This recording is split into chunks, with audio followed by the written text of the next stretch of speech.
Hey, Aga. Okay, we're picking up again at 383,638, which is where we left off at the end of yesterday.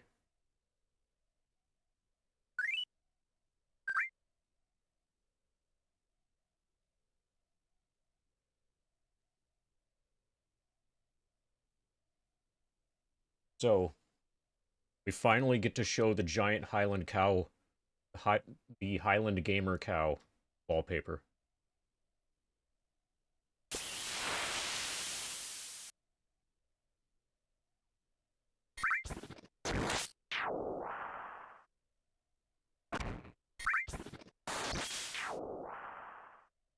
There. Now you can see both of his hooves. All of his hooves. He is the best Highland Gamer cow I've ever found.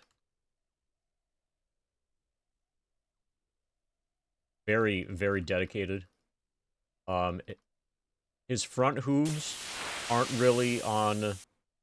Um, okay, so one of them, he's holding like the. Okay. The colors of the buttons don't make sense.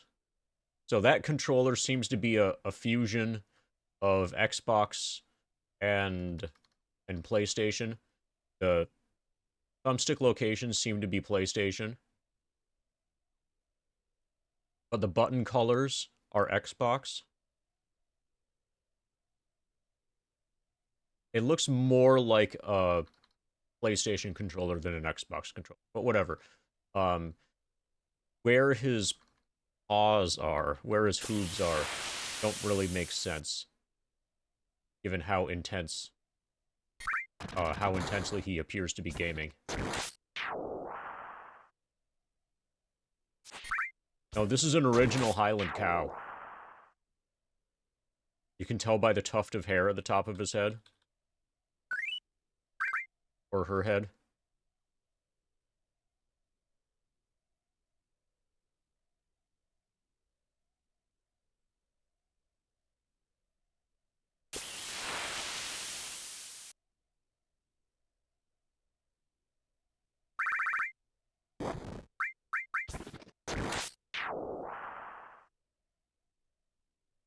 Okay.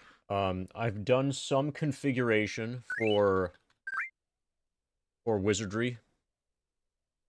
Um, basically, like, you see how my layout is different now? Live split is in a different spot. FF7 is going to be, like, fully in the bottom left corner and not just, like, directly under my image, etc.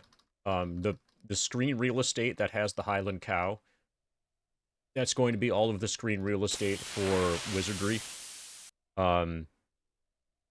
Wizardry is 16:9 aspect ratio.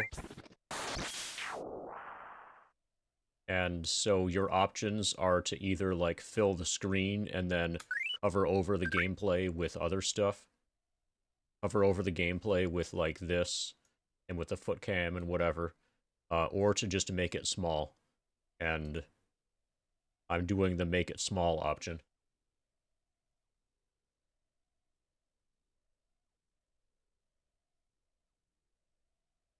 Um, so a tradition at the beginning of a Wizardry game is to re-roll characters like for hours and hours for a really long time until you get the stat rolls that you want in order to get really good starting characters. In Wizardry, they're ordinary basic classes: fighter, thief, priest, and wizard. Those are like super easy to be, and then are super easy to be as in there are very low stat requirements, and basically any character that you roll is capable of being any of those. And then there are like advanced classes, sort of like hybrid classes. Bishop is a combination, effectively a combination cleric wizard, or like the sage from Dragon Warrior 3. Ninja is like a combination thief fighter. Samurai is like a combination fighter mage, and Lord is like a combination fighter cleric. And the advanced classes require good stats in order to create, in order to either start as, or to promote to, or in order to class switch to. And we will be rolling for a long time, probably, in order to get... So I'm at least going to start with 2 samurais and a bishop, and probably better than that.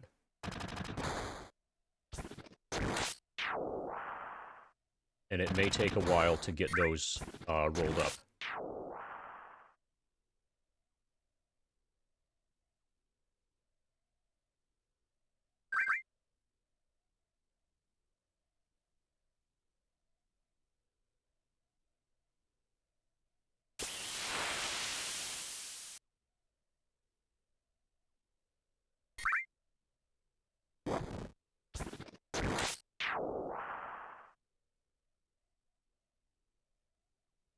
A wired person.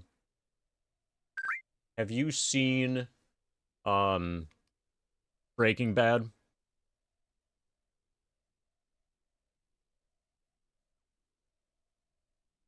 The roles get assigned to a stat automatically, or you get to choose. They're like base stats depending on your character race, and then just like a random number of bonus, and then you apply that bonus to the stats that you want. So you're really only, at least in this game, you're really only rolling one number. So like rerolls will happen like super fast until you get that number to be sufficiently high to get whatever your, to meet whatever your minimum threshold is. Okay, so Frank the Magpie, I saw your comment about you being wired like an ISIS IED, and one of the, I think this is probably early enough in Breaking Bad that that you've heard of it, but there's a part where Jesse Pinkman, like, they're like making a battery to try to jumpstart the thing so that they can go their RV so that they can like drive back into town from the desert and not like die of dehydration. And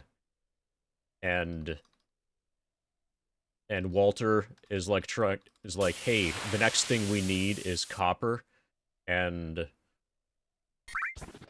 is trying to get Jesse to be like, oh yeah, copper, but instead Jesse's like, wire. And I thought of that when you made the wired comment. I assume when you say that you're wired, that refers to caffeine intoxication. Caffeine is a hell of a drug. Thanks, Hope. Unless you actually mean that you were like a bean that is, like, sprouting wires.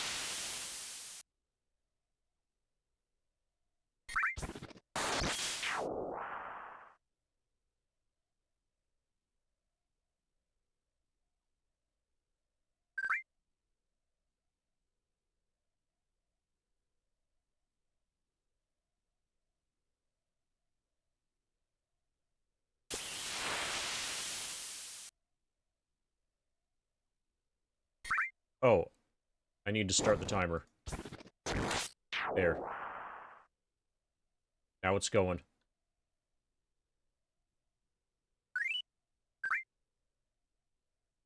Okay, now we can start.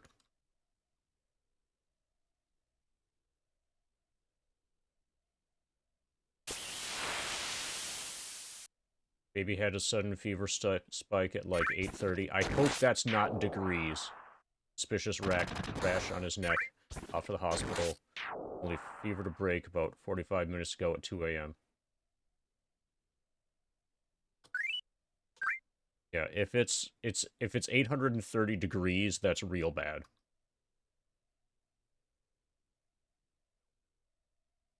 Based on the timing, it sounds like you're probably, like, in Europe or something.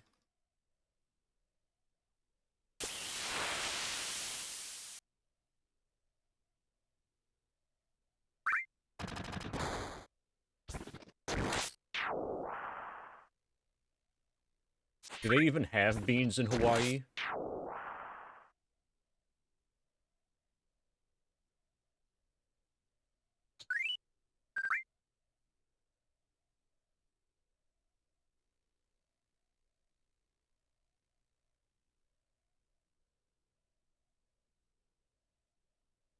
New Zealand, okay. Oh, yeah. Yeah, I think you mentioned that at some point. Your infrared thermostat pinged 42.0 degrees. Yeah, if that's Celsius, I'm pretty sure you're dead. So it sounds like your thermostat is faulty. Or it's maybe not that great at taking body temperatures.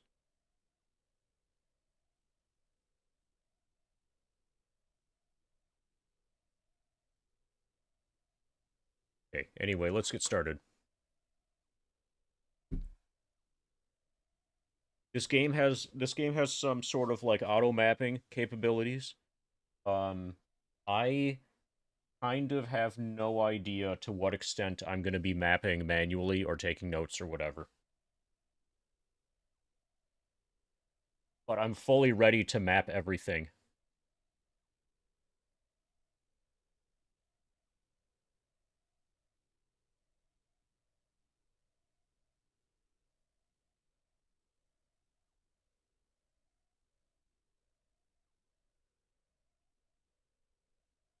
Yeah, I've got this much. This book, that thickness, and the graph paper is relatively small squares. So we should be okay. We should be fine with this. So see this playtime 16 minutes, last played yesterday. I just installed this and I did all I did was make sure that my controller works. The controller that I'm going to be using works for this. Um, and get the aspect ratio arranged um, so that the stream layout could be okay, like the way I have it now. So I'm still, despite this being a 16 by 9 game, I'm still playing it on I'm playing it on 5:4 aspect ratio monitor and playing with like black bars at the top and the bottom of the screen on my monitor, and then I just have those cropped off the top and the bottom and of what you guys see. Also, this is probably going to be way too loud. Probably going to be way the fuck too loud. And you'll want to let me know. Oh, and the audio is all in Japanese. Awesome.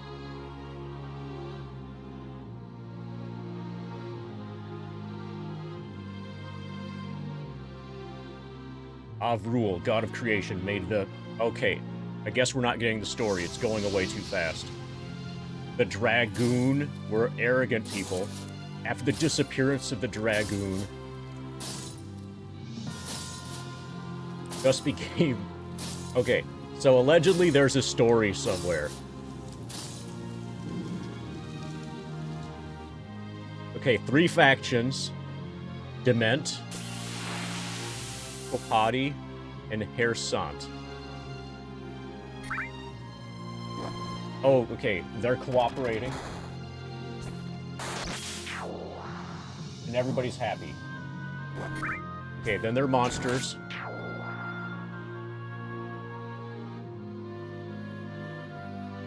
They're naked women with wings. Something about Elder Ones. Something about Collapse.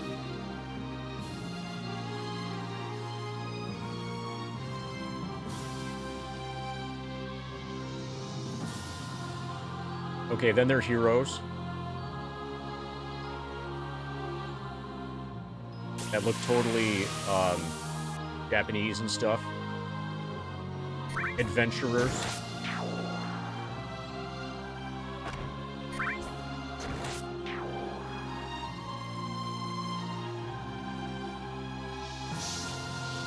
Okay, so basically there's no story. Perfect. That's what we want. Hey Mog, hey Samey.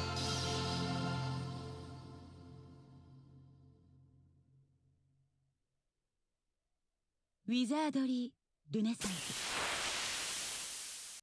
Yeah, all of the voice acting is in Japanese.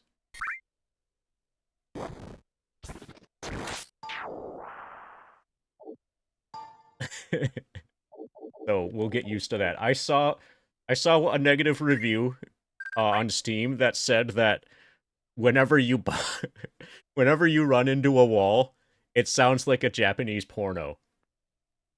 So this is going to be interesting. Okay, my settings should all be fine.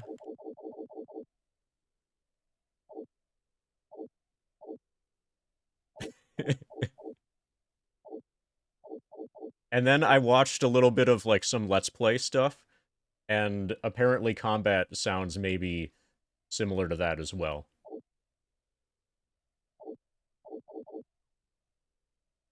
Okay, so this is technically being done on a PS3 controller. The in-game indicator things are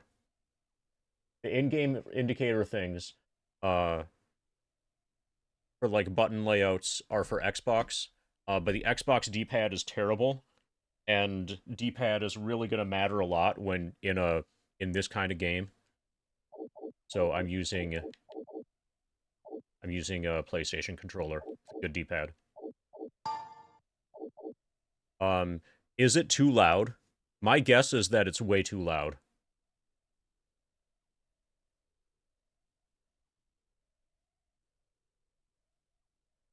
You can't hear anything now, but like when there was during the intro, how loud was it? Especially relative to my voice and relative to FF7 sound effect. You missed it? Okay, let's just watch the intro again. Because I kind of missed it too. Okay, now that there are people here, another excuse to watch the fantastic, quite possibly the greatest Wizardry intro of all time. They reveal the entire story.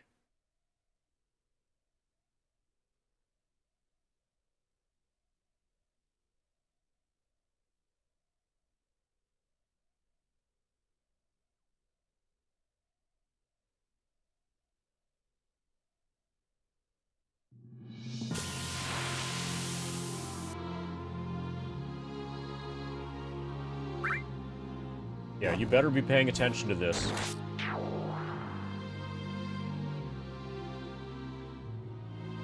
The words disappear really quick. I gave up reading at about this point.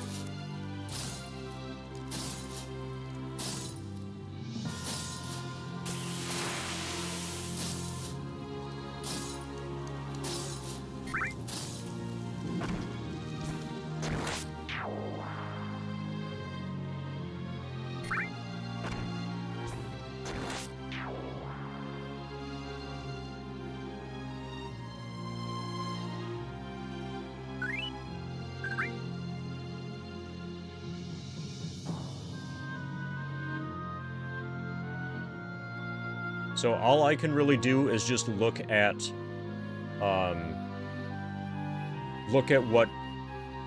what shows in the volume mixer in OBS. I can't hear what you hear. I can only like see what you hear. what I hear from anything is on its own separate, like, volume control thing.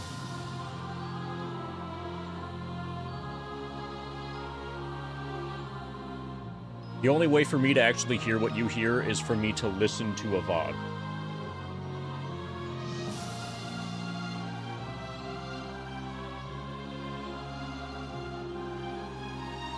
Alright, cool.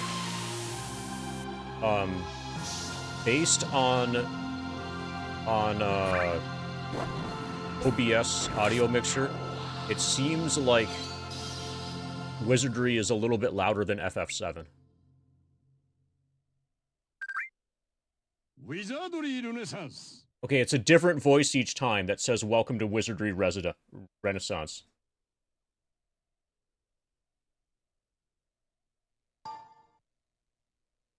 New game. We're gonna create new. Okay, so we start. There's no, like, welcome to anything. You just start immediately right here.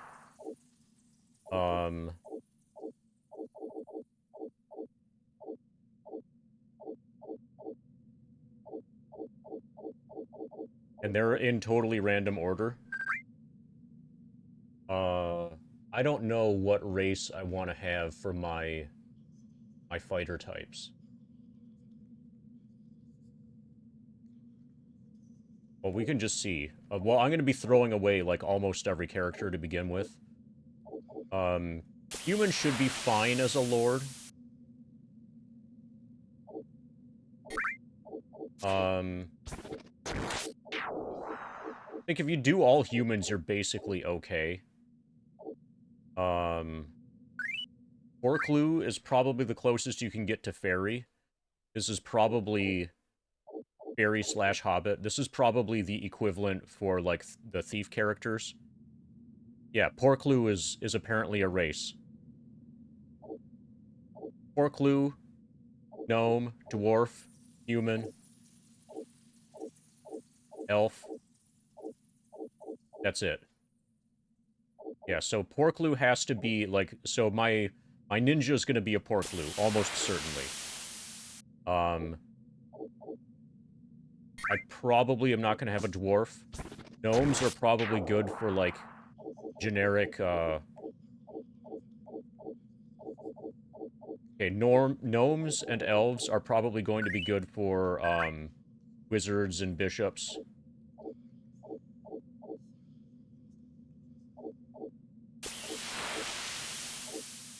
Yeah. Human is probably going to be the most common. Okay, bonus 6. We throw them away. Bonus 9, we throw them away. Bonus 8, we throw them away. Okay, so we can test. So you see that bonus? Bonus 7. Bonus 6. Bonus 7. Bonus 10. That's the best so far. Here's another bonus 10.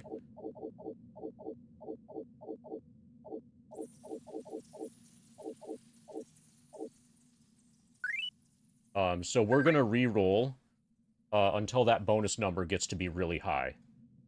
I need to quick look up what the minimums are for the different character classes. There is no documentation for this game. You are expected to just remember everything from Wizardry 1 through 5.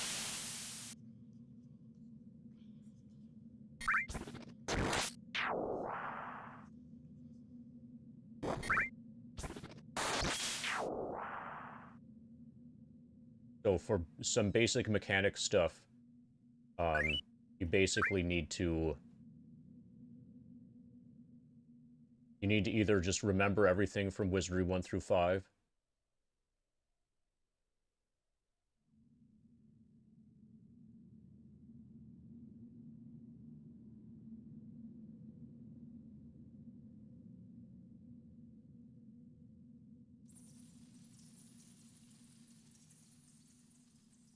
Last record.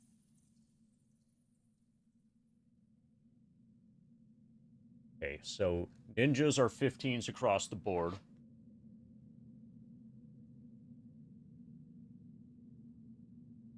Thief. Okay, Bishop is 13 intelligence, 13 piety.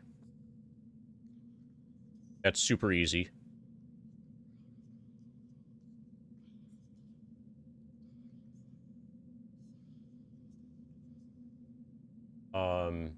Samurai is...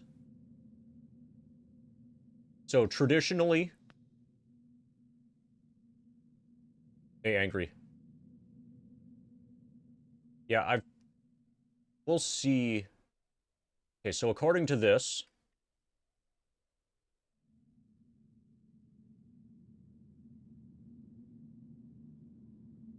Yeah. That agrees with this. Elves and dwarves need one less point to make it to, like, Samurai Lord Ninja. But I think when you do, like, class change stuff, it feels like there's no real advantage to being a non-human.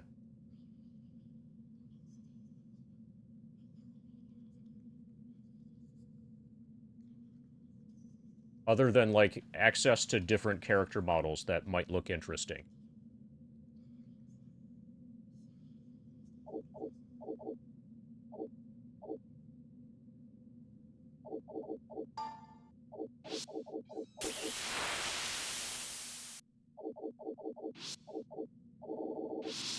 So another thing that I've confirmed, or, like, read, whatever. Holy this... Okay, so we have growth fruit. Did you use... You were emulating PS3, right? So there's a growth fruit DLC thing that gets included for free. You didn't have this, right? So growth fruit is a DLC that gives that increases your bonus thing. I'm not going to use it.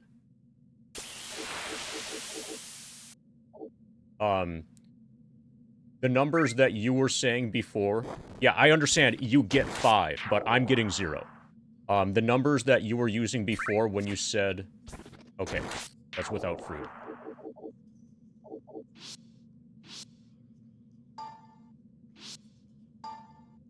Okay, here's a 20. So this could be Samurai if I wanted. I want to see what that looks like.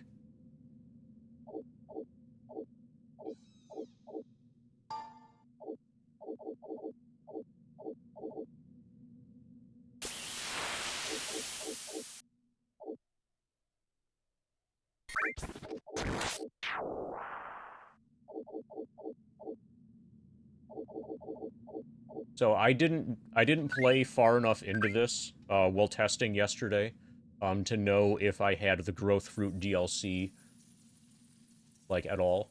If I had known that I had it, I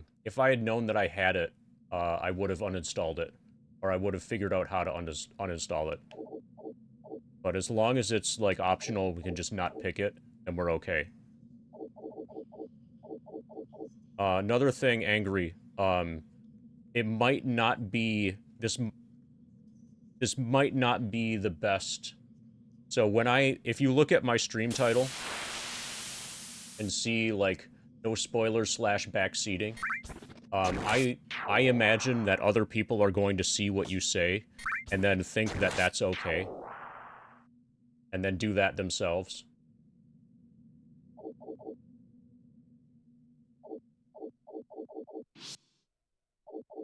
Okay, so allegedly and that's bad. Allegedly from human.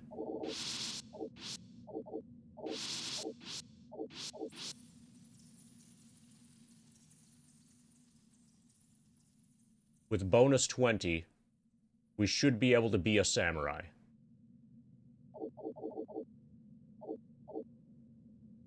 But that doesn't seem to be true.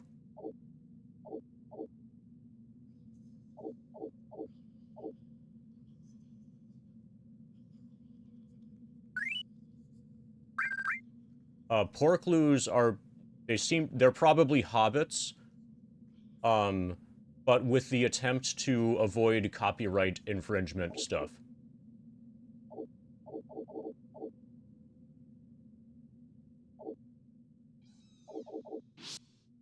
Oh, okay. So, the... Okay, so Samurai lights up. So the table that I'm using that says what the minimums are... Oh, okay, I was looking at the wrong numbers. Okay, never mind. Okay, so in theory, 20 works for a Samurai, and then we got 1 point that we can spend on either agility or luck. I'm gonna be... assuming I'm able to make a Lord and a Ninja, I'm gonna be having a multi... alignment party, and then forming... So, you know the trick where you send 2 parties out and then you merge them? Because you can't make a both evil and good party from town. That works here just fine. That works in this game just fine. Um, alignment is not a concern, not an issue, whatever. Alignment works a little bit differently in this specific game compared to other wizardries.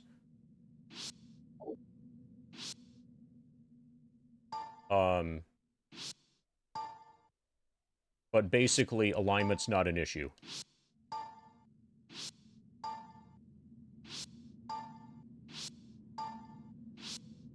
So, in just a little bit of time, we got a 20. I'm probably going to have everybody be a human. Hopefully we can change our character portraits. And if we can't change character portraits, then I might take other races exclusively just to have alternate portraits. Because if everybody has, like, if male human always has the same portrait, that's going to be annoying.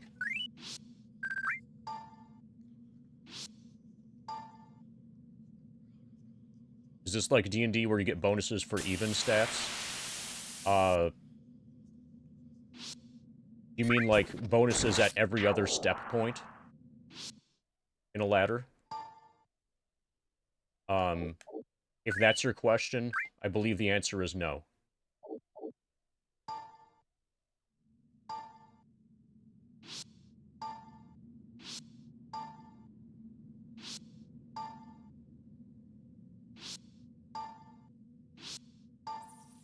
So we probably have to pick a main.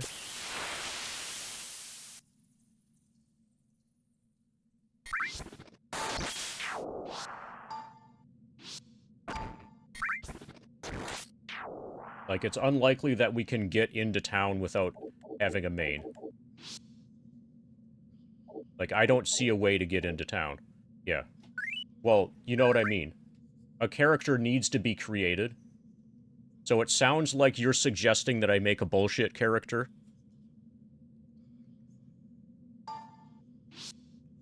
Hey, Wedgeroth.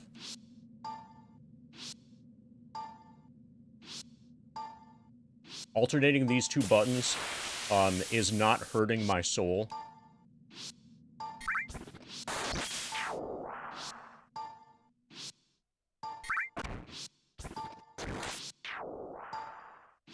The main thing is to not cancel when you get a good roll.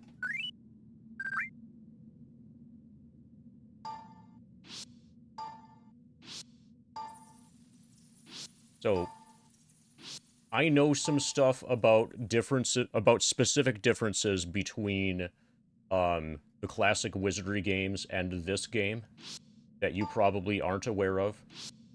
That will probably influence some of my decisions here.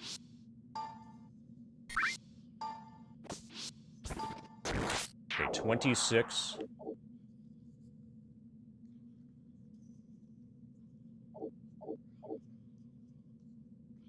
That's not enough for a lord. I'll probably keep at this until I can make a lord.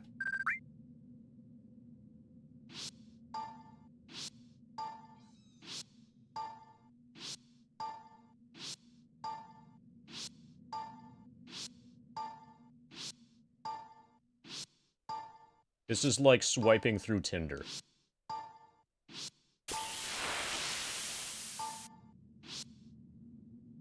They don't even get... We don't find out what their name is unless they have at least 26 bonus points.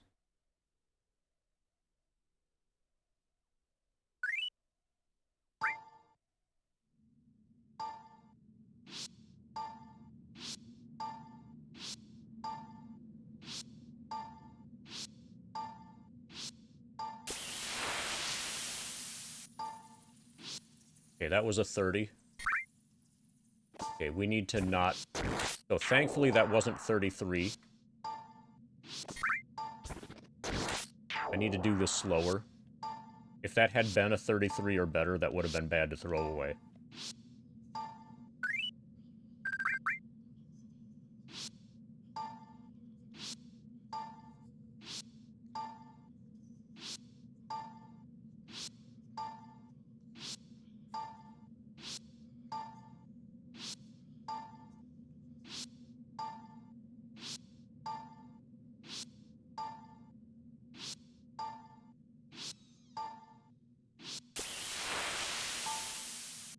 $29.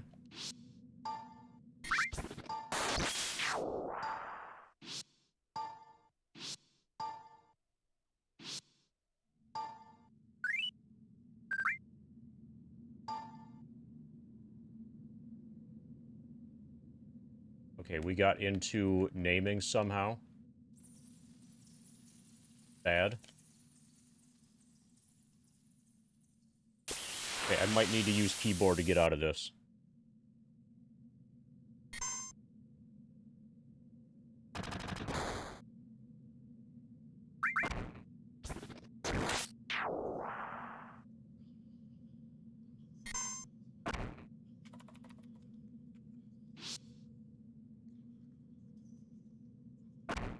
We'll need to use keyboard for naming.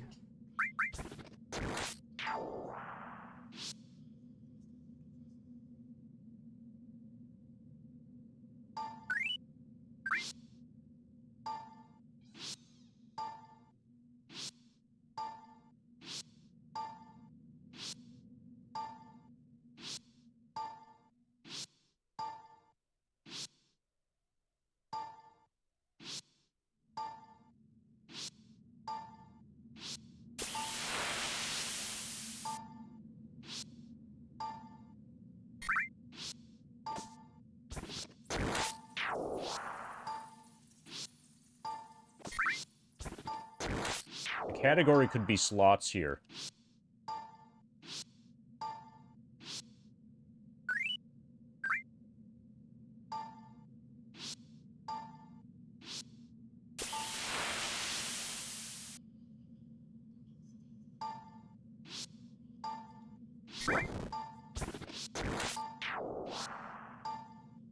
So in this case, there's just one number we're looking at, so you can keep your eyes focused on just exactly that part of the screen.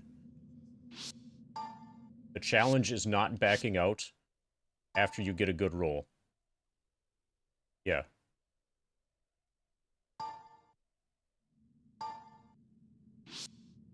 So far, I've accidentally backed out from a 30.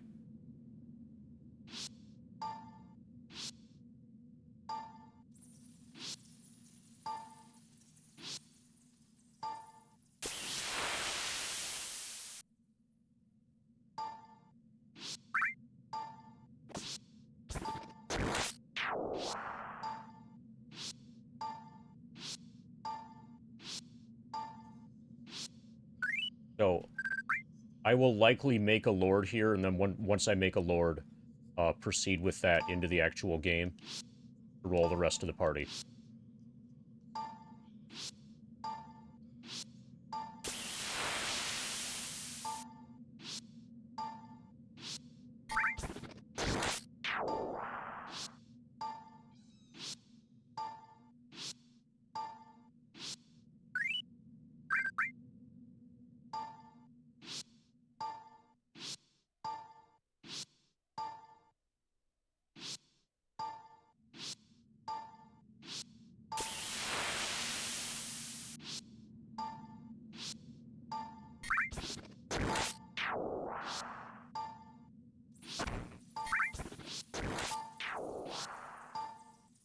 So what we need is like what I need is a stream deck. that has a button on it that I can press that gets the audio of that guy saying, "And there's the reroll." You know, the artesian builds guy.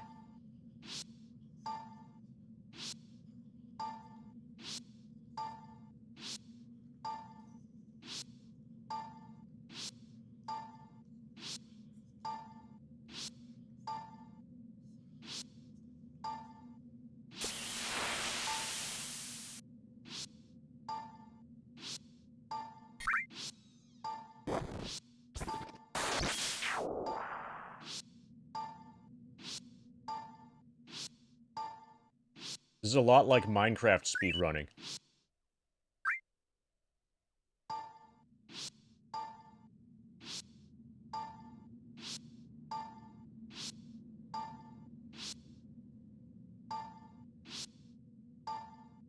Where you start, like, dozens of games at the same time. Here we're rolling dozens of characters at the same time. Kind of sequentially, but you know.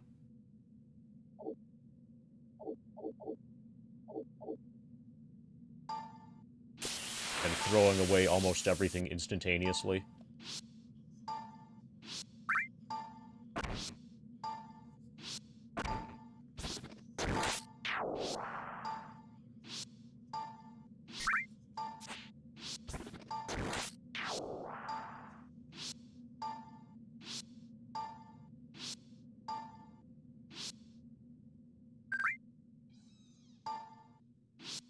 Hey, Dimensive. Okay, there's a 30. But I want 33. That time I threw away the 30 on purpose.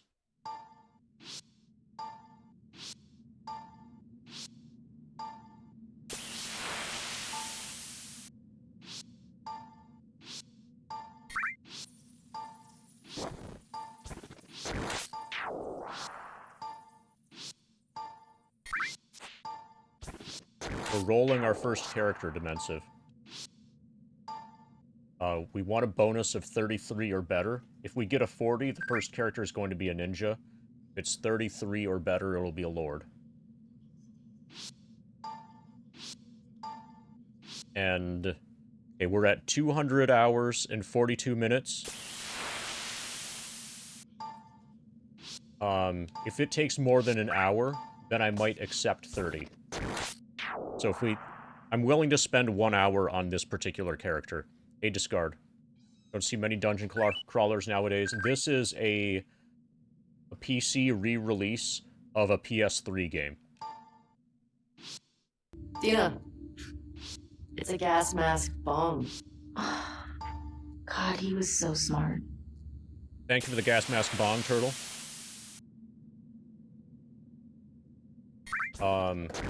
Let me know if you want to change any window colors.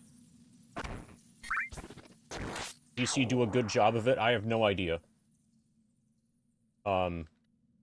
I've played the game about as much as you've seen so far. So, I really have no idea. It doesn't seem like the port... So some people were complaining about the port on you know, in Steam reviews, but they didn't really specify what they were complaining about. Let's get you a spin, Turtle.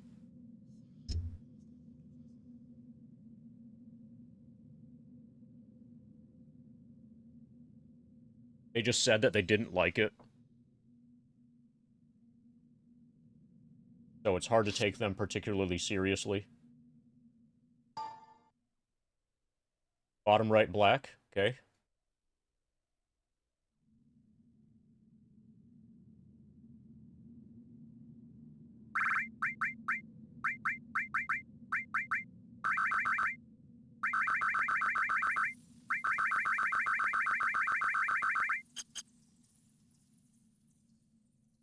Anything else, or is that enough?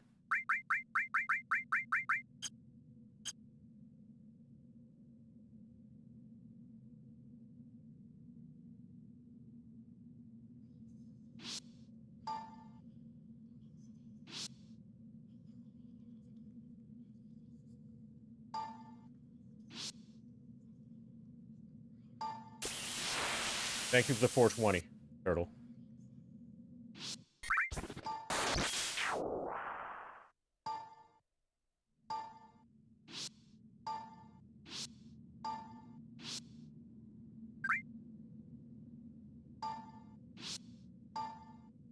So this is made surprisingly more difficult by grinding FF7 with my feet while doing so.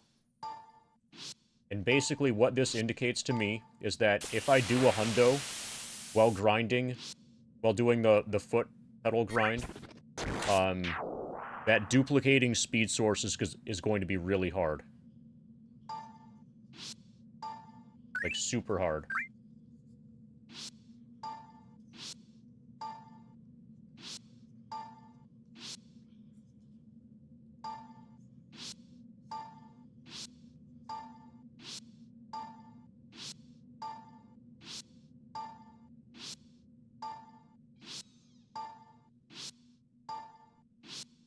Great sound effects.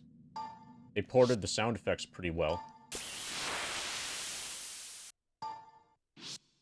I think probably the people who were complaining about the port from PS3 to PC were complaining that PC didn't add much, or didn't really add anything, and that it's just the same game ported, rather than, with, like, English voices as an option. So all of the voices are in Japanese.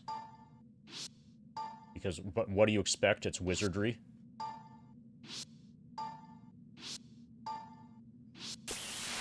And they didn't make the game easier when they ported it to PC.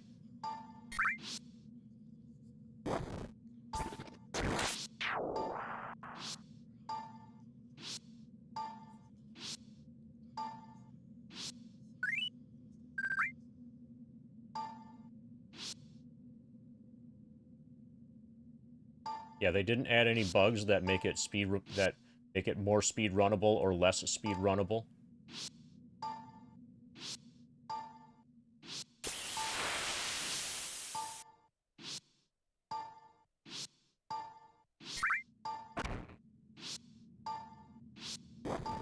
So, one of the early decisions I have to make is going to be party composition. If I'm able to make a ninja, then my party's going to be Lord Samurai Ninja, at least one bishop,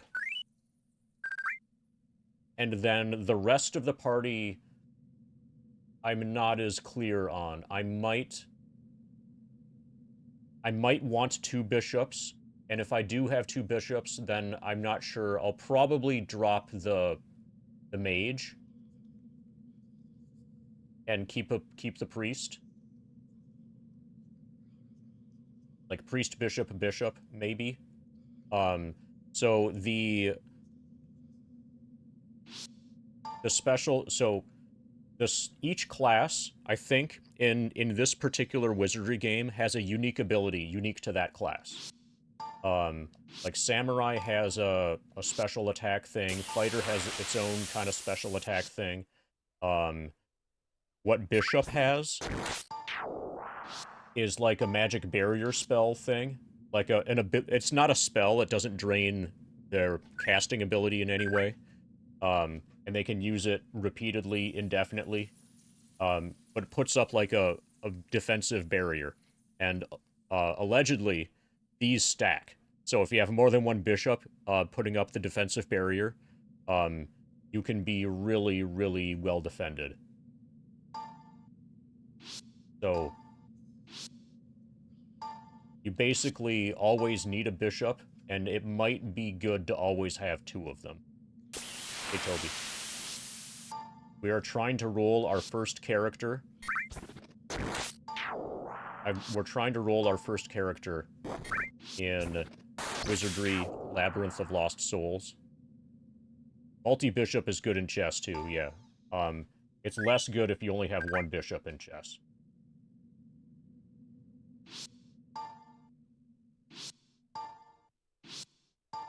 So we're just re-rolling the bonus number that you see above the stat, like, listing thing. And we're going to do this until we get one that's 33 or better. And we will keep that character. This is like Tinder. We're swiping left on all of these people. Or is it swipe right? I don't even know which direction you swipe when you don't like somebody. My guess is if you don't like them, you swipe to the left. But instead, I'm just pressing the cancel button.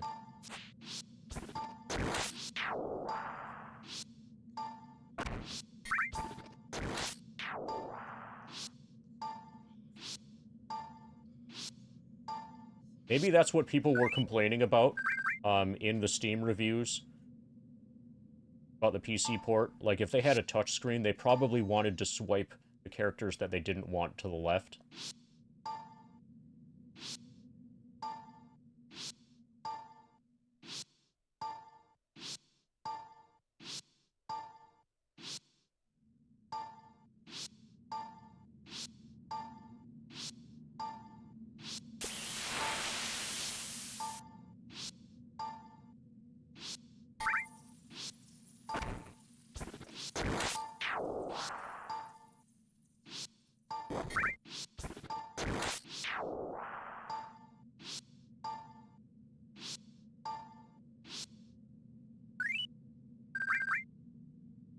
The one quirk about alignment in this particular Wizardry game, allegedly, apparently, is that your party leader cannot change alignment. Also, I believe, from what I've read, when you change alignment, if you're good, you don't go directly to evil. You go to neutral first and then evil. And if you're neutral, you're not locked in neutral. You can go from neutral to good or to evil. And the only exception to this, from what I've read, is for your party leader. Your party leader cannot change alignment.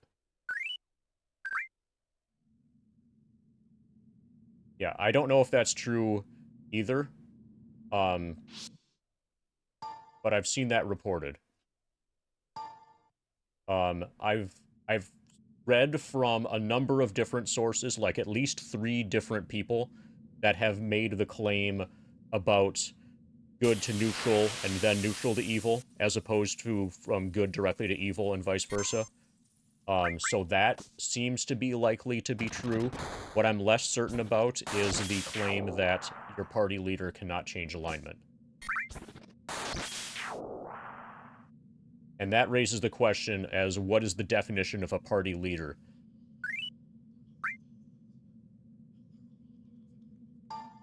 Which doesn't have a clear answer.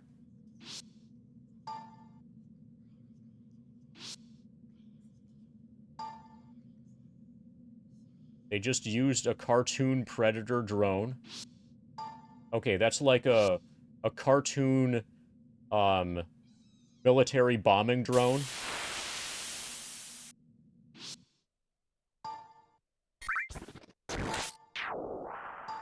Well, did the bad guy get beat?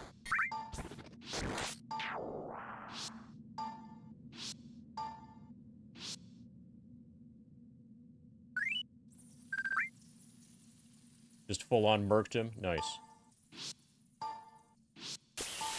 Okay, if the bad guy can survive a predator drone attack, then it shouldn't be the bad guy, it should be the badass guy. Hey, Boogie Arden. Are you enjoying your grind document?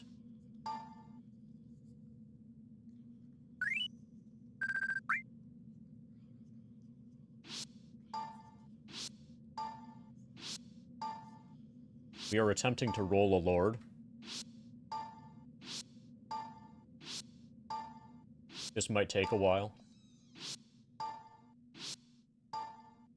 Good thing I've got nothing to do here but grind.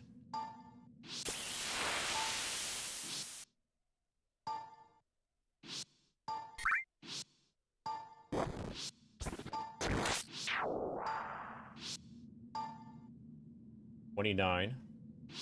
Not quite good enough.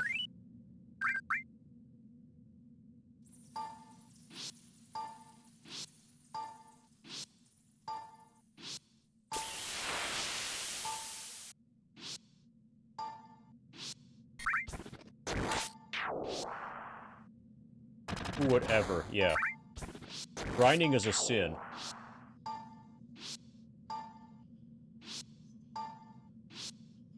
Grinding is proof of bad game design.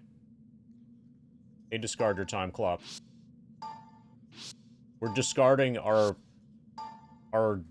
generated characters. Oh, fuck. Press confirm twice. Then I need to press escape on the keyboard to get out of here.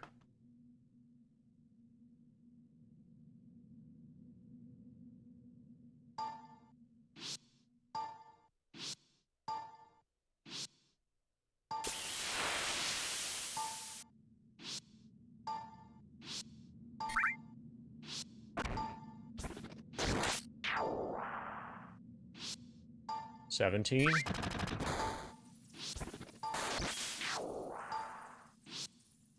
So this is like a bell chime ASMR stream now.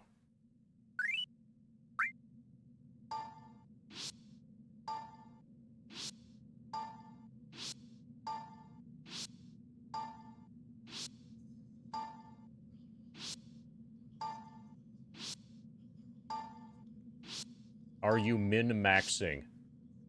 No, we're just max-maxing.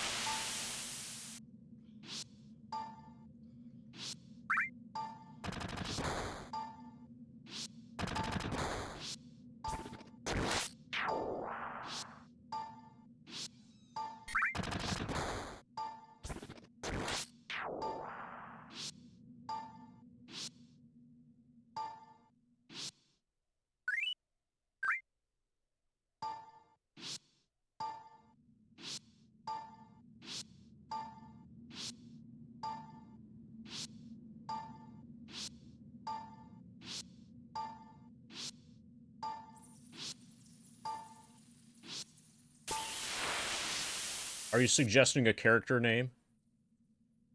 You're here, Forrest? That's great, Aga. Good job.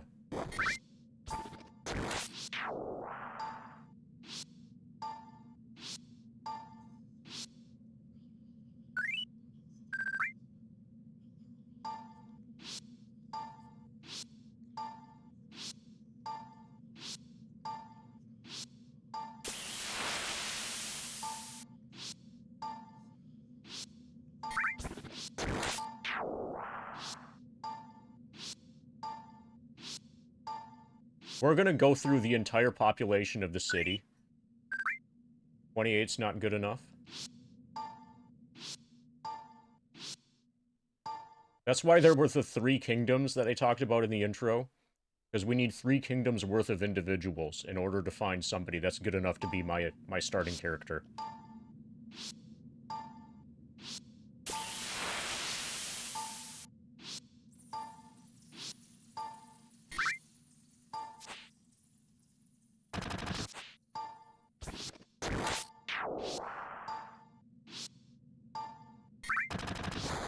How do you know if it's a good character? I need a bonus. So the number I'm looking for is 33. I've had 30 a couple times.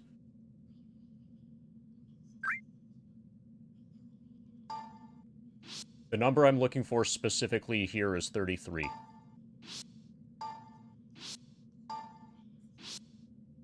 If I get 40 or more, I'll become a ninja. If I get 33 or more, I'll become a lord, and then either way, I proceed.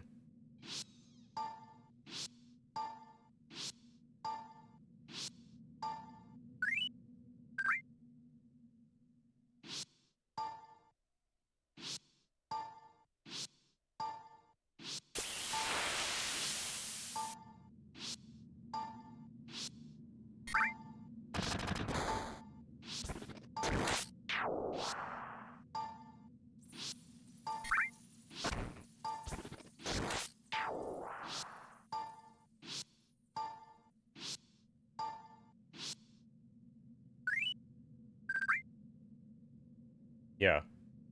The bonus level 33 plus grind.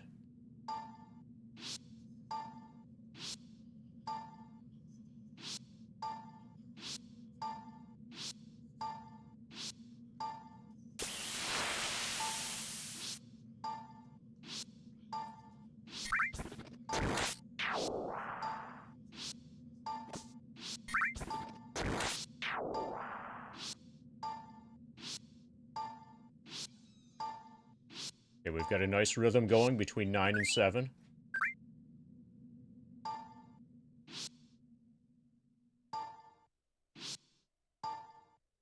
Sierra Bobby bonus grind, absolutely.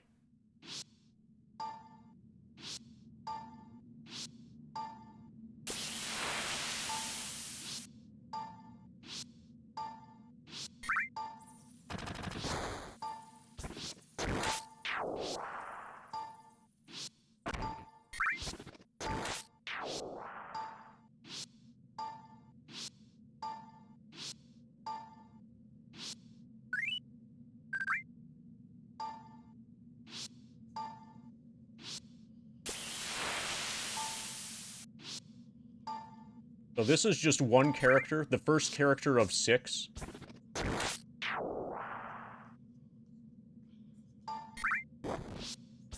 So if this takes an hour, it's an hour per character. This will be a while.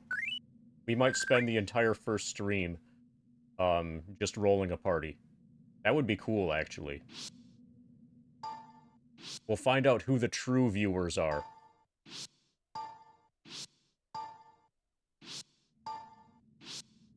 Can you endure a monetary dragon stream?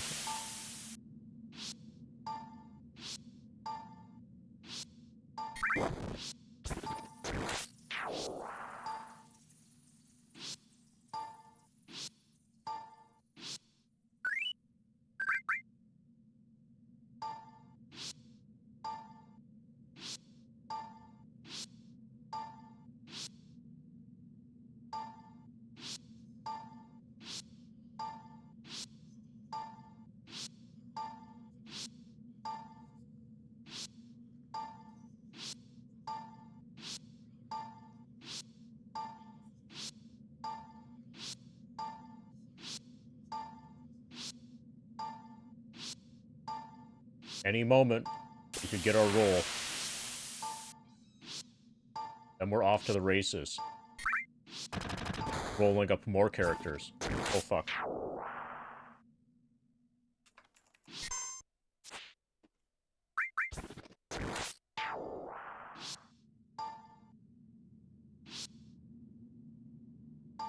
Yeah, people who are improperly bonused.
Soon we're gonna get a 32.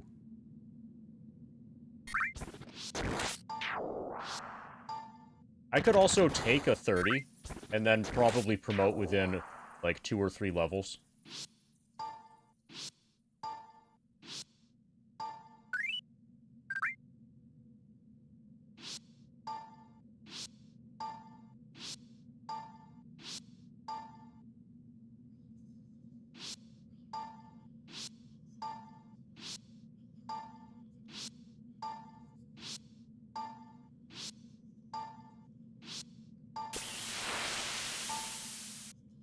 Yeah, 27's not good enough.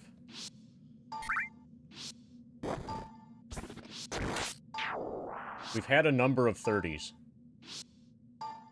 We have yet to get anything above 30. We have yet to see a 31 or a 32. And we've obviously not seen a 33, or else we would be past this.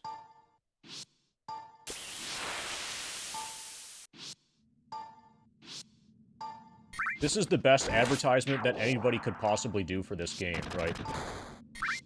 Be like, check out Wizardry. I'm playing Wizardry right now. Do you want to play Wizardry?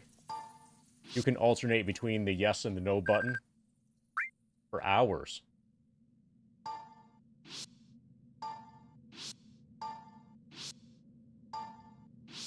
It's like playing a slot machine, but it's free to play.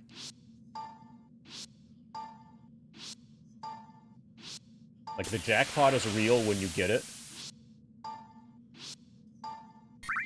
Also, how good your character is at the beginning of the game is in direct proportion to how much effort as measured by time and dedication you are willing to spend on the character.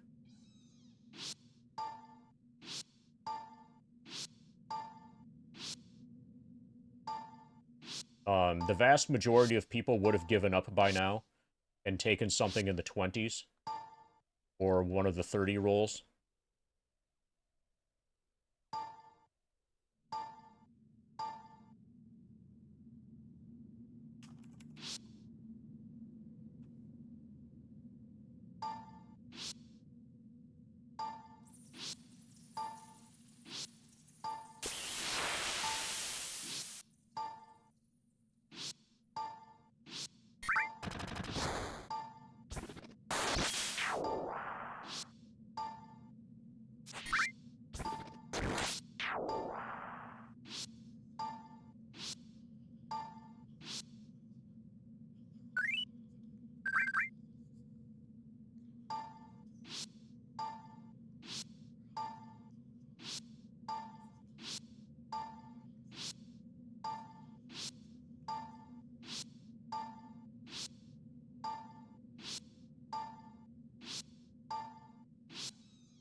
So how is it going, everybody?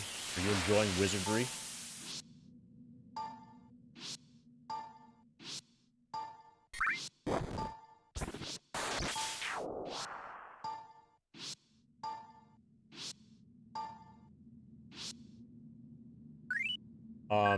Allegedly max is 47. Or my brother has rolled a 47.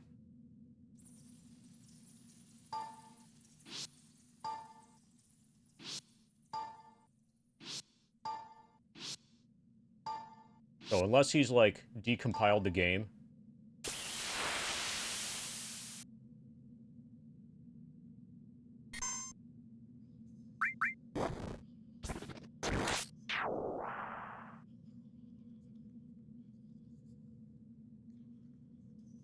Okay, this is close enough to a ninja. This is close enough to a ninja that I might want to build this. I might want to make this a thief. And then have this No, I can just be a really strong lord. This is fine as a lord. Okay, so we're gonna need our keyboard to name it.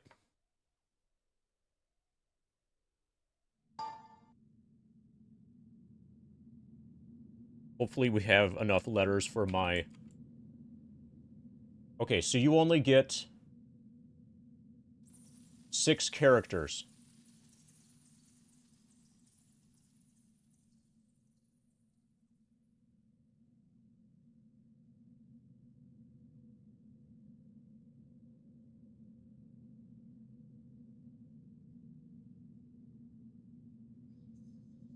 So I have a particular list of names. So I have a particular list of names here that I use. And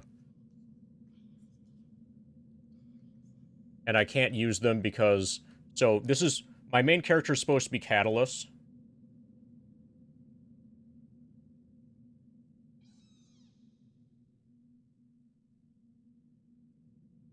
Okay, I can fit Chain.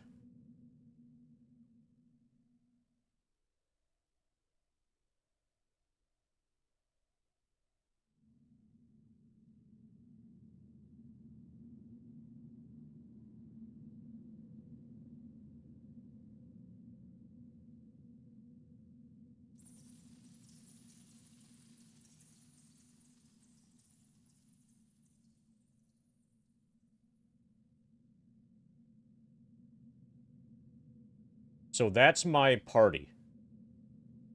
How many of these can we work with?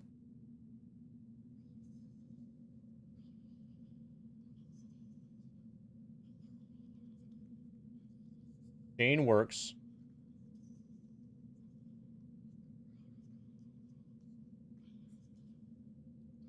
Do you...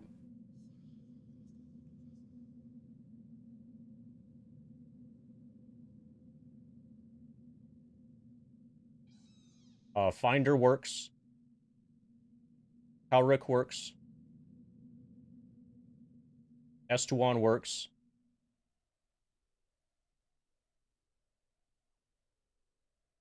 I can't do Catalyst or Decatur.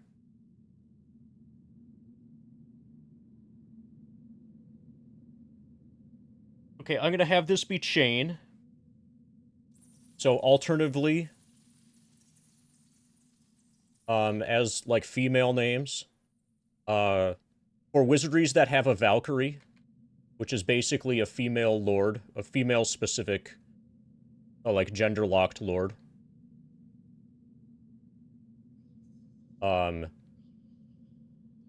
use the names Ariel and Beryl. And my female mage is named Lynn. And all of those names work. So we're gonna have... I'll have this be Chain. And then I'll have a female, Ariel. Finder, Kelric, Estuan, and Lynn. That'll work.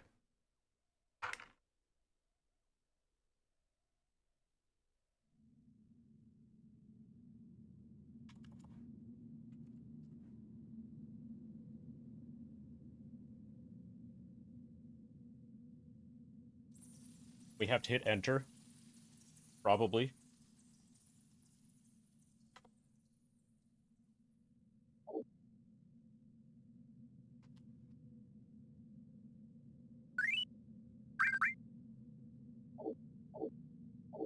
Unless we can change... Oh, no, we can't change gender here, apparently.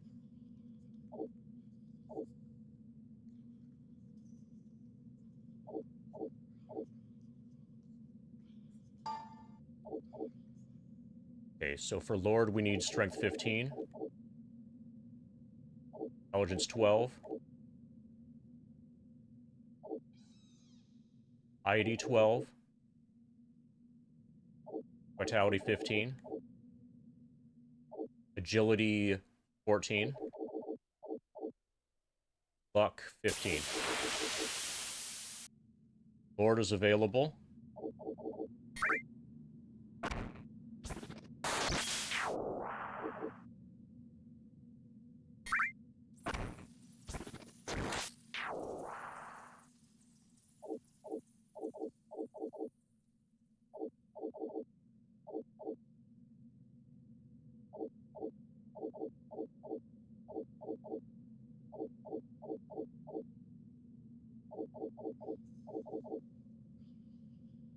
That's probably fine.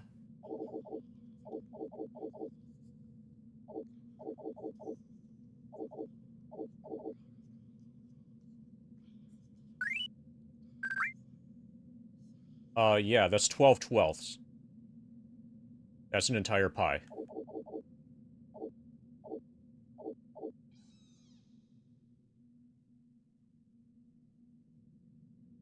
Okay, and then... Green A, confirm. Pick class. Lord. Learn some healing magic. How to fight close combat uses defensive magic. Class skills, huge shield. Okay, that's Chain. A metropolis bursting with people and shops sprawls before you. The great city of seekers, the home of those who would call themselves adventurers. This is Itox. People throng the streets. Their calls and chatter fill the air. They vary greatly in garb, profession, and race. but are all united by a shared dream, glory, and riches. Yeah, they absolutely throng the streets. So this is Itox. You can practically smell adventure in the air. This is my chance. I'll show those bastards who say my family has lost its pride. I'll become famous and return my home to its former glory. He's gonna go to cheapviewers.com. Become famous. Meet Shane. He is the son of a fallen house of nobles with dreams of restoring honor to his family's name.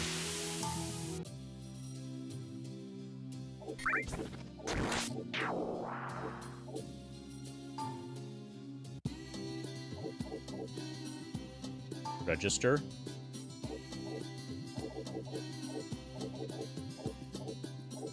Okay, this seems like it's probably worse.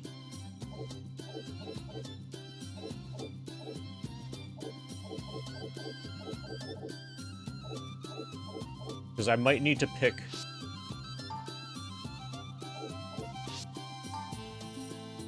Okay, so we see the bonus first. Okay, good. Because if we had to, like, type in a name, that would be really fucking awful. So we see the bonus, and then we can decide... We can even decide alignment and stuff.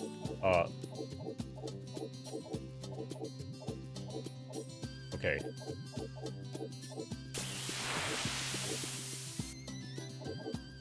So out of curiosity... Elves don't seem to be that bad.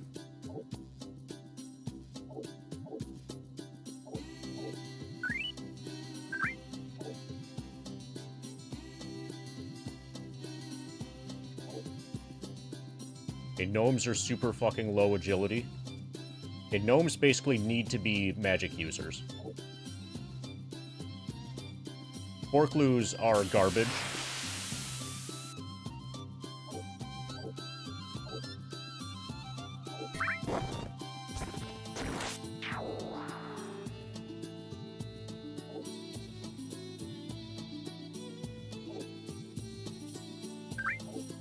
Okay, so basically, humans and elves are where it's at.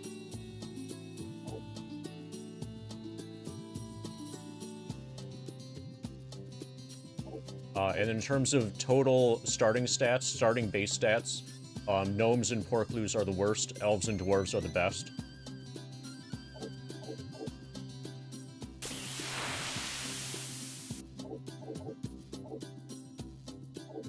Yeah, I'll probably make... Okay, so we're gonna have a female human for Ariel.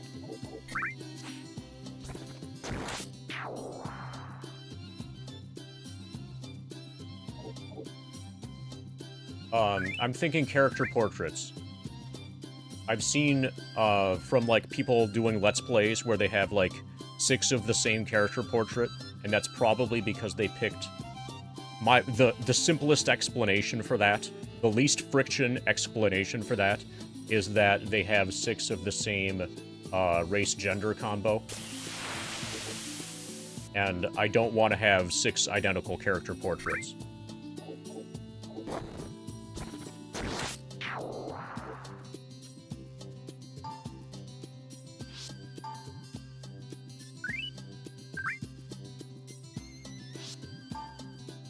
Or even, like, 4 identical character portraits.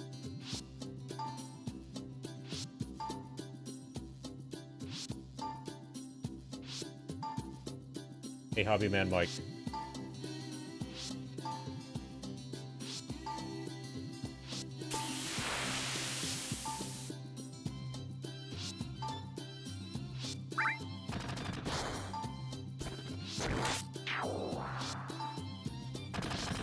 That was a 19.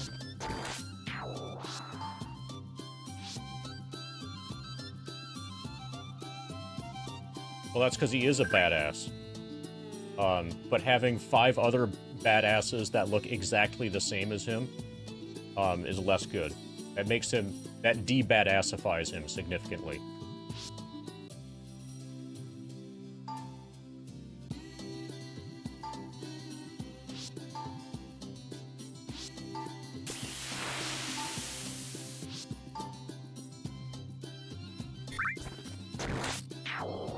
This is Wizardry. Labyrinth of Lost Souls. We just made a main character, and now we're rolling, you know, to fill out our party.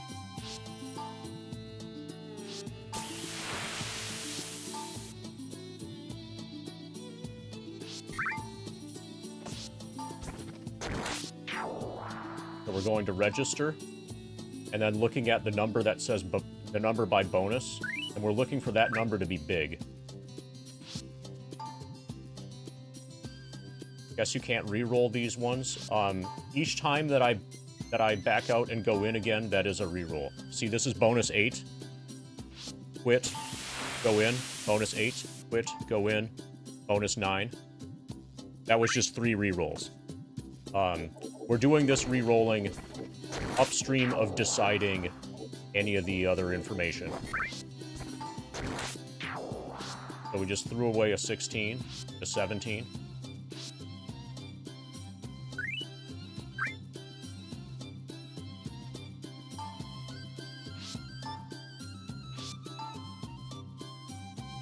I'll probably keep this.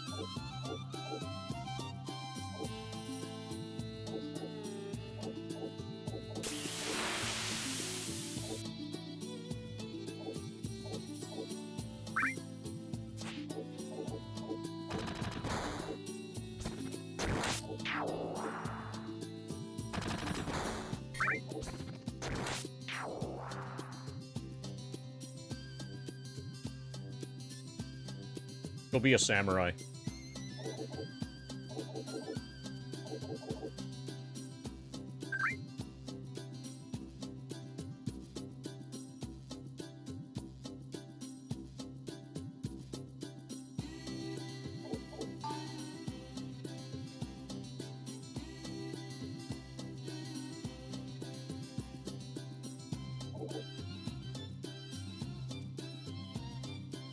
So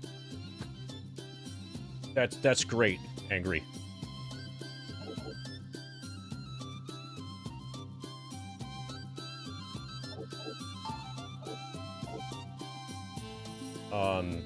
This might not be the best playthrough for you to watch.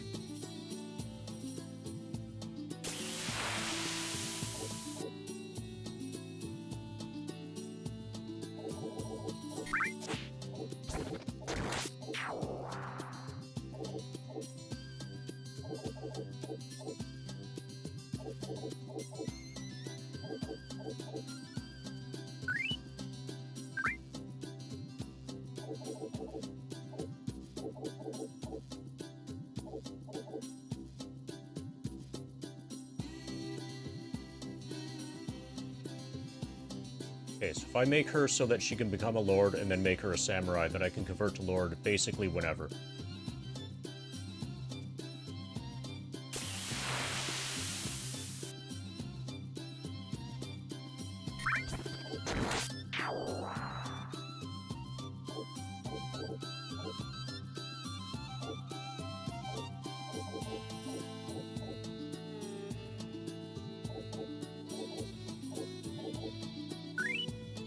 So here we are at minimum for Lord.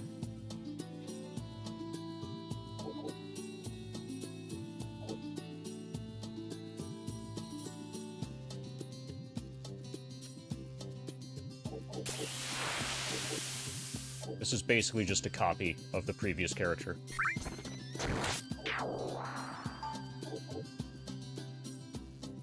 So this Sugeki Haman no Jin is a samurai-specific ability that is particularly good.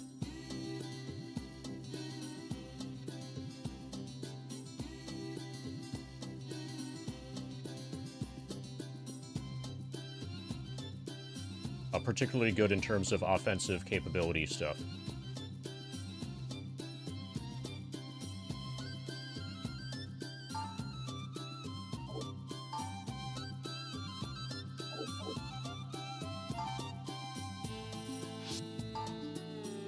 Okay, so next we need... We can make them in any order.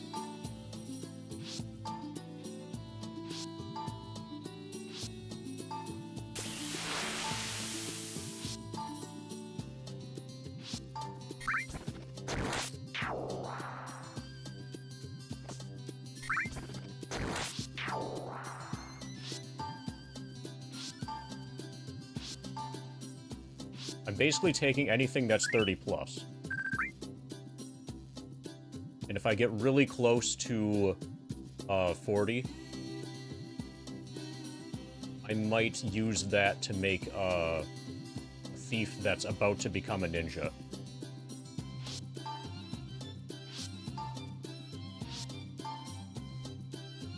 Yeah, we have 2 characters already. 29 is just below the cut.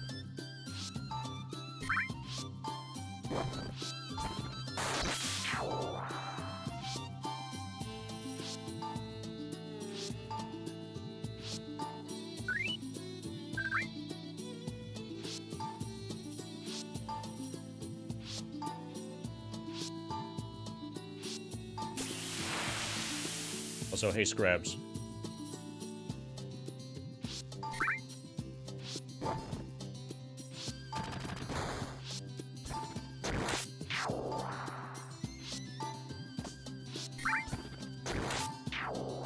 Fuck.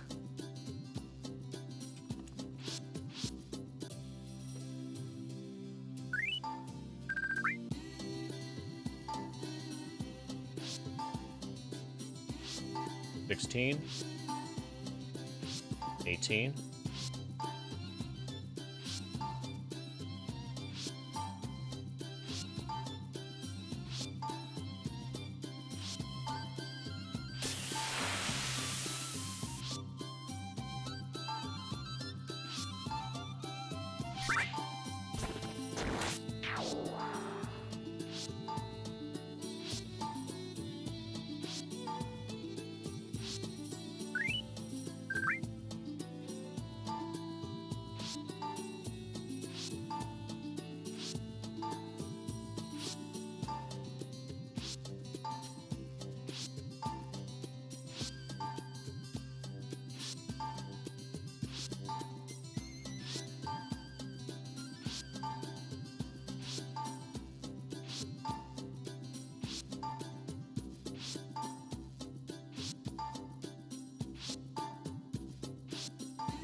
So we need to be careful to not quickly, or not back out from a good one. This is surprisingly more difficult than it looks. Because of the foot pedal grinding at the same time.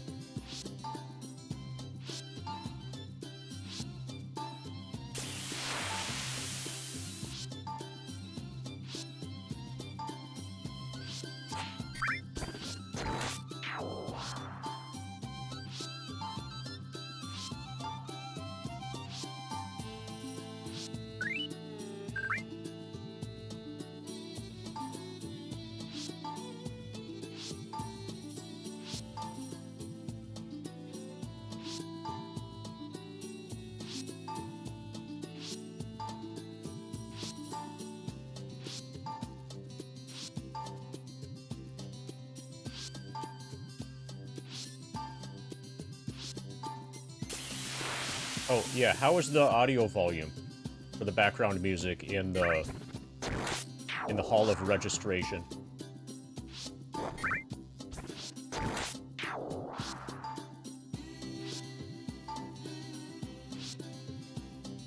Seems good.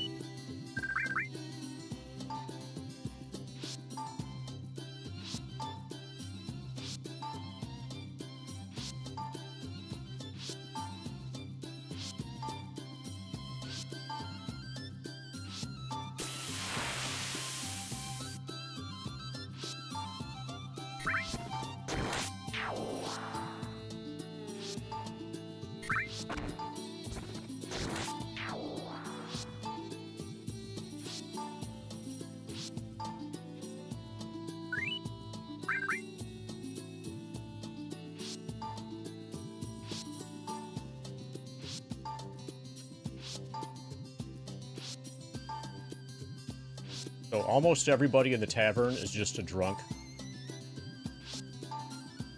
That's what I'm learning.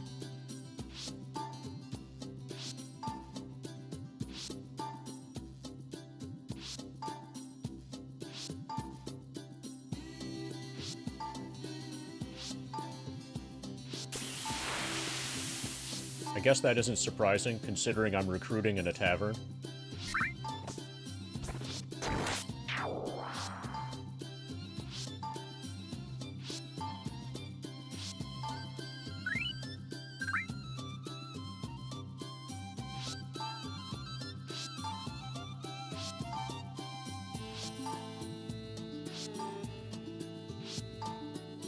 So I'll probably do the thief/ninja last.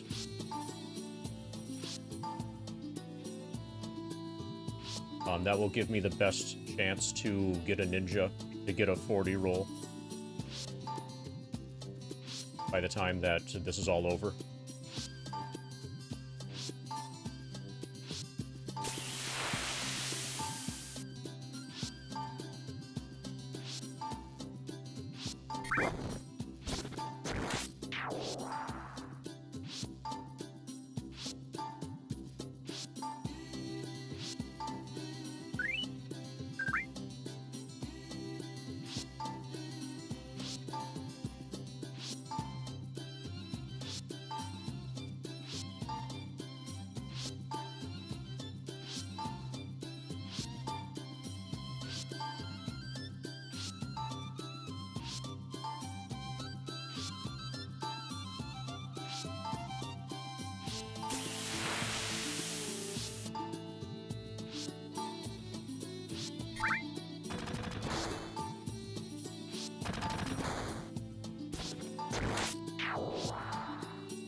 Somehow, miraculously, this has viewers. That's so crazy.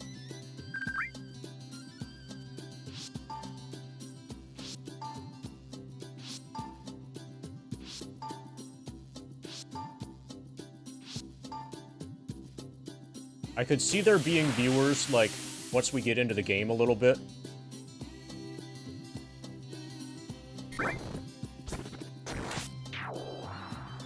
I'll take 30. I'm throwing away 29.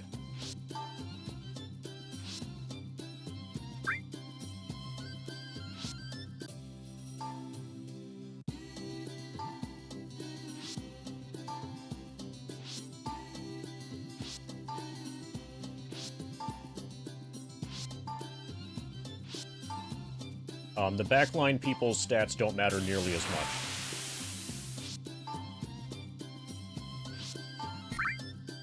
And bishops are really easy to make.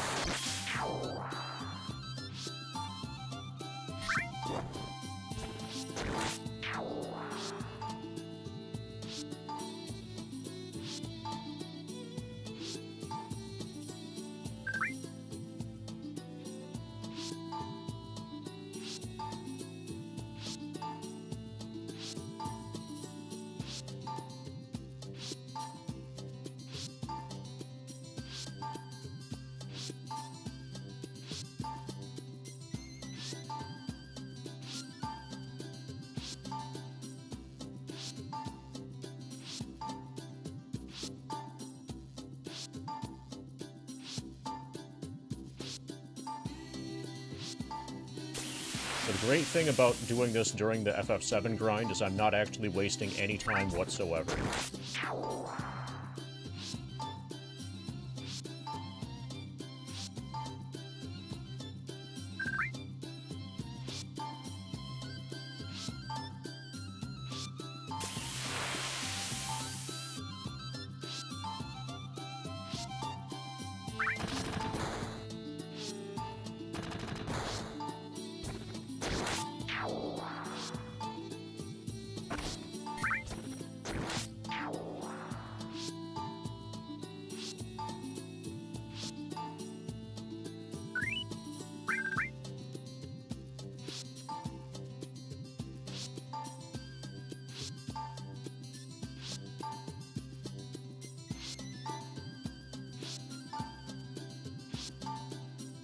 So I think I'm going to do Cleric, Bishop, Mage, and then convert one of the... Decide later to convert one of either the Mage or Cleric to be a second Bishop.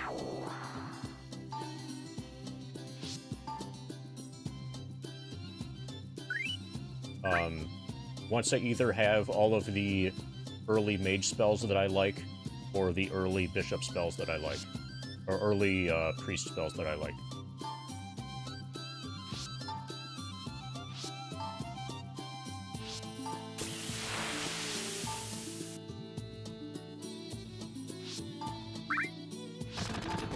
But I'll decide which of them converts eventually when I do the converting.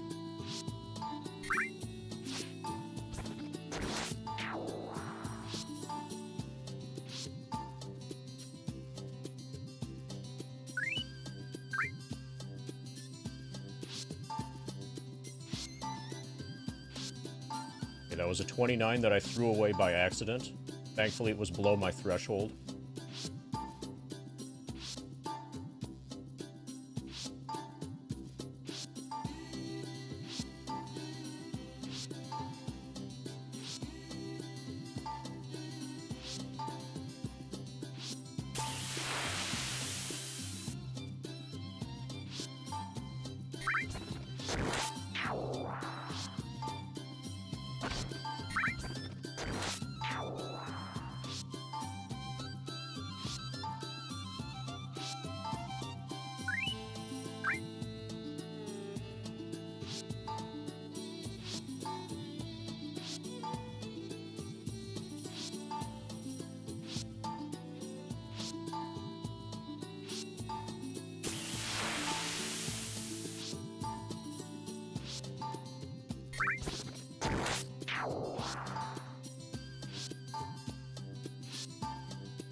So my guess is that this is why people aren't really excited to play Wizardry games.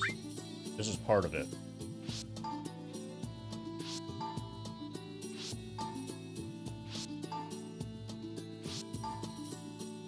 You're either into this or you're not. Kids these days have gone the direction of the action RPG.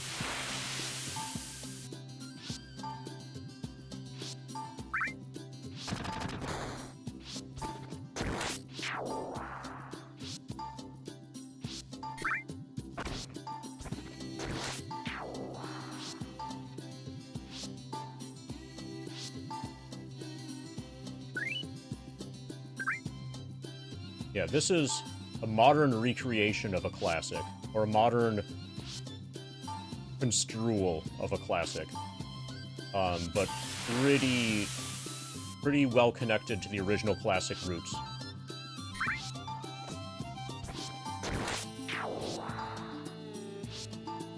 According to all of the documentation, anyway.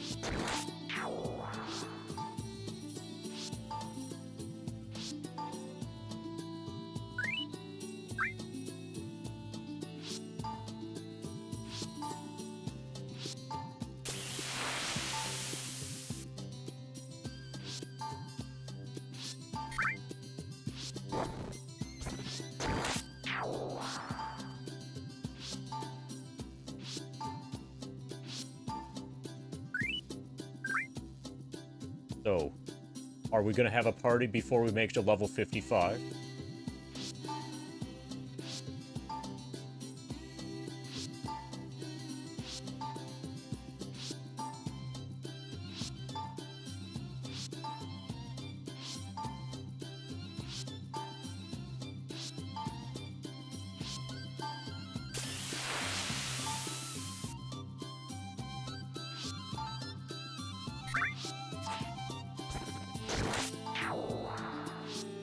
So, another major question, or like issue, whatever, regarding my playthrough of this game now.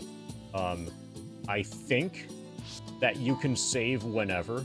So, like, traditionally, classically, Wizardry is constantly saving, and so, as a result, save scumming is impossible. Where impossible is defined as unless you find your save file and back that up in another location by, like, you know, hacking behind the scenes outside the control of the game itself. But within the confines of the game itself, when you die, you're supposed to be dead, for example, in Wizardry. Since this was made for the... Since this was made for PS3, and saves are on a PlayStation memory card. At least I think they're on a PlayStation. I don't know. Saves are, like, on actual save files that you as a player have access to.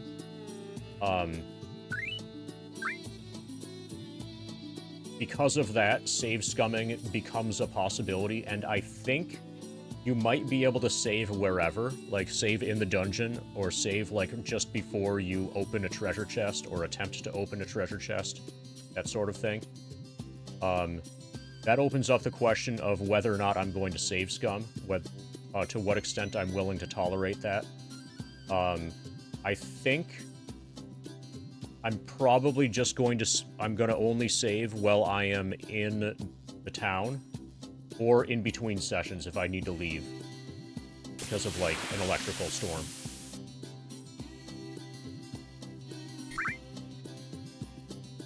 But you can, from what I understand, like, save and then attempt to open a treasure chest, and if you spring the trap, then load your save and then try again. Like, if you want, you can do that. And you can save before level-ups as well to try to get the stat growth that you want. I'm not going to do those things. I will probably only save while in town. Okay, we found Finder.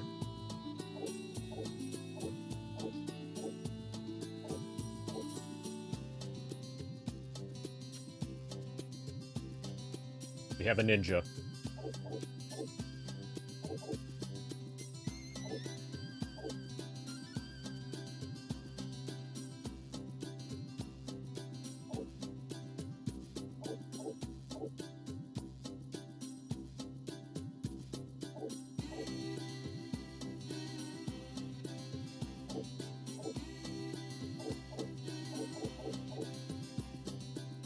And just for the sake of character portrait, he's going to be an elf.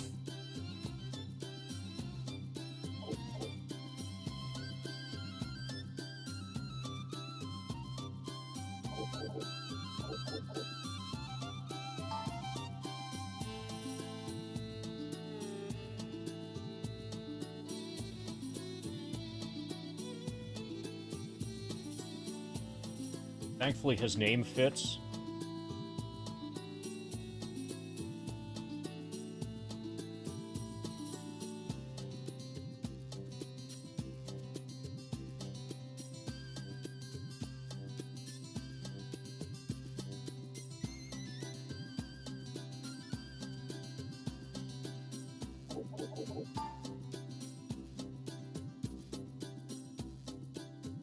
Fifteens across the board.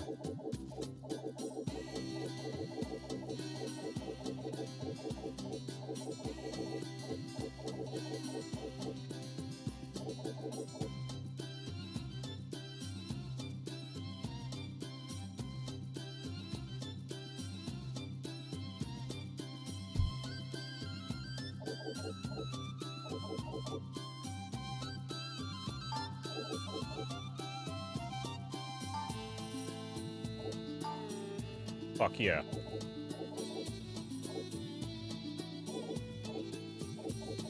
Okay, so that's nice. We need a cleric, a bishop, and a mage.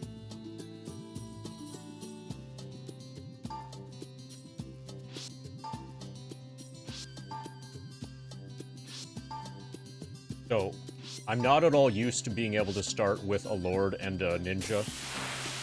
Normally, the best thing, from original Wizardry stuff, the best you could start with was always Samurai. So we threw away a 27, that's fine.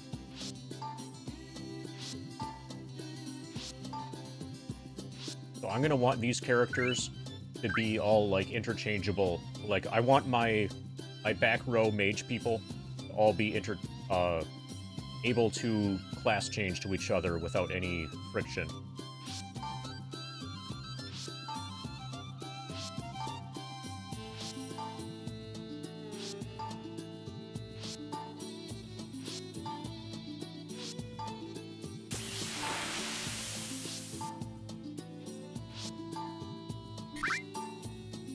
ATRJ.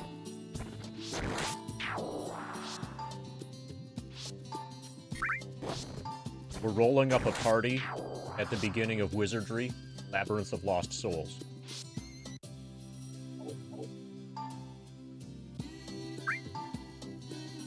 We have 3 of our 6 characters created so far. This has become an ASMR stream. I hope you like that bell chime thing.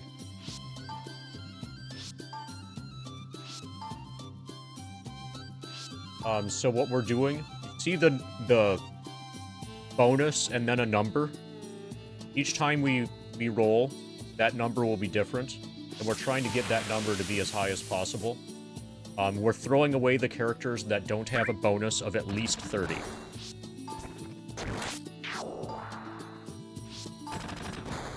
So we're throwing away almost everything. The time between rerolls is really short.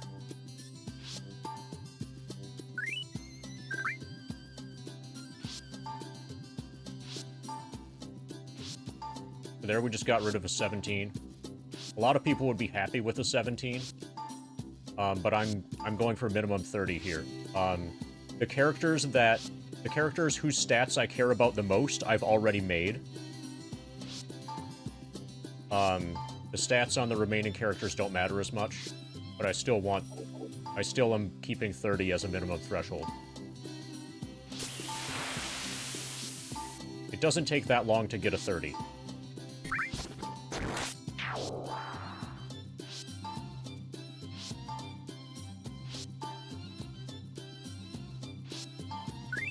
$26 is not good enough.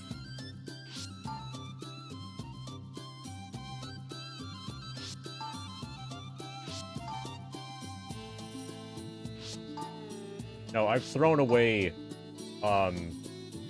30 even before. I've already dropped my standards to the point of being able to accept a 30. I just got a 40. And I took that. I accepted that, of course. I've been streaming for almost 2 hours, and pretty much all of that time has been rolling characters. It's in the stream title, but Wizardry, Labyrinth of Lost Souls. This is the Steam port. Originally, this is a PS3 game. Are you familiar with the original Wizardry PC games? Proving Grounds of the Mad Overlord, Legacy of Lil Gaiman, Part of the Maelstrom, Knight of Diamonds. This is a modern, like, iteration of that playstyle, that game style. Hey, Frog. Yeah, my stream titles have gotten huge, because I'm, like, hyping up the grind, I guess. But if you get far enough in to where you can't see it anymore, then the name of the game I'm currently playing is there.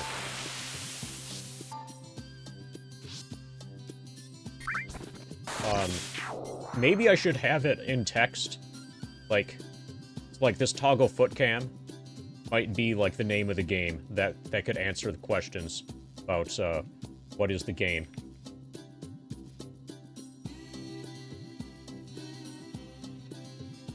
But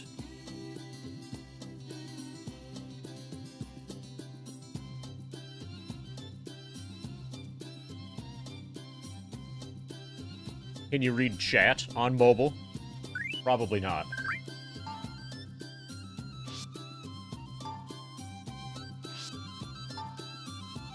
Yeah, I heard that they fucked up the mobile app really badly. To the point where I wouldn't be surprised if you couldn't read chat. Like, if you could type in it, but you can't read it.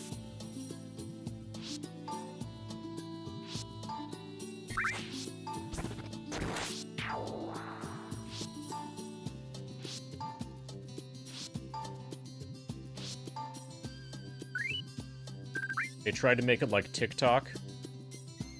Do the people at Twitch know that Twitch streams are long-form content, and TikTok is short-form?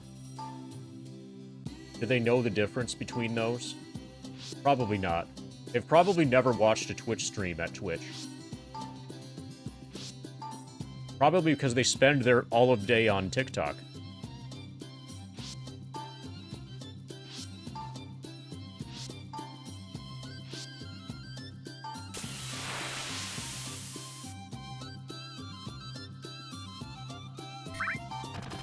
My condolences, Aga. I certainly would never watch me on a mobile phone.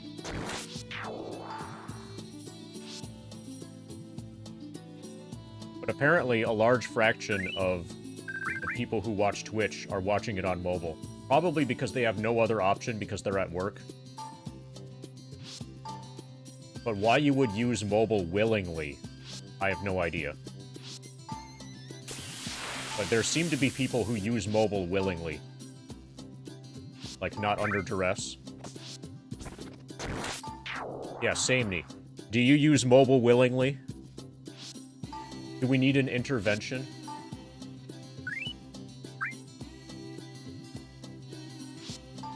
Someone can show you what a computer is? Hey, Damney.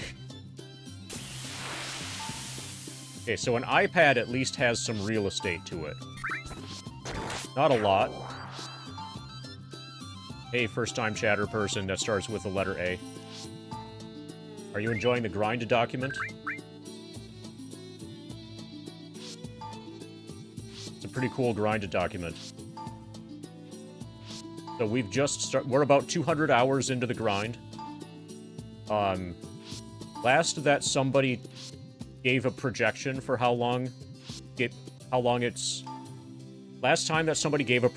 for finish time, it was around 1,300 hours. On the basis of my progress so far for the first 200. We're about 15.5% complete at level 54. FF7 is down in the lower left corner now, and the game here that we just started is Wizardry, Labyrinth of Lost Souls. And by just started, I mean we're still rolling characters for our initial adventuring party. So if I only did the grind, RetroJ, if I only did the grind, I could get it just under 1,200 hours. But it's slower because I'm doing other stuff at the same time. So the question really is just, how much is the gaming with your hands and paying attention to something else? To what extent is that slowing down FF7? And my guess is that it will probably slow it down by 100 to 200 hours total by the end of it.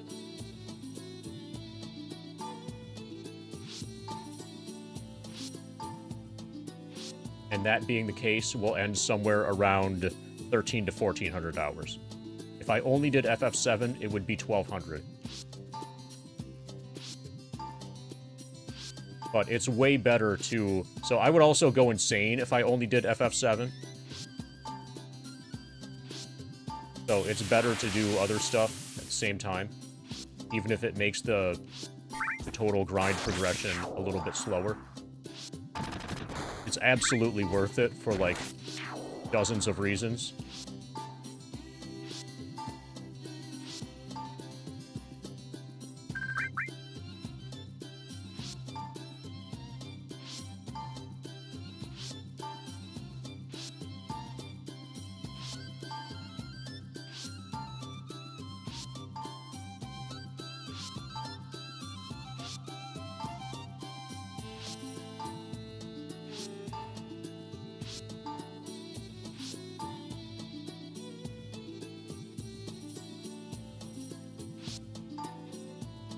Okay, somehow Samney is replying to D&DJ about something that must have been a long, long, long time ago.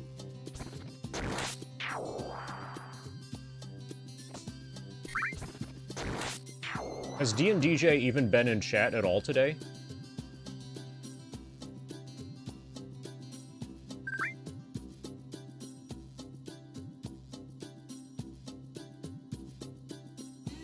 Probably not.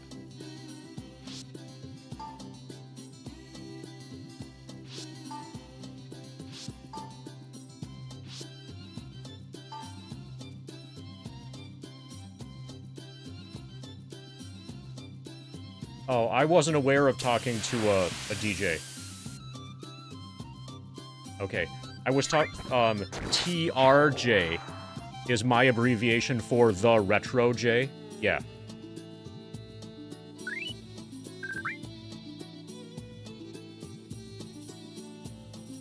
Okay, so TRJ, imagine that Samney's comment was directed at you. See if you can decipher it now. Basically, at TRJ, the record is easy pickings. On it to for Johnny.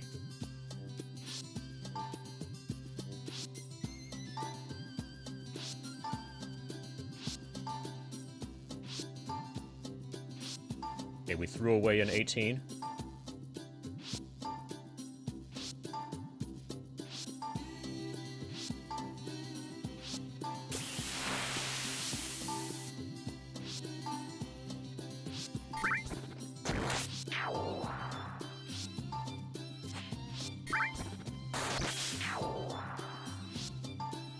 Goodbye 19, goodbye 16, goodbye 18.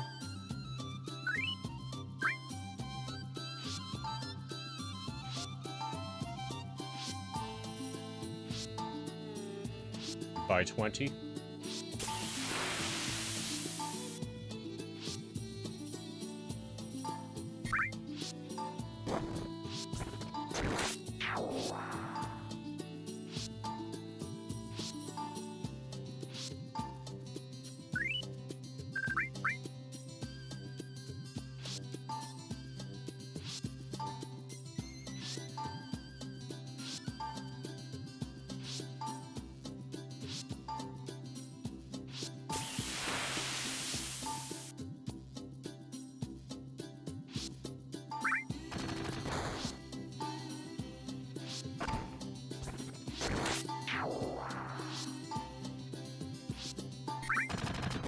So on PS3, you can pay to make your bonus higher. It's pay to win. And then on PC, on the Steam version, you get that, like, extra bonus thing for free, and I'm deliberately not using it.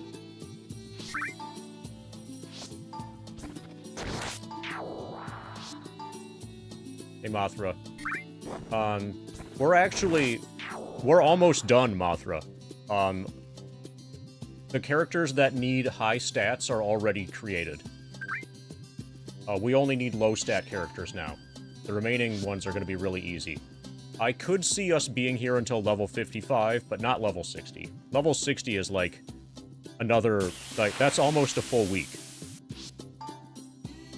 I'm at the point now where each day of streaming is a single FF7 level.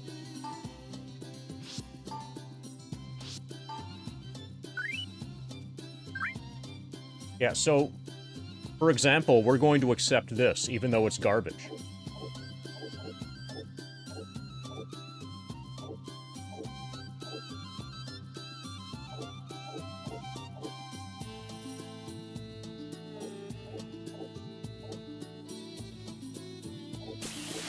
Okay, this will be Kelrick.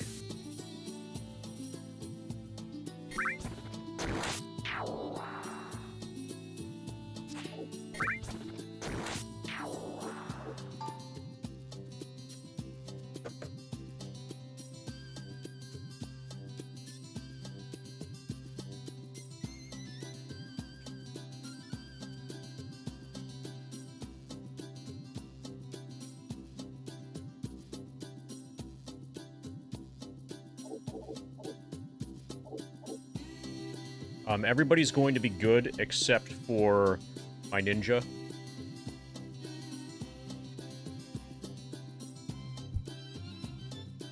And then my party is going to behave like they're good, most likely.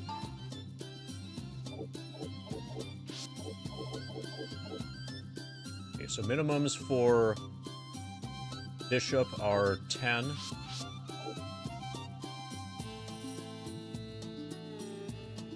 No. No minimum. 13, 13. Okay. And then for... Okay, we're already at minimums for Mage and Priest.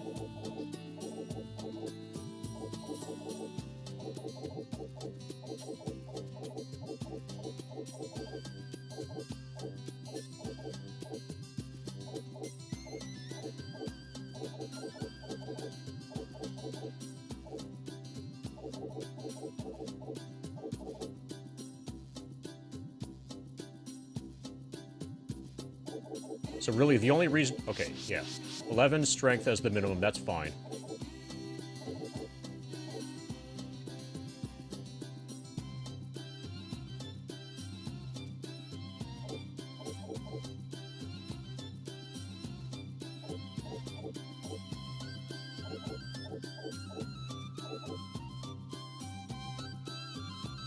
I think this is fine.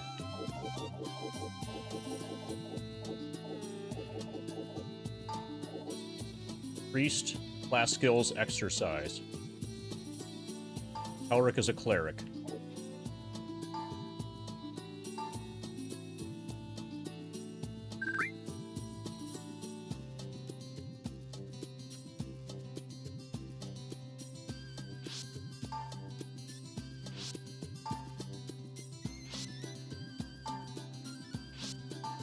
Now I need a bishop and a mage. The mage is going to have a different... mage will be an elf female. And then we want a alternate...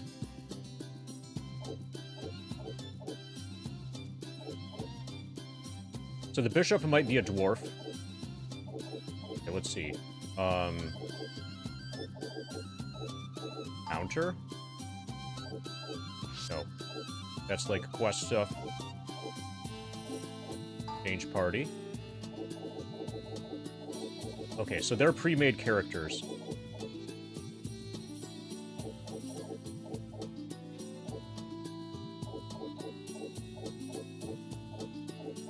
Yeah, so the...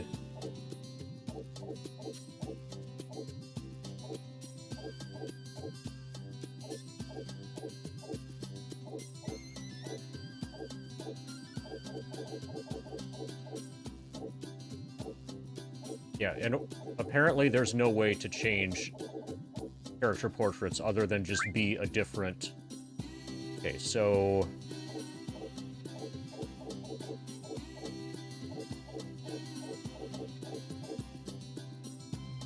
Does this have to be female samurai? Okay, this is a fighter, but I have a lord that has the same portrait.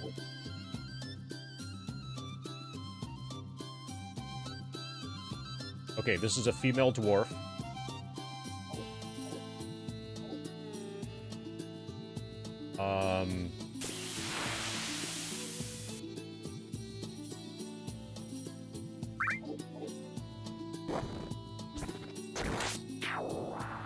Evil thief, porkloo. I assume that's male.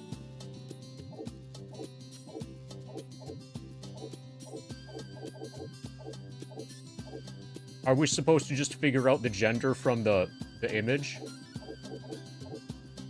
It should be stated.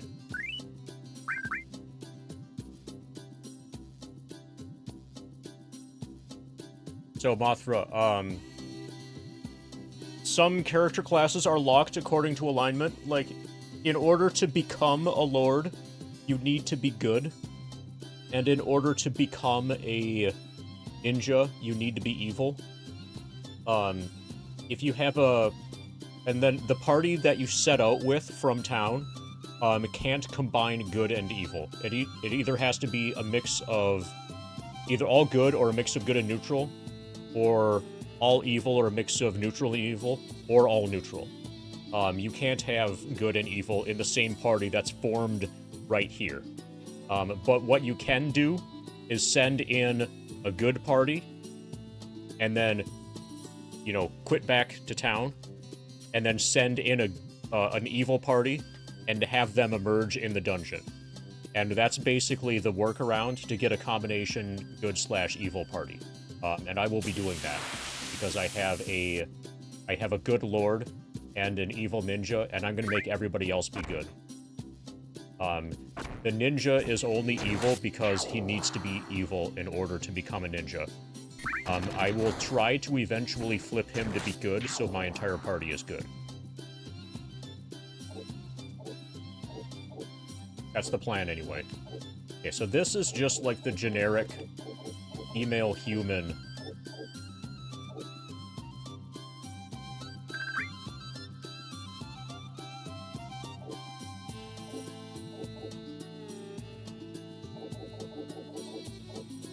Okay, so we have Ariel, Finder, Kelric. So, my main character, Jane, is good. And so I can't take any of the pre-made evil characters or Finder currently.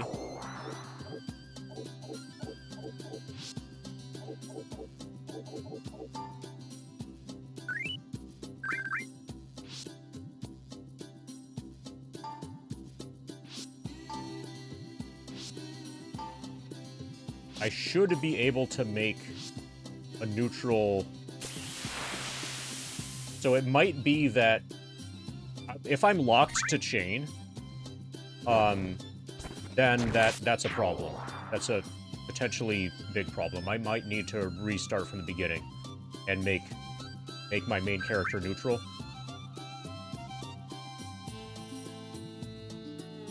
But we'll see. I'm gonna make the full party first, and then we'll experiment with how to get around the alignment restrictions. What I described about sending in 2 adventuring parties and then merging them in the dungeon, as opposed to merging them in town, that's something that's been available to do since the early Wizardry games, and people report that it works just fine in this game as well. So, there's gotta be a way to do it.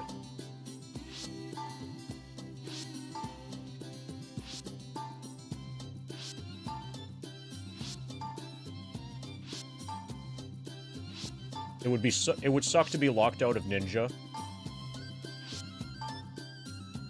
Like, theoretically, you're supposed to be either locked out of Lord or locked out of Ninja.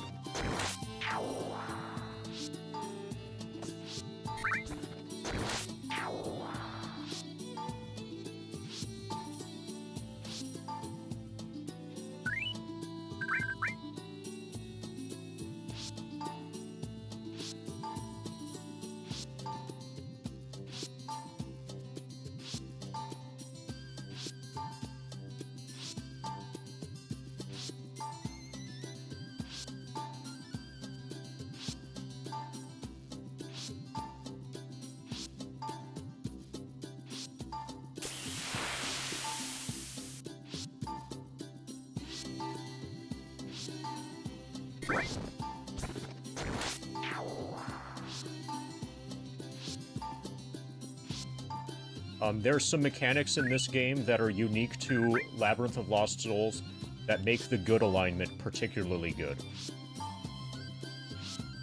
To the point that I would like to get my ninja to be good.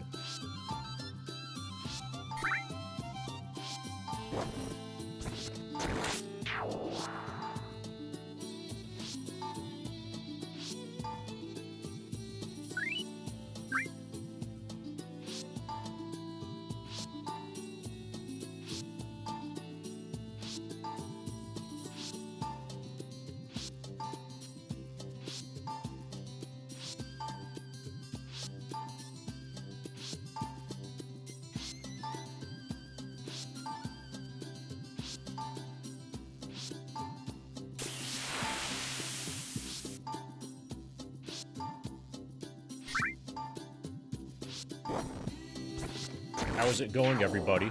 Are you enjoying the rerolls? 50 viewers? What's wrong with you guys?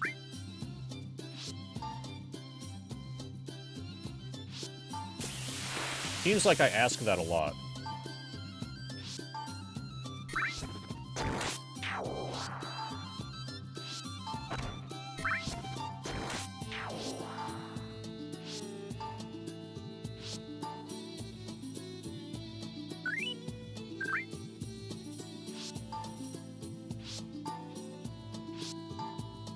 Okay, just went down.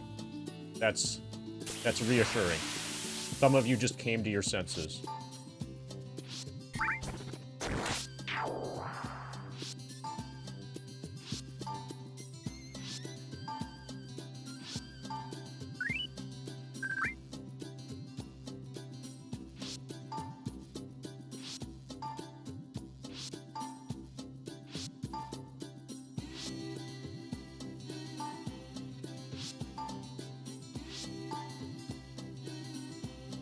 First character made. Somewhere in the high 30s. The highest bonus we've had was... It was a 38? Okay. And then we took, like, another one in the high 30s for our samurai. We got a 40 to make a ninja. I accepted a 30 to make a priest. And I had 2 remaining characters. I'm making a bishop and mage, and those I'm willing to accept 30. Their stats don't matter nearly as much as the frontline people. I just want them to all to be able to super easily interchange between each other's character classes. So I want my mage and my cleric to both be able to become a bishop whenever I want.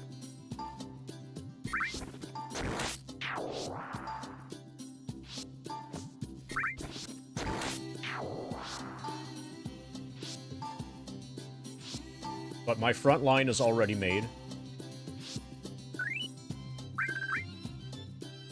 One really annoying thing is that I can't... the character name maximum is 6 characters. The person name, you know. So I can't be Catalyst. And I can't be Estuan. Actually, maybe I can. No, I can be Estuan, I can't be Decatur. So I have a particular, like, set of, like, all of the names for my wizardry party are set in stone and, like, traditional, and I use them for every wizardry game. And some of those I can't use because they're 7 characters long, and the max here is 6, and that's annoying. That's the first serious problem that I've encountered in this game. Your name should be able to be longer. Yeah, I should cancel my gift sub over that.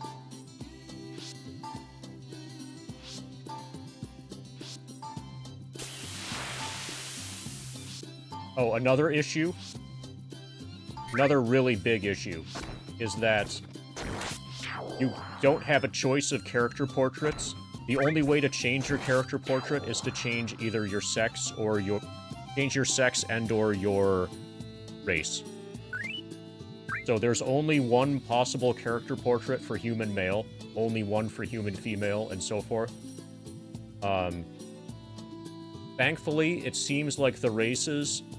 So gender doesn't matter at all in this game, but races have almost no effect. Like, what race you are really doesn't matter. So basically, we're picking different of those things just to have variety of character portraits. Not because we actually want to have a dwarf, but just because the dwarf looks different than the human, for example.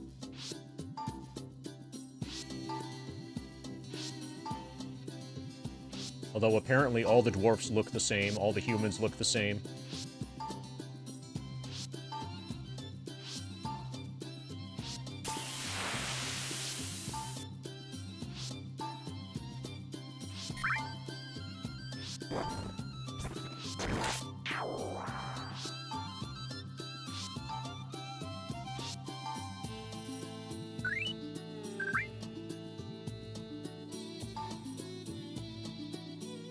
Wrong button.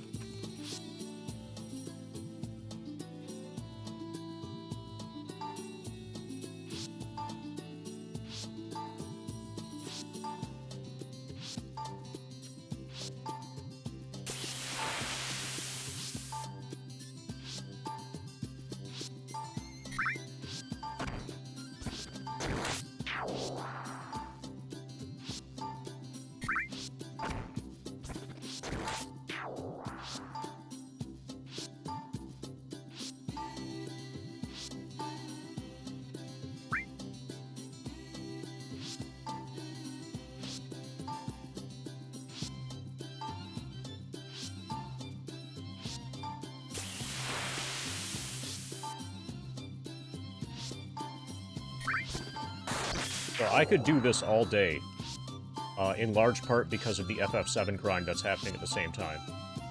Time just melts away when you're grinding in 2 games at the same time. And you can't get bored with either game.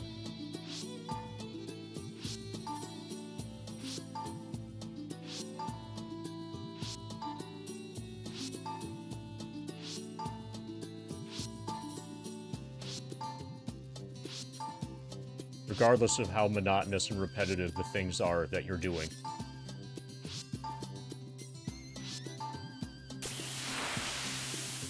If juggling 1 ball might get boring, but juggling like 4 balls at the same time, you're not going to get bored. And this is like 4 balls at the same time.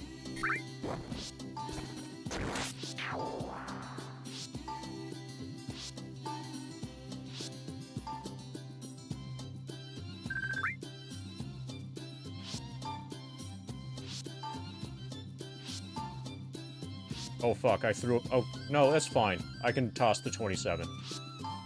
I got rid of that 27 by accident, but my minimum threshold right now is still 30. I would have tossed the 27 if I had seen it.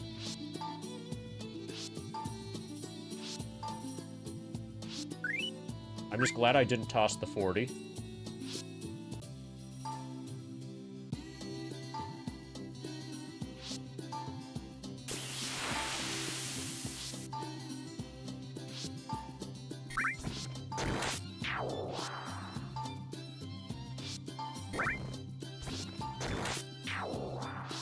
There's a 28. Goodbye.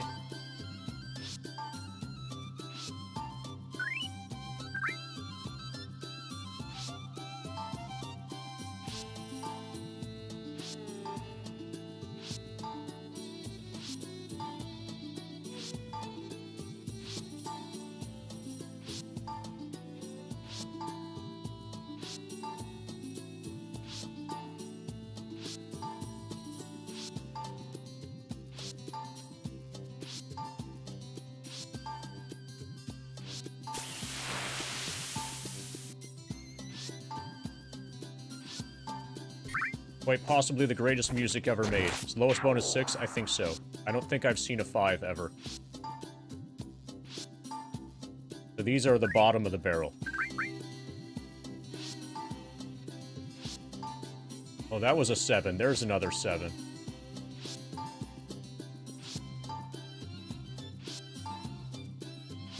These are some really washed up drunks I'm finding in this tavern.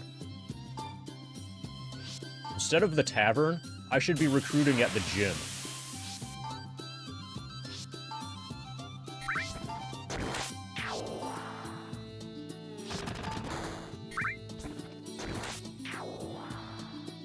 You're also eating wonton soup for the first time in 2.5 years.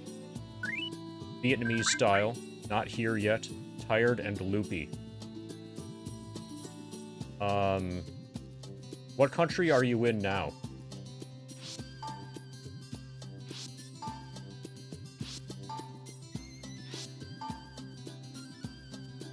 Vietnam?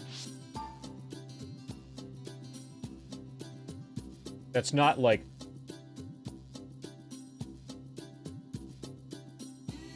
That's not like Vermont, right? That's Vietnam. Vermont is kind of a foreign country.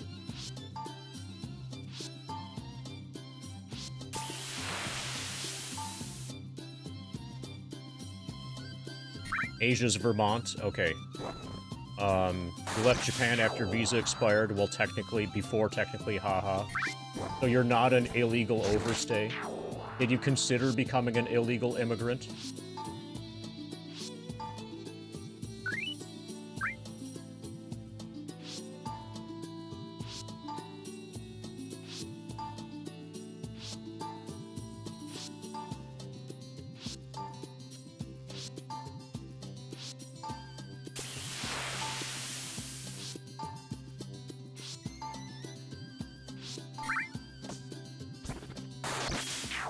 Japan, you did not. The immigration centers there have prisons on the top floor.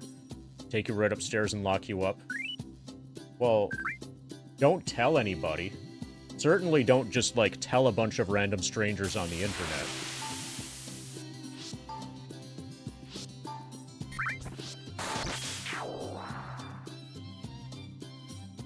You oh my god, now you're telling a bunch of random strangers on the internet about your life of crime.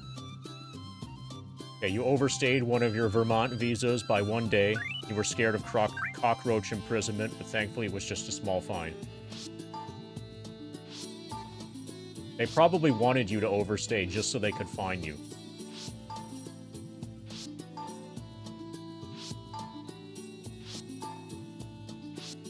Yeah, Vermont's full of rebels.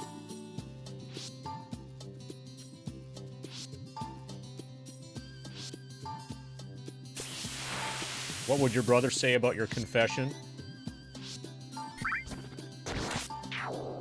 I don't know if that's really his area.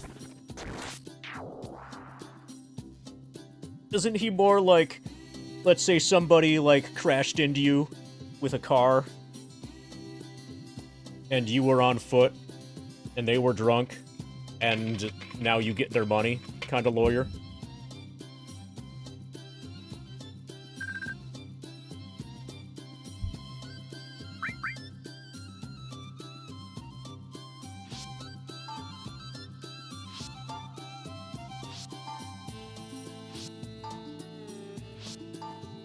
What would the criminal lawyer reacts guy say about your confession?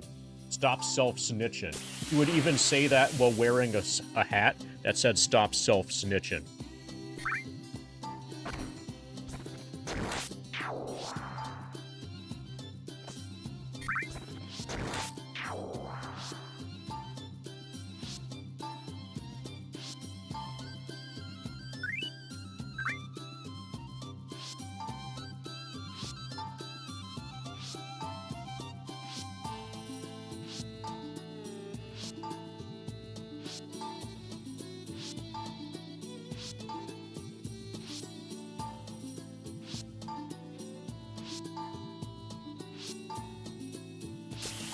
We're only 2.5 hours into the stream, and we have most of our party already. This is going not that bad.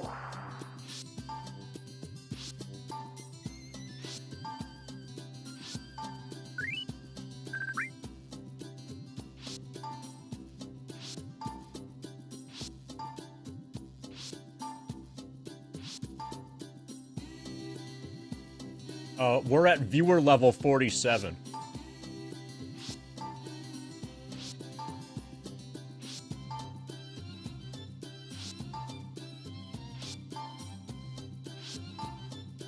Yeah, this game is surprisingly generous with the bonus here's.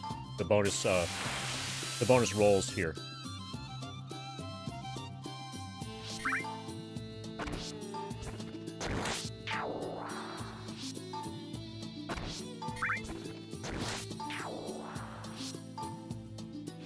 The only complication is that I'm doing this while streaming, so there are a bunch of distractions. Like chat and FF7 and the fact that I'm streaming.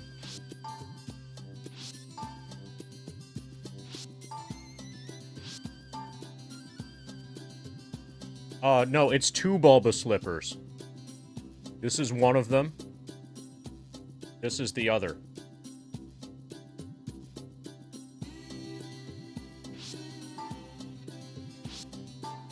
Yeah, the stream has really come a long way. That's probably why we have 50 viewers. It's all the Bulba slippers. If I switch to shoes, or even to Highland Cow slippers, I think the viewership is going to plummet.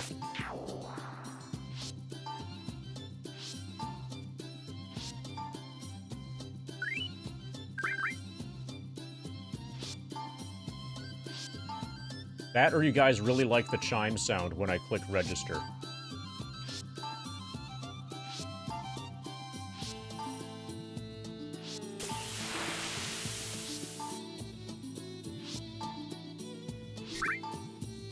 AR underscore. That R stands for really likes Pokemon, right? More specifically, really likes Bulbasaur. It's just really likes Bulbasaur Twitch test. Didn't all fit.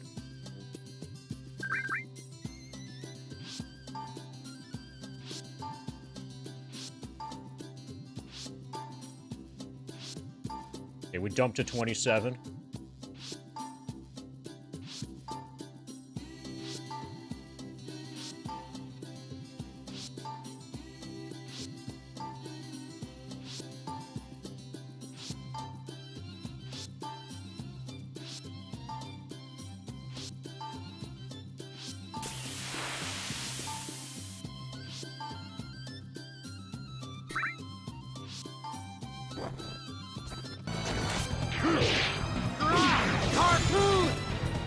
Alright. Goodbye really likes Bulbasaur Twitch test.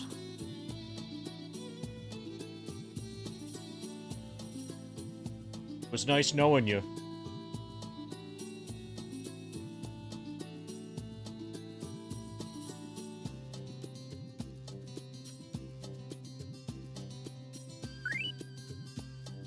Was Wizardry a PS1 game?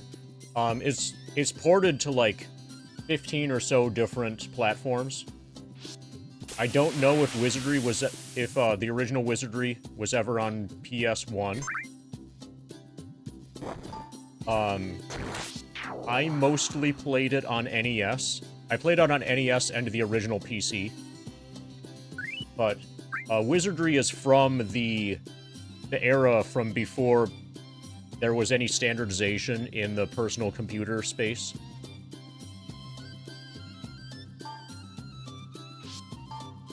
Like, back in the day, if you played it, you probably played it on, like, Apple II.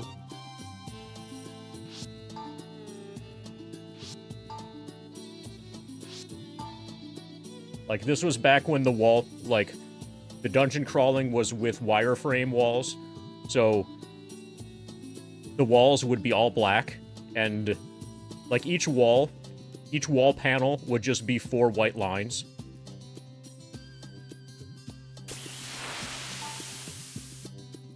We've come a long way since then.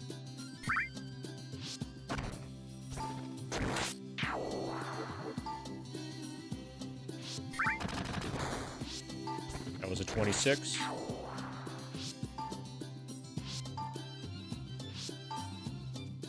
Okay, I'll take this.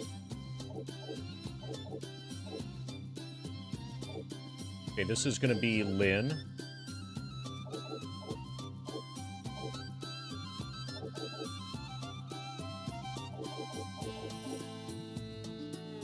This is my mage.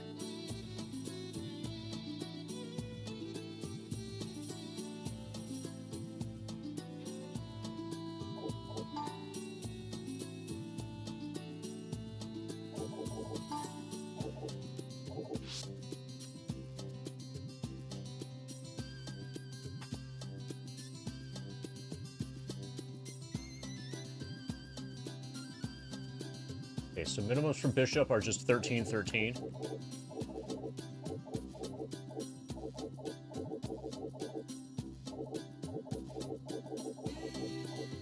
Oh, you can jack this. Okay. 20 is the max, apparently.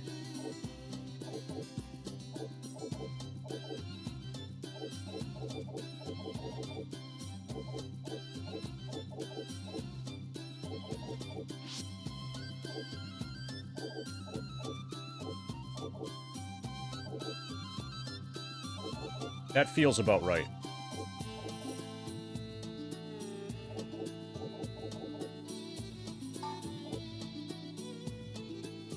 Class skills, magic boost.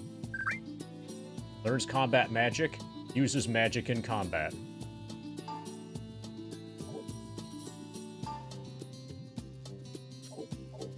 Okay, we need one more character. We need a bishop.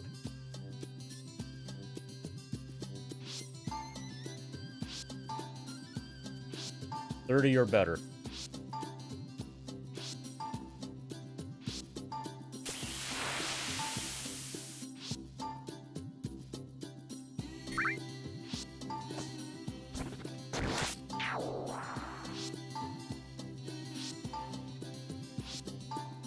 Any roll now when we could be done with this.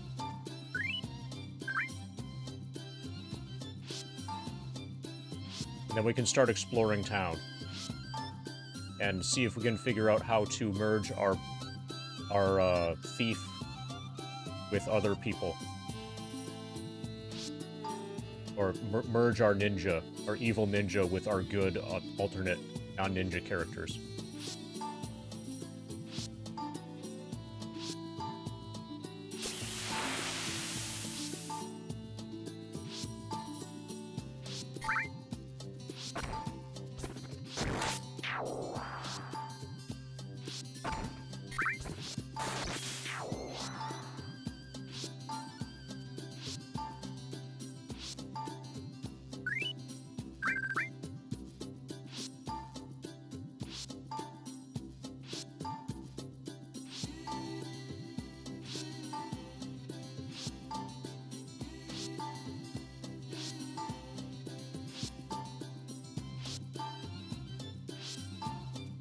Ba-da-ba-ba.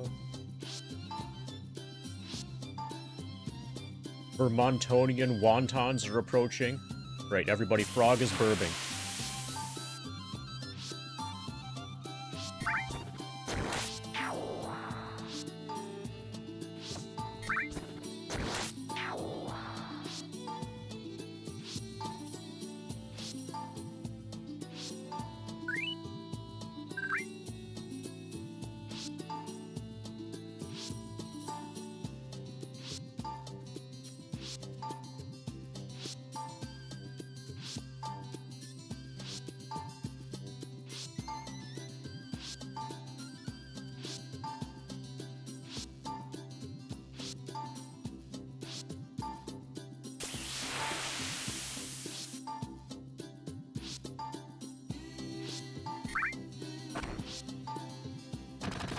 Ba, ba, ba, ba, ba, ba, ba, ba.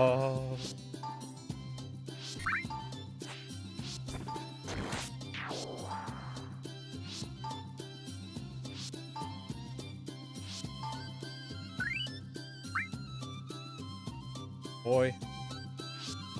Ti amo.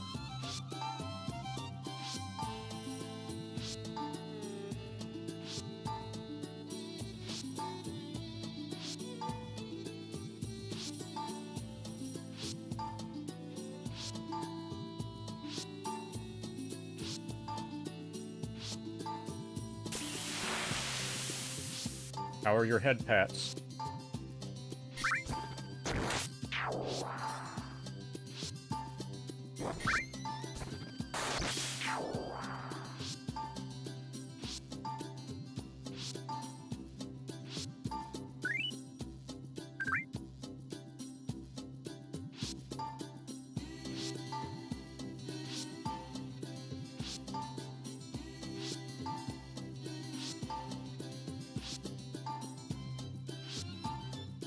Ba-da-ba-ba-ba-ba-da-ba-ba. Ba-da-ba-ba.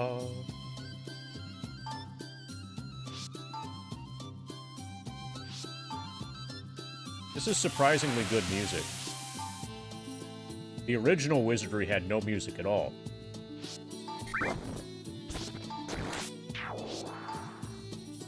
So compared to that, this is awesome. Oh. Any confirm buttons?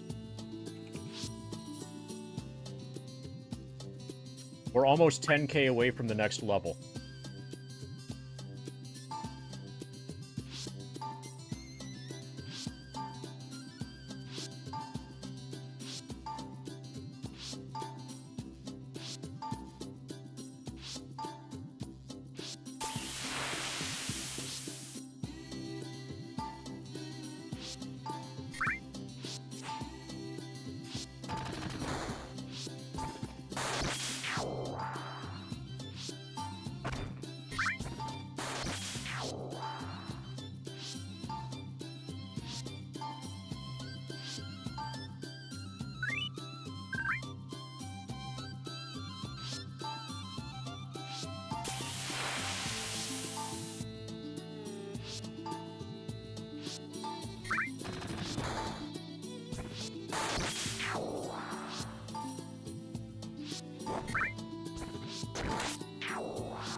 19.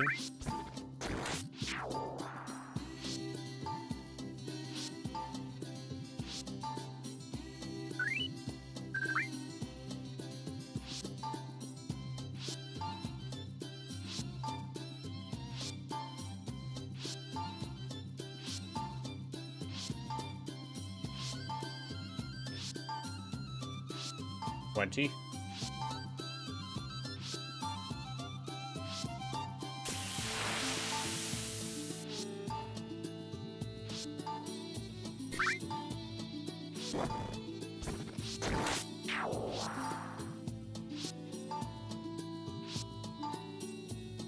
$18.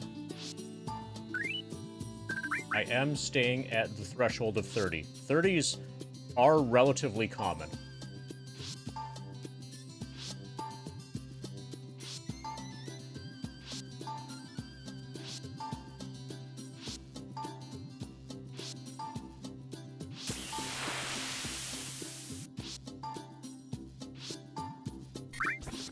This is like resetting for a shiny Pokemon, only without the resets.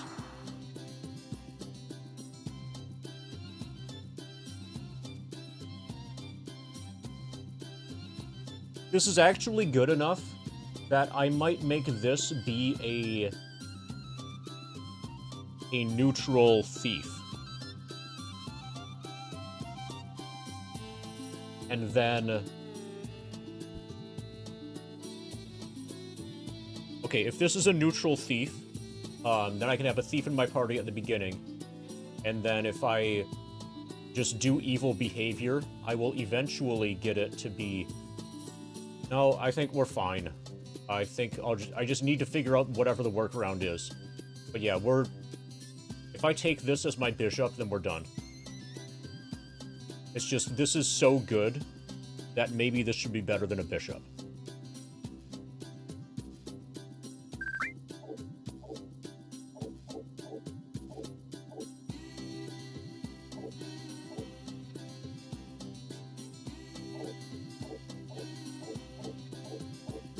Okay, so my bishop is probably never going to change class.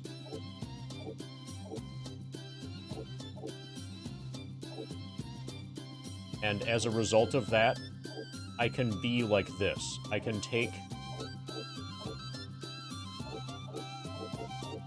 this character portrait and be a gnome.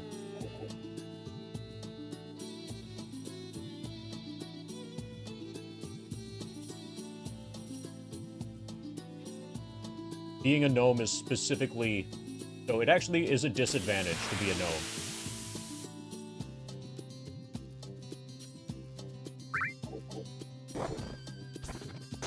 But it gives me a different character portrait. And I like this character portrait for a bishop a lot better than this character portrait. Also, I don't want to... I think the Porkloo character definitely does not make sense as a bishop.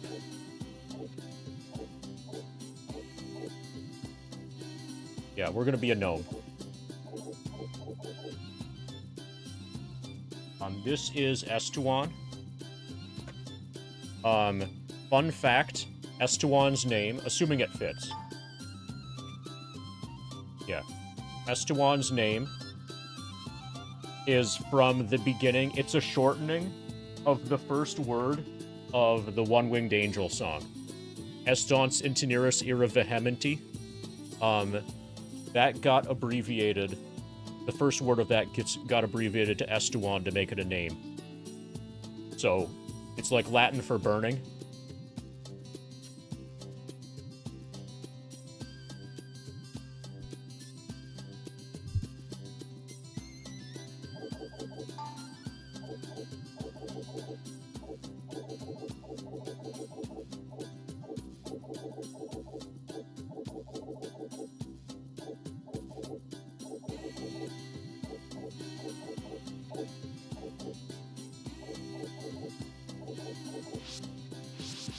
Okay, he cannot go over 15 fight.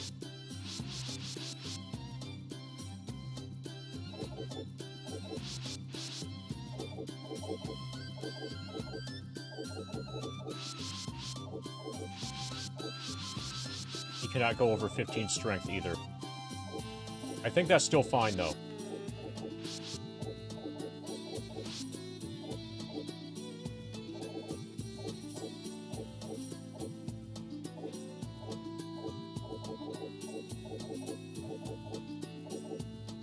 "12, 19, 19, 15, 12, 11.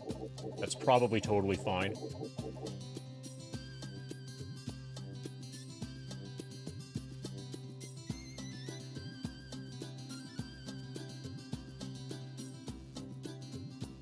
I'm probably never going to have him be a frontline fighter. So the vitality and strength limitations,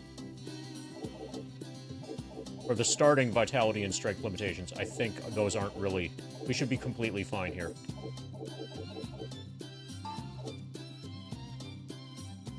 Class skills, magic wall.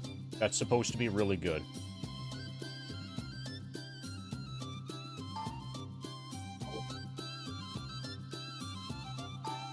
Okay.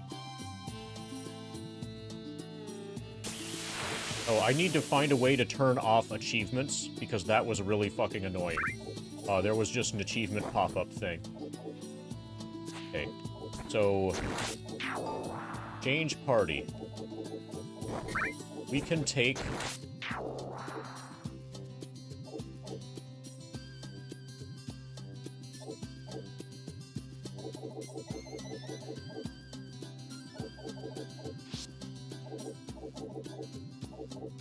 Okay, so how do we get Chain out of the party is a question.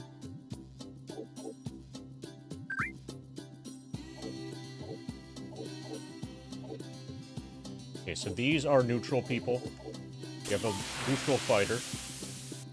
Okay, his hair is a little bit different colored.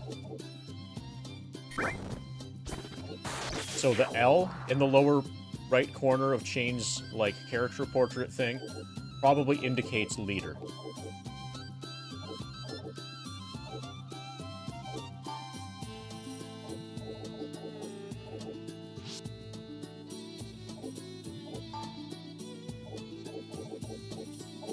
So we might be stuck with our leader. If we're stuck with our leader, then we are in trouble.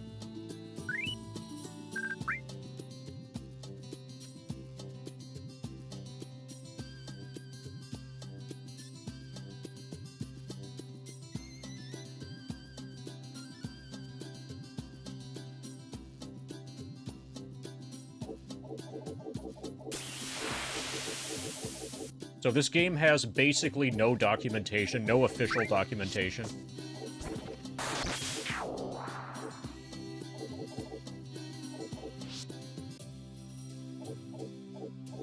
Okay, so I'm just gonna go through in order, see what's here.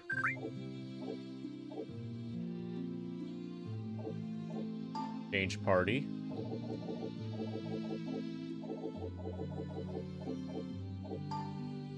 Okay, that's letting people out. Or back in, or whatever.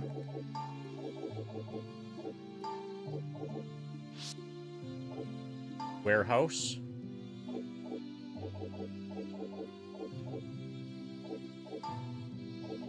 Okay, warehouse is, like, apparently a shared inventory.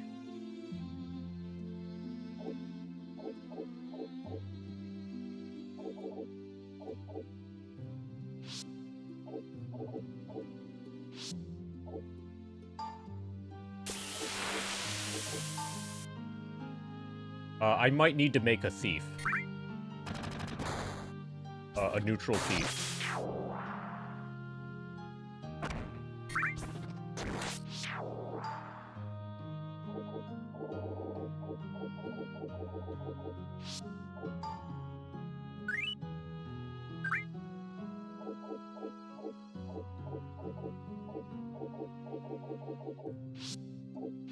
Okay, that's for completionists.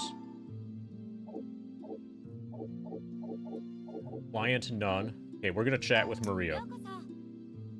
Good afternoon, welcome to the inn. We can relieve fatigue of both the body and mind. Hey, Samney. You can stay in the stable if you only want to restore magic, though a night in our rooms will heal your wounds as well. Feel free to use whichever is convenient for you. Rumors at the inn. Welcome back, and thank you for your continued patronage. Pardon me, I don't mean to speak out of turn, but have you got a map and some torches?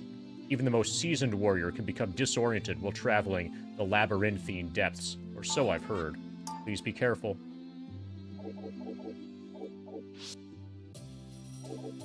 I'm probably gonna have to roll a thief.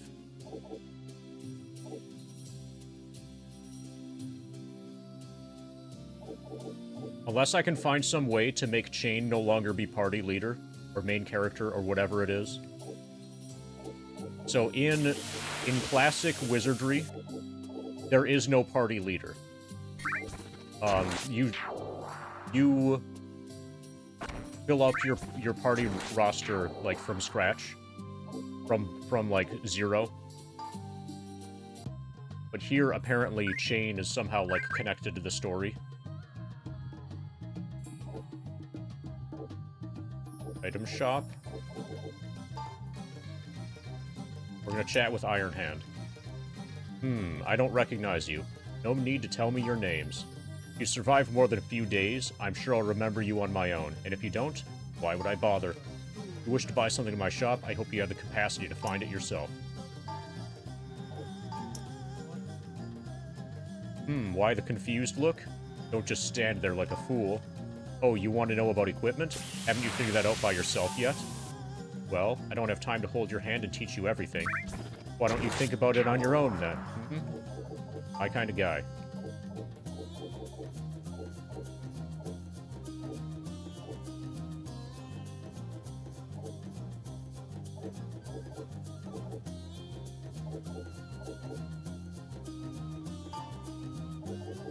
Okay, so right now I'm as Chain. I have a dagger, a robe, and shoes.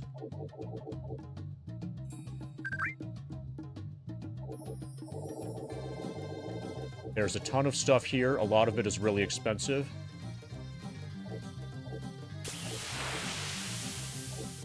Map of the Dungeon of Trials, 1st floor through 2nd floor. Map of Shin's Dungeon, 1st floor through 3rd floor. I think we're expected to get this immediately.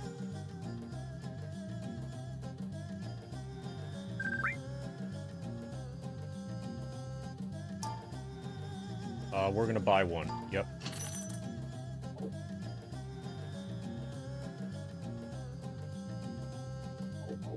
Actually, okay, I think we might need to make... Yeah, I'm gonna make a neutral thief. And then probably just keep him on the front line. Or I'll keep a neutral thief. Because...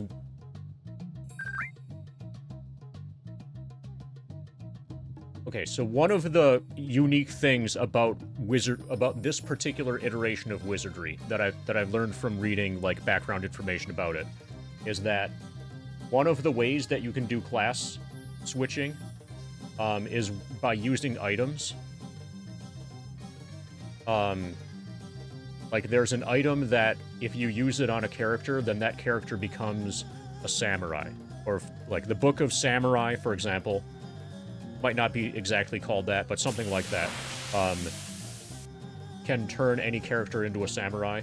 And there's something like that for thieves and for ninjas. And I think that gets around the alignment concern. So if you were to use that on a neutral thief, then you would get a neutral ninja, I think. And probably that's what I'm gonna do. That's probably what I'm gonna have to do. The workaround would be if my main character were neutral. I could have my main character be a neutral,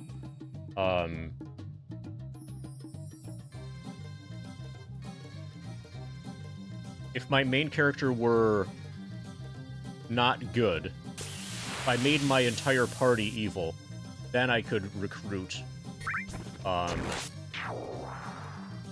Then I could recruit my, my ninja.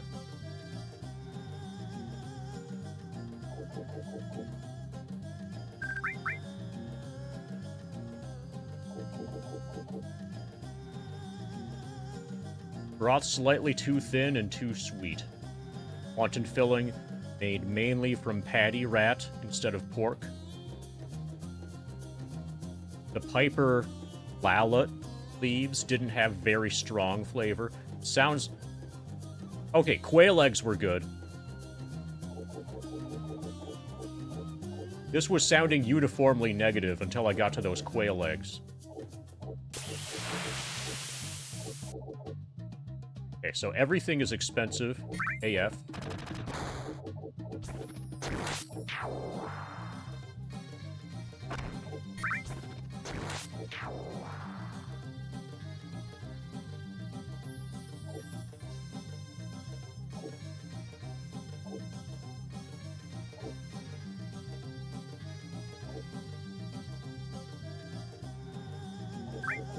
In the bag of holding. Frog. Bag of holding.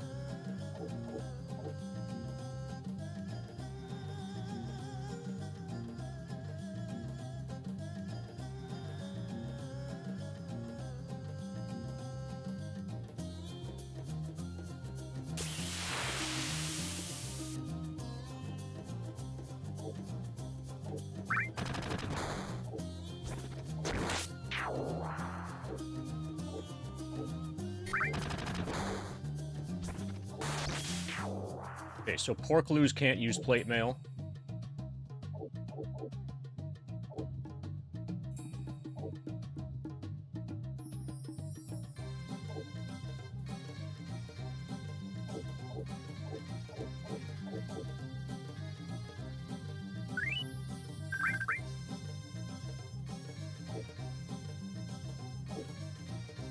Okay, black attire.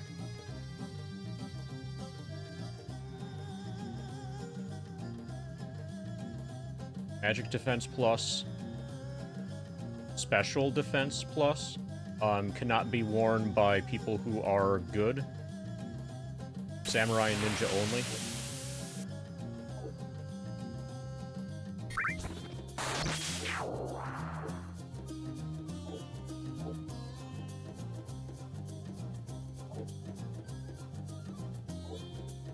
Okay, we need the hat. We absolutely need the hat. I don't know if it's weak against creature or strong against creature.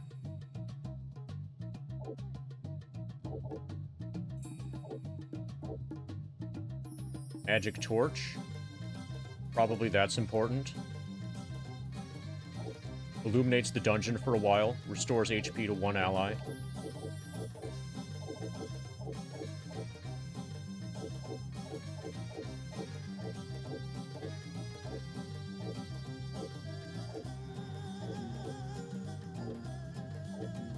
Here's poison status.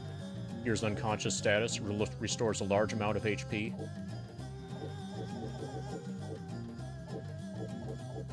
Single-use spells, apparently. Okay, so we bought the Trials map. Yeah, I'm probably just gonna make a thief.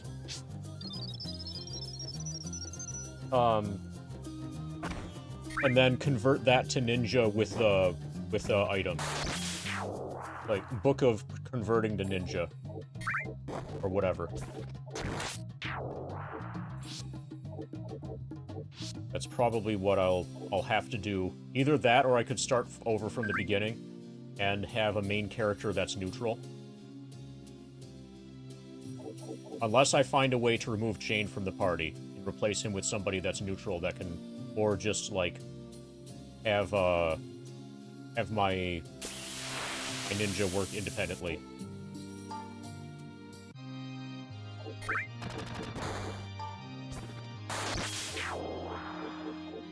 Okay, we can give our money to the church, because why not? Let's chat with Samantha. Lost sheep. How can the temple assist you? God bless you today and always. Ah, you wish to know about tithing? I suppose you could say it is a way to show the gods your thanks. The gods are always watching us, and they shall surely bless the generous. Okay, we should be sure to give our money away later, once we have it. Don't have anything tradable.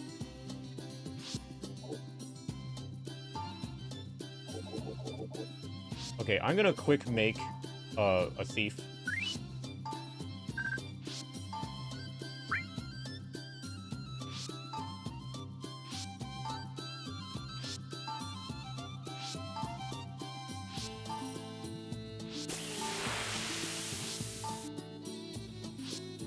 So my... Let's see what my,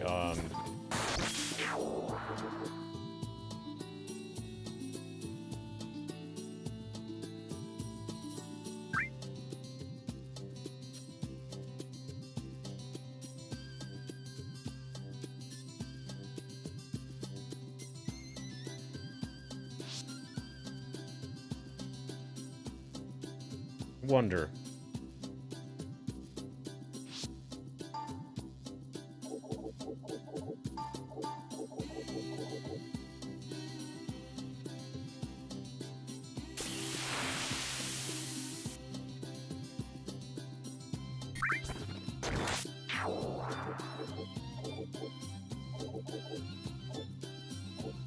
Okay, this is just to move them around on the order list thing.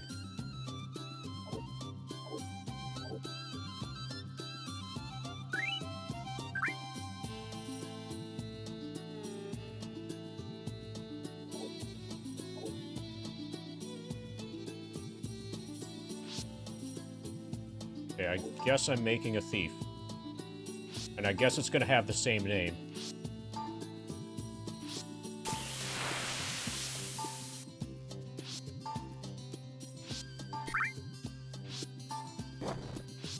(26) and 27 are not good enough.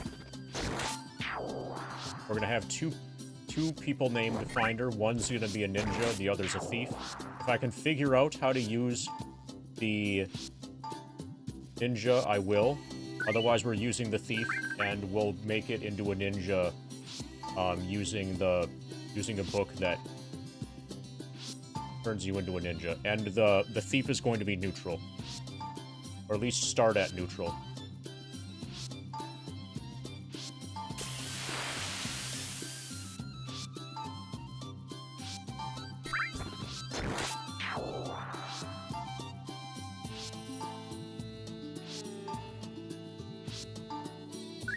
So I don't like this party leader thing.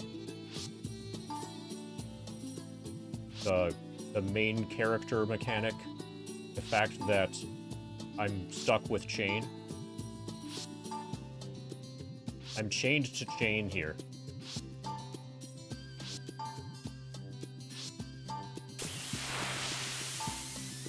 So if I turn my entire party evil, then my ninja can join.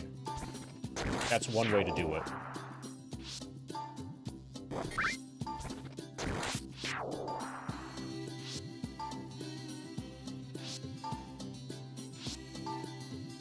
But then whenever I return to town, I won't be able to reform. Once I start actually playing the game, it will probably make sense.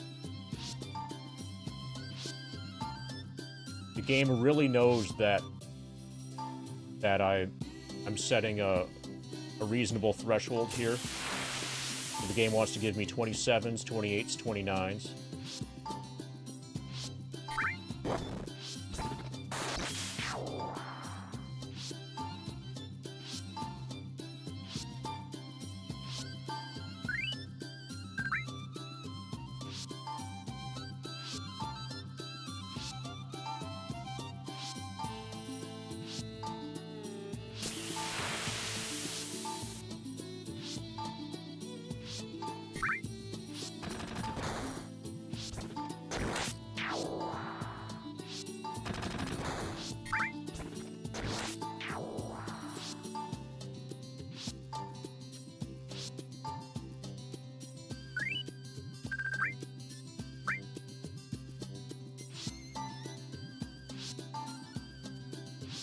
But I suspect that Chain's alignment is going to stay good forever. I think his alignment can't change. And that being the case, I need to just have a neutral thief and convert it using equipment.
No.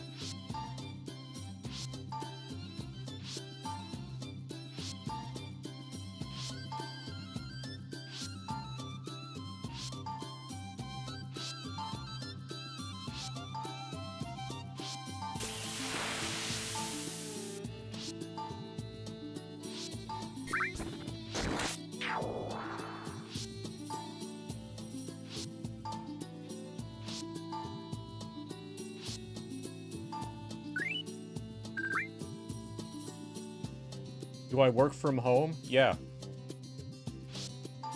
I'm at home right now, student loans. And I'm working right now. So yeah. I suppose you get more time that way if you're streaming on Twitch, you know, all the time, if you're streaming from home, as opposed to streaming like from an office that you have to drive to, because that cuts out this time spent driving to and from the office.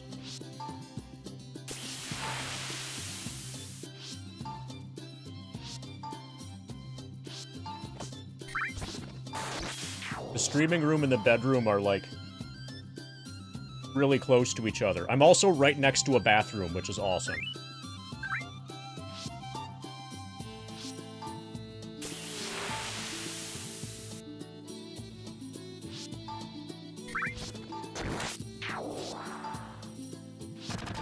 Wait, hold on.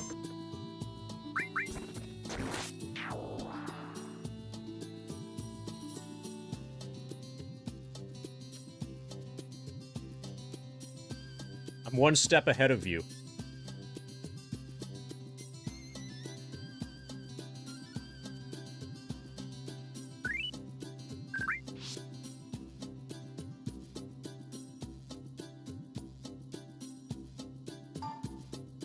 Hey, Cornped.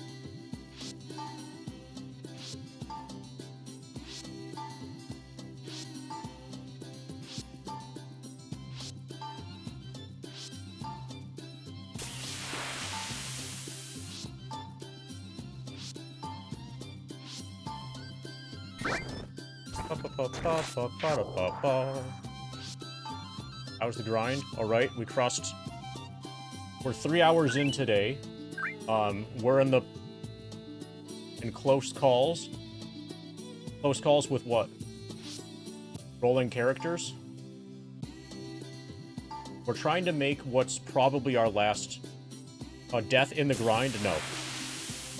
I've been careful. Or when I'm playing in such a way that I only have 3 buttons, it's basically the only way that something can really go wrong is if I attack myself, and it's very, very, very hard for me to accidentally attack myself, given the setup that I'm using.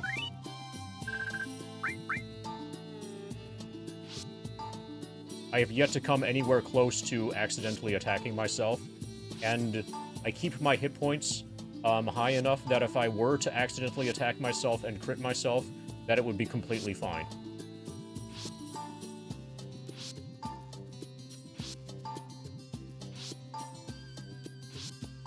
If you're talking about me personally dying, no, I'm still alive, and I haven't had, like, any heart attacks or aneurysms or strokes or anything like that.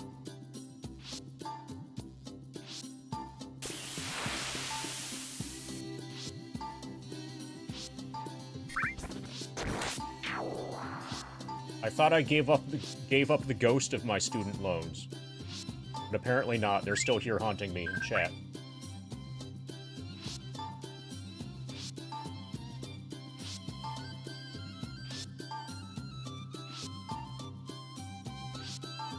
So, something that seemed... Okay, imagine... Stop and think for a moment. Okay, this is gonna be really hard. I shouldn't have said that. Stop and imagine for a moment, student loans. You don't have to think. Imagine that somebody was streaming on Twitch, and they played Dragon Warrior, then they played Dragon Warrior 2, then they played Shining Force, then they played Dragon Warrior 3, and they played Shining Force 2, and they did this over the course of, like, 3 weeks, okay? Probably not that hard for you to imagine that. Okay. Yeah, so if that happened, would you be like, oh my god, how does this person get the free time for that? Oh, whoa, holy shit. Whoa, oh my god. Or, you probably wouldn't think that. You would probably just be, oh, that's a Twitch streamer that's streaming casual playthroughs of RPGs. Because that's what they're doing. That's just a Twitch streamer that's streaming. What I just described is a completely ordinary situation of a Twitch streamer streaming casual playthroughs of RPGs. But the instant that you add well grinding in Final Fantasy VII to it, then people suddenly think that this must be a massive, insane, ridiculous undertaking. Like, where do you get the time for that? So if it weren't, like, if I had just done exactly the same stuff that I did over the last, like, 3 or whatever weeks, only without Final Fantasy VII, it was just Dragon Warrior and just Shining Force, and we just started Wizardry, nobody would be like, oh my god, this is crazy, how do you do it? How do you find the time for it? Blah, blah. It would just be like, oh, so what game's next?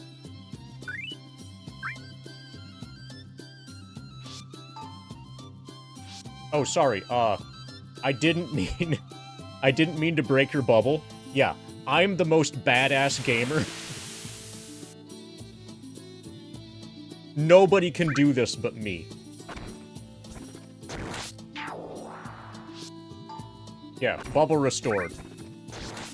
It's okay. That was... You almost died, right? Due to having your illusions be shattered. So I remember one of the earlier streams for this, somebody asked, like, how does Drika feel about the fact that her husband, is the greatest gamer that's ever lived? Like... I don't think it was you, but, like, there are other people who are thinking along those lines. So if you want, you can pretend that you're one of those people. And, like, you know, it's okay. There are other people that are also still in the bubble. You are those people, collectively. That's all you on another account. Also, hey, DBZma. What game's next? Next, we're gonna get to level 55. And then we're gonna get to level 56. Eventually, we're gonna get to level 69. And you know what's really fascinating about level 69? That's when we reach 1/3 completion at level 69.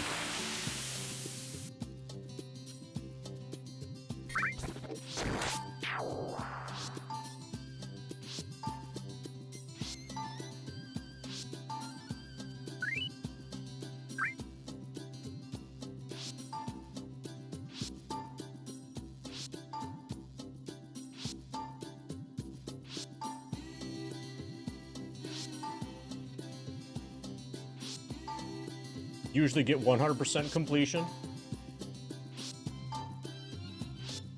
Well, somebody definitely has a lot of experience with being at level 69.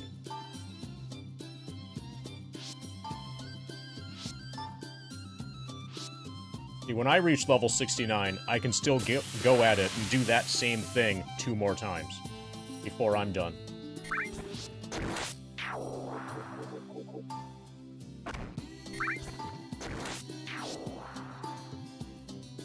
Finished no slots routing. Nice. So, I saw Morningcraft is doing some interesting stuff.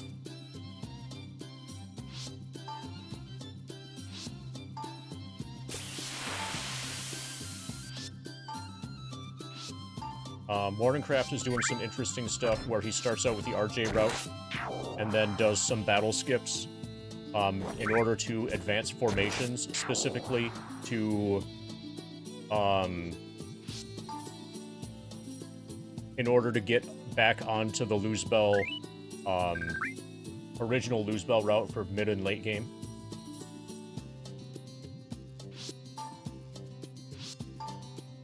So he can have the best of both worlds for both routes,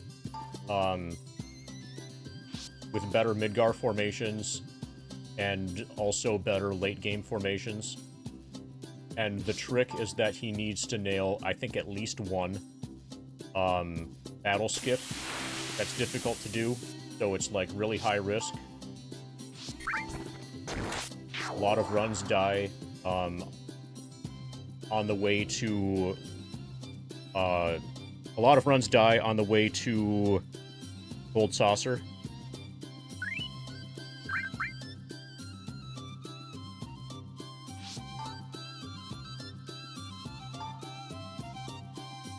Button.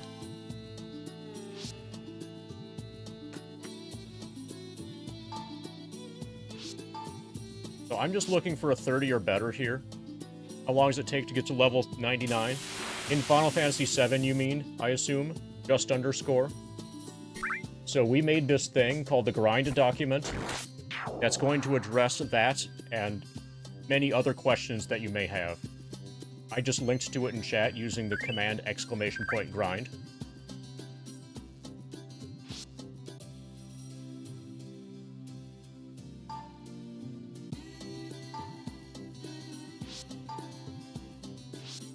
The short answer is at least 1,200 hours.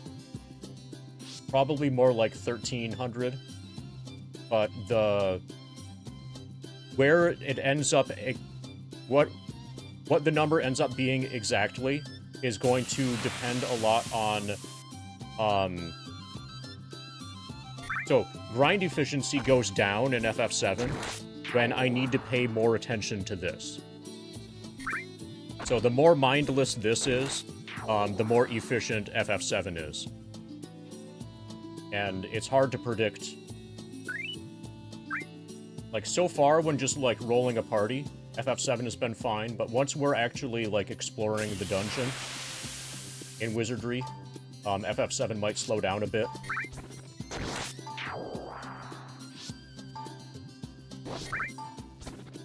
See, the problem is that FF7 is not, mindless.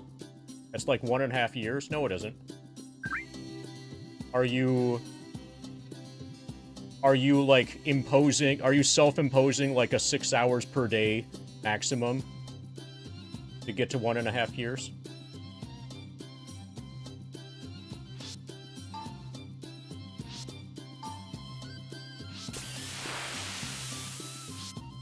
Because if so, you should stop that imposition. I'm expecting to finish sometime in December.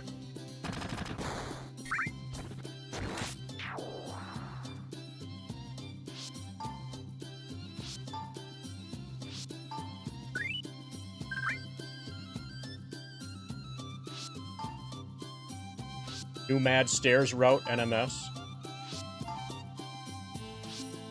Nice.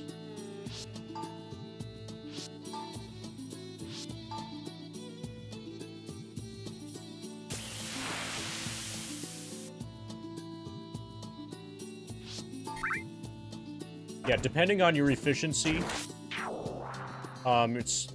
Anywhere between 2 and 4 months is a reasonable time frame. 2 and 5 months, depending on your efficiency.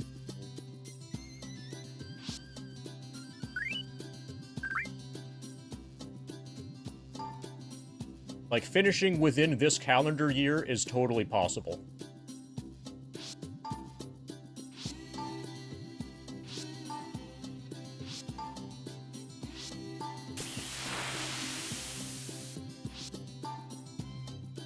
How many hats? At least 69.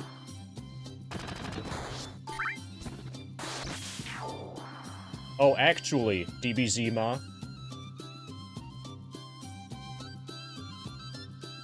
That's a secret. If you want to know the answer, you should keep watching the streams. See what I did there with the word that?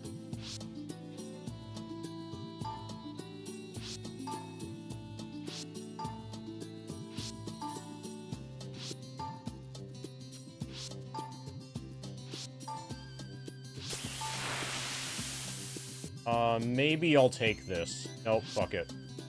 Not good enough. I almost took that.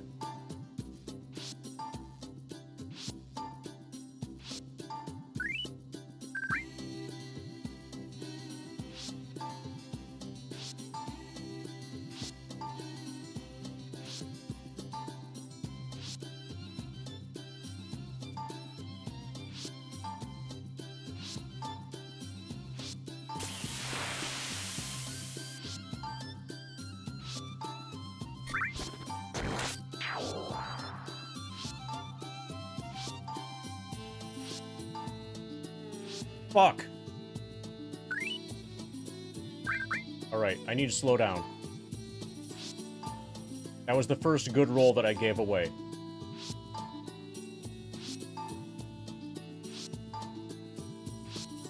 At least it was just a 30, and not like a 36 or something.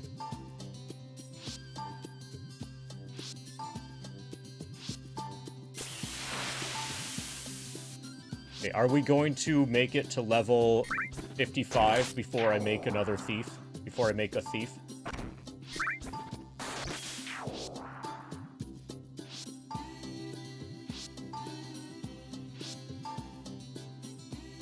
I wonder if I can just change the name of an already existing thief, but it would be crap in comparison to the one I would roll.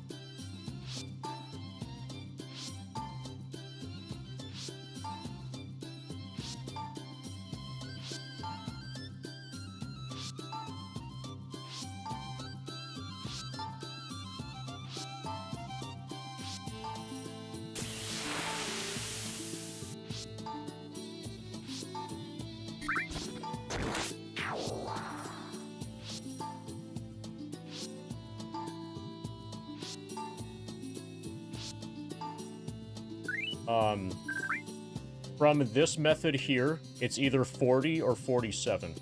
Probably 40. I'm looking for a minimum of 30. For the character that I want to make next.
The minimum is 6, apparently.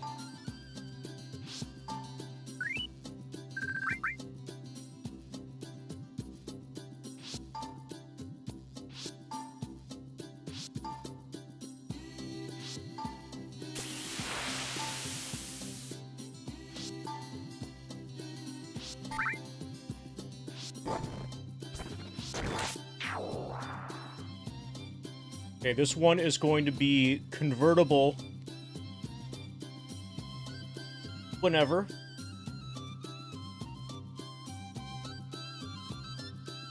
Okay, so now we're going to find out if two different characters can have the same name.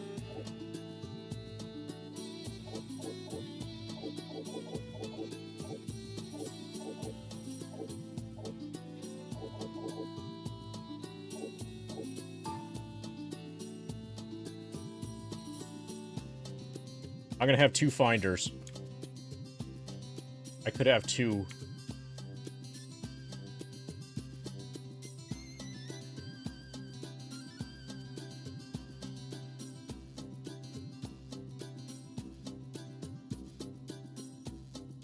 My alternate thief name is Lackey.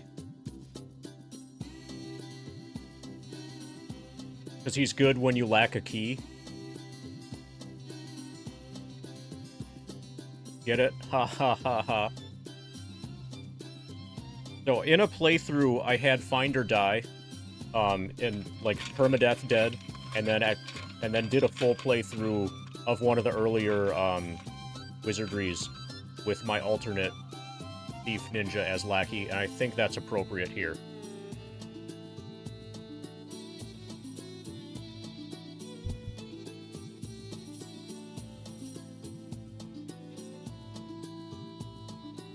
And it fits.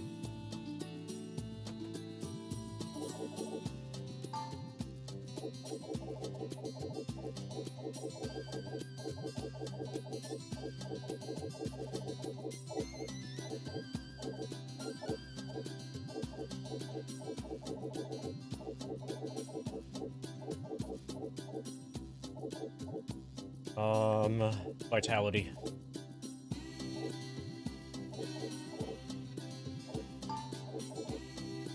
Backstab. Performs sneak attacks. Main weapon dagger. Is that a max roll? Yes, it is. Probably.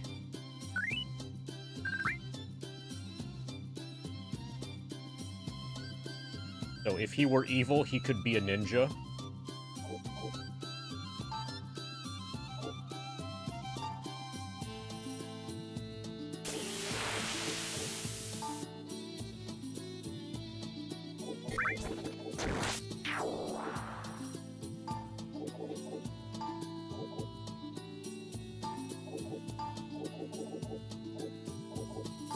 Okay, I have an all-good party with a neutral thief.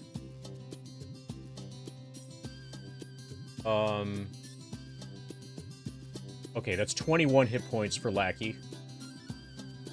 The ones are really tricky to read.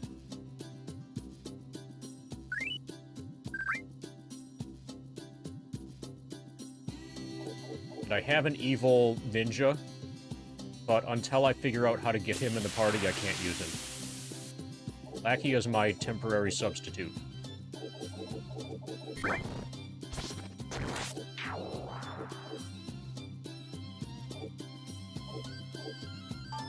Go to the counter. Let's chat with Buzz. What's this? I don't think I've seen you here before. No, no need to tell me your personal history. We don't discuss our pasts around here. Make yourself comfortable. From the looks of you, you're either an adventurer, or at least trying to make a living as one. Am I right? We mediate job arrangements here. If you're looking for work, just ask me.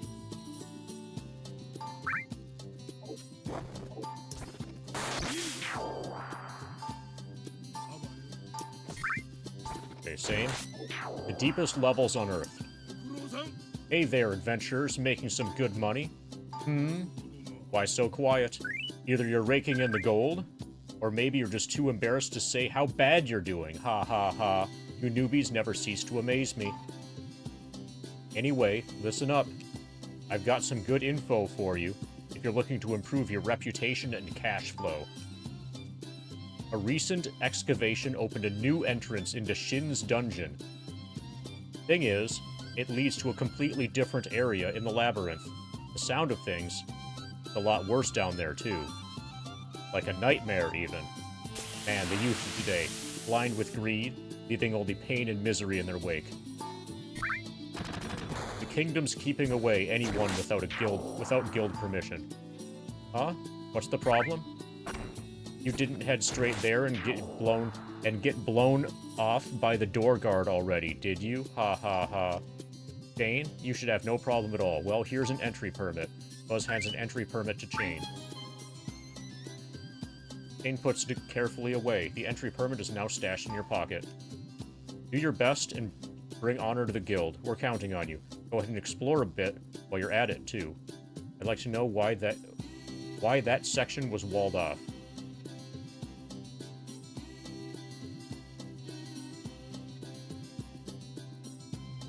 I think we might need to do all of this again. I think we might need a main character that's neutral. And, like, locked at neutral. To dump off the evil party, and then go back, and then get the good party, and then pick up the evil party.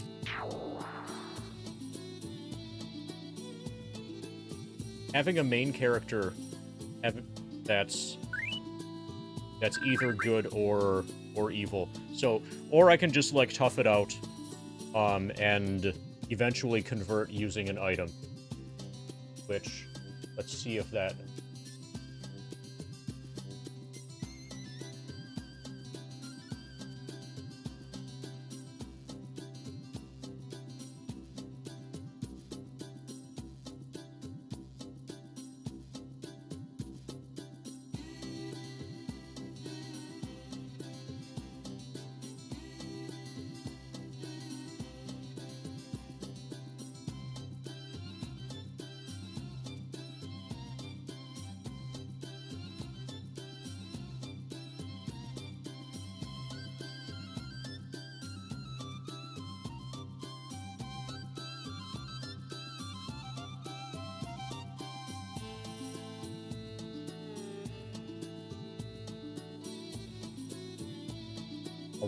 Alignment class change. You can find all books for all classes without worrying about alignment.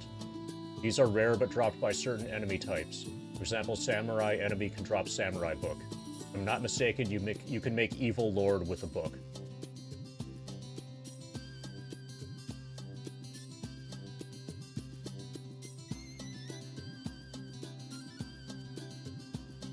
And then presumably there's one for Ninja. I'll probably just stay with Lackey then, and try to convert once I get that item. Do your best to bring honor to the guild. We're counting on you. Go ahead and explore a bit while you're at it. I'd like to know why that section was walled off. Oh, and one more thing. Some adventurers are still waiting for permission. Some adventurers who are still waiting for permission have posted quests. Do the newbies a favor and see what they want, eh? Sorry for the extra trouble, ha ha ha. Quest board. Hey, Slippery James Comey. Are you enjoying your grind document?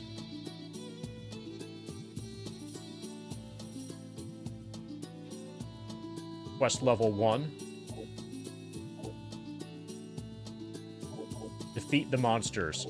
Client, Guildmaster Buzz. Some monsters have escaped from the dungeon and are causing trouble around town. Please target the source and thin out the kobold population to keep this from happening again. That sounds dangerous. I want you to go into the deep levels for me. We don't know enough about the deep levels. Gather some info for us.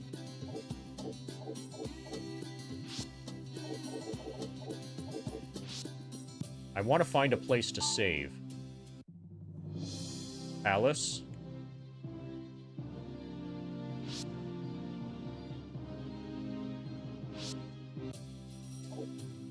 A dungeon entrance doesn't feel like a place to save.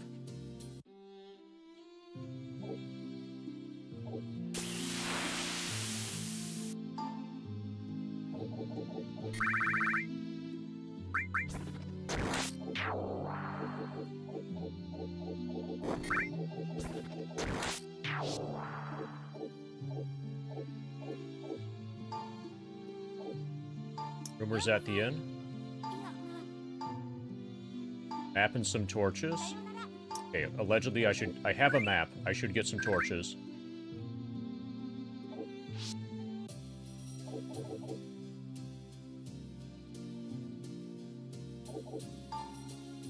Oh my god. The triangle button brings up a whole new menu. That's fucking awesome. We can save. Okay, I think I... Triangle. Save. Game saved. Fuck yeah! We did it! Let's fucking go! Okay, reorder party. If I could remove chain, that would be awesome. Quests. Okay, so some of this stuff, like through the... Okay, this is a camp menu. Status.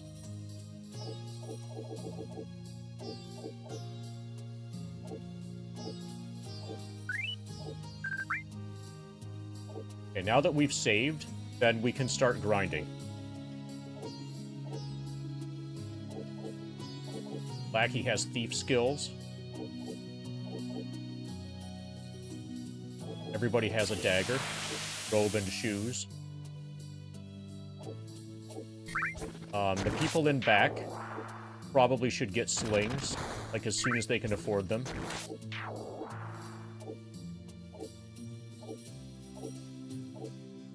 I'm most likely going to die immediately the first time I go into the dungeon.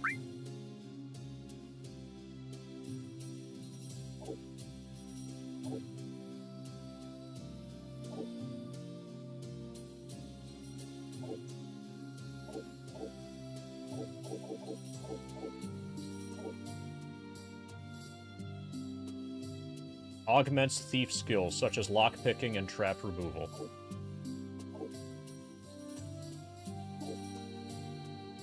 Estewan has Appraisal. Uses the Appraiser's knowledge of artifacts to identify an unknown item. The level of the Appraiser directly affects the ability to appraise items of a high level.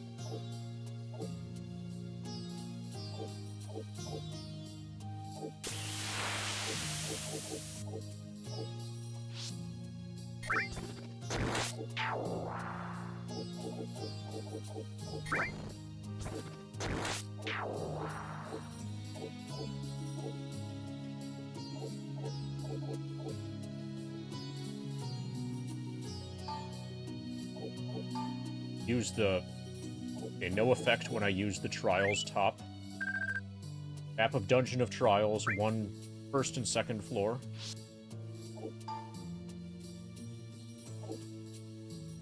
Okay, Ariel has a mage spell, Flame Arrow. Elric has Healing Touch and Torchlight. Estewan has Flame Arrow.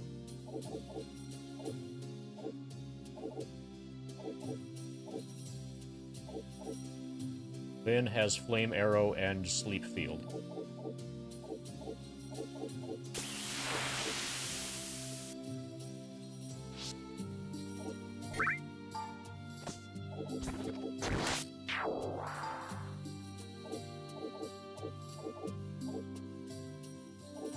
Okay, so we can... I heard from negative Steam reviews that you can't turn off the voices, but apparently you can.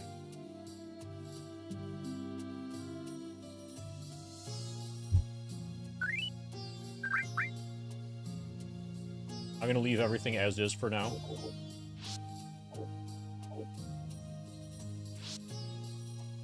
Oh, if I return to title, I might be able to make a new main character. That might be how you do it. Okay, so we did just save. I'm gonna return to title. That's probably title screen. You will lose all unsaved data. Yes. Okay, if I go start... Continue...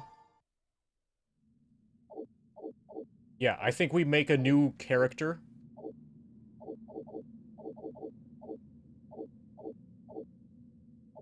This might be a completely different file. But if we have shared access to the dungeon, then we can have shared secondary party members. So if I make a neutral main character, neutral MC, whatever, I can use that as my person for dumping off my ninja in the maze. then leave, and then exit out from the game, I guess. We'll test this using some of the example characters, the example, you know, pre-rolled, pre-generated, whatever, characters that are in the guild. But yeah, I think this will probably work. I'm going to make a second main.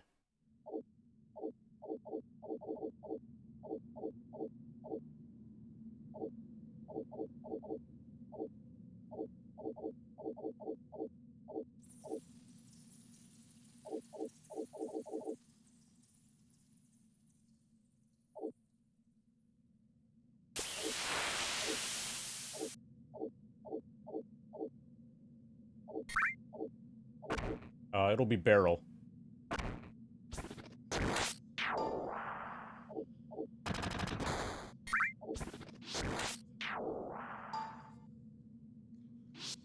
Okay, so I have to press left each time.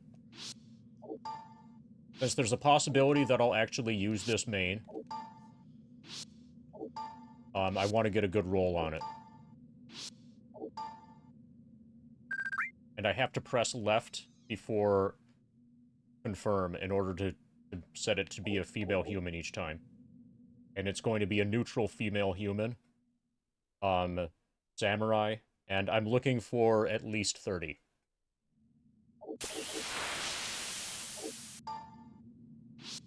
At least 30 bonus.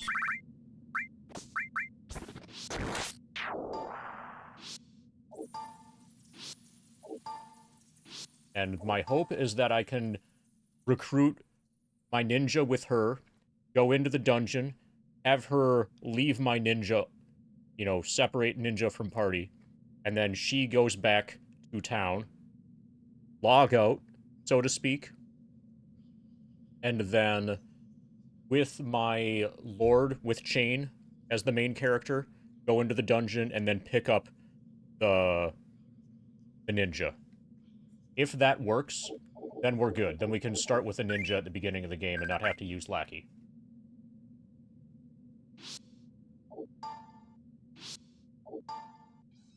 And we may as well have this other main be good, as long as we're making it.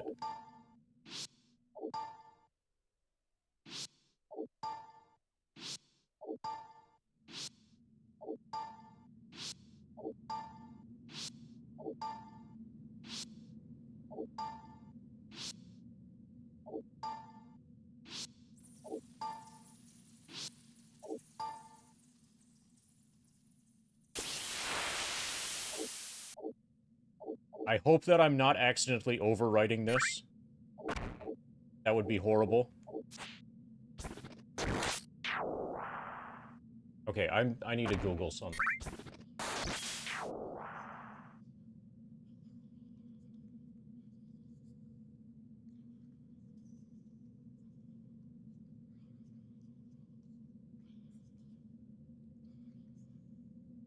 Okay, yeah, this is exactly what you do. You need to make a new main character, take them into the dungeon, save, and reload your main, and then collect them in the dungeon. Yeah, so what I'm doing is exactly correct.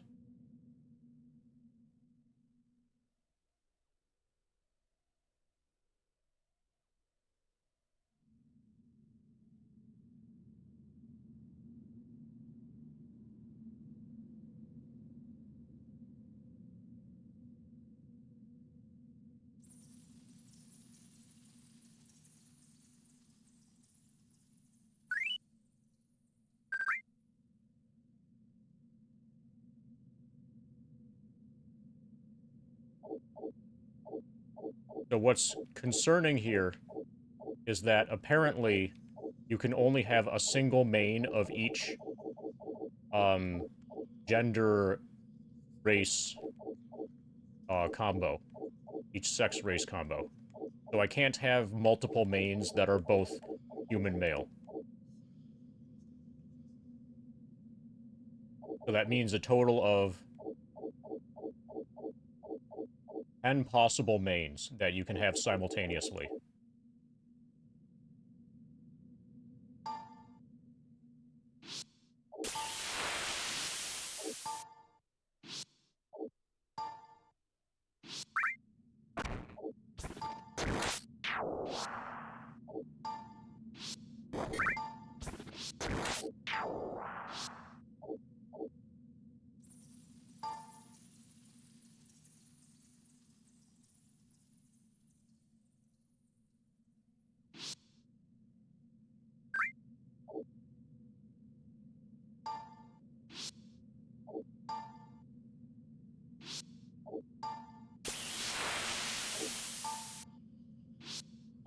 it's a shared dungeon, independent from who your main is.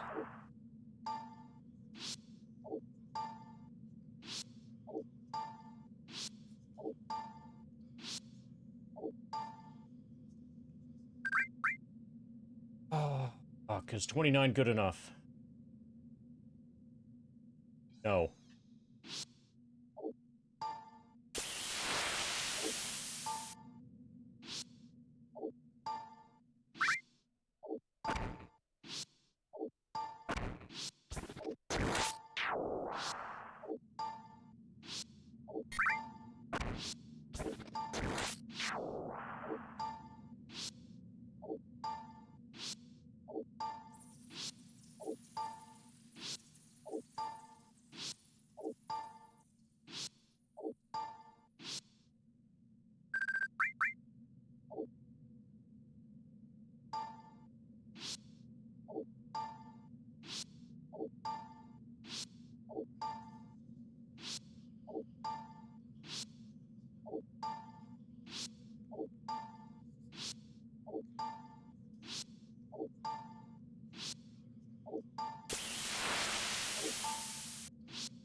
You guys thought the music was gonna last forever.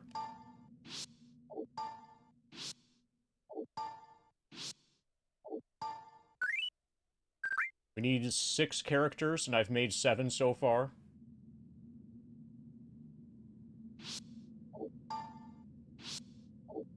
We're almost at character 8.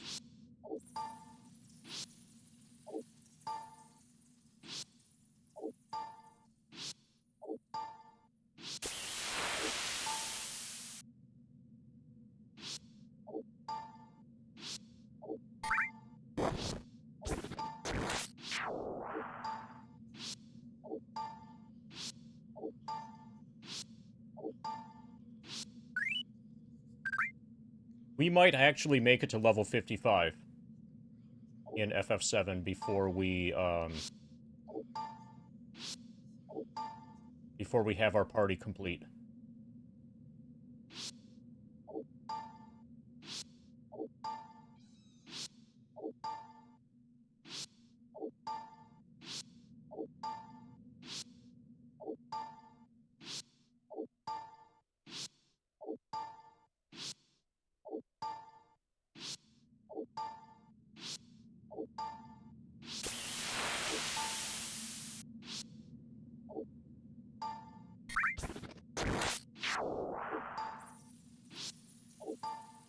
Okay, so I can't ignore this any longer. There's something I have to deal with. I have over here to my right a 24-pack of Mountain Lightning, and I can hear one of the cans is like fizzing, and I need to investigate before there becomes a giant Mountain Lightning leak.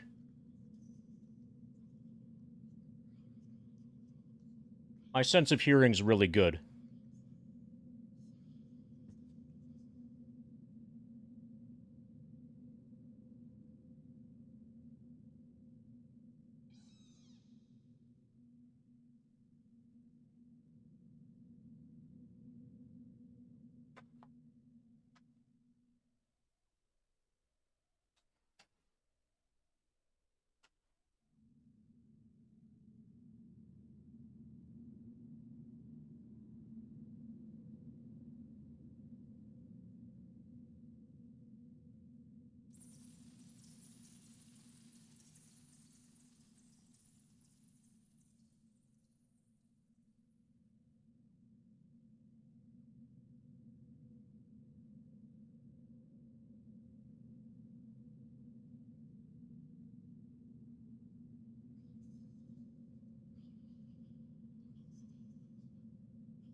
Okay, so the the container of mountain lightning has been kept like this for a long time, and most of the ones at the top are fine.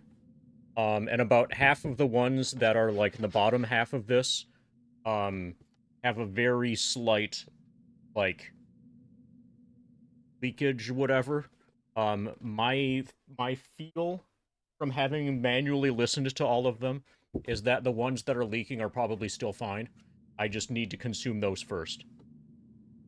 And also the lesson is that when you have one of these, you should store it on its side, like like this, rather than upright like this. Storing like this is probably not a good long-term. However, will I make it? Uh, yeah, I think I'm just gonna have to ingest. That's probably what I'm gonna have to do.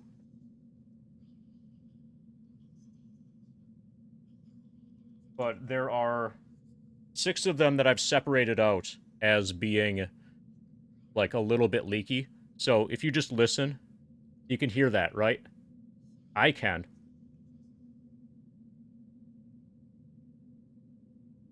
Yeah, I guess I'm just gonna have to. Um,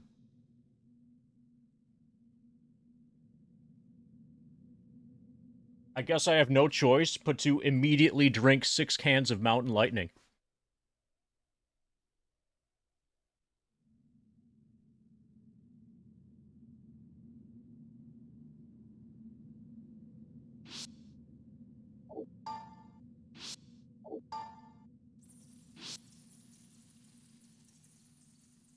Yeah, so now that it's out of the box,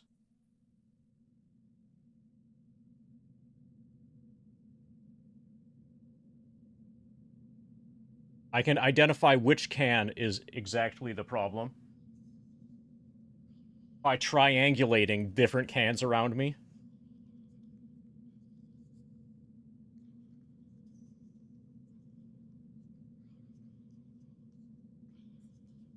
And then when the can hisses, I'll be able to rule out or rule in certain like regions. This is a deductive reasoning stream. This is also a reasonable solution stream.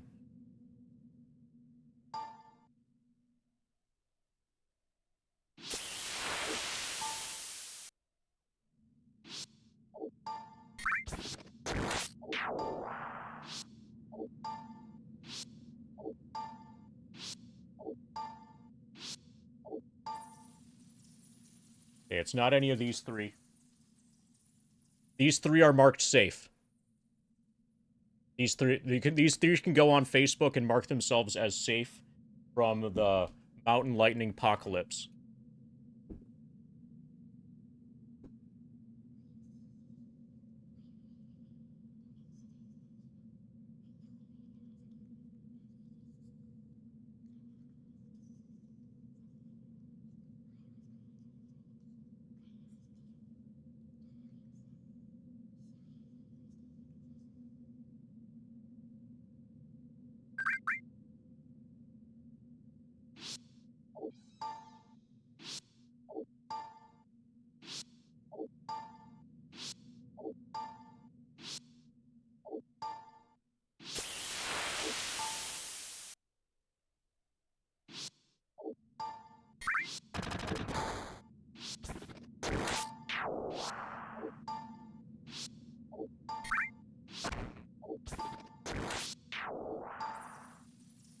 Okay, we are marked safe.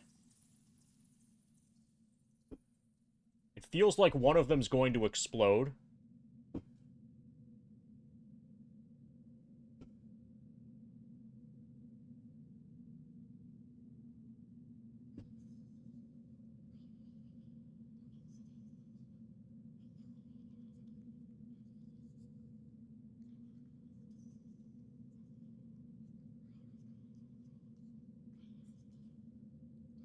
Top tier stream content here.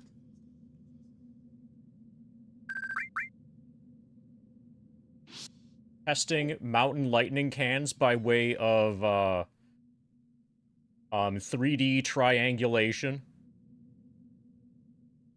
Kind of 2D, but whatever. 3D sounds better. Triangulation. Well, rolling a second main to make a neutral main character in Wizardry. Oh yeah, 4D because it's in time, too. Well, grinding Final Fantasy VII with my feet. How do you possibly get better than this?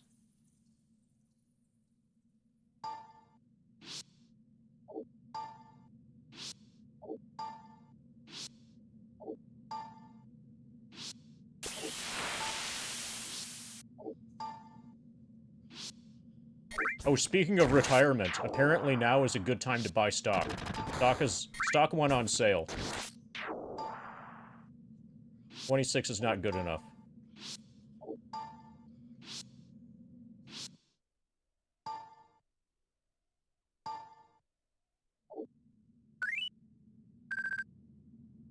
Okay, these 3 are marked safe.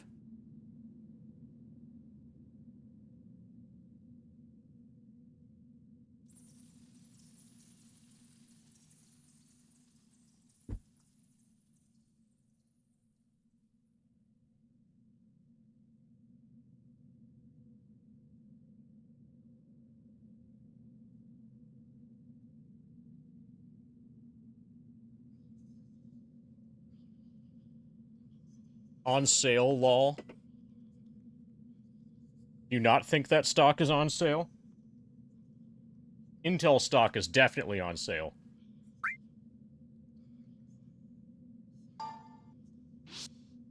Not that you would want to buy it.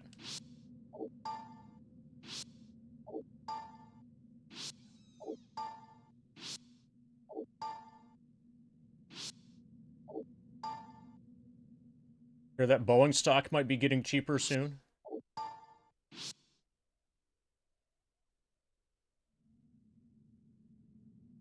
You like the humorous phrasing?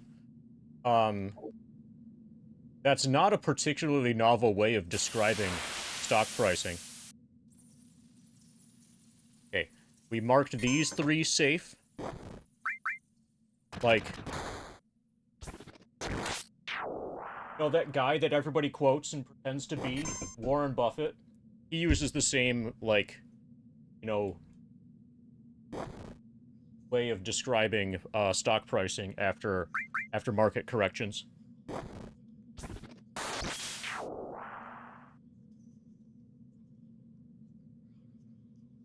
I would like to take credit for the humorous phrasing, but I actually just stole it from him. S&P index fund? Yeah, so you can actually take an S&P index fund and, like, triple leverage it and put all your money in it and have all your money explode. So, sometimes, a little bit more detailed. If it's an S&P 500 index fund, and not like S&P 420.69, ultra radical derivative, 69x leverage fund, then it's probably relatively safe.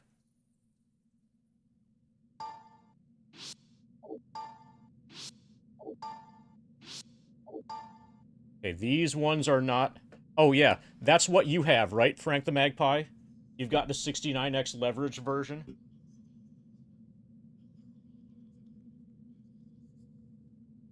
Or did you put it all in Bean futures?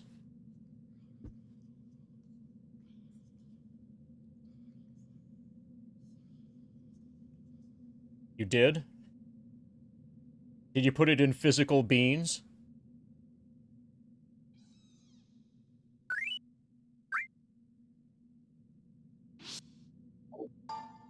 I guess it sounds like you could say you've been investing.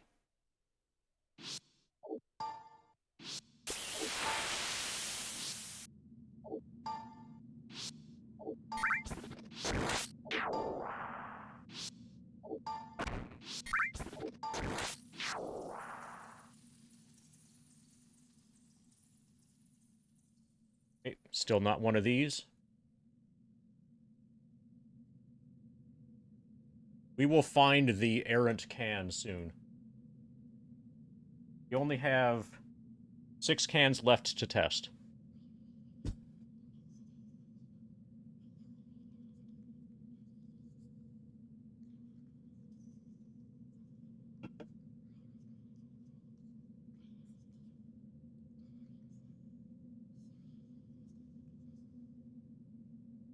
Now I want to put it into Boeing Aeronautics, and yes.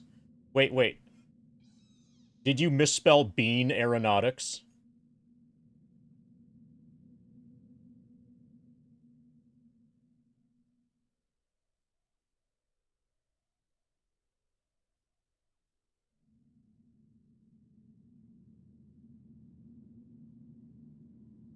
I think you could convince me to buy some of Bean Aeronautics.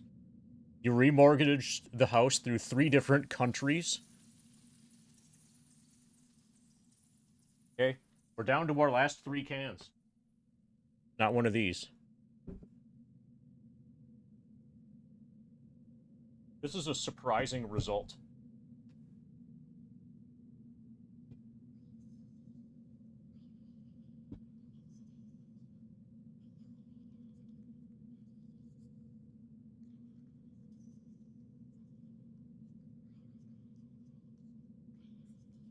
Okay.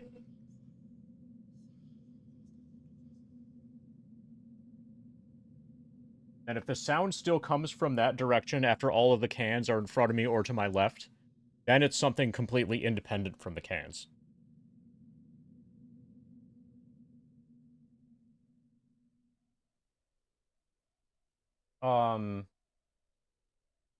It could be an insect.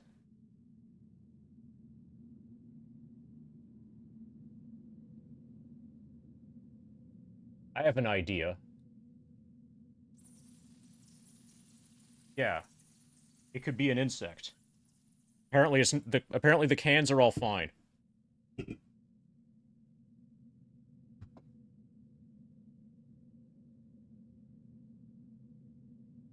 Okay, so we've got some cleaning supplies over there. I don't know why, but we do. And then if it's not the cleaning supplies,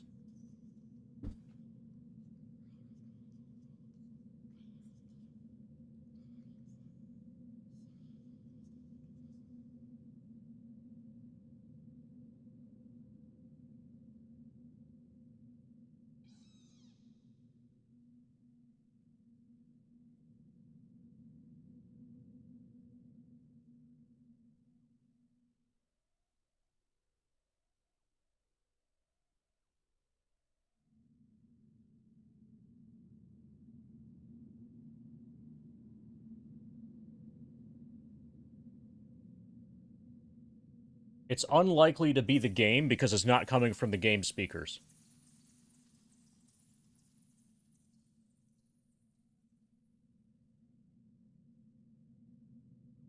My guess...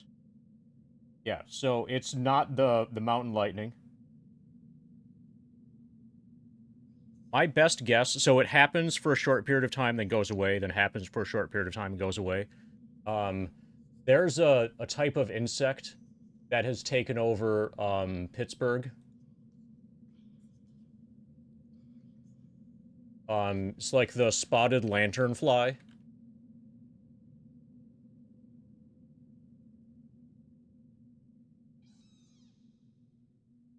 And they're back in season.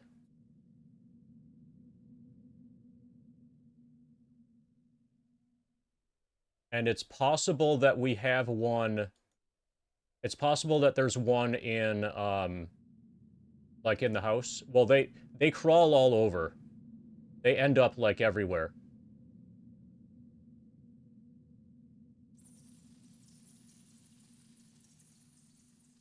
Oh, I have an idea. Okay, now the AC is on, and the AC is drowning out everything. I suspect it's actually my computer that I'm using to play this game.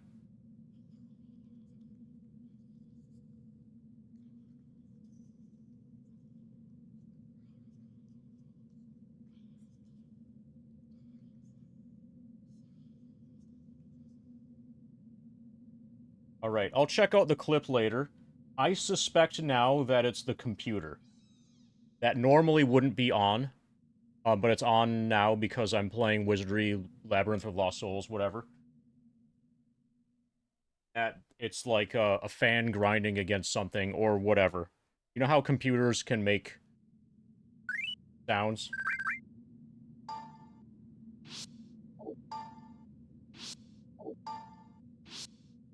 Especially, like, hard drives. But, like, the location of it doesn't feel right. Like, it feels like it's more that way, whereas the computer's more that way. Anyway. I've confirmed that it's not any liquids. So I don't have to worry about, like, a liquid rupture.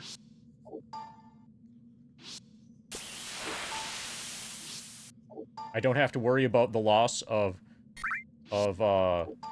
any mountain lightning.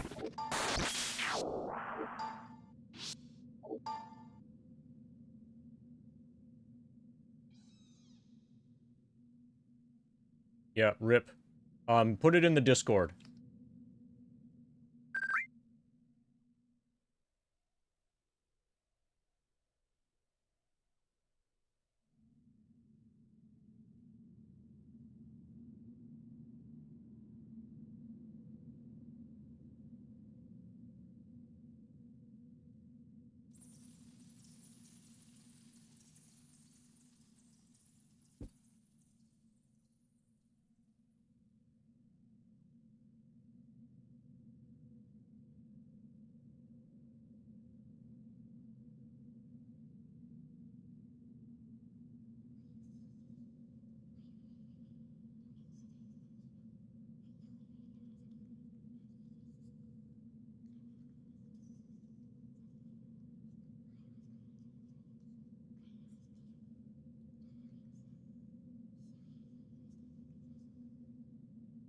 Anyway, I strongly suspect it's the computer. I'll prove that off stream. But yeah, it's a really minor hissing sound.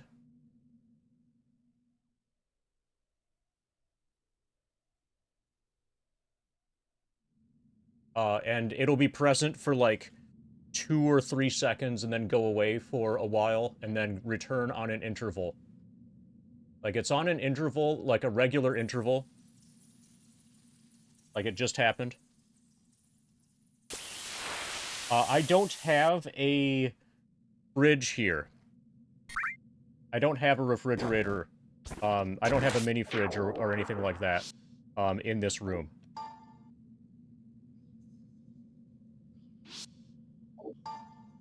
Well, what would be funny, Frank the Magpie, is if I did have a fridge in the room, and you were right, and that was it.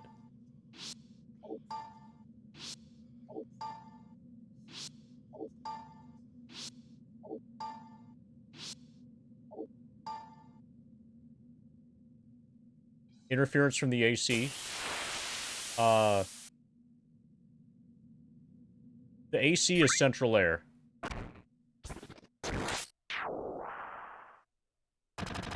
I didn't hear it before, but I put headphones on and heard it, and you turned your head around at the same time, convinced it's the same noise. Yeah, if I'm talking, you might be able to hear it. So, if I'm not talking, it's definitely not going to break the... There it was again. It's not going to break the sound barrier, noise gate, whatever thing on this, but if I am talking, then there is no noise gate, and then you might be able to get it. You might be able to hear it on the stream. But I'm not worried about it anymore. I've confirmed that it's not any hands of mountain lightning that are about to rupture, or anything like that. I suspect that it's somehow something to do with the computer that I'm using to run Wizardry, and I will be able to confirm that and isolate exactly what it is off stream. So it's only worth slowing the stream down for, slowing the grind down for, if intervening could prevent a mountain lightning leak.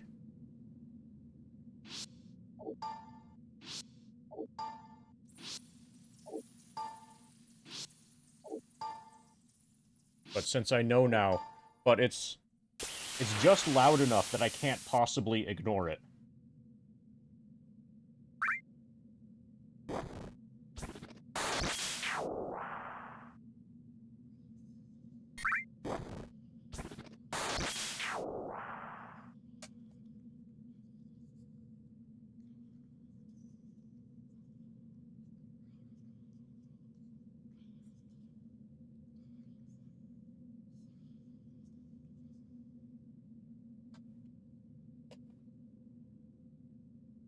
Okay, my alarm clock does not have a,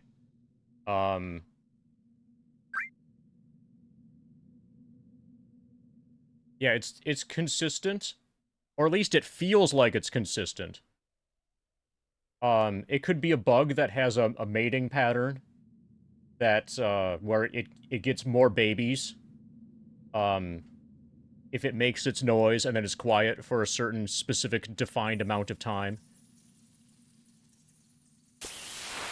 And then it makes its noise again.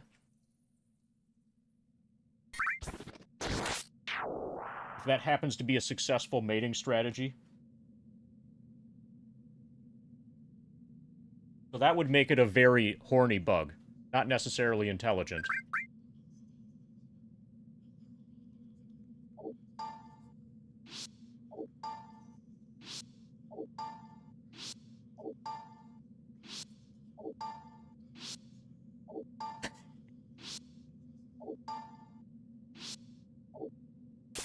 And when I said AC, I meant air conditioning.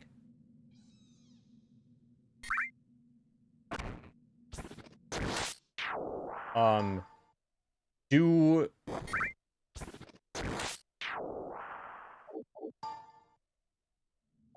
So, I don't think it's the uninterruptible power supply, because it's only started today. So, it only started when I started using... I only started noticing it when I started using... When I started playing Wizardry. You know, using this other computer. It has to be this other computer.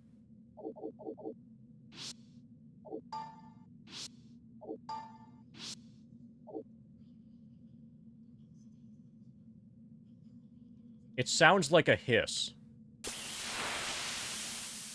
So, Frank the Magpie, imagine that you've got a can of Mountain Lightning, and then you shake it, and then you just barely crack it open. That hissing sound, but like way quieter than if you actually did that. That hissing sound and then silent, and then that hissing sound and then silent, like that's on a repeat.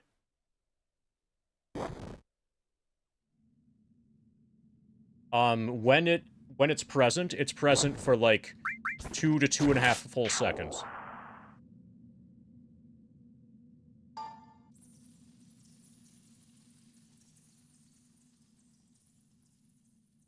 Or like, I just counted, it was like 5 seconds.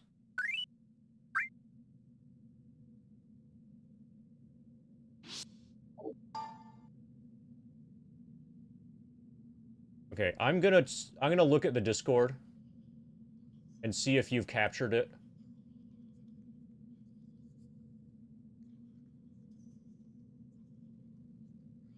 Like in the house. Well, they crawl all over. They end up like everywhere.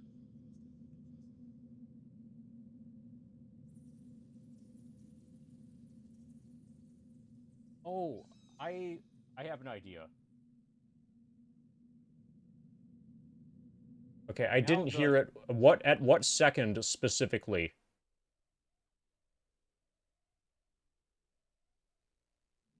In the 13-second clip, which second has the sound? In order for me to hear it, I'm gonna have to, like, fuck up my alerts.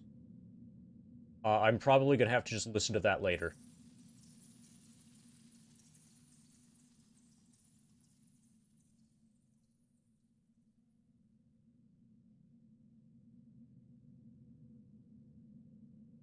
Okay, but whatever. I'll try to ignore it.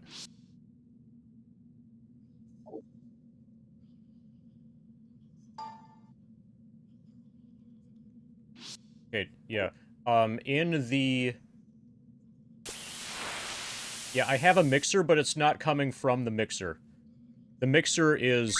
The location of the mixer and the location of the sound, are not related.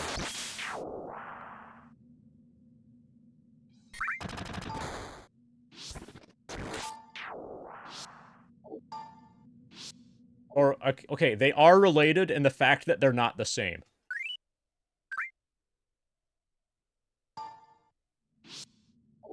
Or similar. I know that it's not my mixer. Okay, at 11 seconds. So the issue, Dino, is that in order for me to be able to hear that, I'm gonna have to crank my volume up. And that disrupts the stream. I basically can't listen to that on the stream without destroying my stream audio settings.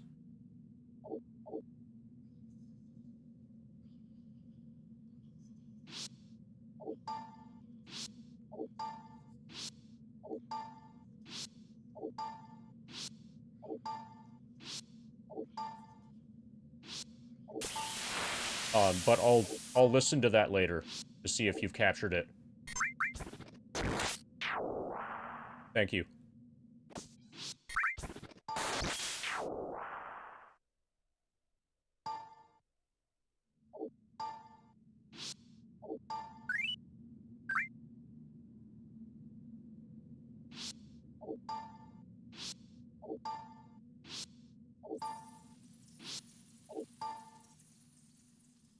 Okay, next time that I hear it start, I'm gonna look at LiveSplit and see exactly how long it lasts. Exactly to the nearest second, at least.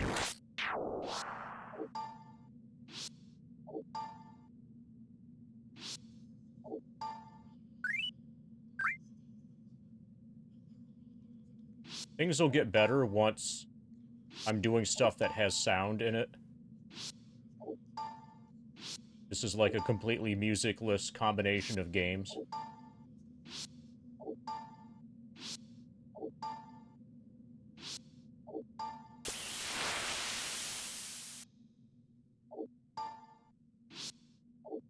You want this to be a smudging stream?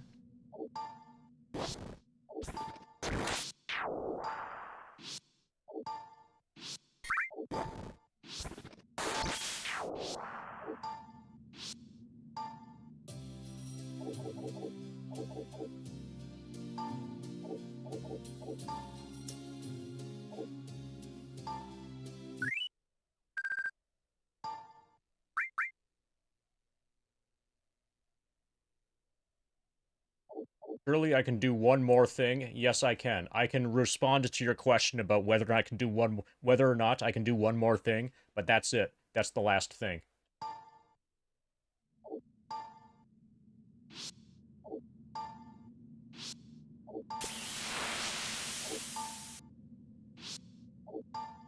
Apparently, I can't get a good bonus for her. Now...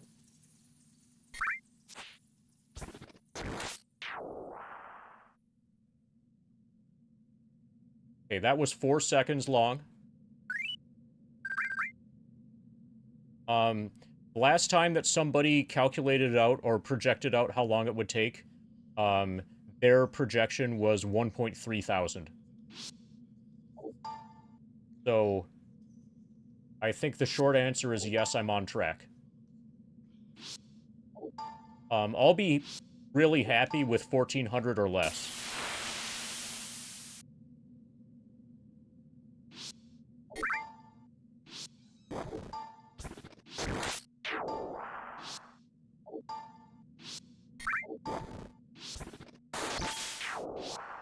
Now, I think that's actually with, like Lickitung flippers. These are bulbous flippers. These don't do that.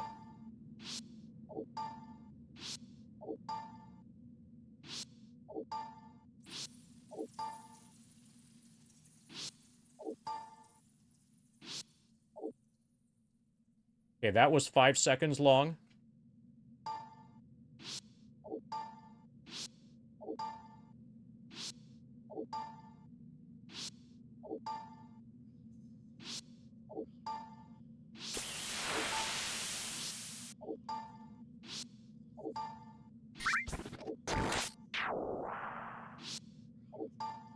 That easily could be the case. Expensive. I suspect it's something like that. Check my fans? I'm doing everything I possibly can right now to alienate my fans. Why would I check on them?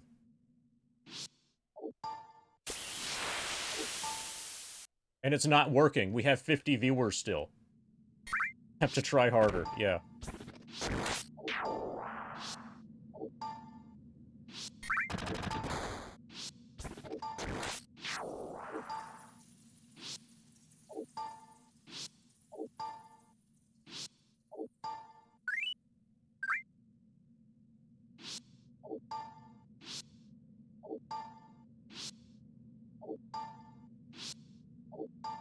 The most important thing is that I don't accidentally delete my first main.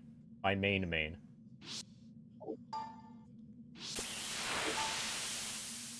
If we manage to not delete our main, then we will have a successful first run at Wizardry.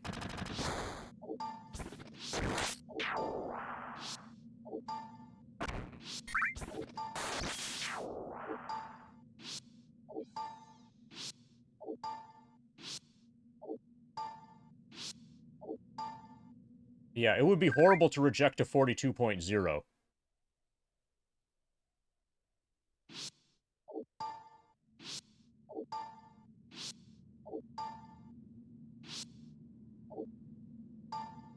Oh, Frank the Magpie?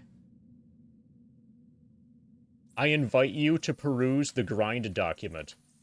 Because that sounds like a question that might be frequently asked.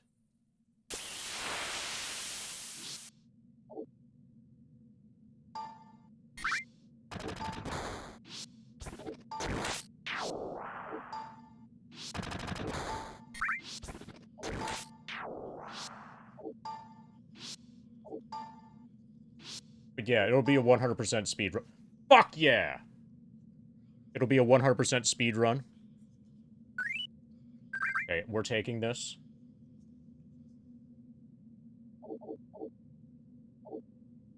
She's going to be neutral. Yep, parental guidance.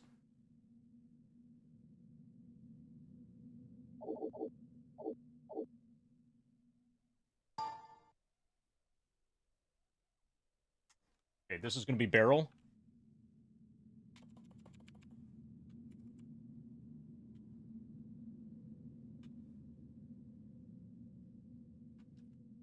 She's going to be a samurai. She's going to be a neutral samurai.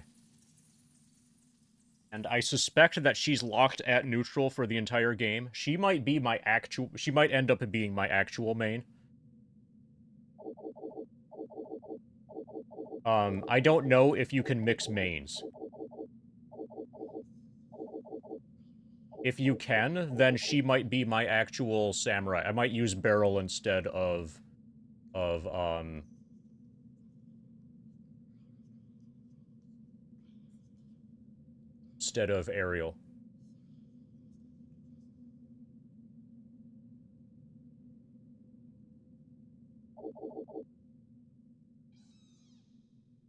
Okay, so samurais can be neutral.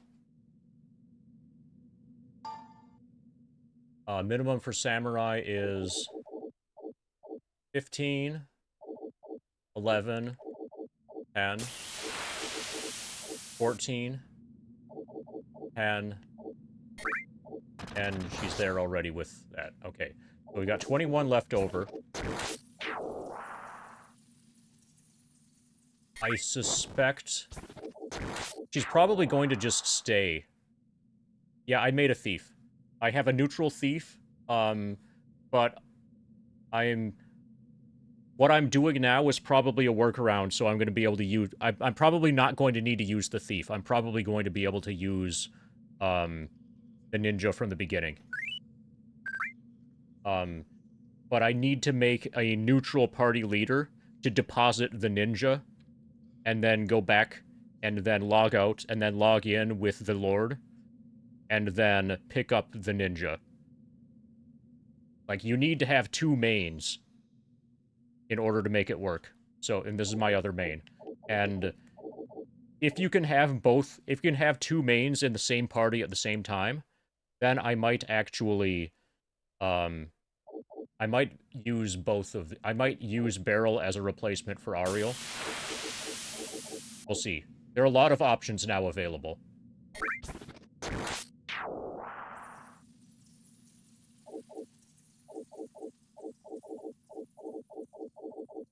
Let's just crank everything.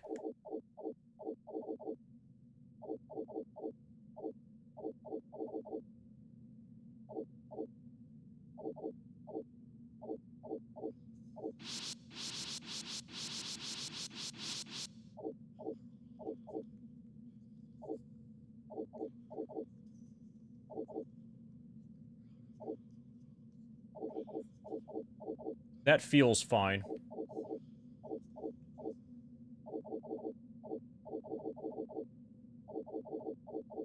Yeah, 14 pies is a lot of pie.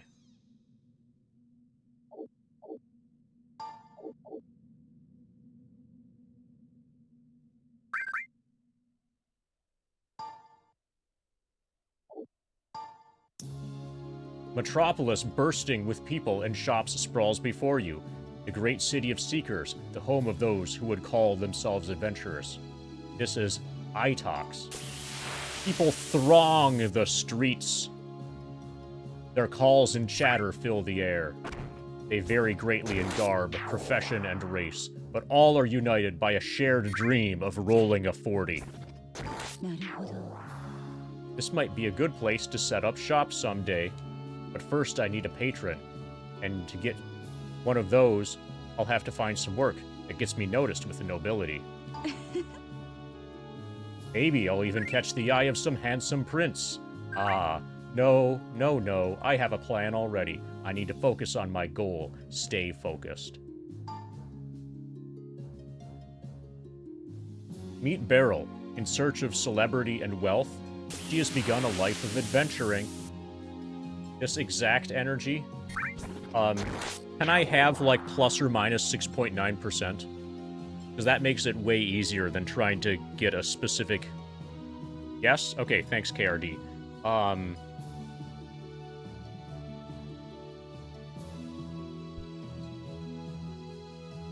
So were you asking about children's stories before?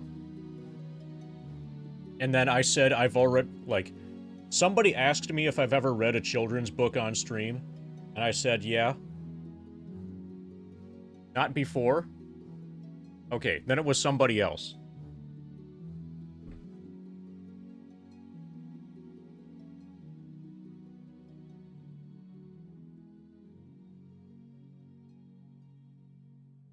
Because I've already read Arnie and the Stolen Markers on stream. By Nancy Carlson.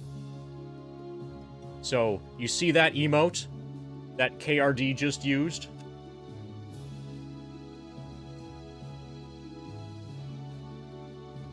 That's from when he stole the markers. See, he put the markers under his shirt and then he ran away.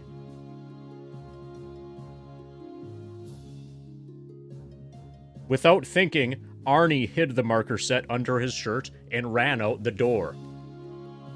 Yeah, I also read Hamish the Highland Cow, that's right. That's another good book.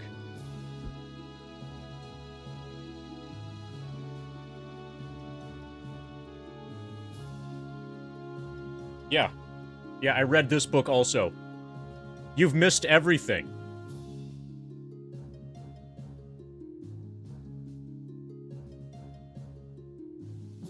Yeah, like, look at this. You totally missed out on, like, Hamish the Highland Cow spraying somebody with perfume or whatever. He ate a lot of toffees.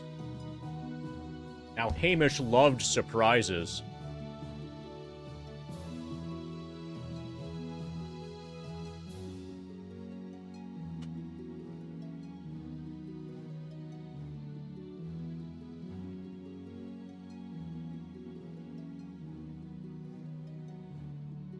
KRD is asking about bowling. Am I good at bowling?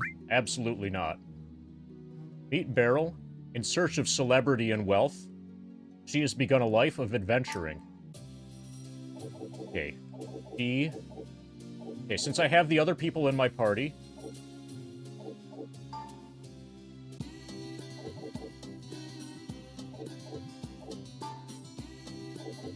Okay, Finder's here. She can take Finder.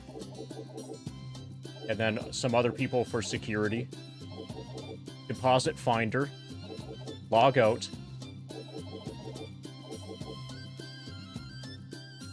Yeah, this is gonna work. This is totally gonna work.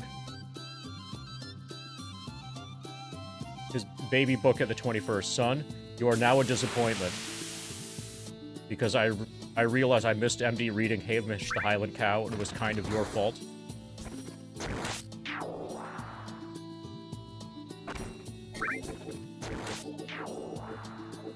See, the thing is, he's not going to be able to... There's no defense that he'll have against that. I mean, what are you supposed to say?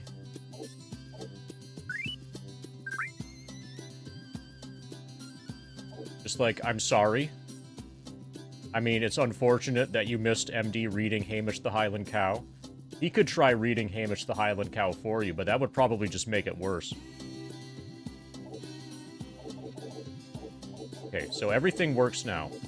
We have Beryl as an alternate lead.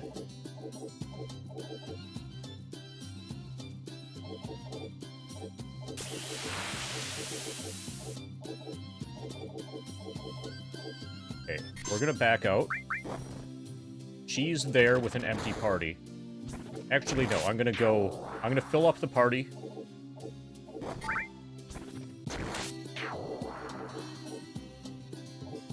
Dude, we're actually kind of maybe playing the game now. Change party. Level 2 fighter. Level 1 fighter.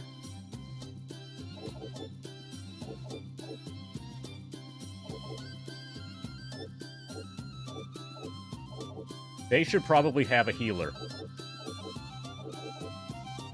I need an evil priest.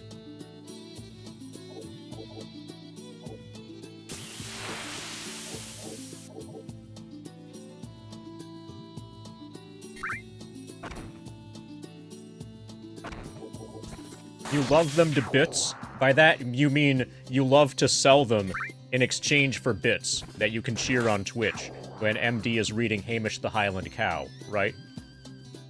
That's me unpacking that for you.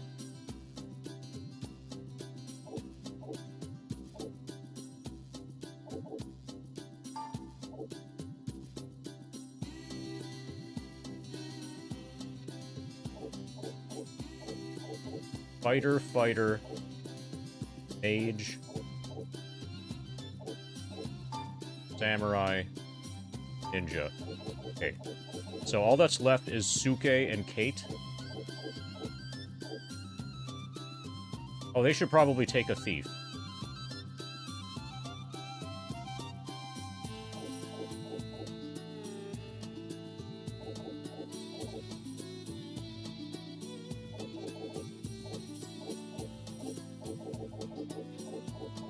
Okay, so they have a thief now.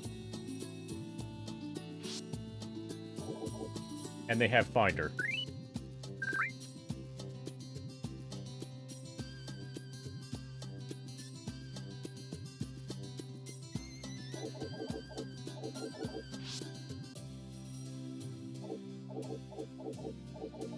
Okay. Now, I'm going to press triangle. We're going to save the game. Game saved. Return to title. We return to title, then we press start. We continue. We pick up with Jane.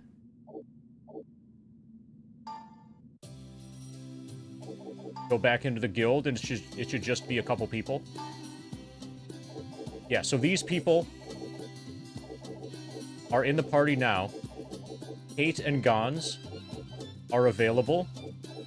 Finder's not here anymore. This is perfect. Okay, so first I'm going to play without Finder for a while. And then So I'm gonna get everybody in this party to, like, level 2 at least. Probably, like, level 3. And then do the same thing with the other party. And then deposit Finder. And then pick up Finder. If we can get all of that done in this stream, then that will be a very successful first Wizardry stream.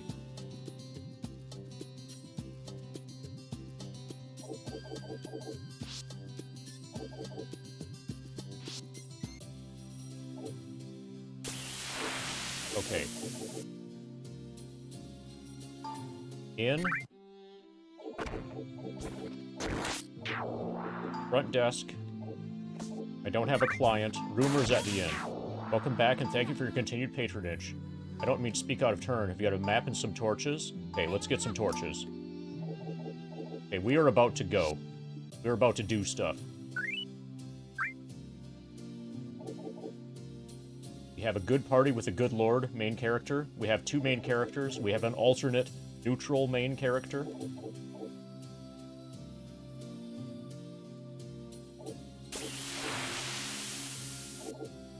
Item shop. Buy. We're gonna pool gold. We have 331 total.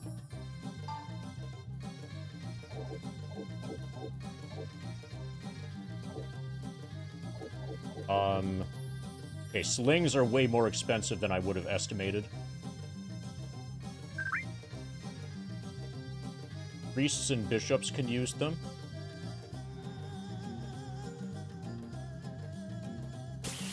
Ninjas also can from the back. This should be a ranged attack. This better be ranged. Range long, range short, range short.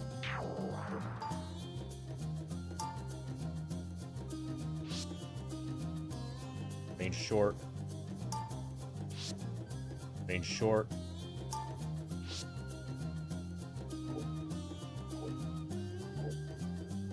Claymore is medium range.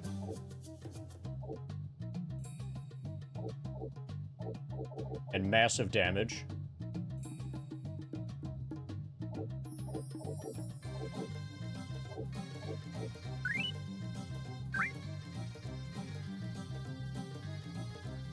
Yeah, in real life, slings are extremely powerful.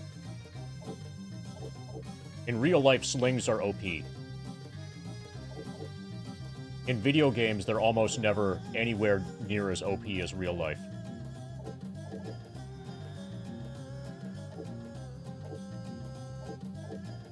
Okay.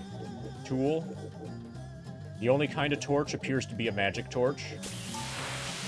Let's buy 2 of them for 42.0 gold. And that'll be it for now.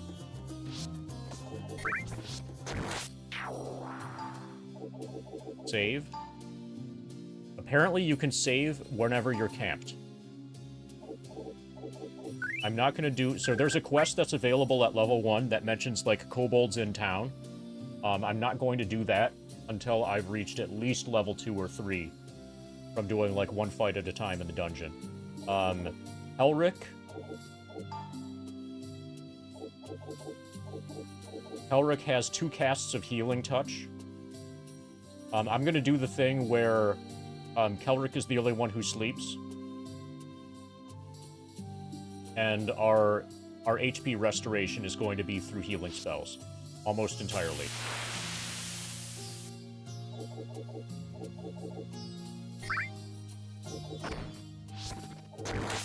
Okay, we need to figure out how to use the torches and how to use the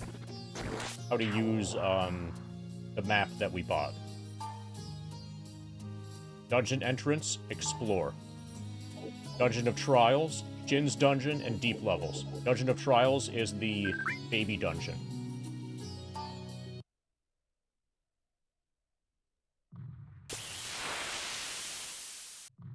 Okay. The aspect ratio for this... There's stuff that's cropped off the top and the bottom of the screen right now.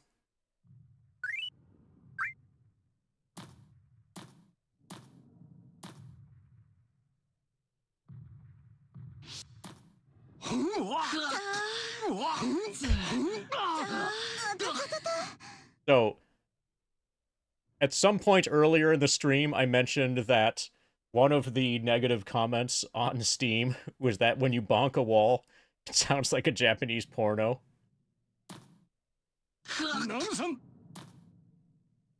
That might be kind of true.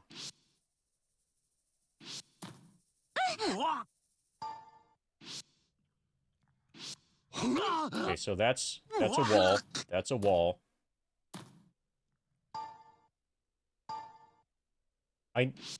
Is there a ladder up?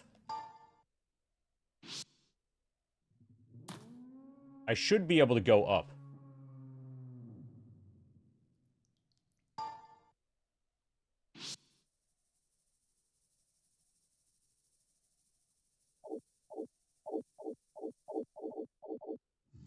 It's labeled exit. Coordinates 0, 0. Okay, we have 0 to 19. I want to just go back home.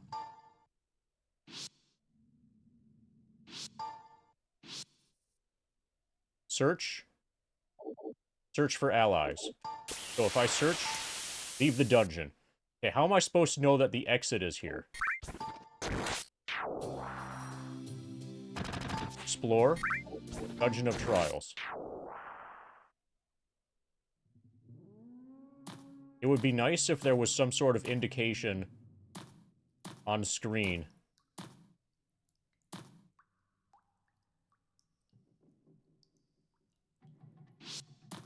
Okay, there's some level of clunk here that's going to take some getting used to. Yeah, the game tells you, but only through the map system here. The only indication, other than manually searching every square, which we might end up doing, the only indication that this is the exit, other than that this is where we started, so probably this is also the exit, is the map function here. Okay, I'm gonna go down this hall. So you can see the exit labeled on the map.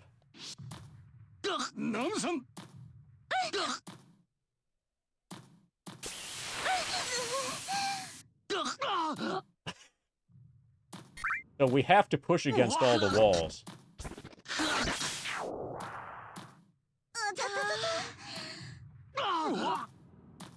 We might need to turn this off. Or, dude, I could use channel points or bits or whatever to turn the... Oh, do you guys see... Okay, apparently, you don't really see much. Yeah, to turn it up louder.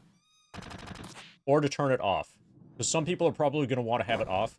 So another issue that I noticed... Okay, I'm going to equip a torch. So I can see on the screen... Okay, we'll use the magic torch. Okay, now can you guys see better? Okay, you can see a little bit better. I can see way better.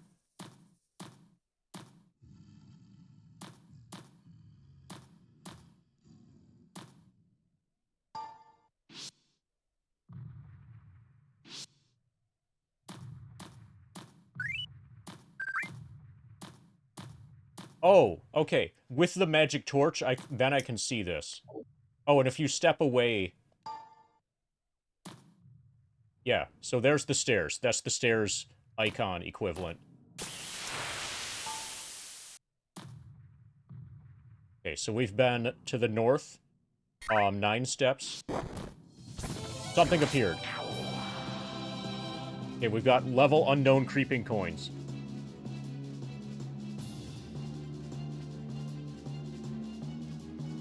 Yeah, we need to push every wall.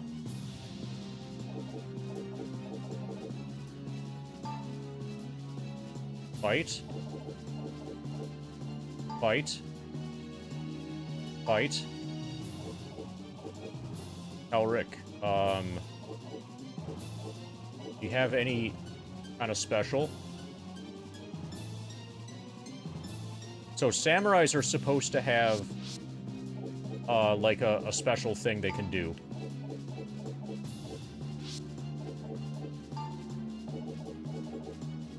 Like, everybody's supposed to have a special ability.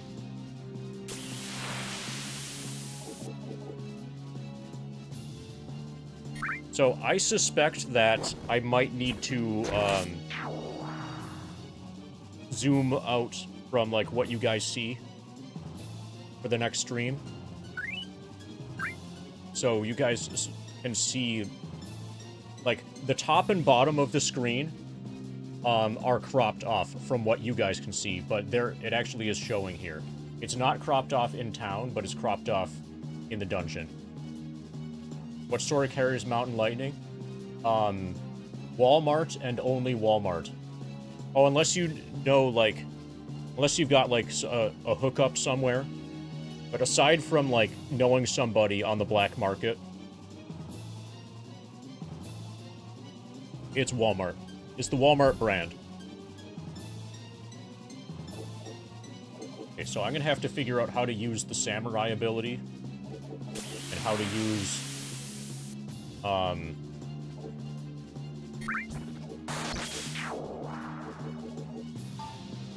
Okay, I guess we're doing all fight.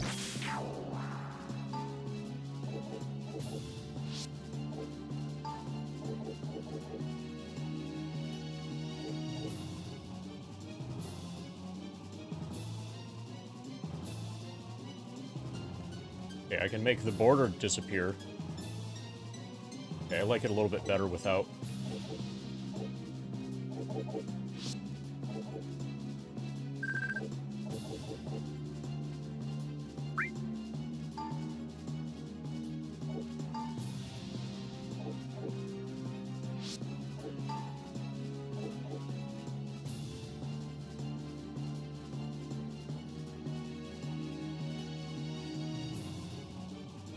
Okay, there's a... I need to figure out the controls.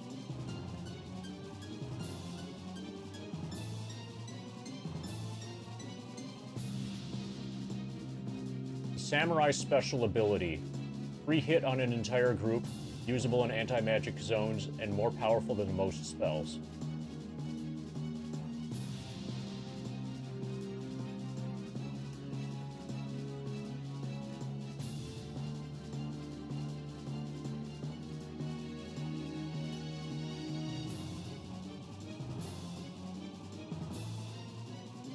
I need to find out how to access that ability. I should be able to use it immediately.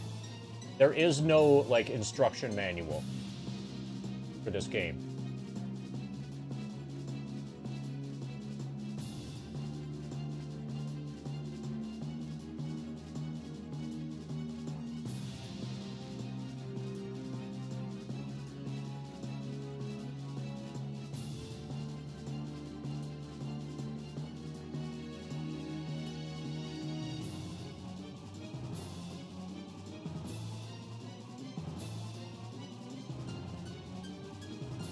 Hear a bunch of threads about it.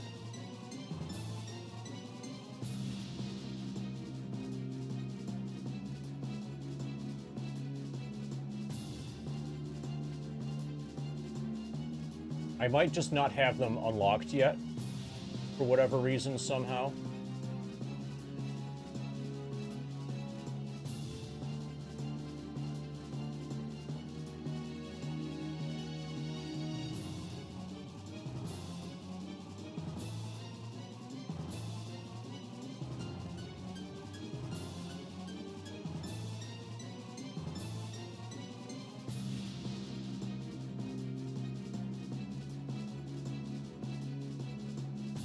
Okay. Samurai skill? Hi, I've got a samurai leveled up to level 7, doesn't have a skill yet. Would like to know what level the skill comes. Don't remember the exact level, but you should get it before level 21. I think it drops at level 10, minus 13, could have gotten it at 14. Somebody else got it at level 8. Okay, so I'll get my skills eventually. The only class-specific skills that I probably have right now are the Yeah, apparently I don't have the special abilities yet. The thief has thief skills for, like, disarming traps and stuff, and opening chests. Picking locks, whatever. And my bishop, I know, has the ability to identify. But those are probably the only class-specific skills that I have at the moment. Ariel brings dagger down on creeping coin. Hit one time for 24 damage. Defeated creeping coin. Jane launches an attack on creeping coin using dagger. Hit one time, 25 damage. Defeated creeping coin. Estuan defends, Kelric defends, Lyn defends. Lackey cuts deep into creeping coin with dagger. Hit one times. Creeping coin rush madly at Chain. Chain dodged the attack.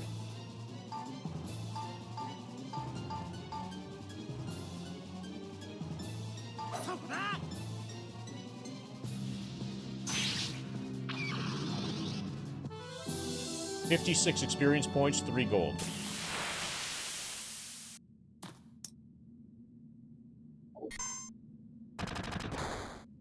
Okay, from right here, I don't want to leave the dungeon immediately. I'm going to save at the starting point. I basically am in town. I'm afraid that if I go back in town and then come back to the dungeon, that my torch will go out. I just gained 53. I gained 53 of something and 3 of another. 53 experience and 3 gold, I think. Each torch cost 21. So once I've reached 21 gold,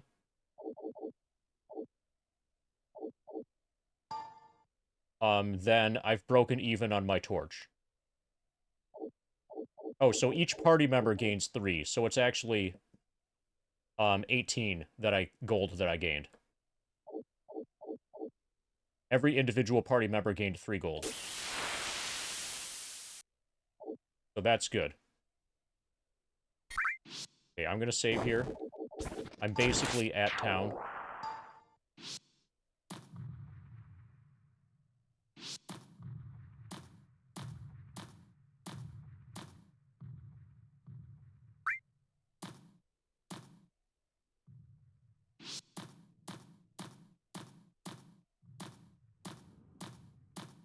That's plenty far. I need to find a way to turn up the brightness. For you... Not really for me, but for you guys.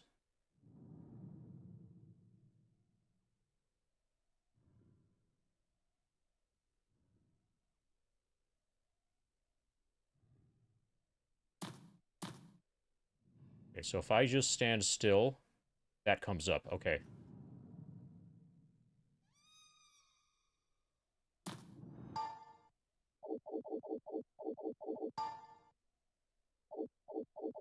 Okay, so we can change audio, but we can't change the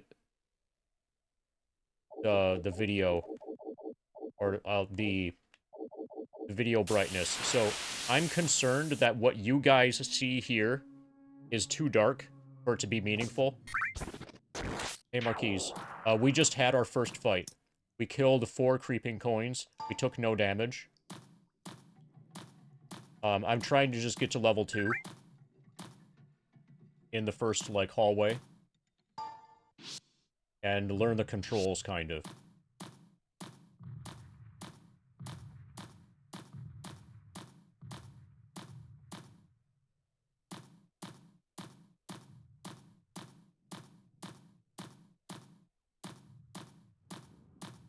I'm concerned especially if I don't have a torch on, then I think you guys see basically nothing.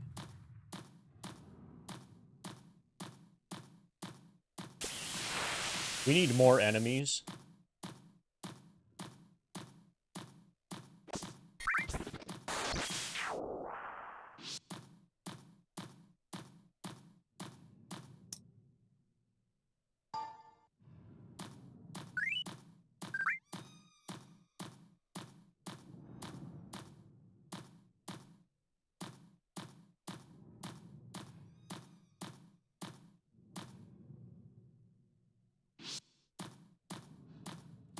Okay, so that... Oops.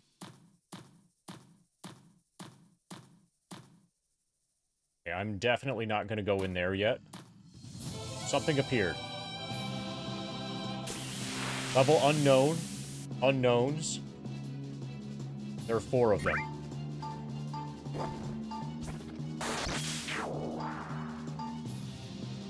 S2 defends, Lynn defends. Lackey brings dagger down on unknown. 14 damage kills it. 15 damage kills it. 9 damage kills it.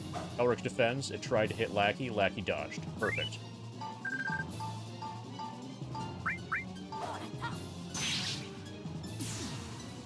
Party was victorious. 29 experience points. Each party member gained 2 gold. So that's actually 12 gold. We have profited, even considering the use of the torch. We gained a tool.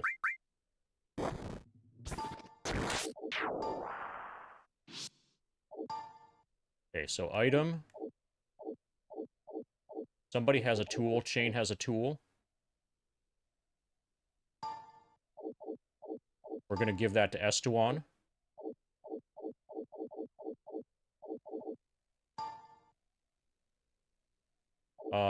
I want to give the tool to Estuan. Okay. And now item. Estuan. Unidentified. Appraise. Failed to appraise. Okay, I'm going to mash this for a while. Successfully appraised.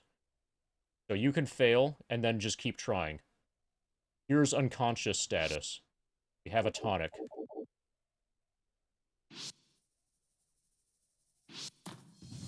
Something appeared. We're probably dead. We have 2 level 2 orcs.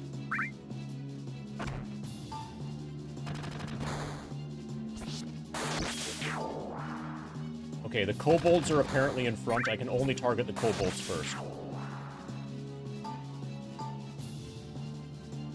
I don't appear to be able to target anyone who's behind the kobolds.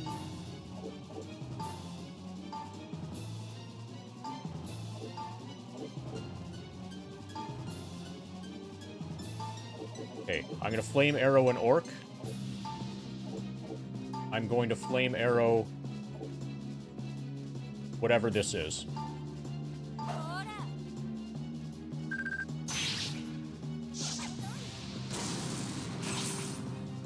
$32 damage. Defeated unknown thing.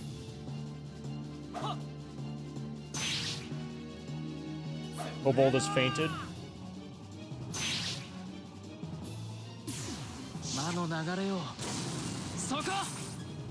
Okay, so Flame Arrow is apparently powerful.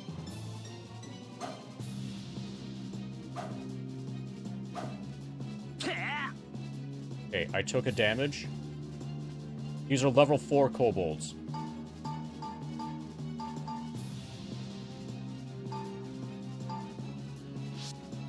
Okay, Estuan is out. I'm gonna try Sleep Field.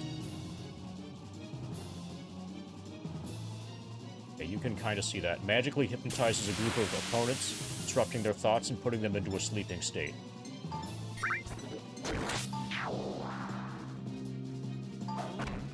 Yeah, it fainted. I don't know if that means it died. It might just be temporarily out of the fight.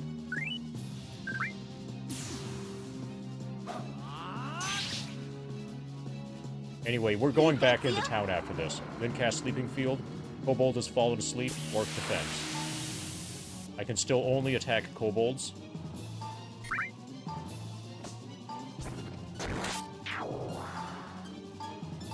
Okay, I'm tapped out on magic.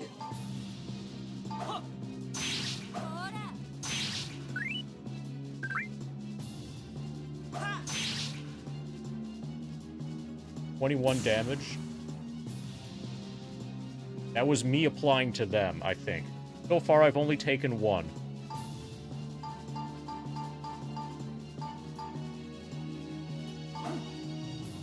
Lackey attacks, Kobold dodges. Defend, defend. Jane attacks. Ariel attacks. Okay, the orc is moved up. Now I can only target the orc.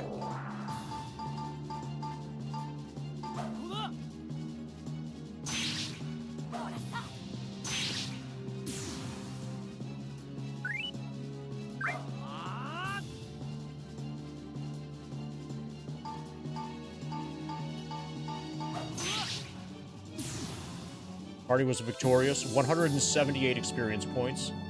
35 gold. Okay. We're getting close to leveling up. Yeah, we're halfway. So, Jane is level 1 still, and is almost exactly halfway to level 2. Or no, that's Estewan. Chain needs 430. Ariel needs 340.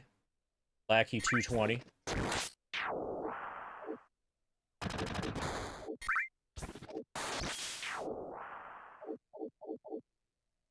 Okay. See if we can make it home. We're going forward until we can turn right.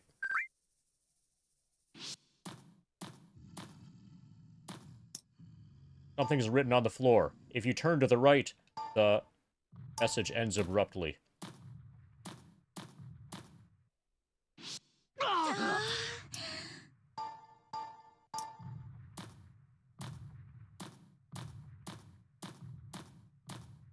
Okay, so the next test...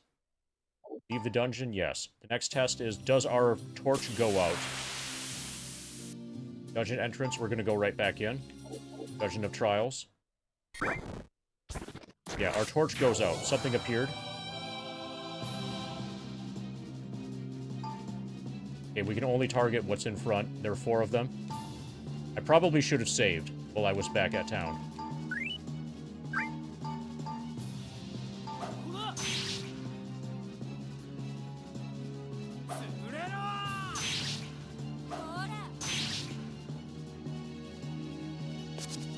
Vampire Bat has fled. That's good. Thank you for running away.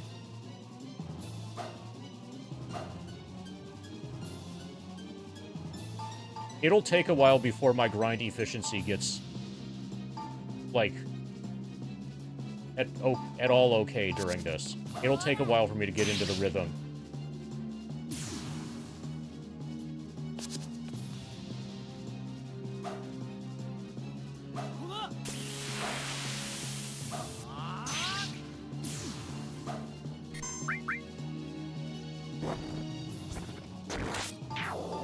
Okay, 1 vampire bat remaining. Killed it. Goblin is distracted. Goblin is looking around.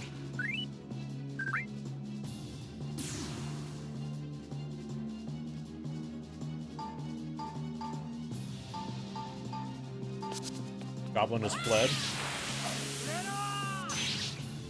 Hit 1 time, 1 damage.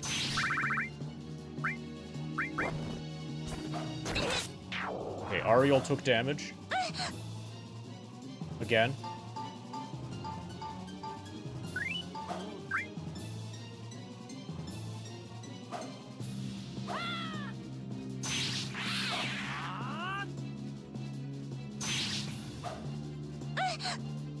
Okay, there's still a goblin. It's not shown on screen. But yeah, there's still a goblin. What is max number of enemies in an encounter? I have no idea. A lot.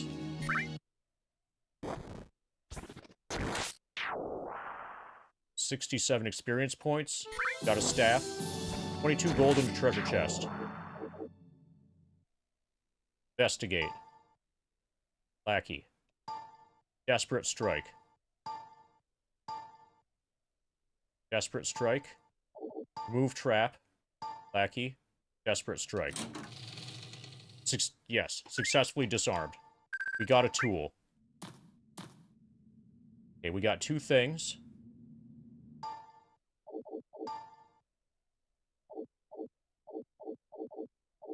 Staff and a tool.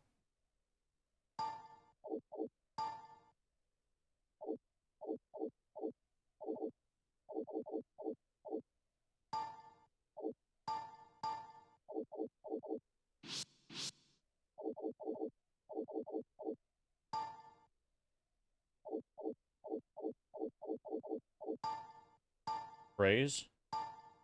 Hard staff. Appraise. Revitalizer. Restores a large amount of HP.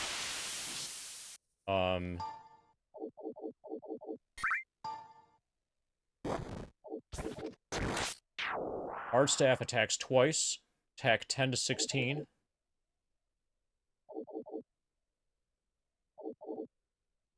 It's way the fuck better than an ordinary staff.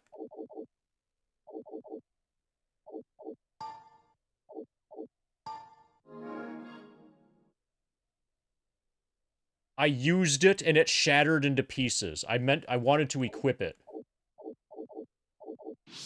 Okay, well, I hope I find another one soon. Now I know to not use... Okay, so we're gonna have to save before we attempt to equip something again. That was amusing. Okay. Ariel and Chain are hurt. And then we're gonna have... So Kelric is going to cast... Probably I should save right now. And then heal, and then save. In case I fuck up something while healing. I should have saved before trying to equip the staff.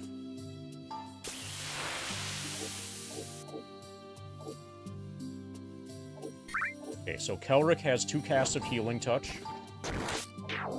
We're gonna use 1 on Ariel. Okay, he's now 18 out of 18. Healing Touch, Chain. Okay, Kelric is tapped out, Estewan's tapped out, Lyn is tapped out. And Ariel did not cast Flame Arrow. Okay, now we're gonna go to the inn.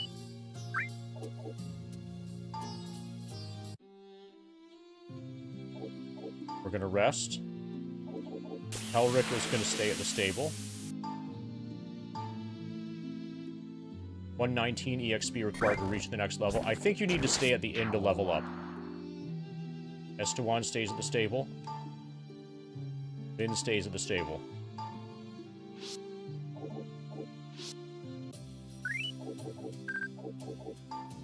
Okay, status.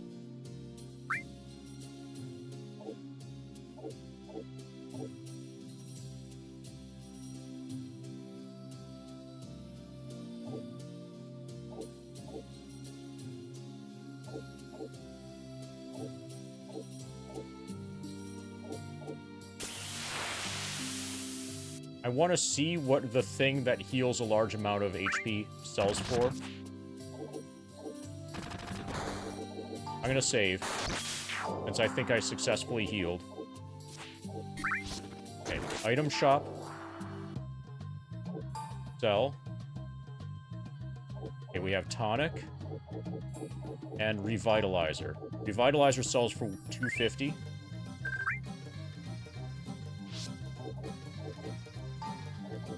Tonic sells for 351. Okay, so things that we pick up in the dungeon are a really good source of gold, apparently.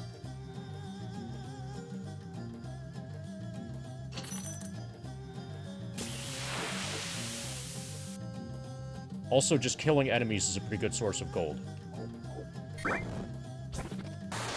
Okay, so I'm gonna keep this up. Okay, let's see, what do we want to buy next?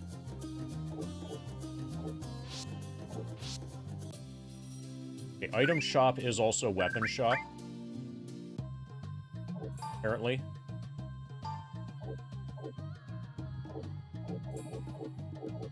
Okay, short sword.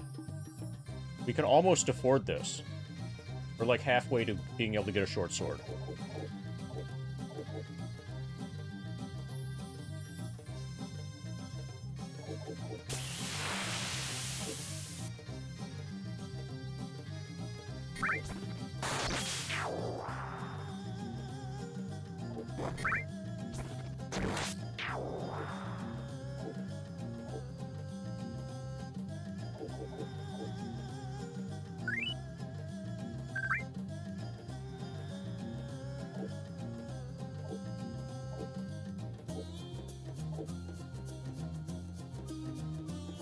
Okay, we will eventually be able to afford katanas. Okay, so hard staff, if I buy it, it's 520. Sling is way too expensive. Mace is way too expensive for now. All armors are way too expensive. Leather vest. Defense 8. So right now, everybody has robes, which are defense 1.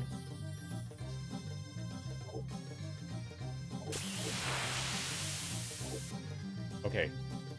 I guess we just, like, grind. Okay, I have saved.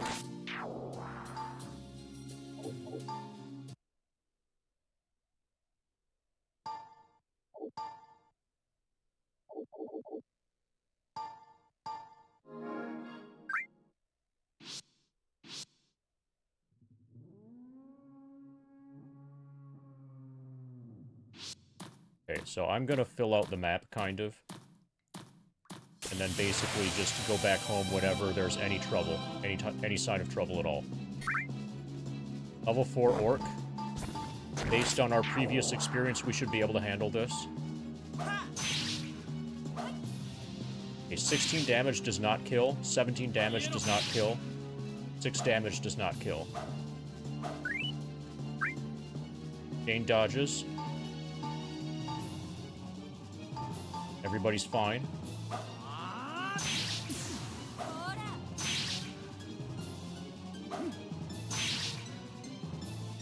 Orc has fainted, defeated Orc. 1 remaining.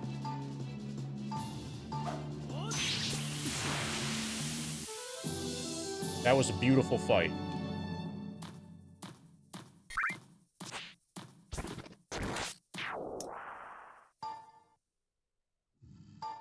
I'm gonna save on this tile.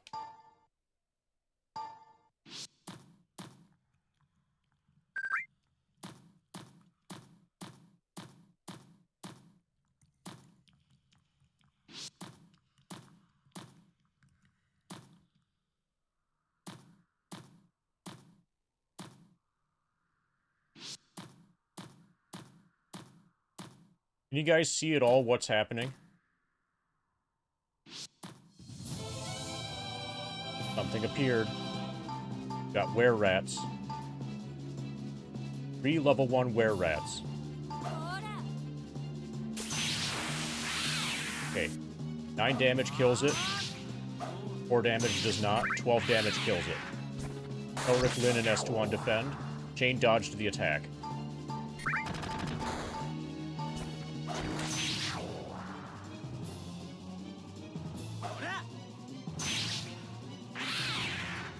Party was victorious.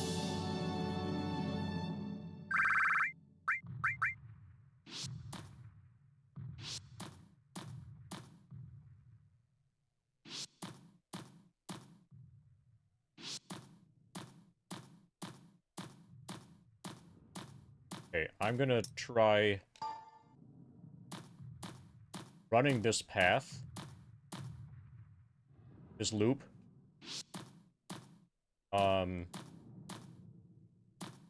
And see if I can do this loop until my torch runs out.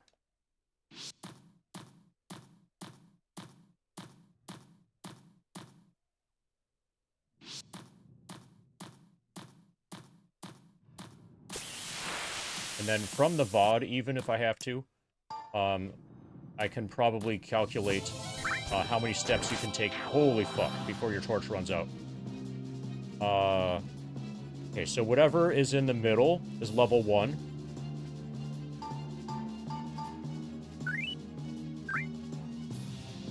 We might very plausibly die here.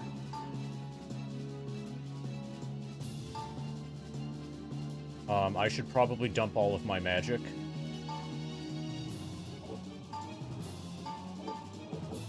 Okay, I'm gonna sleep field whoever these people are in the back.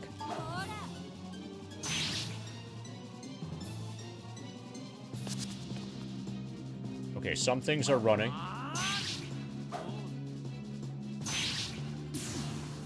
Okay, we killed the thing.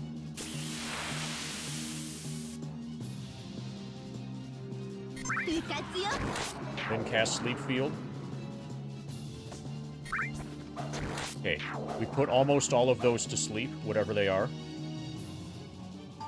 Okay, level 1 goblins. Let's murder them.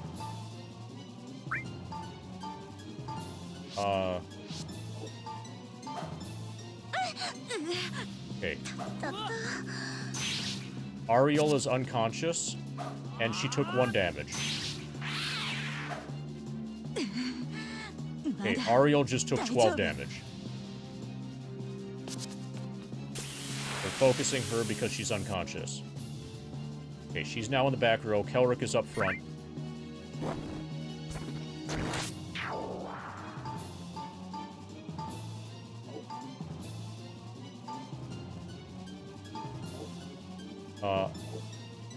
I'll flame arrow this orc.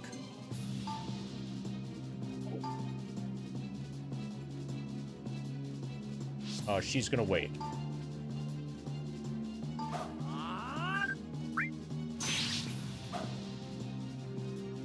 Kelric dodged. Estewan flame arrowed an orc. Kelric has fainted. Orc is distracted. Okay. Ariel's back. Kelric is unconscious.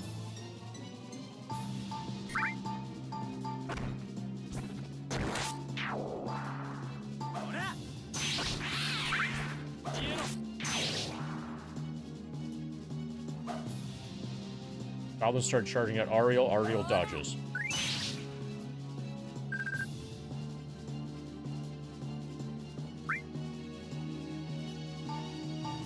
Okay, we've got 1 goblin, which is going to die real soon now.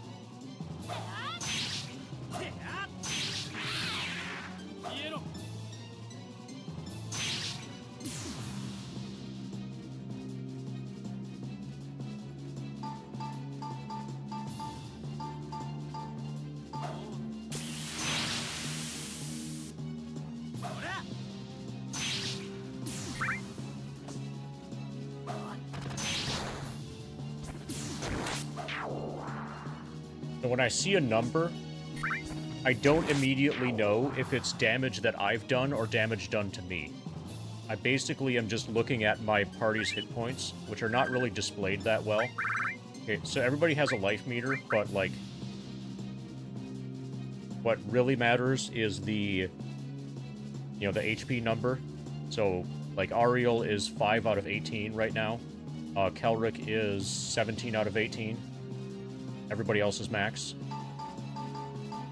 So when I see a number, I don't know. Okay, Chain is doing a thing. Chain is flashing orange. It's for 7. Estewan defends. Ariel attacks. It's for 24. Min defends. Aki attacks. It's for 7. Kelric defends. Orc defends. We have 1 orc left. Got him. He was hiding behind Ariel's character portrait. Lackey has gained a level. Okay, apparently you level up immediately. Received pie. Oh, piety. Okay. His piety went up. His vitality went up. He lost agility, lost luck. 8 hit points. We're probably not keeping Kelric anyway. Kelric gains a level. Strength, intelligence, piety, vitality. Spell. Skill. 23 hit points. Estewan gains a level. Int, Pi, Luck. New spell. 11 hit points. Strength, Int, Piety. Fight, Agility, Luck. New spell. 14 hit points. Okay, that was fucking awesome.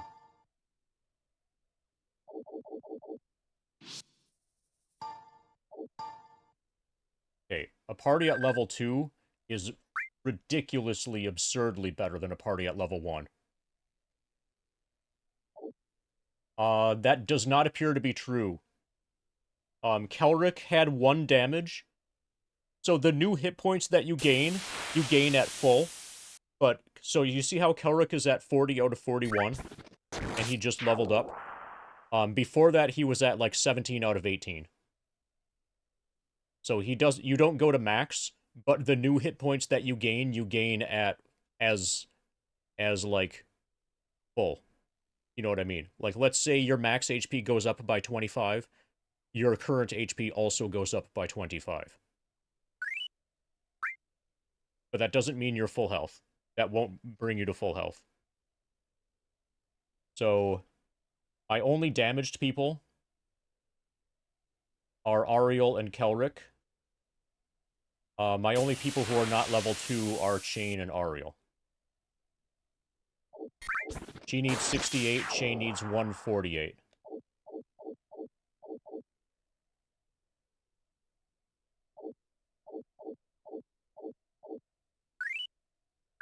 Okay, so I'm going to take a step forward.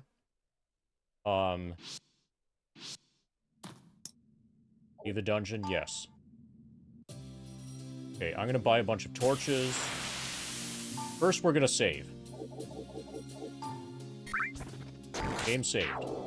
Then, Fell. Kelric. He now has 4 healing touches. And he has also Awaken and Keen Reflex.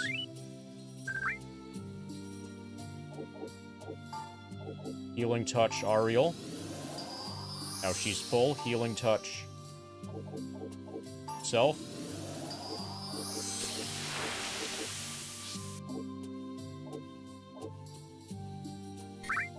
Okay, I don't need to sleep yet. I think I'm fine without sleeping. The character dies, is it permanent death? Possibly. So you have a choice. You can, if you don't choose to reload whatever your most recent save file is, if you keep playing forward, then what you need to do is bring the dead body to the temple. And then pay the priest a bunch of money for a chance to revive your character. It's not guaranteed that it will work or not, though. And if it fails, then the dead body turns to ash.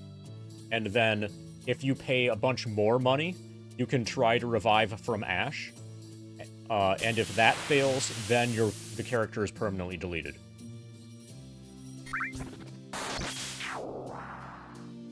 But basically, the workaround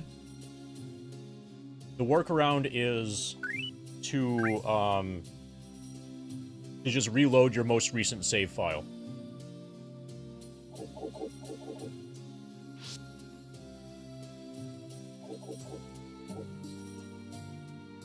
Yeah, that is kind of brutal. So it's even more brutal if you're playing the game as intended on PC or like the NES port or whatever.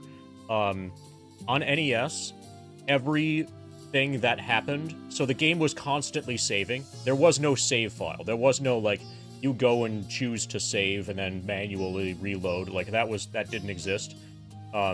Instead, everything was constantly saving. So whenever something happened, you could not take it back. I think, like, Diablo worked the same way. Like, Diablo was constantly saving, so if you died, or, like, you couldn't save scum in Diablo, if I recall correctly. Wizardry was like that, and it has permadeath.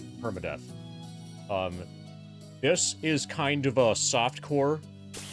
The ability to make a manual save and reload a manual save kind of makes Wizardry into softcore mode.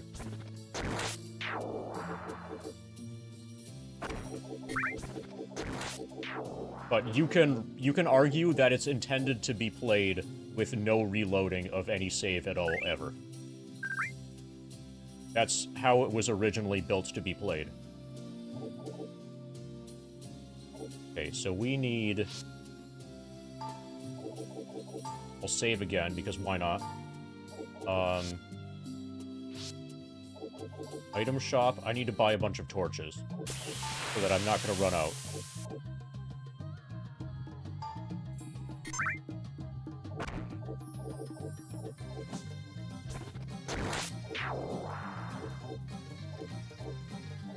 Well, actually, first, see, when can we afford...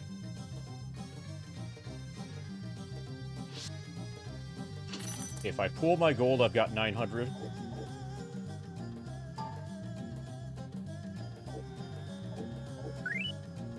Relatively soon, I'm going to be able to start buying stuff that's better than a dagger.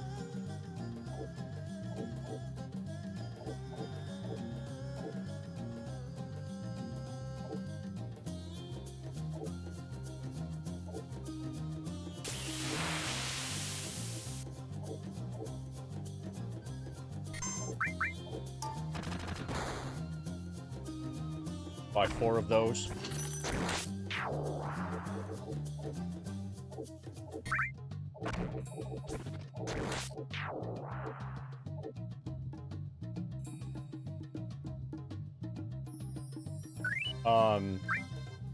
It's really hard to say Robust Walrus because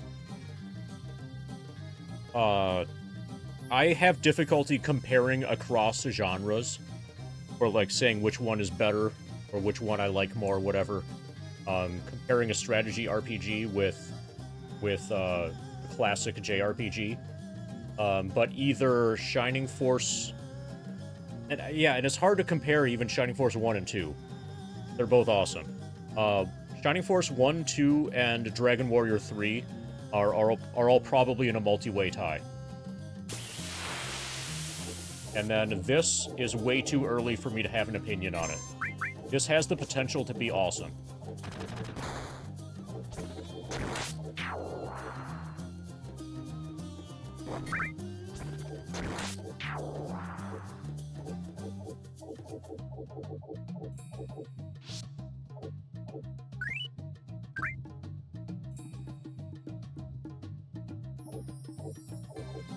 Yeah, this is a modern,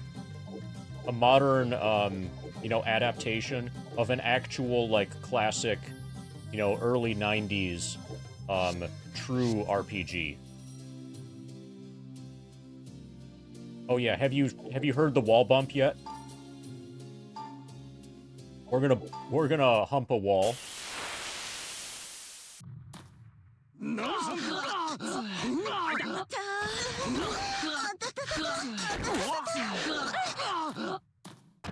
That's what happens when you hump the wall.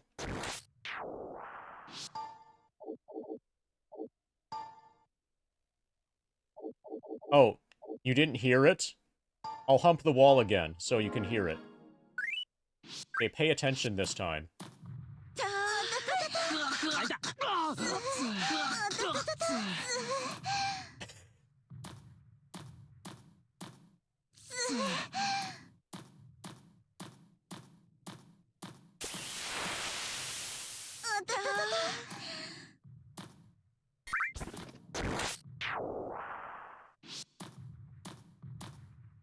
Okay, that's a dark spot.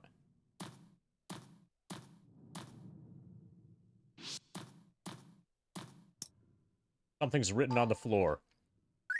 Be not afraid of the all-encompassing darkness. Steel yourself and continue forward.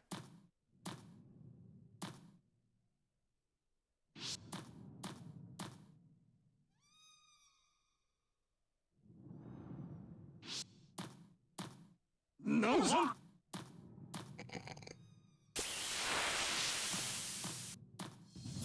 Something appeared. Okay, a bubbly slime, and 3 level 7 creeping coins, probably.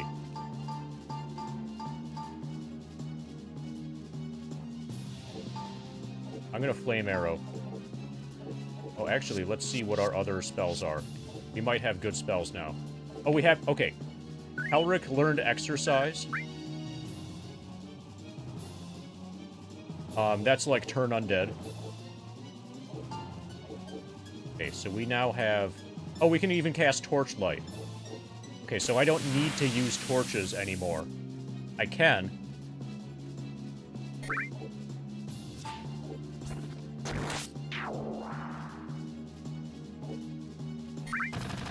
Stimulates the upper mental functions of the target, heightening the senses and rousing a target easily from even the deepest sleep. In reflex, dulls pain in a target's muscles and increases reflexes and awareness, allowing for far greater dodging capability. Can be cast multiple times to a greater effect. Okay, so that's actually kind of useful. What else does he... Okay. Estewan now has Healing Touch. Steel Skin. Encases the caster in a glowing field of energy. Slows incoming attacks. Doesn't really matter much from the back row.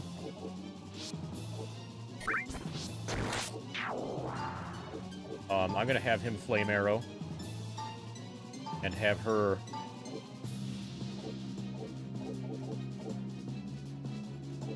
Flame Arrow. Level 7 creeping coins feel like they're out of my league. 28 damage. Okay, we killed it. 13 damage killed it. Flame Arrow, 34 damage killed it. Okay, that was way easier than I expected. 159 experience points. Ariel might be level 2 now. Got a staff. 10 gold. Chain gains a level. Strength, intelligence, lost vitality, received agility, received luck. New spell. 6 hit points. Ariel gained a level. Strength, int, lost piety.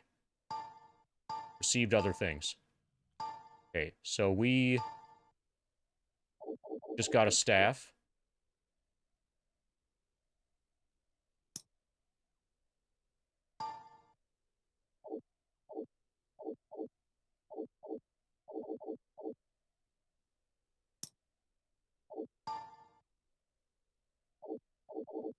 Okay, that was weird.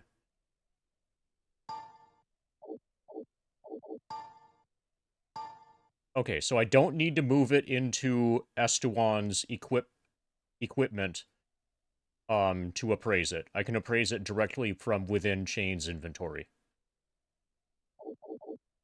I'm going to try this. There was no effect.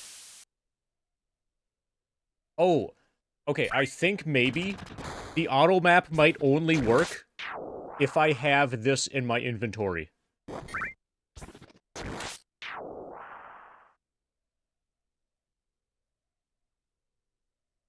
I think that's probably true.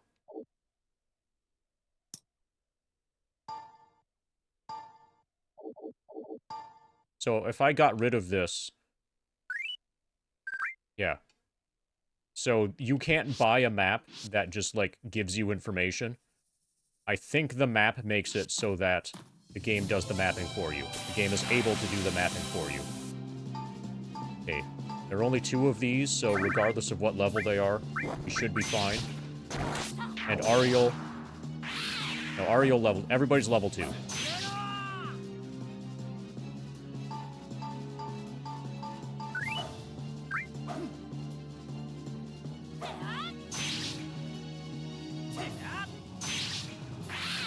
Okay, so the next thing I want to do... the next thing I want to do is go back to town. And...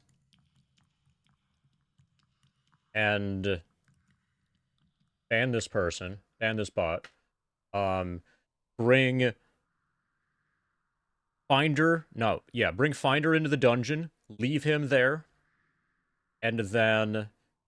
go back out. And then go in with Chain. And then pick up Finder. And then start to gain experience on Finder. And it looks like...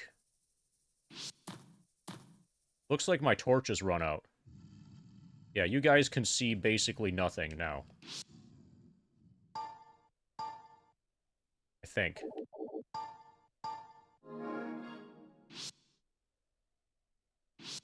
So the torch doesn't make very much difference for me, but for what gets captured by the capture card, it's massive.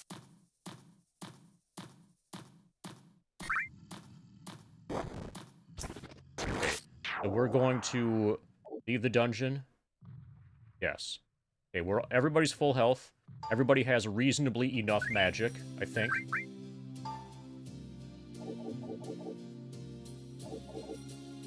I'm gonna save.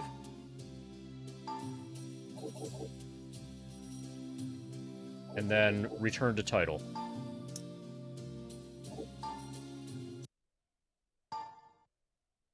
From title, we're going to take Beryl.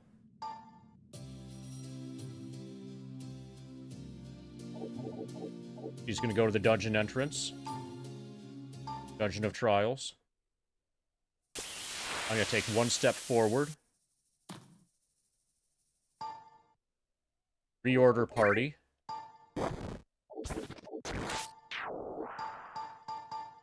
Okay, that's not what I want.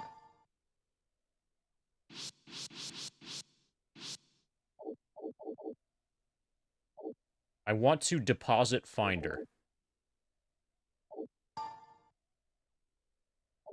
I want Finder to leave the party.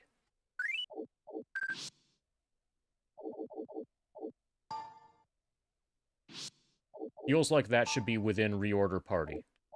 But that's just your marching order.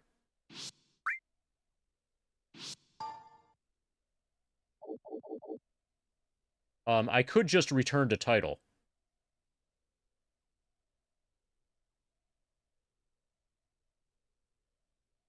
Maybe it's just return to title.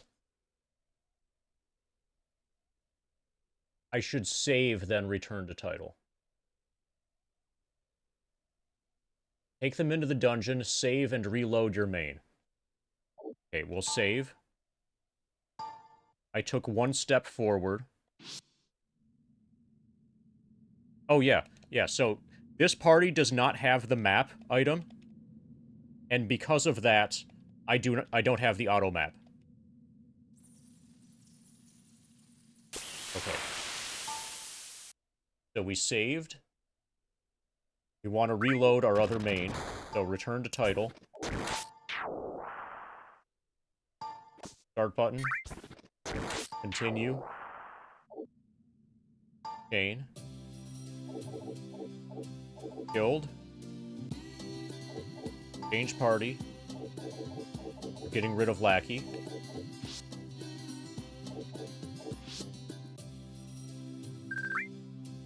Dungeon entrance. Explore. Dungeon of Trials.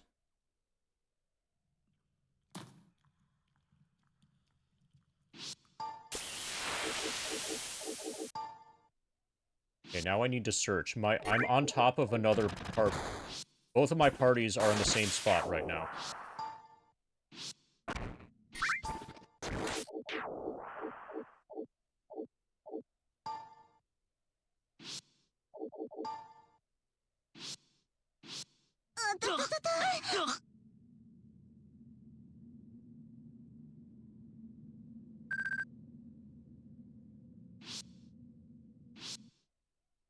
Okay, so it's the X button. Can search manually. Nothing there. Search for allies. Searching for party members. Found fellow adventurers. Then we can take Finder. And now we have a mixed party. Evil and good. Beryl, Alex, Sala, Suke, and Ayana are here. Still.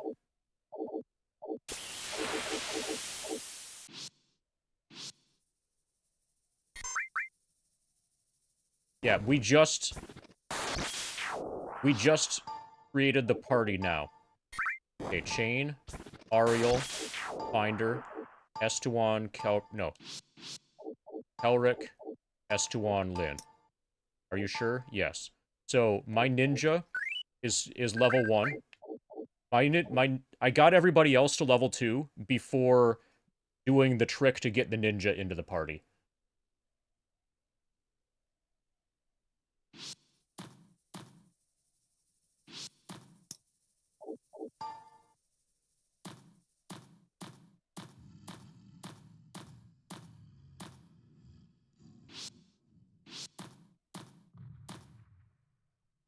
Okay, let's see what the light spell is like.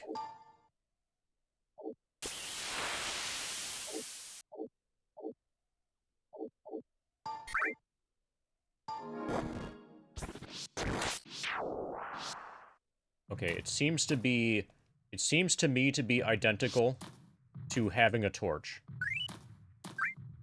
And it would be surprising if that weren't true.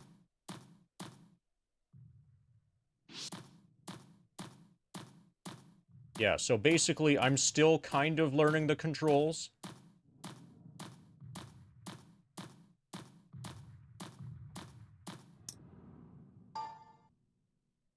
Oh, we could probably save here. Save before Finder dies. So now I want to get Finder to level 2. And then probably get everybody to level 3. And then start exploring a little bit more aggressively. Something appeared.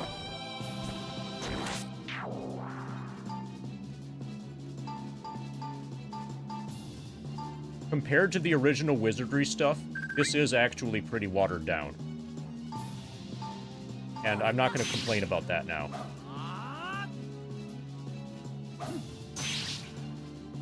Finder hits for 15 damage. Okay, Ariel took a damage and she fainted. Okay, so now Elric is in the front row.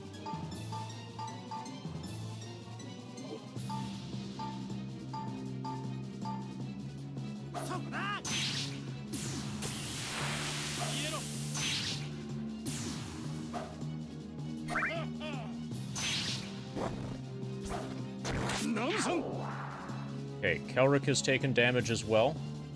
Ariel's back.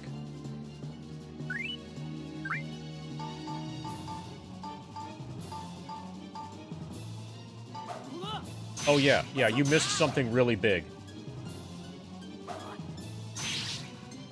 I'll make sure that you hear it soon. Okay, Kobold summoned more kobolds.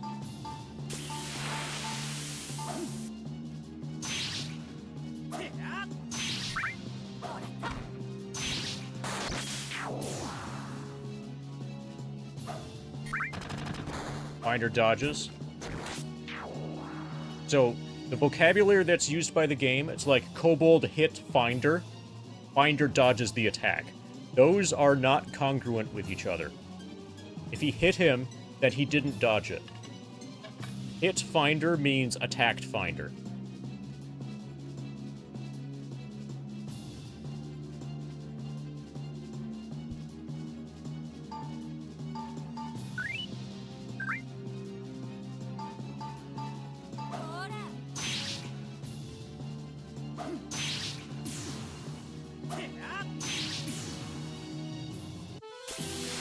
Okay, we got a ring. That's probably really fucking badass.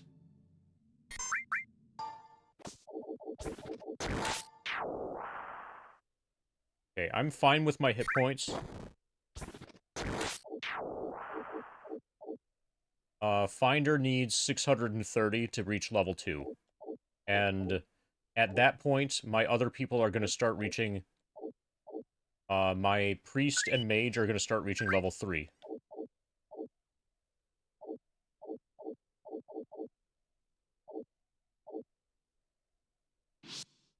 Okay, so we have a ring.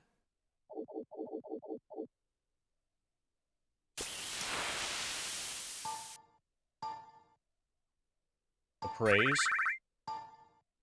Failed to appraise. Successfully appraised. Seeker ring. Improves luck and vitality, most likely. Accuracy by 1, dodge by 1, defense by 1. Everybody can equip it. That's gonna go to Finder.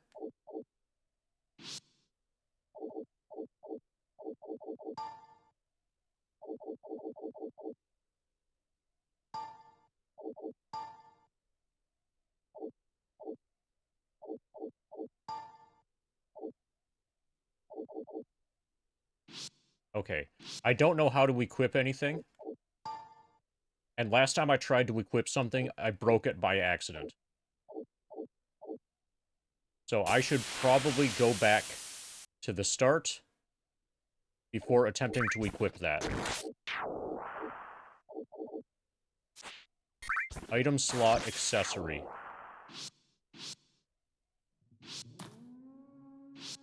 So once I get back to the town, I will save before attempting to equip the ring.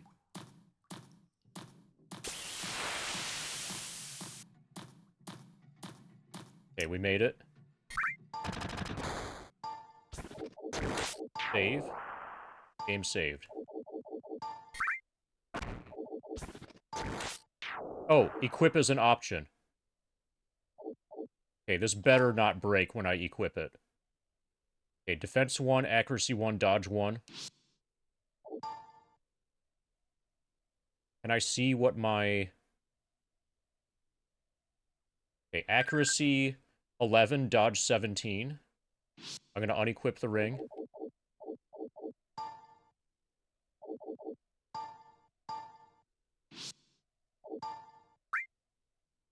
Accuracy 10, dodge 16. Okay, so it does make a difference.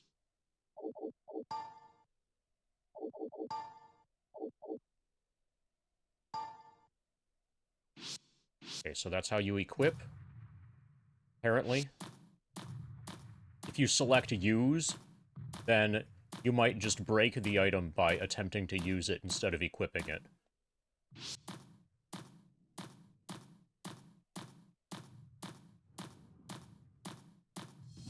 Something appeared.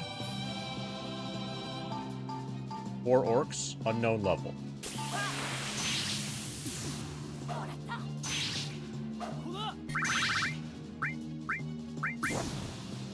In defense, coward defense. Chain dodges the attack.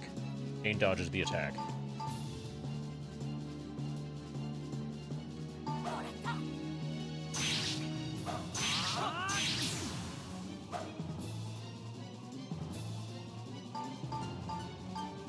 Okay, so there is an auto battle feature and a quote-unquote turbo feature that I think I'm just going to ignore the entire game. I think they were made for the PC ports and they don't exist on PS3. And they take control out of your hands. So, yeah, it's going to take a while. And once I am used to the menu, then my grind efficiency should get to be, like, basically normal again. Like, for this stream, my experience per hour has been way below average. But that should end up being, like, okay. It should get to be fine. Okay, we got a tool.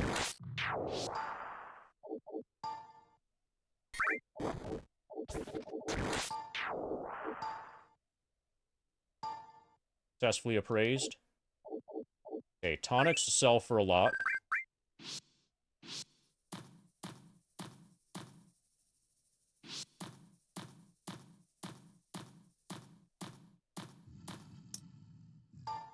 So whenever I'm here, I'm saving.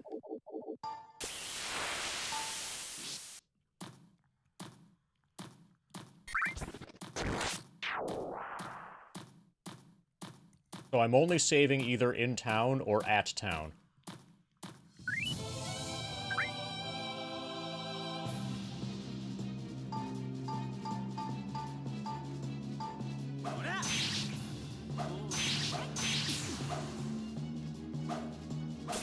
Okay, so if I hold the button down, these battle messages go by really fast.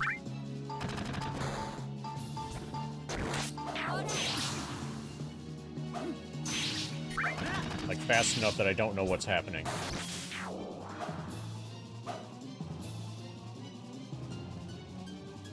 Okay, 3 of them left.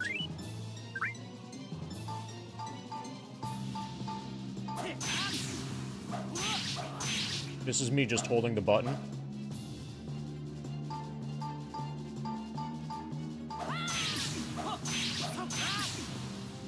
Party was victorious. We got 2 tools.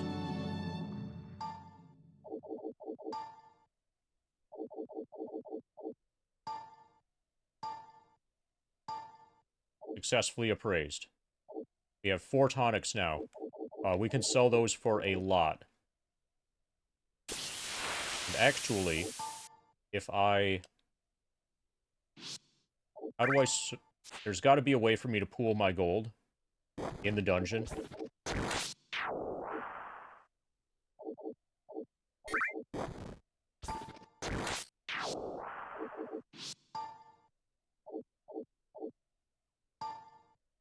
I would put it under item. Gold pooling.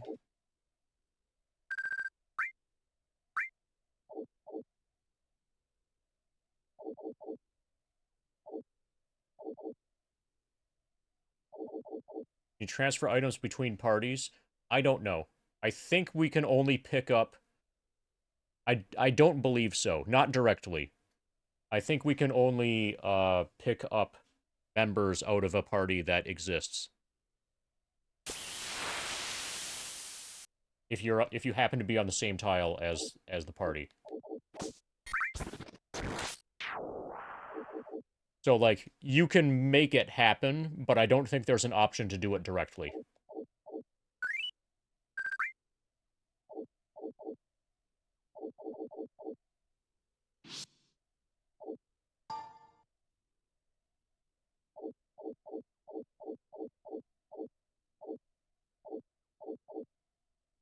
Exercise. This prayer sends a wave of peaceful, holy energy through a group of undead enemies, attempting to put their souls to rest.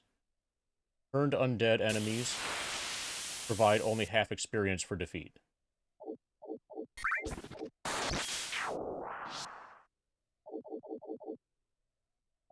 We might only be able to pool gold in town.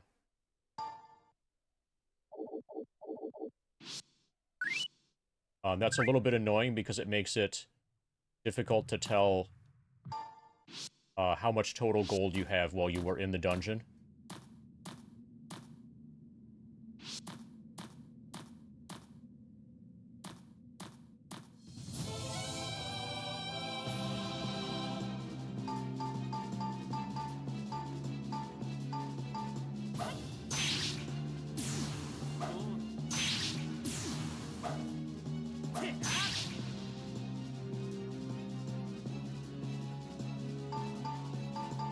But I could see myself getting sucked into this and this being a 100+ hour game easily.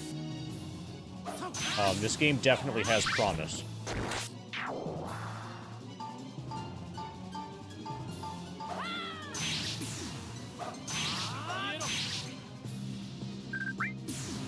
Like, a large chunk of the grind could go by without me noticing, while I'm playing this.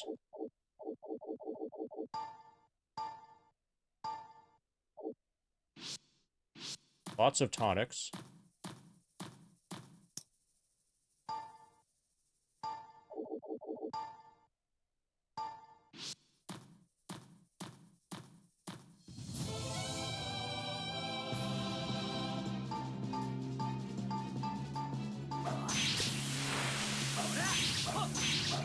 So soon I'm going to be able to afford better weapons. And then, like, better armor. That's going to be really awesome. Okay, we got another ring.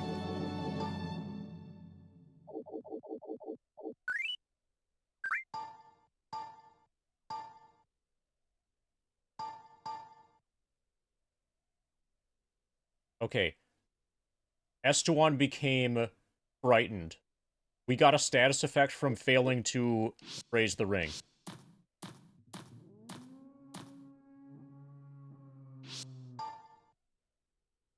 He has fear now.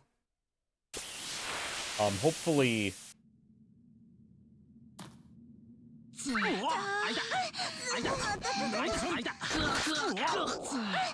Yeah, it's pretty good.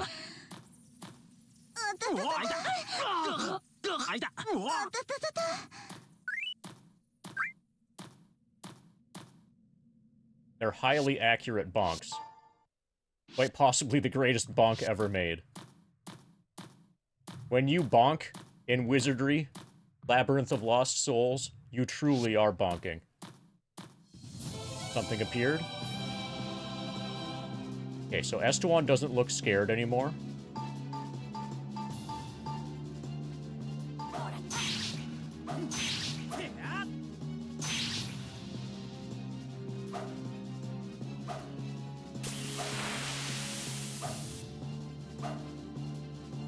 Good dodges. No damage.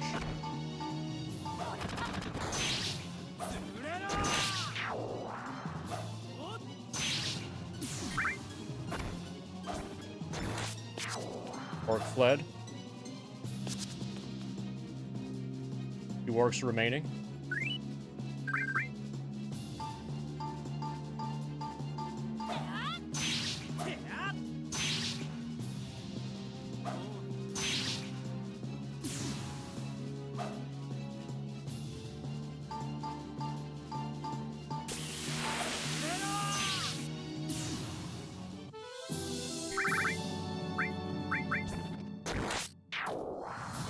Something appeared. 4 of these. Were-rats. Things that have 11 hit points or less.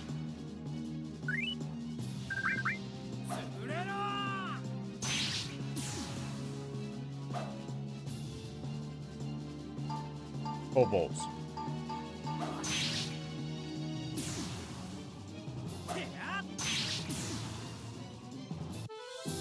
We got a weapon. Okay. So this ring made my bishop scared when he tried to identify it before, so I'm going to try to identify the weapon first. Successfully appraised. Dirty dagger.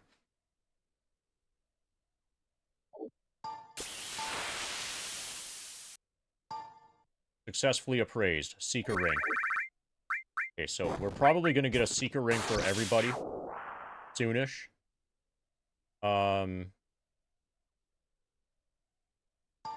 Shane is going to equip it. Dirty dagger. You apparently can't use if good.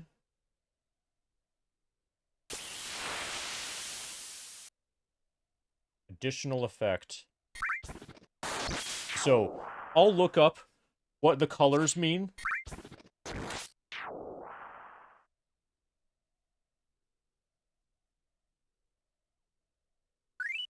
Accuracy is -1. It can attack 4 times. As opposed to 2 times. Normal. Okay, it's... The damage is lower. Yeah, I don't know what the colors mean.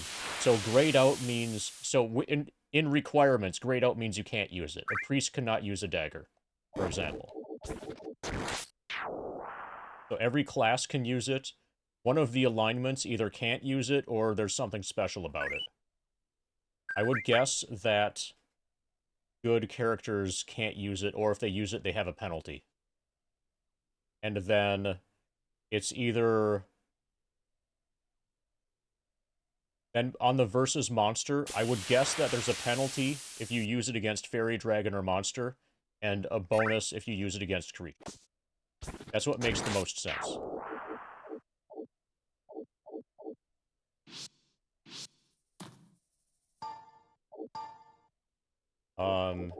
Finder should be close to leveling up, yeah. 166 until Finder's level 2.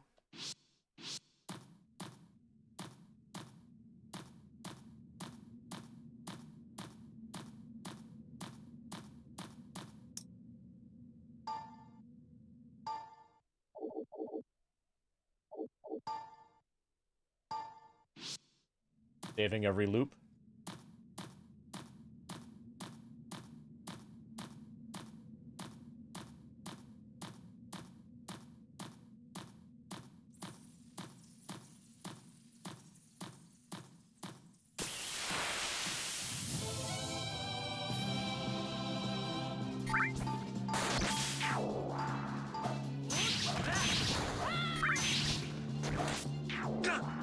Okay, we got hit. Chain got hit. Finder got hit. Both for 1 damage. Finder got hit again for 1 damage.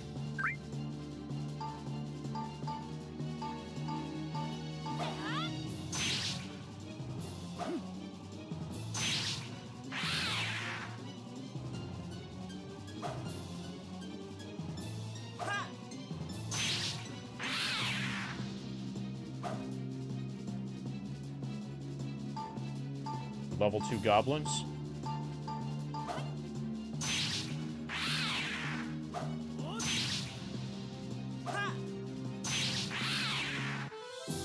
got another dagger.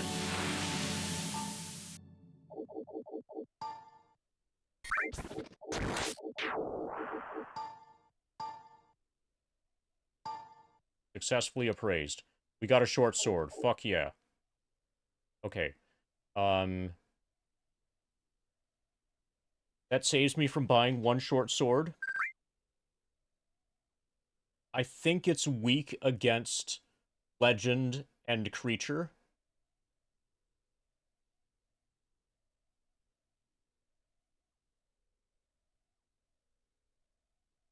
I'm gonna give it to Finder.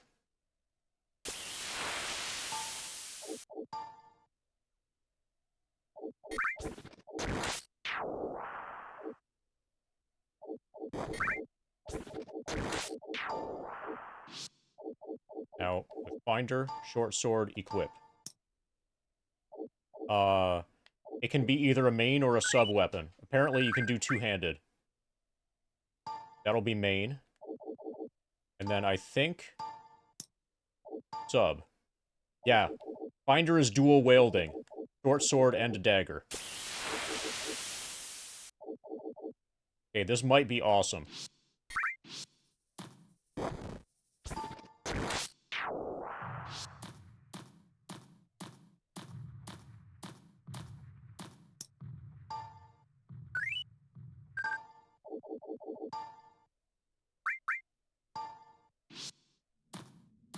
I suspect that this is going to be awesome.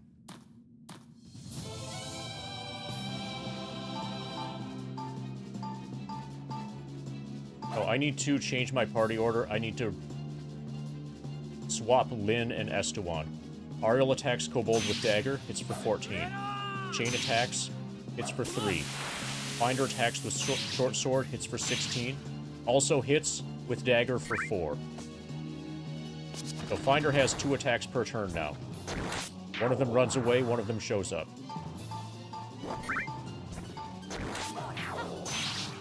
Hit for 10, hit for 23, hit for 7. Okay, so if his primary weapon kills one of them, then he does not hit a second enemy with his secondary. He only attacks one enemy per turn. Elric gains a level. Strength, Intelligence, Piety, Vitality, Luck. New spell. 6 hit points. Lynn, Strength, Intelligence, Piety, Vitality, Agility, Luck. Spell, 1 hit point. HP gains on level up are highly random.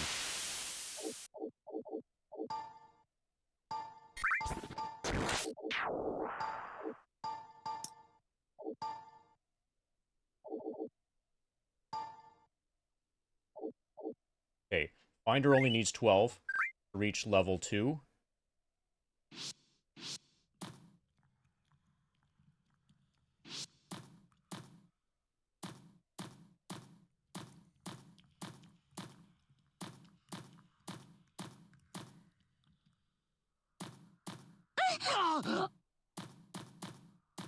Okay, so there's a turbo button. That basically just makes the actions in the game happen quicker. See how I was just moving faster there at the end? That was holding up and turbo. In sections of dungeon where you know in advance everything that's going to happen, that's probably worth it to do.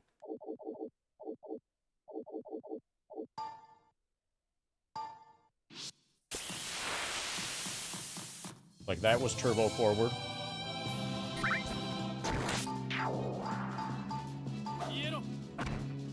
Finder hits for 19. Does not get a second attack because the 19 killed it. Chain dodges. Chain dodges. Finder dodges.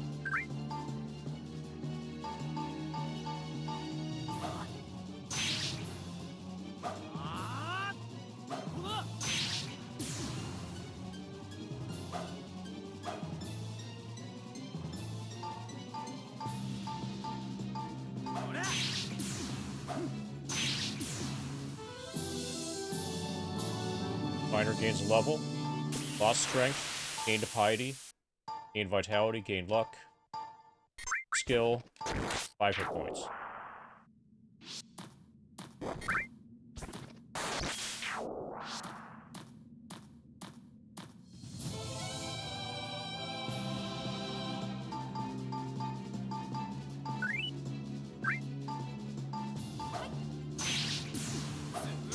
I think this is going to be viable to do during the grind.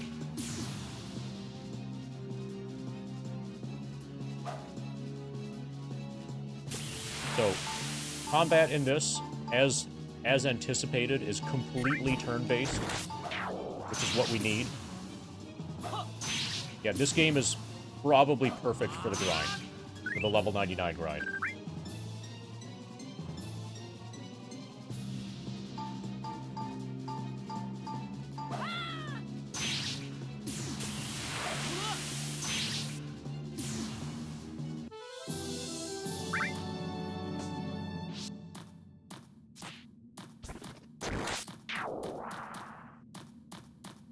Okay, this is with turbo.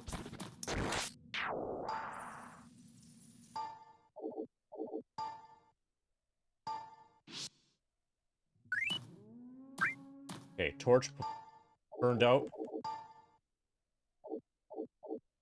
Or, my torch spell wore off.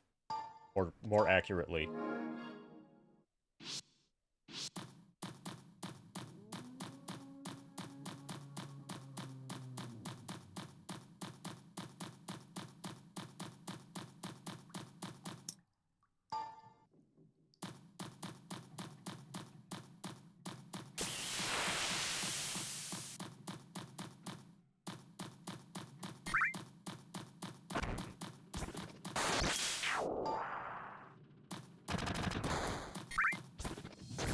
Something appeared.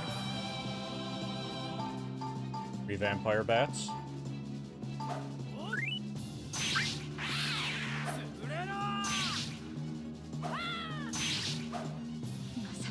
Okay, Ariel took a damage.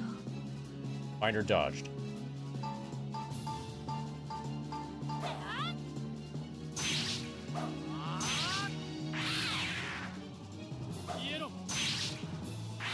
Okay, the short sword is way better than a dagger. Okay, we got a shield.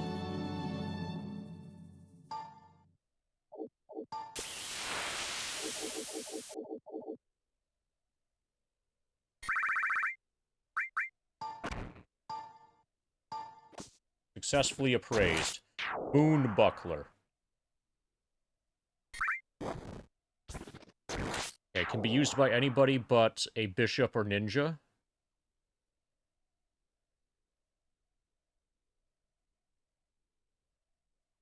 Okay, it looks like a shield. Like, it actually is a shield. Magic defense up. And then it has to be particularly good against humans, undead, animals, beasts, legends, giants, demons. +4 dodge, +5 defense. That's gonna go to... I think to Chain. Chain and Ariel are about equal right now. Okay, so Chain, Moonbuckler, equip.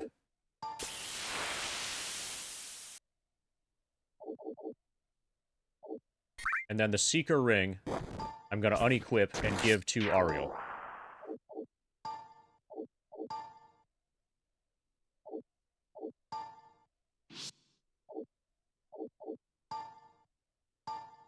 She has now the Seeker Ring equipped. Okay, so everybody in the front row has a single, you know, item, defense item. I'm gonna go back and actually...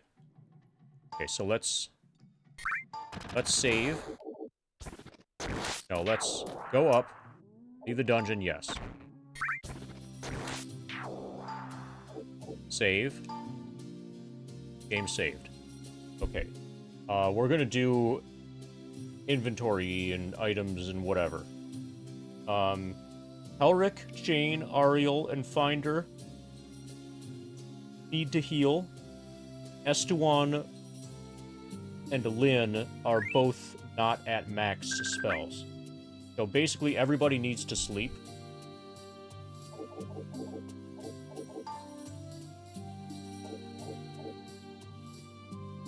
Okay, Chain now has Healing Touch. Just used it on himself.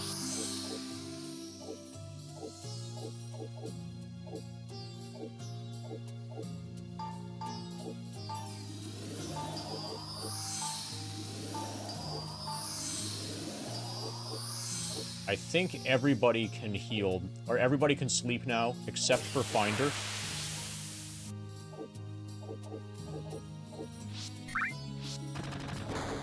In. Rest. Stable.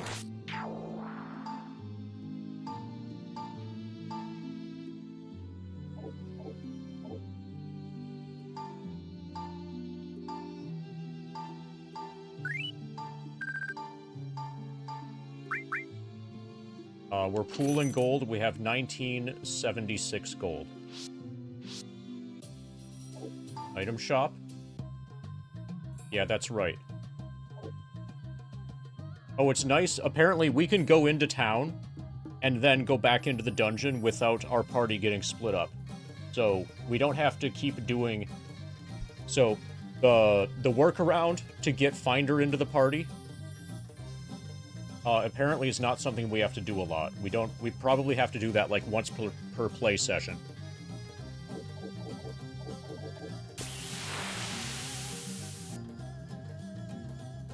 If that, even.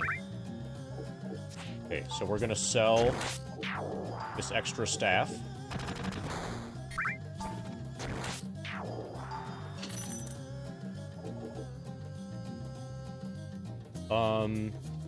I don't really see the need to keep the dirty dagger. But we're gonna hold on to it. Okay, the tonics sell for 25. That's not enough to make it worth selling. Holy fuck, the Secret Ring sell for a lot. Secret Ring sells for... fuckload. Okay, and Moon Buckler sells for a lot, too. Okay, Short Sword sells for 800.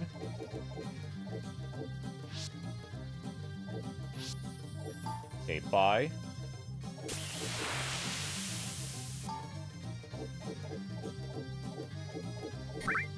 Okay, so the Moon Buckler is not even available. That's a dungeon-only item. And it's way better than ordinary Buckler.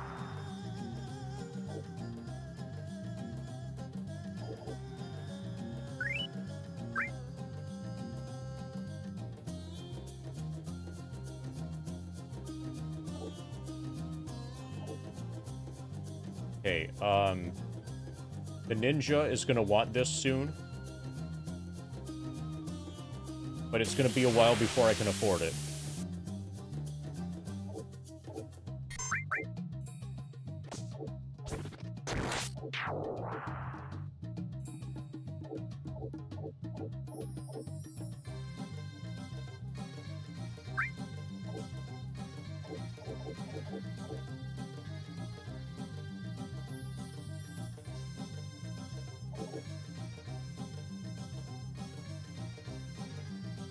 Yeah, it'll be a while.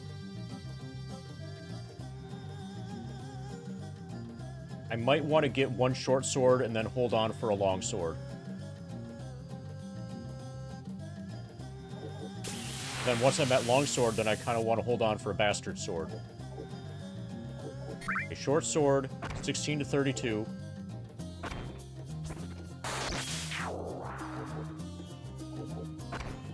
Not as accurate as long sword. Short sword can be main or sub. Long sword has to be main. Attacks 3, attacks 2.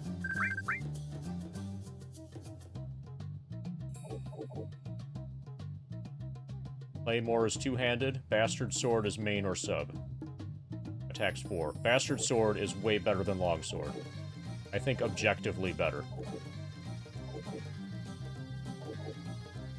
A tiny bit less damage, but more attacks. Same range. Can be used as a sub-weapon. Better accuracy. It does not help your dodge or your defense. But I would say that's objectively better.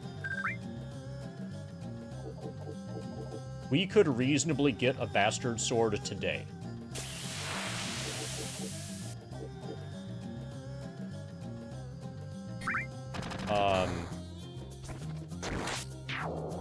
Okay, lords could use katana.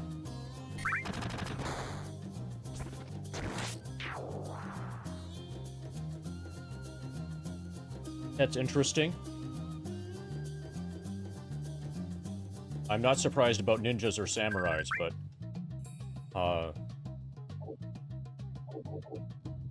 Okay, and this...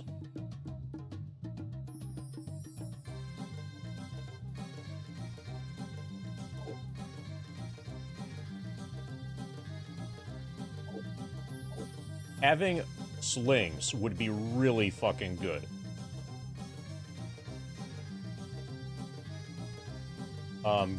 Priests and bishops can use this. And I can get, like, 3 attacks every round.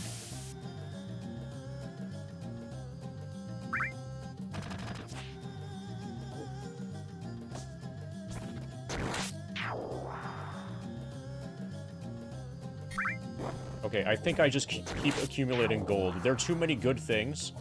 Too many things that I want. Okay, so this is item slot hand. Everybody can probably have this. Everybody probably should have this.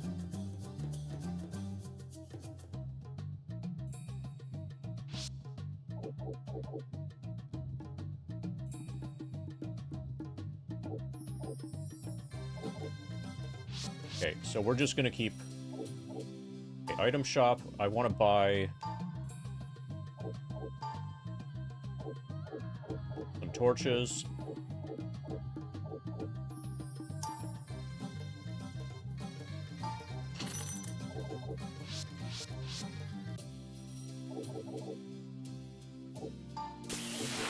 Save. Game saved. Dungeon entrance. Only 1 rock at a time for the sling. We'll see. I'll buy 1 sling first before I buy a bunch of them. Then we'll see how it works.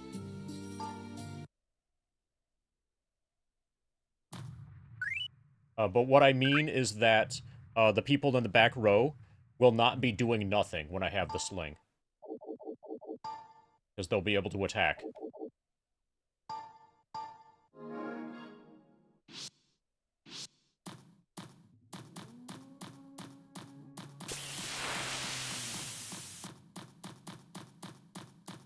Okay, this is my loop. I'm probably not going to do anything outside of this particular loop. This loop that goes back to the start today. Finder is distracted. Why are you distracted? Chain is watching intently. Ariel is distracted. Goblin attacked Finder. Okay, we basically got preempted. Oh yeah, but that's a massive improvement from 0x attack, which is what I currently have. Goblin attacked Finder. Goblin tried to hit Finder. Goblin has fled. Elric is watching intently. Lynn is watching intently. Swung a weapon at Finder with all his might. Finder dodged. Estewan's distracted. Orc is looking around. Orc fled. Okay. So all of that was just a single damage point.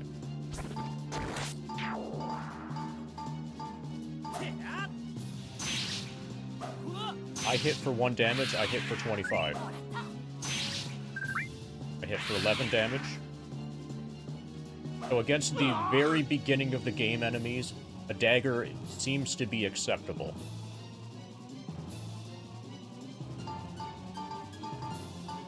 And I'm gaining battle rewards here a lot faster than I was expecting.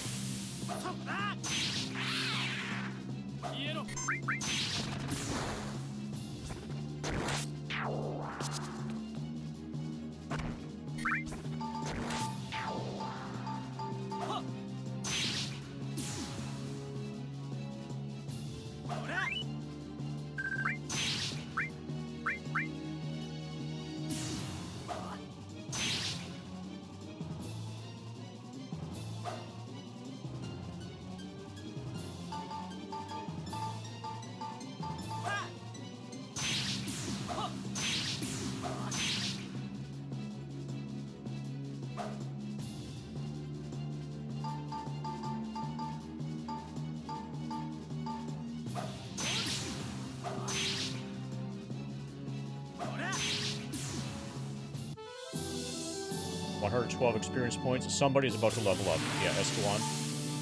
Intelligence, piety, luck, new spell, hit point. That's how you celebrate. Leveled up. Something's written on the floor.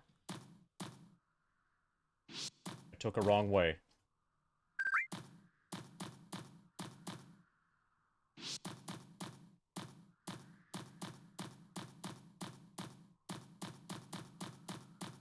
Okay, so if you want to go fast, you just hold down L2.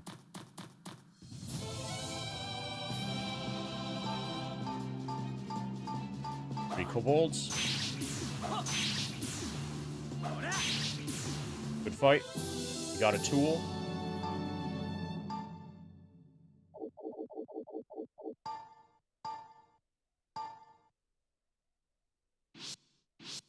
Ordinary healing item.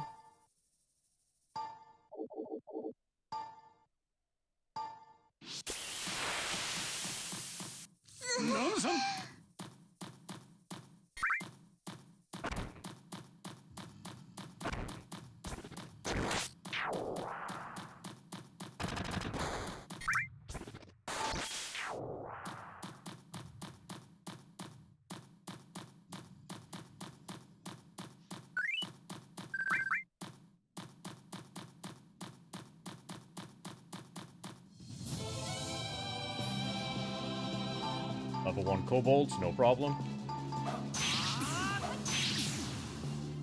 The one thing a little bit unrealistic about this as a wizardry game is that the enemies at the very beginning of the game don't just massacre you. Normally they would.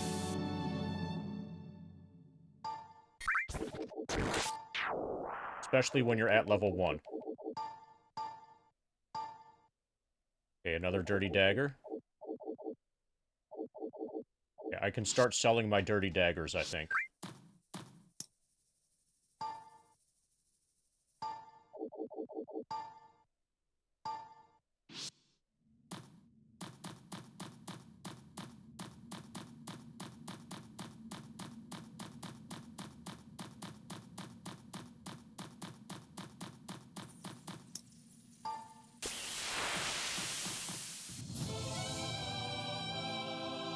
Okay, that's a new thing.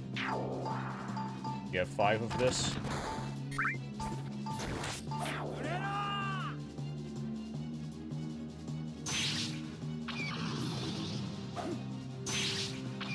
Okay, they're dying. Okay, they have 8 or less hit points.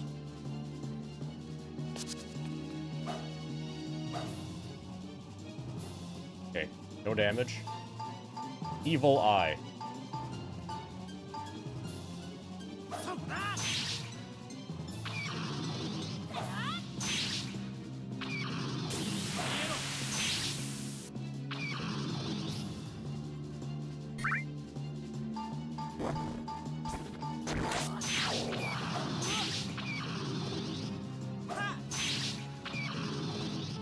I get the feeling that I'm way stronger now than I was at level 1.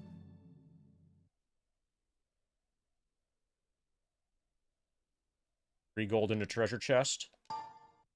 Investigate, finder, stone toss. I'm gonna keep...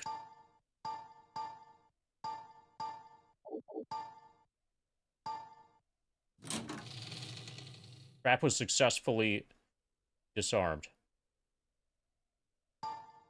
Got a dagger.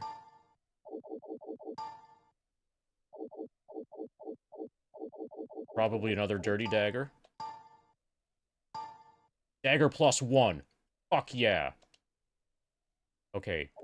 Jane. Welcome to your dagger +1.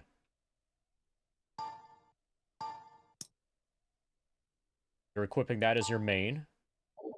And... Oh, and then Moonbuckler is your alt. Okay, so this dagger... we're gonna give to Ariel. Ariel's gonna dual wield.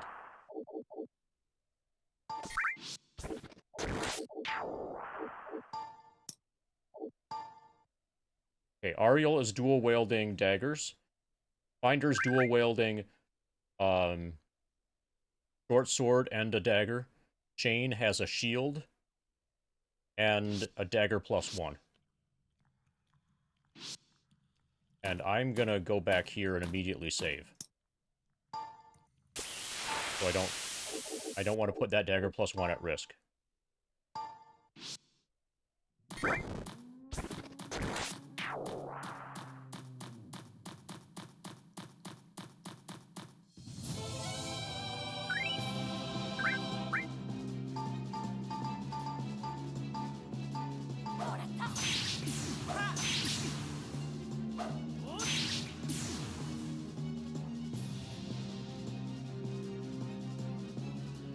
What's this game about? It's about murdering orcs. Look at this. There are 4 of them. They're at level 4. I just hit for 22 damage and defeated the orc. Back with dagger +1. I hit 1 times for 17 damage. I hit 1 times for 17 damage. Also hit 1 times for 2 damage. Because I'm dual wielding.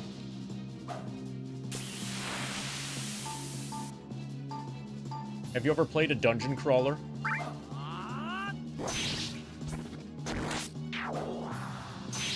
Yeah, there might be a story somewhere, but it doesn't matter. If there is one.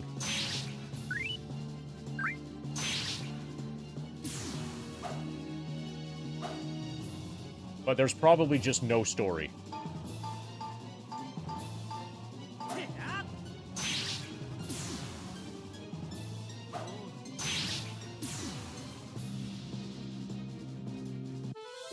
Okay, we got another ring. Ariel levels up. Strength, Intelligence, Piety, Vitality, Agility. That was a fucking beautiful level. 19 hit points. Holy shit, that was awesome.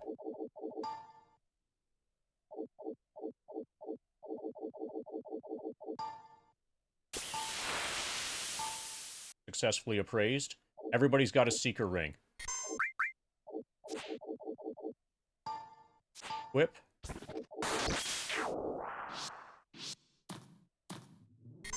It might be viable. If we keep getting Seeker rings at this rate, it'll soon be viable to sell them.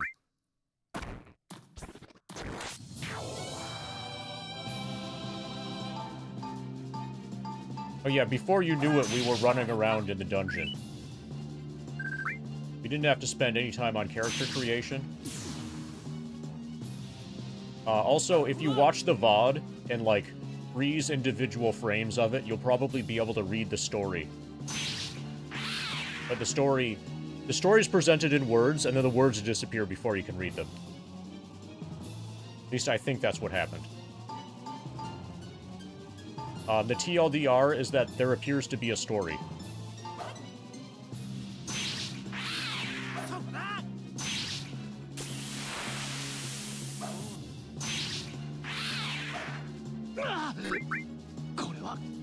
Okay, Binder takes another damage point.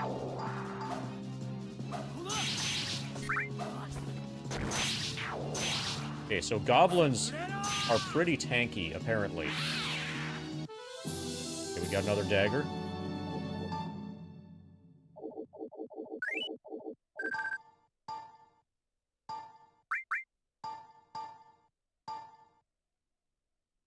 Okay, it's just an ordinary dagger.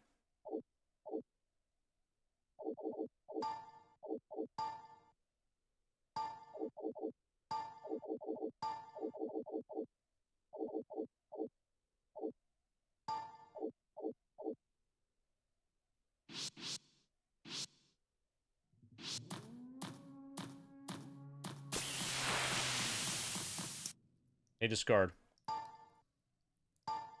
What's up? We got a dagger +1. And we got a shield that's kind of cool. And we figured out how to get a ninja and a lord into the same party.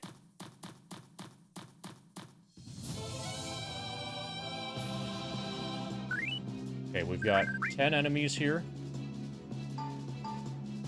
Yeah. Dagger +1. Chain's got it. Binder has a short sword and a dagger. Ariel has 2 daggers. Chain has a dagger +1 and a shield. So we're, like, totally ready to go. See that? Attacks with dagger +1. Hits one time, 17 damage.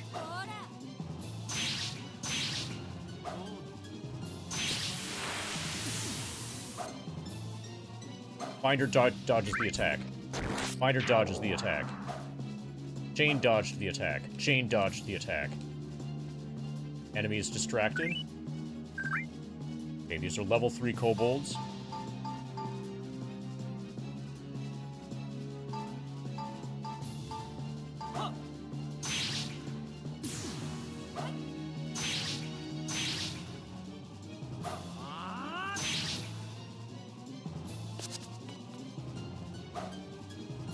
Ariel dodges.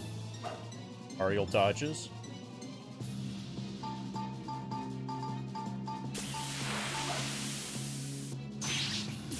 Six damage, kills it.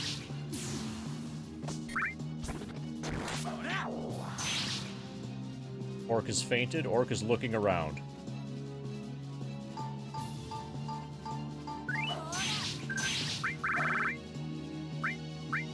Finder slashes at Orc with short sword, 22 damage.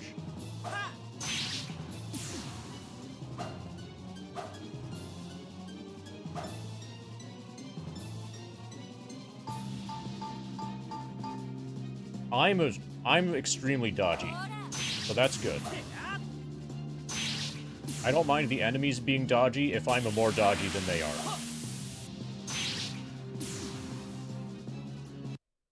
Okay, we got 2 weapons, a bunch of experience, and a treasure chest. Let's investigate. Poison needle.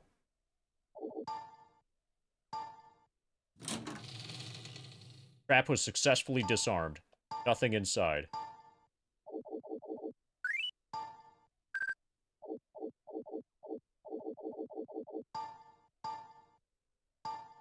Dirty dagger. Estewan became frustrated with the appraisal.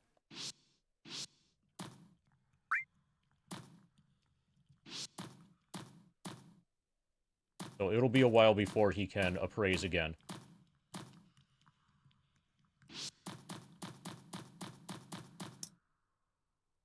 Okay, it looks like we can. Let's save. Item. Appraise. Successfully appraised. Another dirty dagger. Give. We're definitely going to start selling dirty daggers. Oh, speaking of dirty, discard your facades.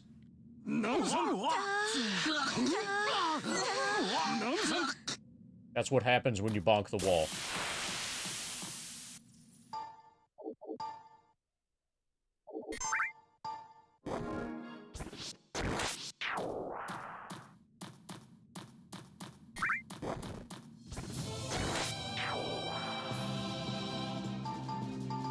Okay, this orc is fucked.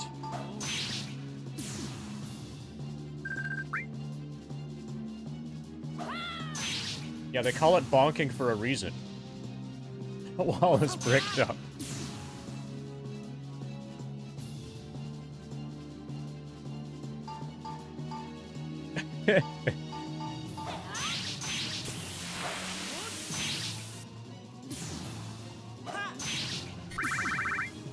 When you run into a wall like that, you find out who in the party really has stones.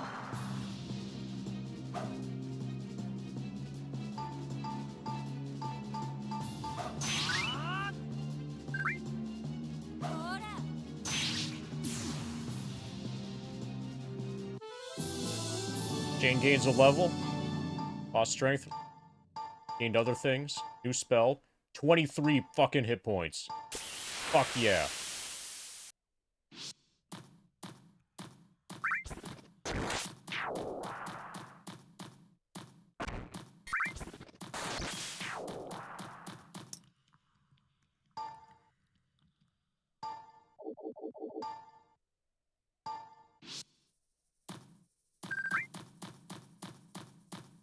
Okay, so I could do this loop all day, every day.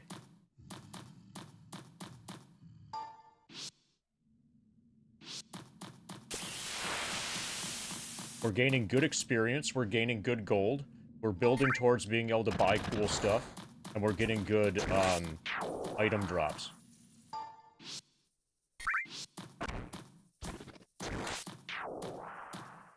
And whenever we want, we can bonk the wall.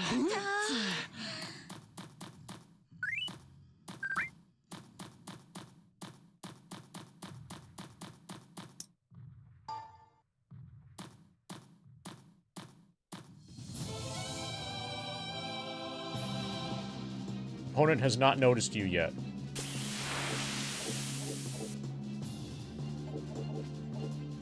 Okay.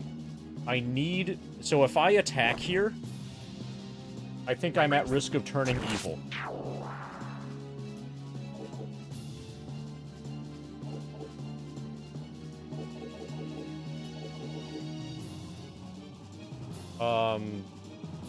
Okay, I have just saved. But I can't tell. Okay, I'm just gonna do nothing on the first turn.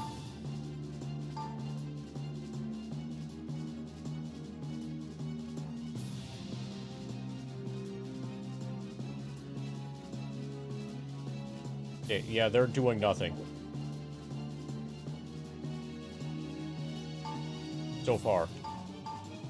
I'm gonna let them attack first.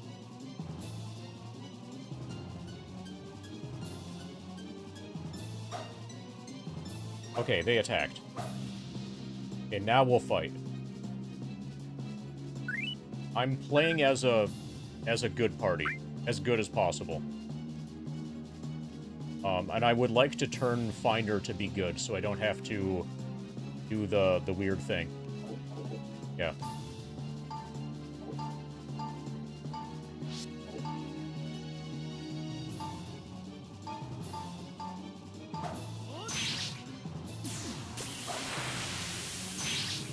So, apparently, eventually I'll find a party of friendly monsters, and we'll see what it actually looks like.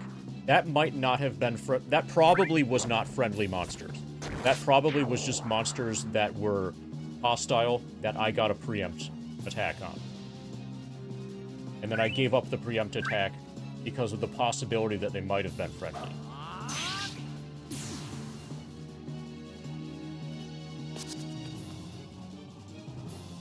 But by waiting for them to attack first, I definitely did not perform an evil action.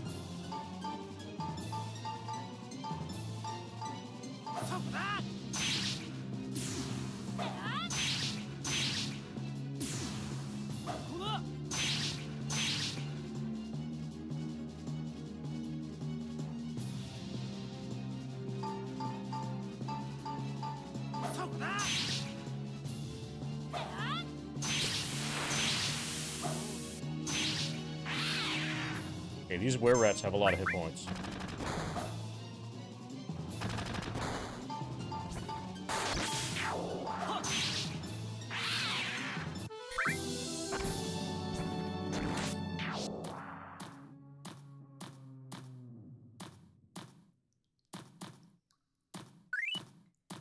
$3,000 until the next FF7 level.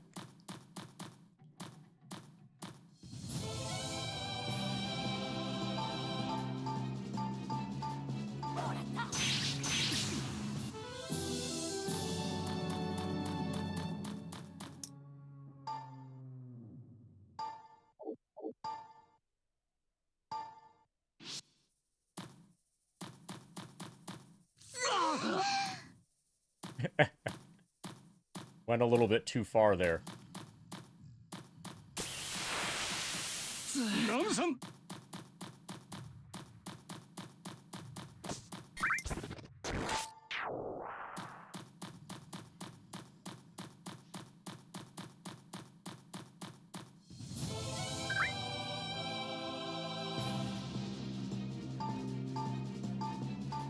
Okay, so goblins are relatively tanky.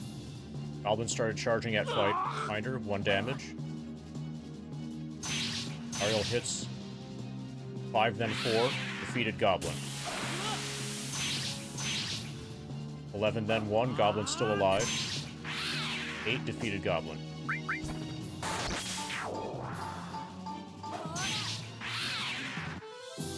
Got a new dagger.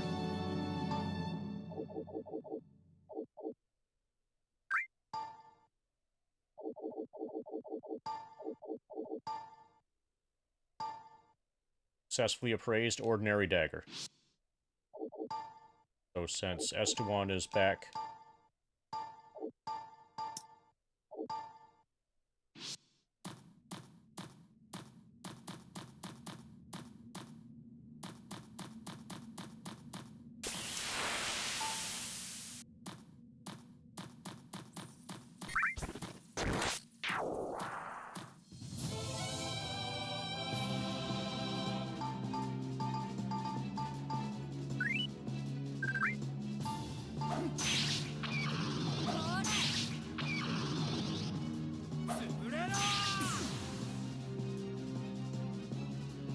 Good fight so far. Good fight.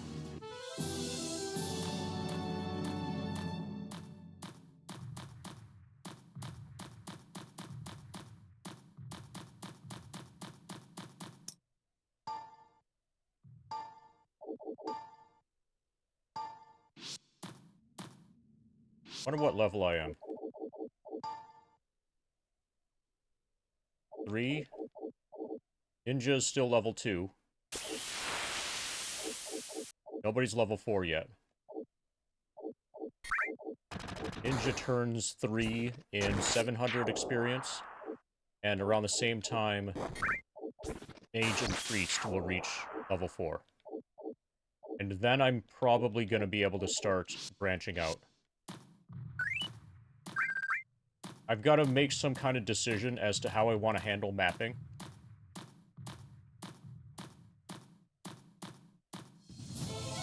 The auto map seems to be reasonably okay.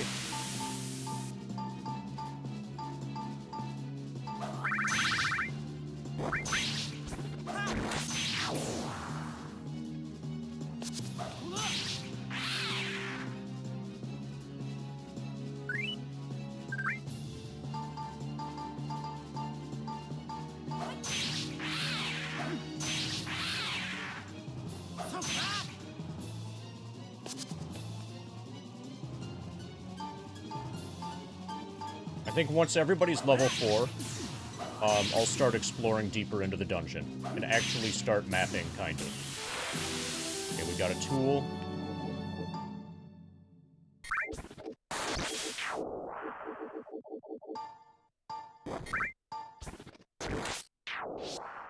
Another tonic.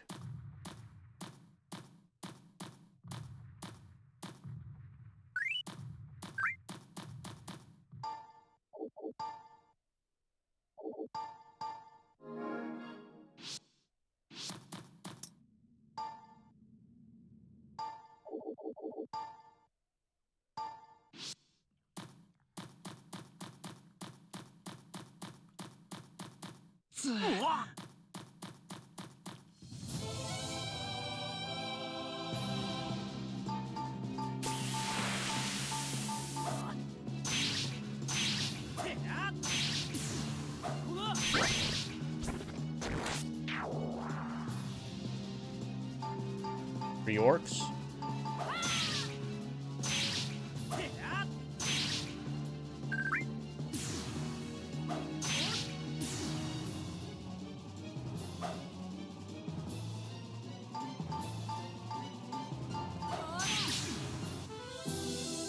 Got another tool.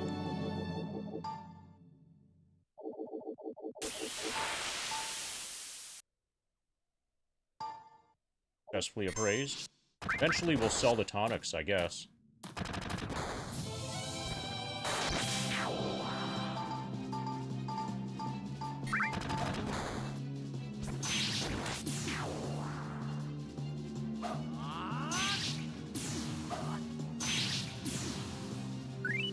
So every turn I kill 3 enemies, basically, at this point.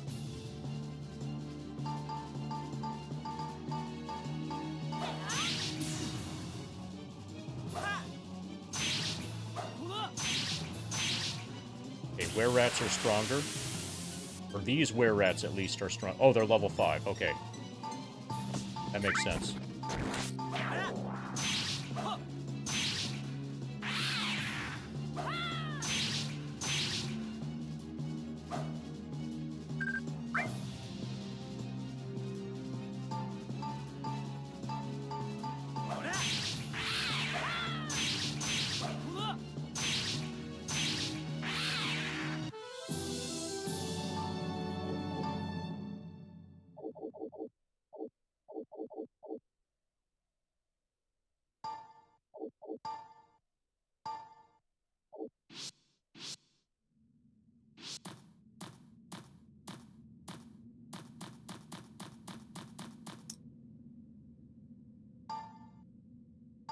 So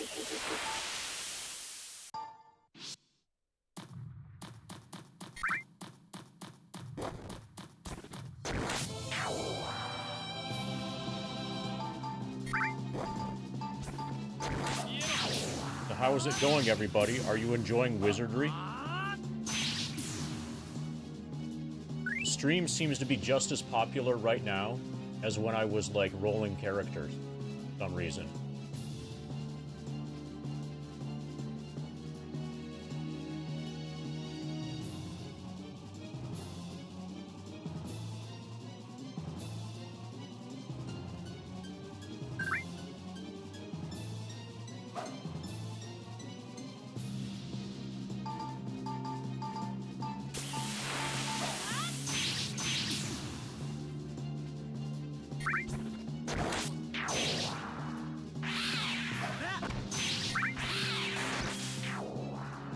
One vampire bat remaining. LFG, we got a staff. Treasure chest, investigate, finder, stone toss, move trap. Stone toss. Successfully disarmed, nothing inside.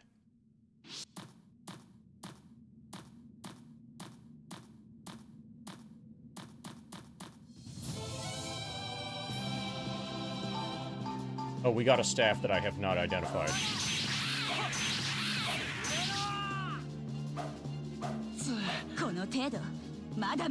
Okay, Finder just took a damage, so did Ariel.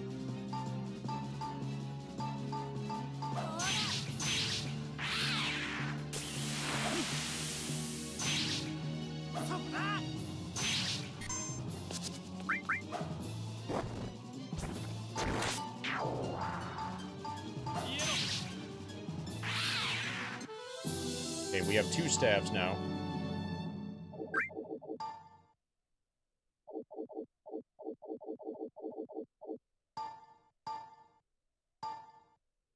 Hard staff.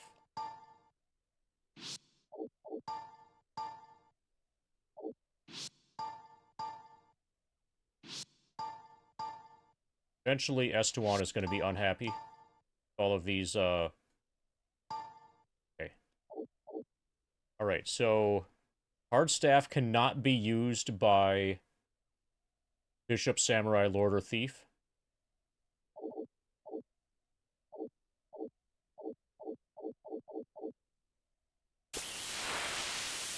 Mage, Priest... Okay, Bishop can't use it. Mage and Priest should get it. Kelric and Lynn are going to have this as their backup weapon.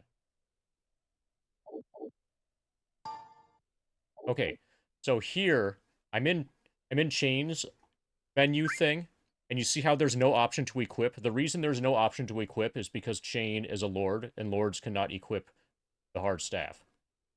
If I select use, I will break the hard staff for no reason whatsoever, just because, you know, F you. But if I give it to Kelric,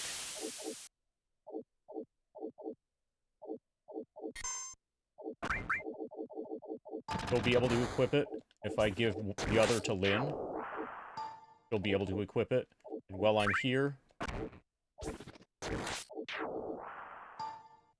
let's dump off my extra dagger to Ariel. Okay, now from item, Kelric, hard staff, equip is an option. And Lynn, hard staff, equip. Staff, give. We're gonna dump everything to Ariel.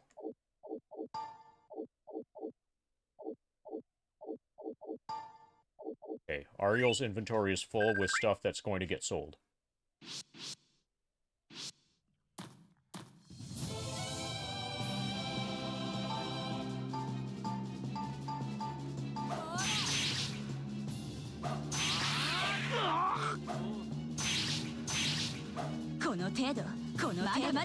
Okay, Ariel's unconscious, so Kelric is now in the front row. And since Kelric is equipped with the hard staff, he should probably not be useless right now.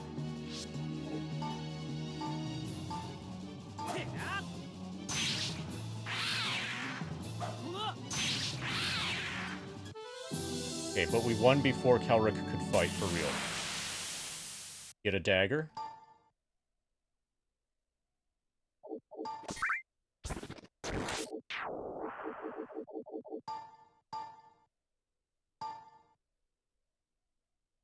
Yeah, I'm getting a hang of the menus.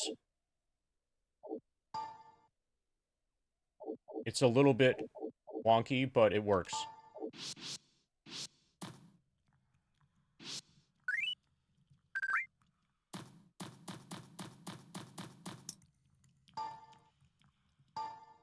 Or it's usable. There's definitely a learning curve for the menus.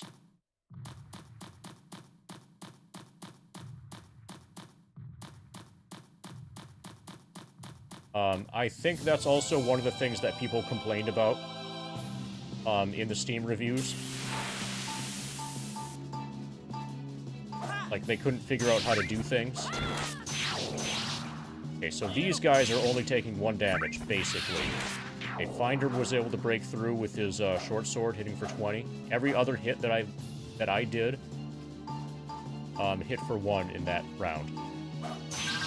Okay, hit for 14, hit for 12, and 14. Okay, these were-rats are way stronger than average enemies for this area.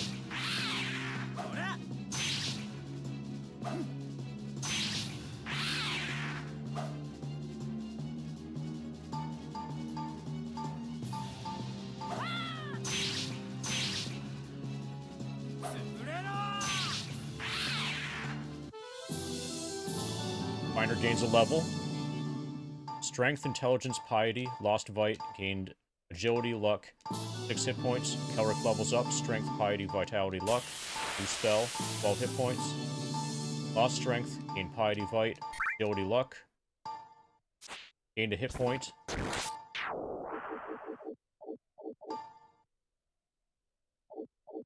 Okay, Chain has Healing Touch and Keen Reflex. Ariel just has Flame Arrows. 4 Healing Touches. For 4 level 1. Every level 1 spell. Light Arrow. Creates an arrow of pure energy and sends it hurtling toward a single opponent, searing them with holy light. Particularly effective against dark elemental opponents. Silence Field creates a field in which air vibration becomes static, allowing no sound to exit. An enemy group within the zone will be rendered silent. Divine Trap. Okay, accurately identifies all traps. That's nice. And Estuan has all of the level 1 mage. Healing Touch and Torchlight.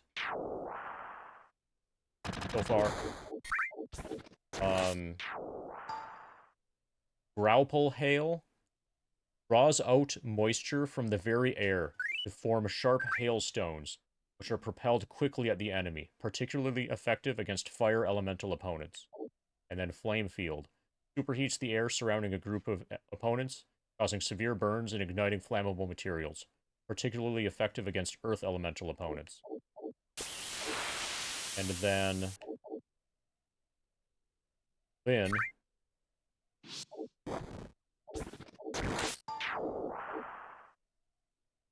Lyn has those 2, the attack spells for level 2, plus Arcane Map.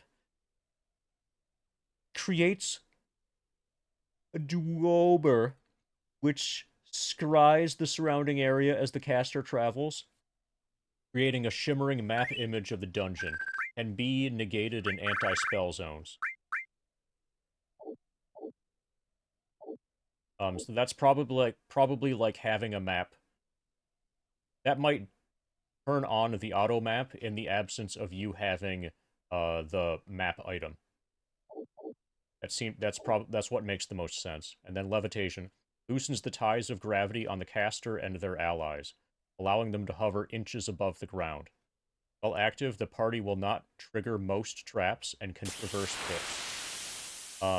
Eventually, I'm going to have that on 100% of the time. The first floor of the dungeon, that's probably not necessary yet.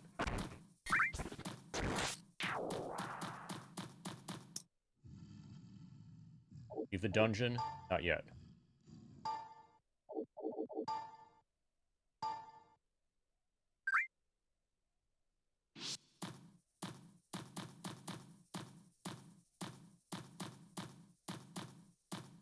Yeah, I think it'll be a little bit before that's necessary, but eventually I'll need to have that on all the time. If you don't have that on, that's basically that's going to be suicide.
Oh, no, we can have wall orgies whenever we want. So, if you want, we can have another, like right now.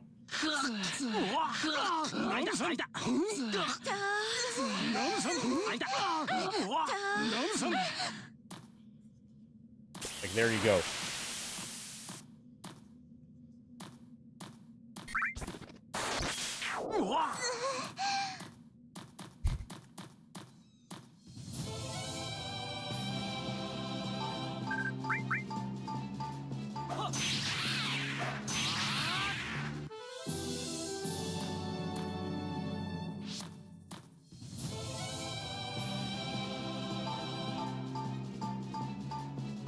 So I'm a little bit concerned.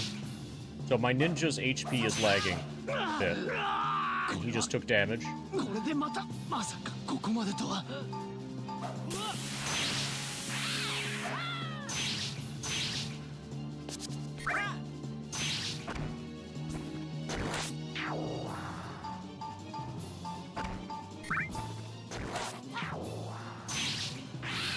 when we get back to the staircase, I'll heal him.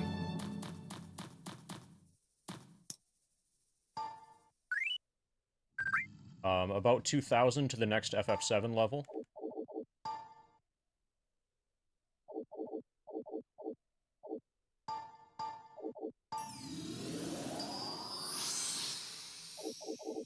So the only magic that I've used so far, since the last time that I rested, was that healing spell from Kelric.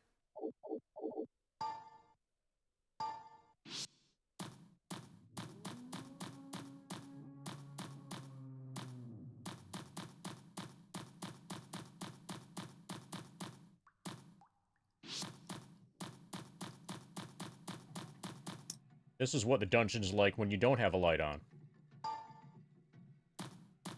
So I can see, but I think you guys can't.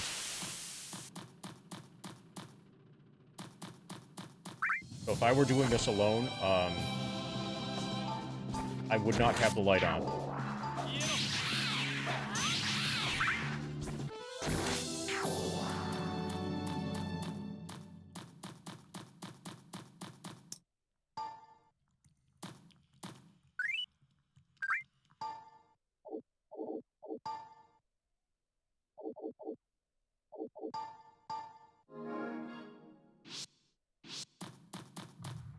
I think you guys can barely see what's happening when I do have a torch.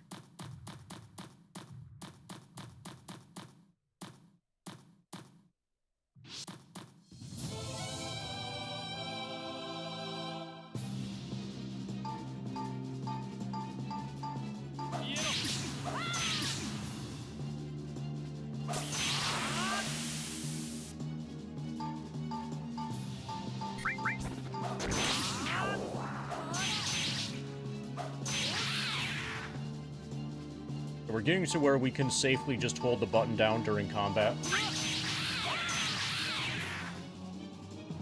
Okay, we got a weapon.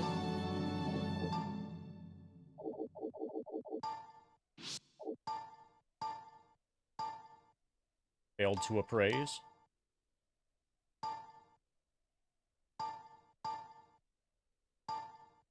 Fuck yeah, we got a sling.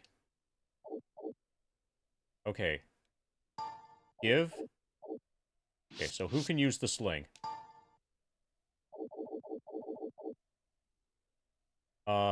Not mage, but priest and bishop. I'll give it to Estewan.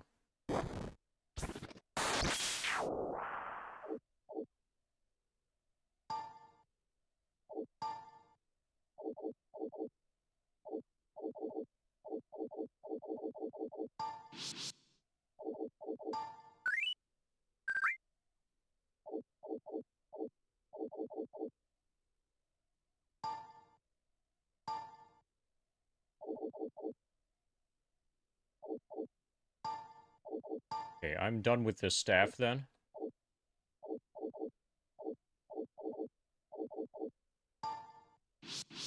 Okay, so we get 4 attacks per turn now. Sling attacks might not be very good. We'll find out soon.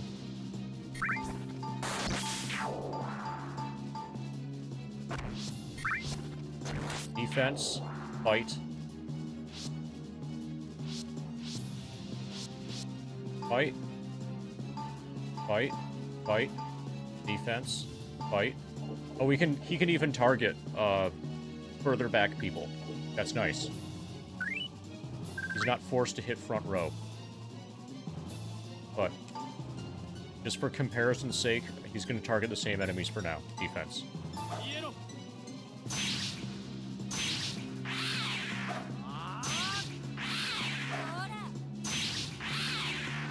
Okay. So everybody died before Estewan could attack. Enemy dodged Estewan's attack.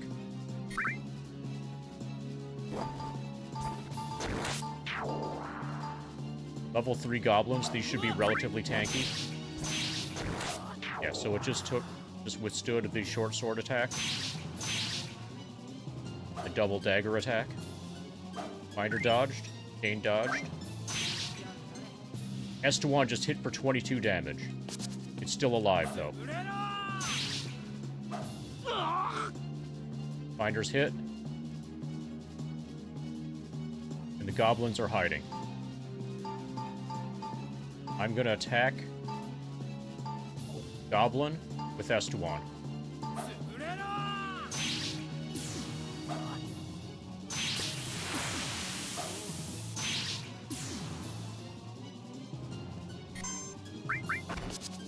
Goblin has fled. Goblin dodged. Okay, so apparently it feels like sling attacks are easier to dodge based on a tiny amount of information so far. Okay, there we got him. But when we do hit with the sling, it's really good. A lot of damage. Leave the dungeon? No. We absolutely want to save, now that we have the sling.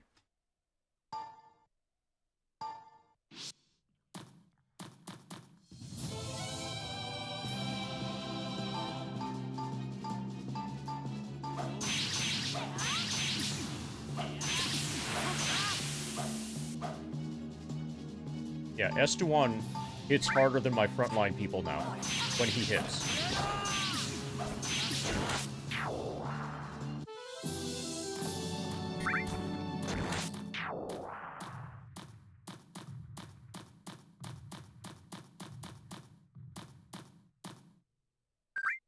I guess Estewan really likes to get stoned.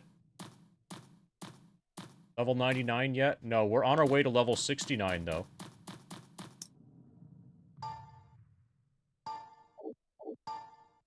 So that's nice. We're on our feet in Wizardry.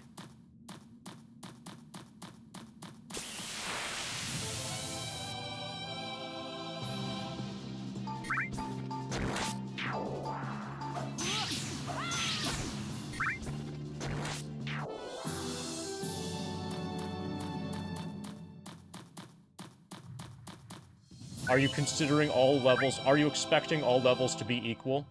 Because if so, it would make sense that you would come to that conclusion.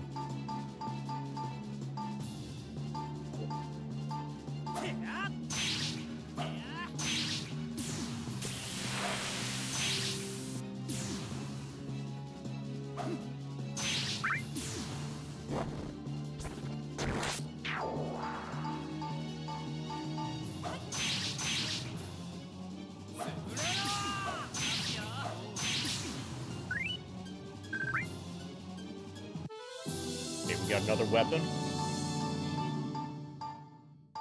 12 hit points for Estewan. Yeah, I could play this forever. Fuck yeah, another sling. Okay, so the other...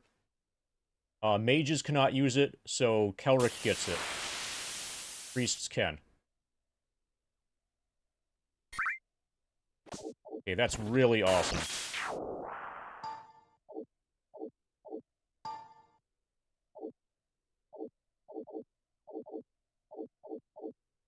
As somebody who habitually purchases Final Fantasy VIIs, I completely understand that impulse, Expanse.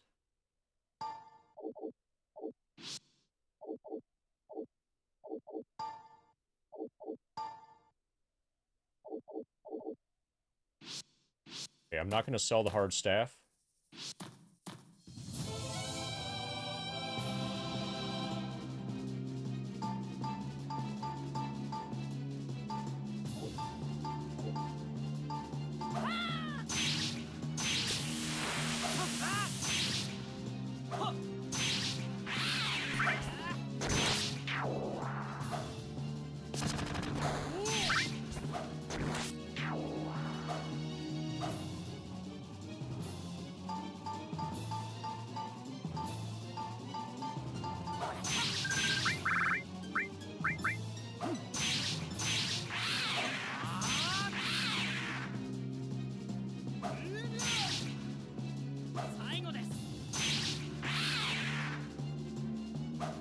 Yeah, so far it feels very much like Wizardry. Plays and feels like Wizardry.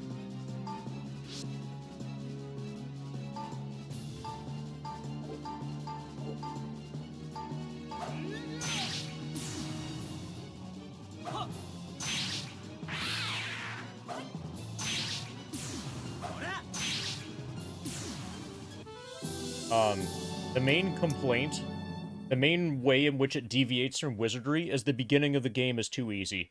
I haven't died yet, and that's really weird. If anything, it's a little watered down, and the auto map thing, it's good that you need to have an item in your inventory, a specific item in your inventory in order to enable the auto mapping. But the auto mapping waters it down a little bit. But the feel, the experience is definitely still there. Oh, and the ability to save and then reload your saves, that waters it down kind of a lot. So if my party gets wiped out, I can just load a save. Whereas in actual Wizardry, that should be like, okay, roll up another party, try again. Maybe if you get as far into the dungeon to where your party died, if you remember the exact spot, you can pick up their dead carcasses and take them back and hopefully revive them.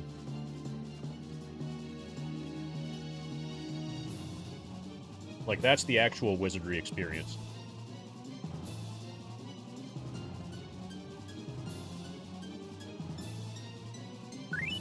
Okay, 2,000 until level 54. No, 55.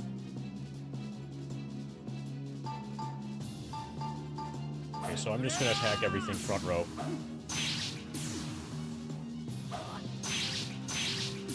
Unless I have a specific reason to target a back row thing. So Estewan just did 38 damage. Kelric did 19 damage. These slings are awesome. I'm really glad I didn't buy them. Saved a lot of money by not buying them.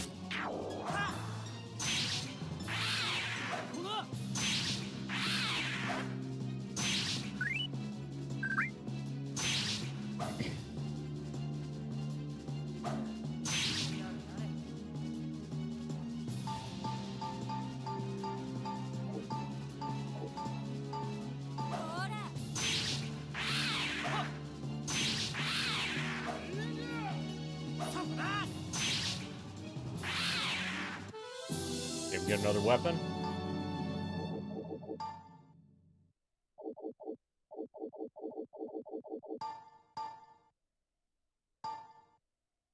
Dirty dagger.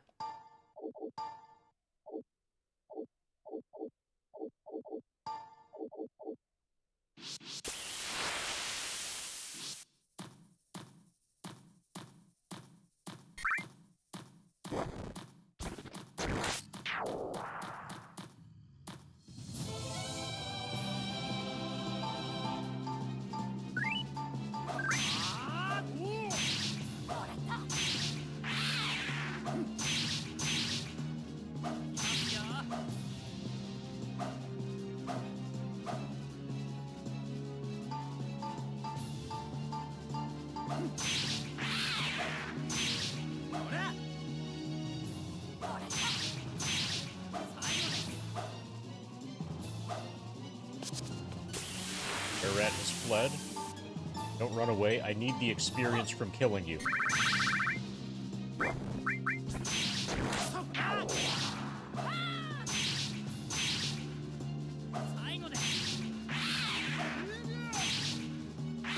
Kelric. We got a scroll. That's probably expensive.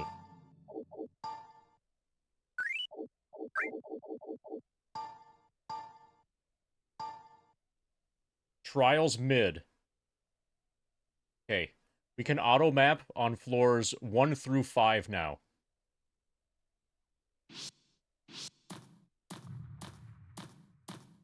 That's kind of awesome.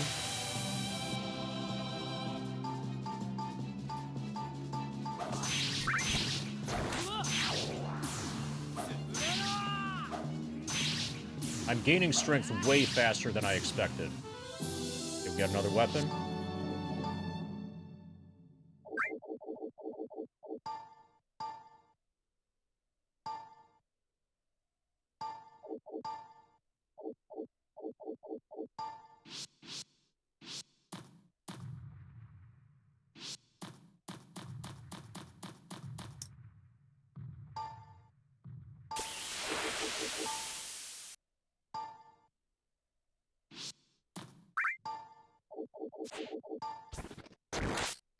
Okay.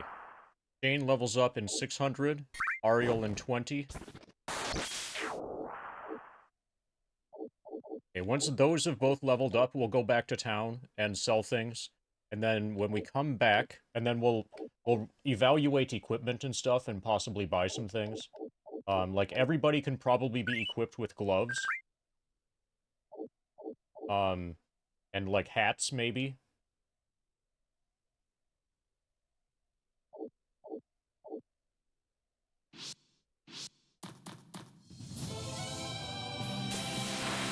But I can most likely afford an equipment upgrade now.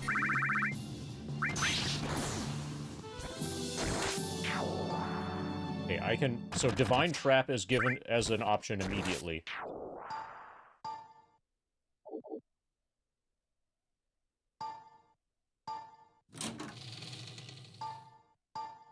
Okay.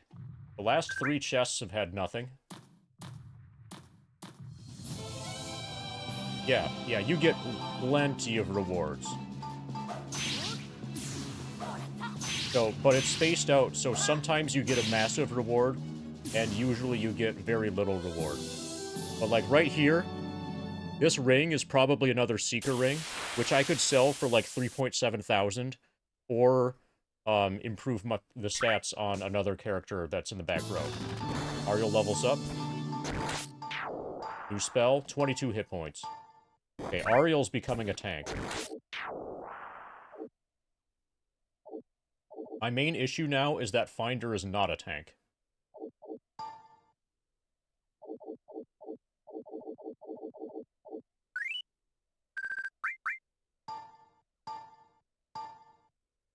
Yep, another Seeker ring. Soon I'll have 6 of these, and then I can start selling the extras.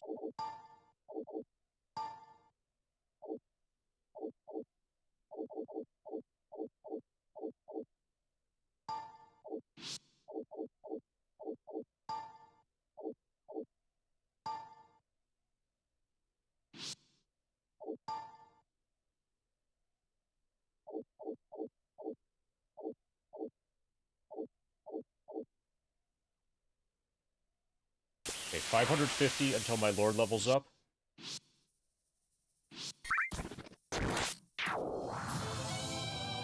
Yeah, Finder's my only evil character.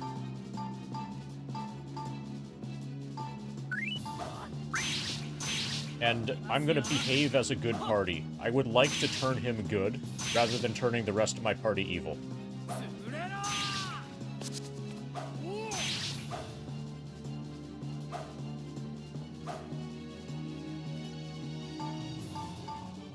But also, it's totally fine to stay with the current, like, the current balance.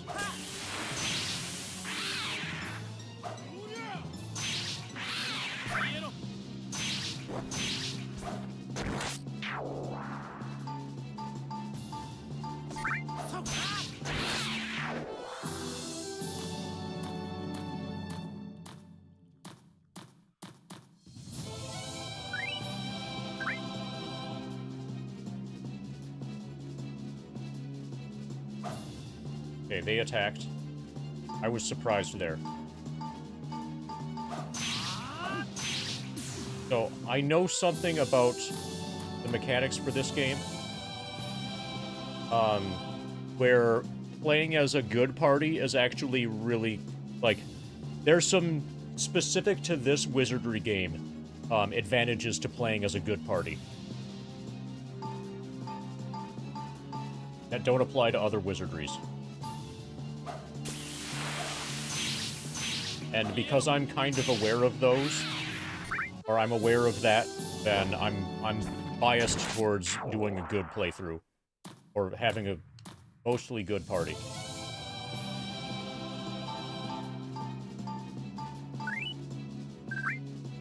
Okay, we're almost 55.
So we're over 7 hours into the stream.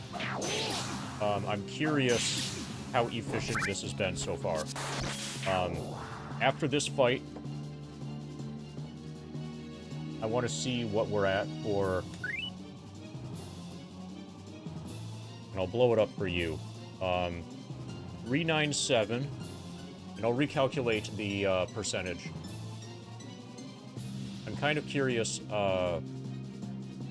how much slower this has been in terms of grinding.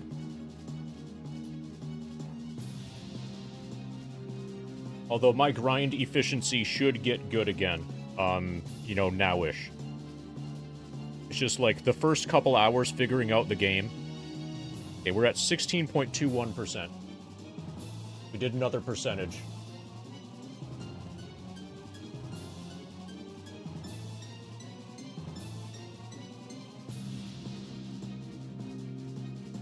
And at level 55, we'll be at 16.28%. I'm also going to go to the bathroom. Well, yeah, I'll go to the bathroom. Mid-fight against these were-rats and everything.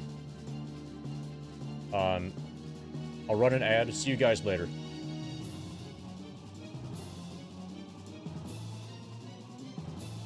I'm also going to reload Mountain Lightning and stuff. Yeah. Be back soon.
I'll try spinning. That's a good trick.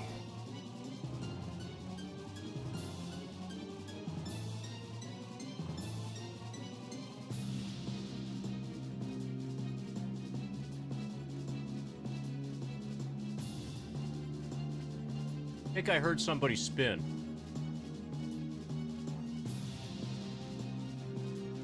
Oh, okay. Ifrit, thank you for the 16-bit spin. For 16%.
Okay, for whatever reason, that 16-bit thing doesn't show up in my stream manager activity feed thing. But the alert worked. Thank you, Ifrit.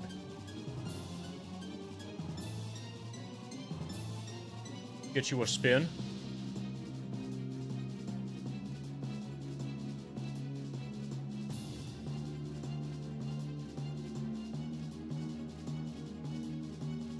Wow. What a fantastic spin. Bet you were afraid your spin was gonna suck.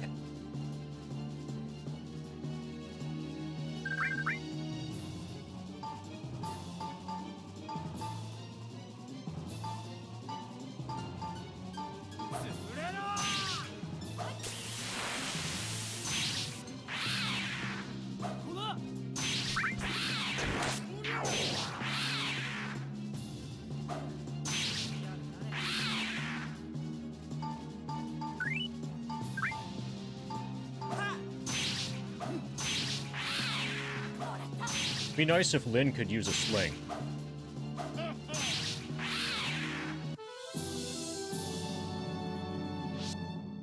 Okay, so soon. Okay, 44 experience away from level 4.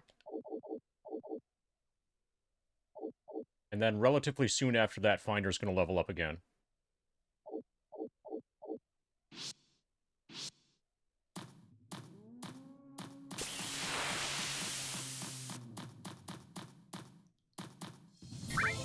Okay, this is probably gonna be it. Oh, just one kobold, so never mind.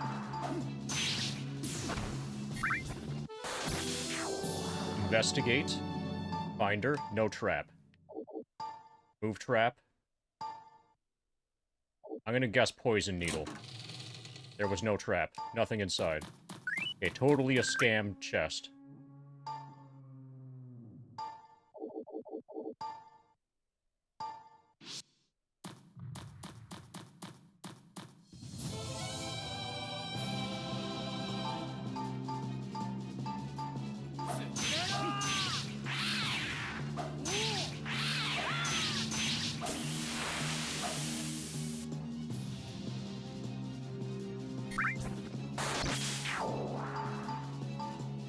Oh, When he left Soldier, he was only at level 4. Frank.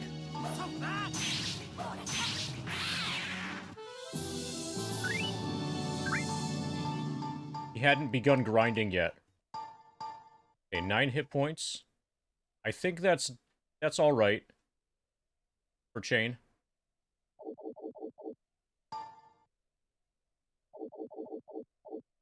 Oh, speaking of AWOL, we know a lot about the walls here.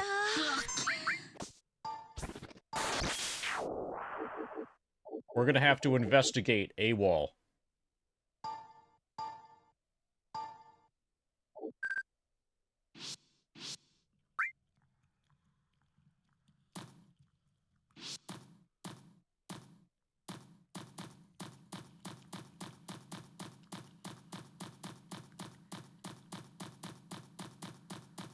Okay, I think I'm done here for now. Leave the dungeon? Yes.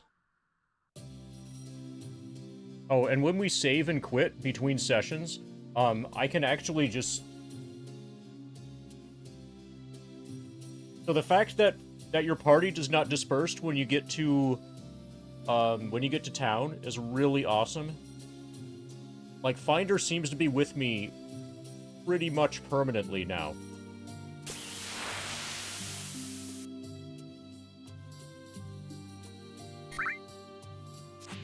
Okay, so first thing we're gonna do, save. That way if we fuck anything up, we can undo it. Kelric is gonna Healing Touch everybody who's damaged. That's Ariel, Finder, and that's it. Kelric is gonna go to the inn, and he's gonna sleep in the stables.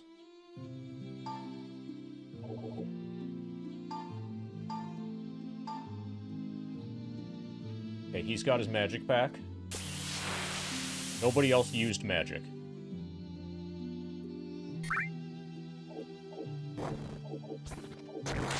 Okay, I'm curious. Battle history. Playtime, 5 hours. Okay, that updates live. Chests found 6, number of deaths 0, total party wipes 0, total kills 292. We've killed a lot of specters, apparently.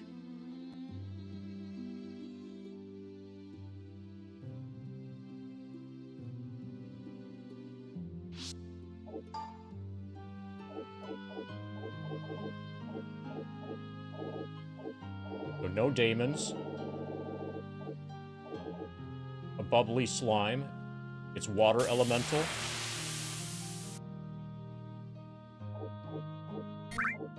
Okay, so these count as specters. I would think that specter is undead.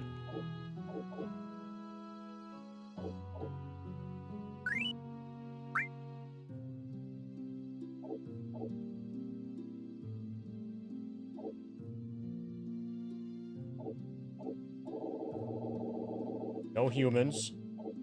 Okay, vampire bat counts as undead.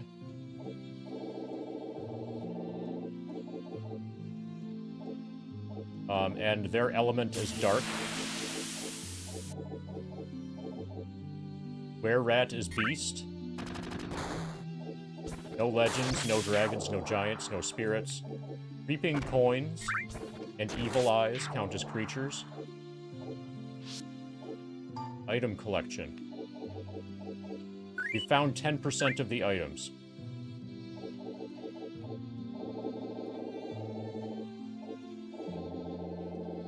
So for daggers...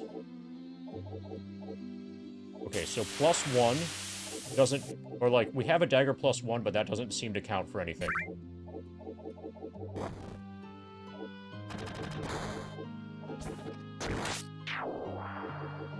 Lots of katanas.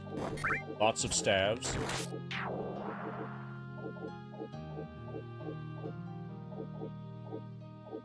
This actually is pretty cool. This suggests that there's going to be a lot of exploration to do, and a lot of rewards to get. that there's so many, like... I would definitely not have guessed that there were going to be this many different helmets, for example. And a ton of different shoes. And a lot of different accessories. So probably to get into this, you probably only need to have equipped, or need to have held the item once. So when I sell off all of my dirty daggers, it will probably show here still. This is probably just whether or not you have ever found it. But that's cool. So, 100%ing this game is going to be filling out all of those lists. I'm probably not going to hundo it, but if I did, hundoing this is probably hundreds of hours.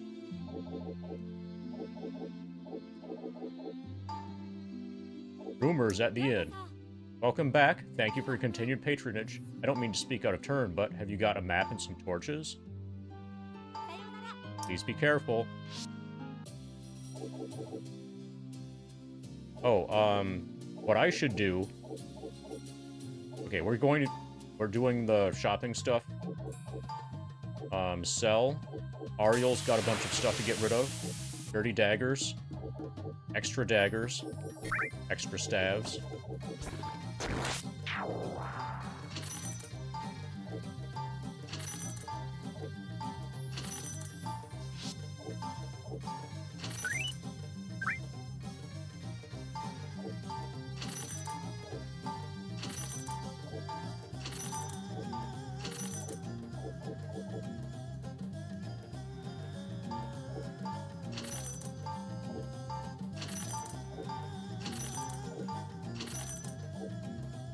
I'm gonna keep this hard staff for now.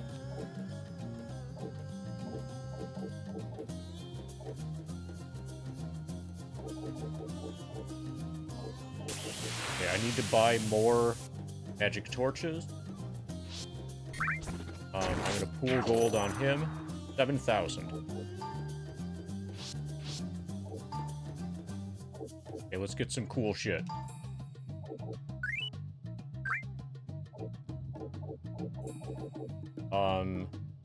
Master Sword would be nice. We can almost get this.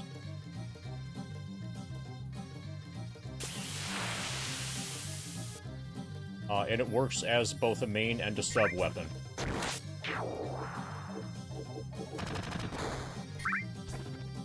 I could hold on to get a katana. 86 to 81. No. 26 to 81, 3 hits.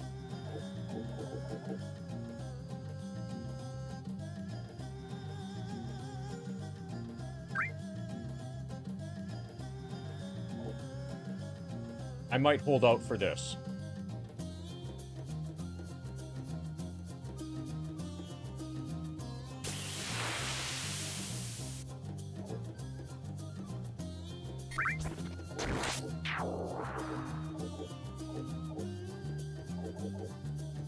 Also, you never know what you're going to get as drops.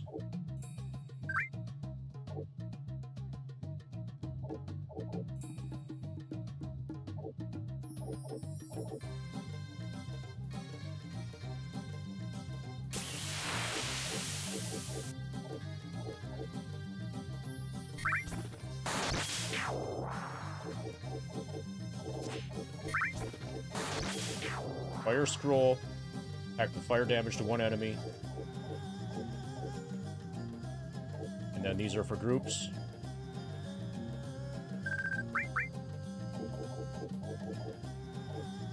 I'm not going in Shin's dungeon probably at all today, so I don't need to worry about that for now.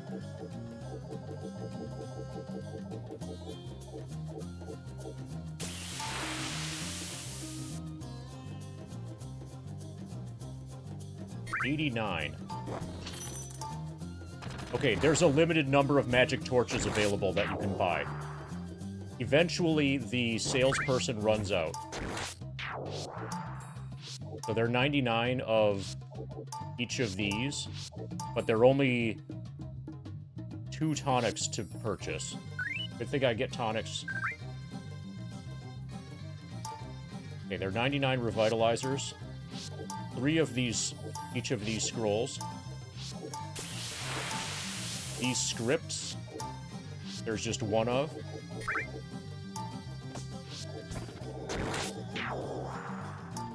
So eventually, I will have purchased every magic torch. And at that point, I'm going to have to be using just spells. By that point. That shouldn't be a problem, though.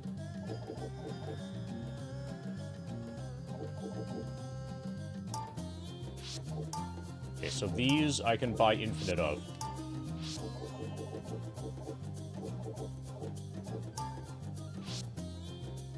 Yeah, the shops have limited inventory of consumables. Apparently not of weapons. But, like, of healing. And also, it's a... So imagine there's a shop that sells right arms, but they only have 2 right arms. It's like that. And they also sell potions, but they have 99 potions. So, like, the more common things, they'll have 99 of. The more powerful single-use things, you can't just, like, lean on. You can't just decide, oh, I'm gonna use grenades. Eventually they'll run out of grenades to sell you.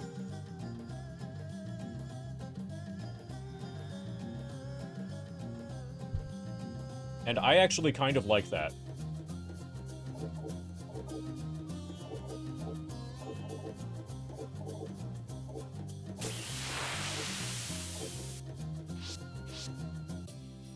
Okay. I'm gonna save again.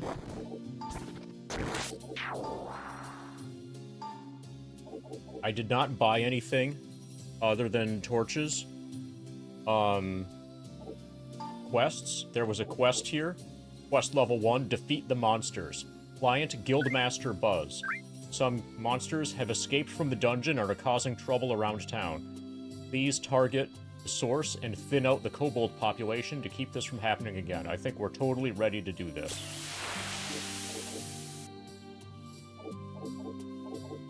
Now I just need to find out how to do it. What buttons do I press to defeat the monsters?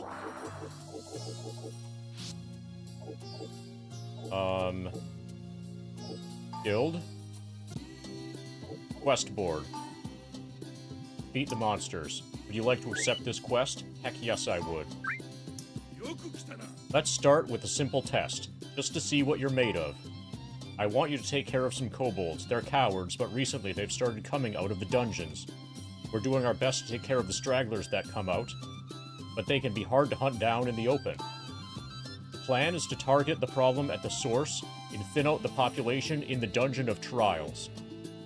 We're certain that their nest is inside the Dungeon of Trials. As proof of your work, bring back 3 of the dirty daggers that they use as weapons. I'll hand over the reward once you bring me at least 3. The job is worth 2,000 gold. Not a bad deal for a simple skill test, is it? Remember, the kobolds are in the Dungeon of Trials. Okay, I just sold all of my dirty daggers. I just sold like 6 of them. So let's get 3 more. Now we have an excuse to go get 3 more.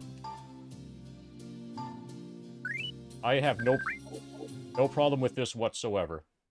I'll take any excuse I can to get, to do more, combat at the very beginning of the game.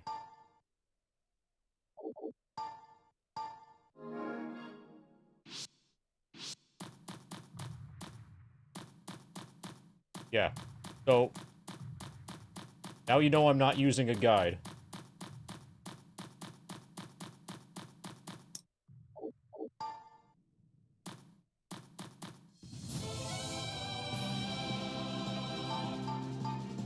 So we're specifically looking for kobolds.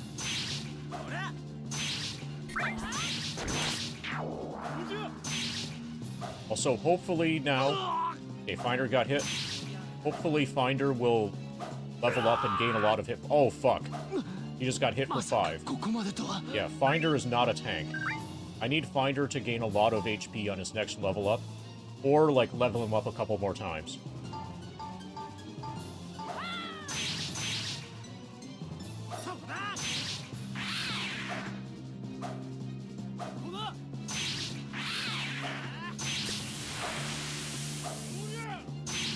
Probably what I should do is save up and then get him the ninja armor. That costs, like, 580,000.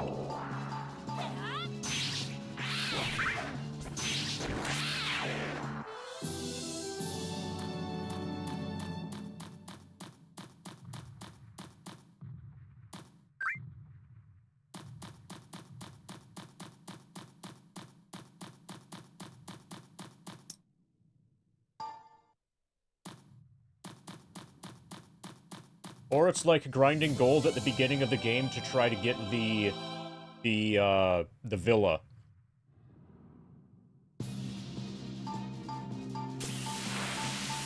Grinding gil at the beginning of FF7 for the villa.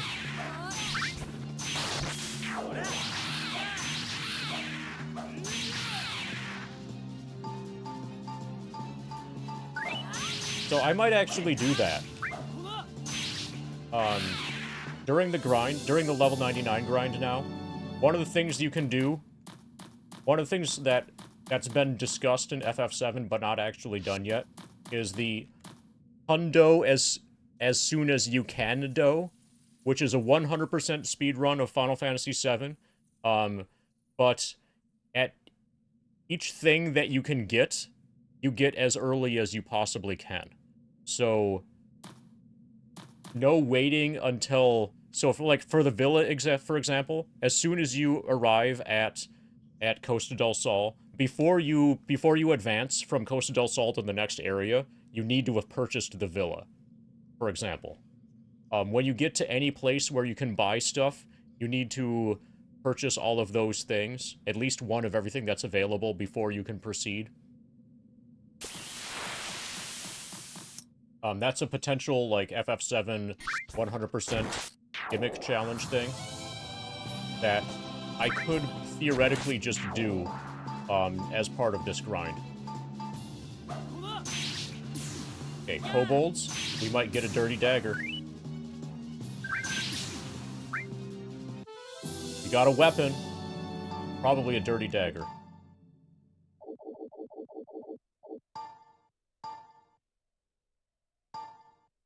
Nice. LFG. Just need a couple more. Oh, and speaking of dirty...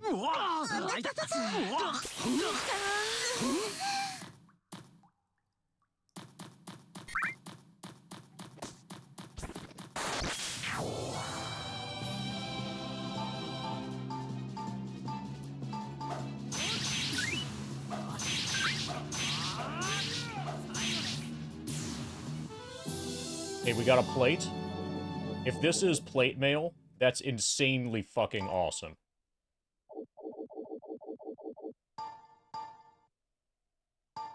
Leather vest. Okay, everybody right now has robes. So the leather vest is a massive upgrade. Defense 8. Everybody but mage and bishop can use it. I'm giving it to Definder, because he's by far taking the most damage, and he has the least HP.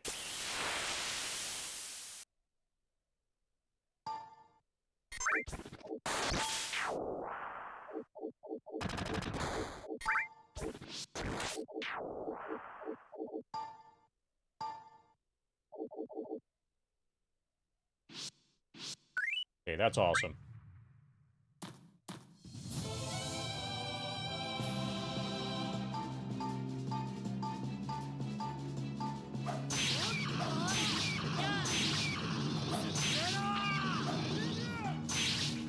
Yeah, improves your dodge.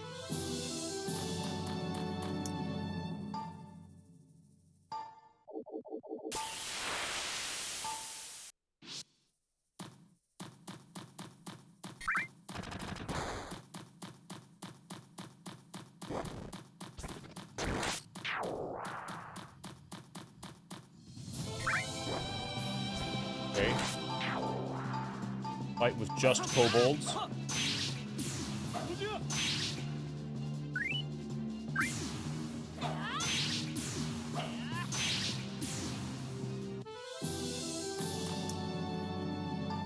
No dagger.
Orc is distracted.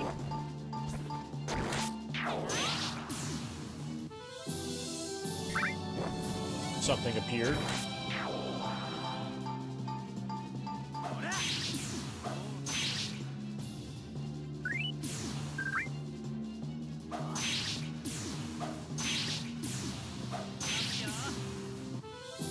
Got 2 tools.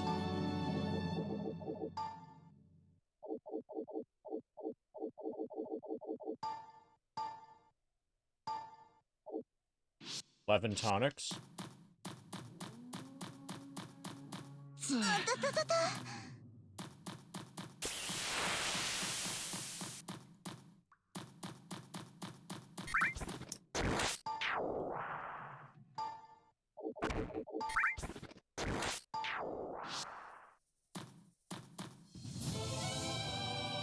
Okay, kobolds are in the mix.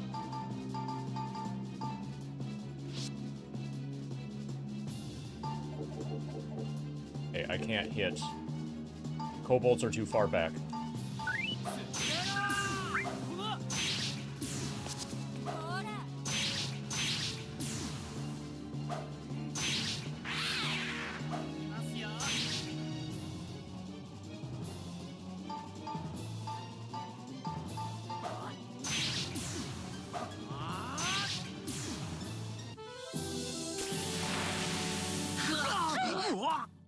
That was unintentional.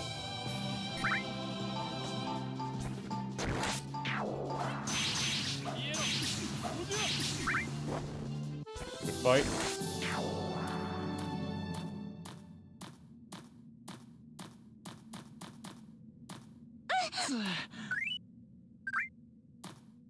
As soon as I get distracted, I bonk the wall.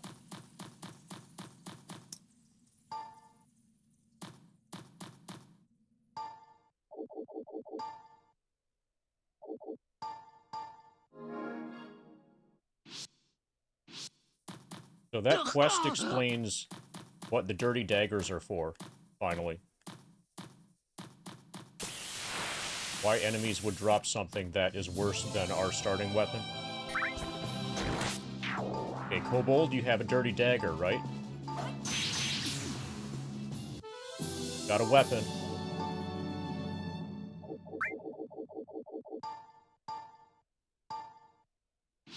Okay, that's 2 of them.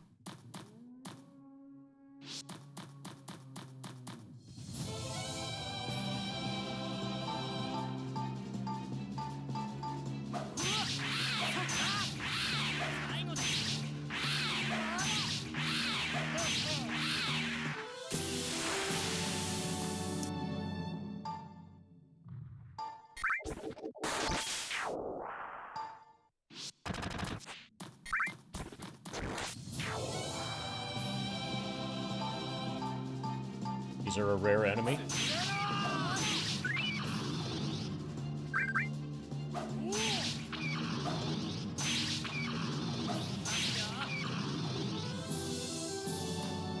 Five enemies, 5 attacks, 5 kills. Done in 1 turn.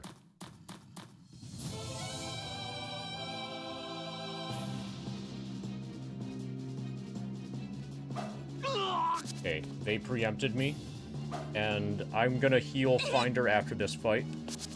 Ariel took a damage.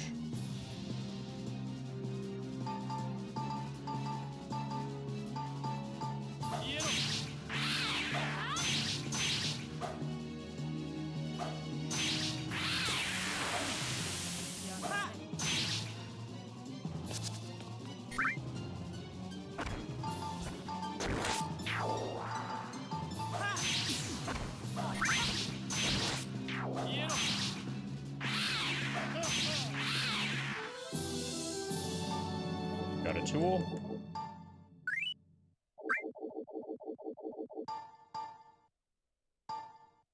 Successfully appraised. Antidote. Cures poison. Nice.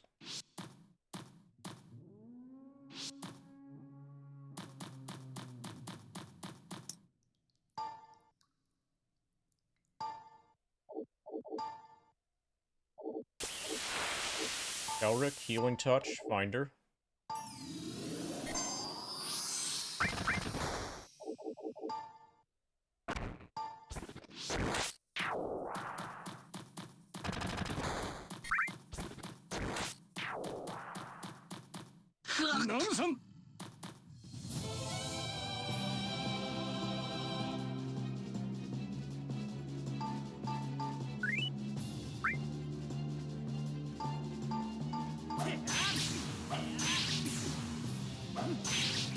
Okay. This sounds like good news. Congratulations on continuing to, like, you know, successfully be a parent.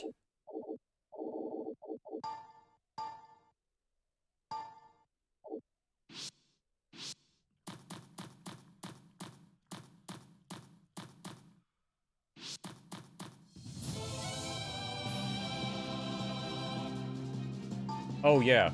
Definitely you deserve more points than the Olympic breakdancing person.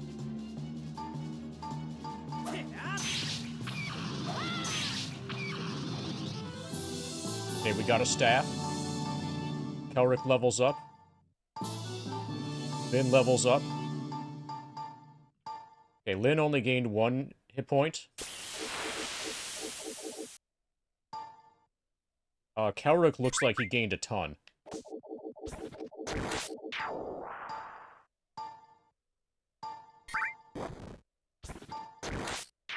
Okay, ordinary staff.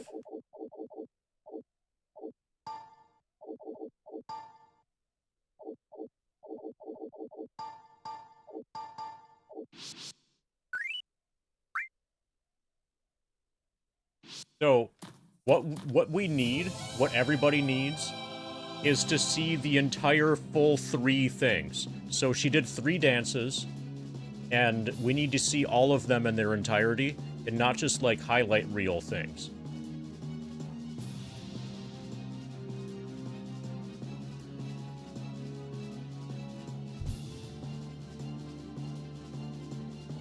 This is essential. We can't be happy without this. Boy, ti amo. This FF7. Down in the bottom left corner of the screen, that's FF7. This is Wizardry. I'm playing 2 games at once, as I have been for the last few weeks. This is a new, different game. A new second game.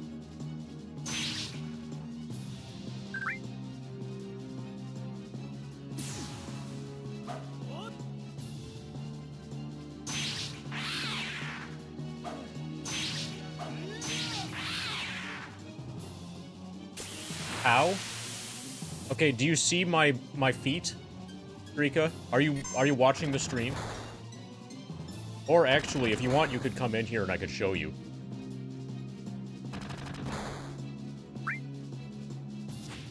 See my feet? I'm playing FF7 with my Bulbasaur slippers. And I'm playing the other game with a controller with my hands.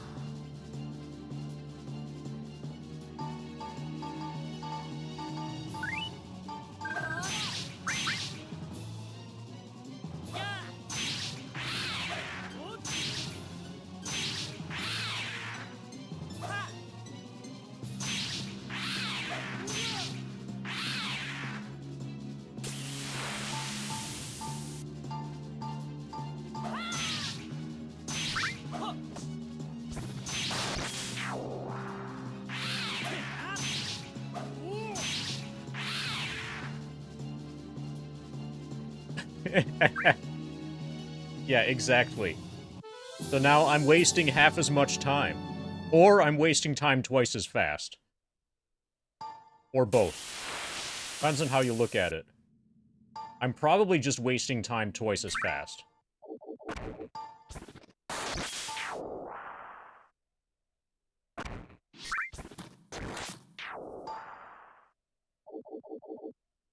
Okay,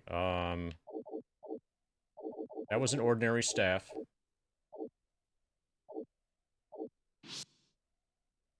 Okay, we're almost level 55. That's pretty cool.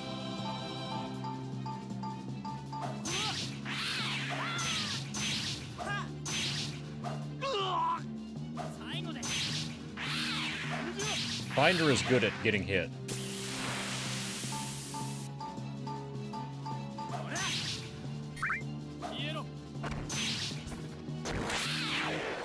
Okay, we got a tool. Binder levels up. We just gained 10 hit points, I think. Yeah, my max went from 30 to 40. Nice. That's a lot of survivability.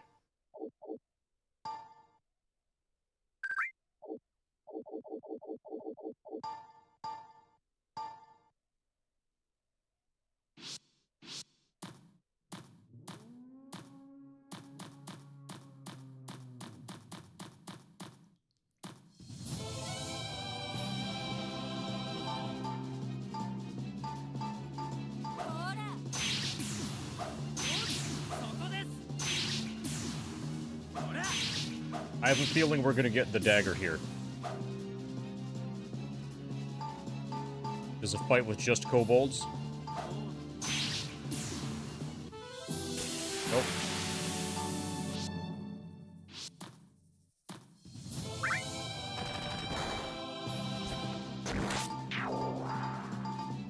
Once we have the third dirty dagger, I'm gonna start actually exploring. I'm probably strong. I'm almost certainly strong enough to clear the entire first level of the dungeon now. And then the real question is just to what extent do I need to hand map this? And to what extent can I, and the other side of that, to what extent is it okay to rely on the auto map?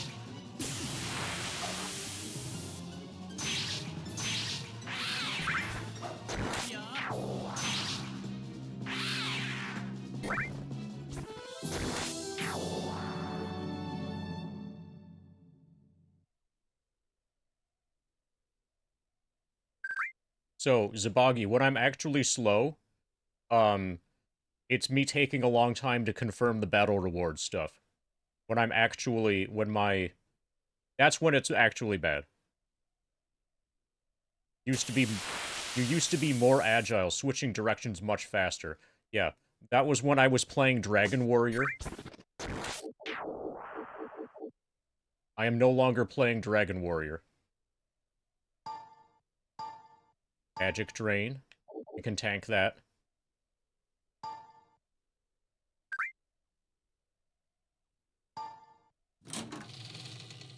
Trap was successfully disarmed, got a tool.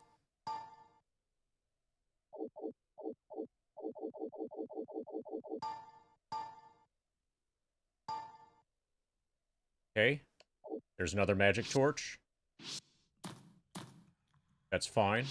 That will get used.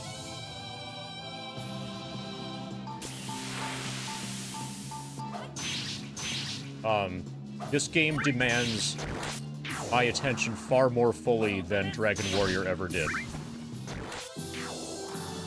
That's actually why I started with Dragon Warrior. Because the combat in Dragon Warrior is so simplistic. Yeah, and also I've played a Dragon Warrior. So, Dragon Warrior is way more simplistic, and I have a history of having played it before, so I know what to expect, and what I'm getting into and everything. This, I'm learning... So I have kind of some history with Wizardry in general, but this specific Wizardry game, which has its own quirks, I'm learning. And the way that the menu system works on this Wizardry is really, really strange, and has a significant learning curve. Like, what buttons to press in order to make a certain specific thing happen.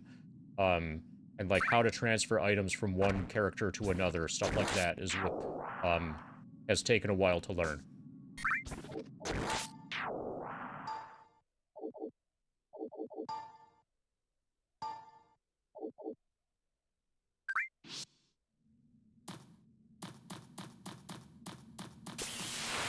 Also, Zabagi, if at any point you want me to criticize your grinding efficiency, just start up a level 99 on the first screen of the game grind, and I'll be happy to nitpick it every couple hundred hours.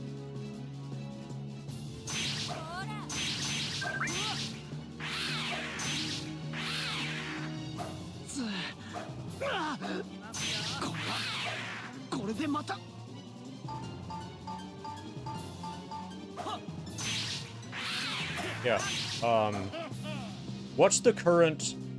Are you the person who sometimes calculates on the basis of, like, current, percentage completion and extract... What's the current target if we stay at what we've been at for the first 208 hours. What's the current, pace?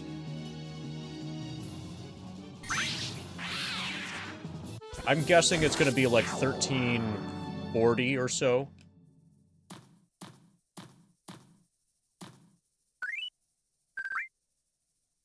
It slowed down a lot with Shining Force 2 at the end.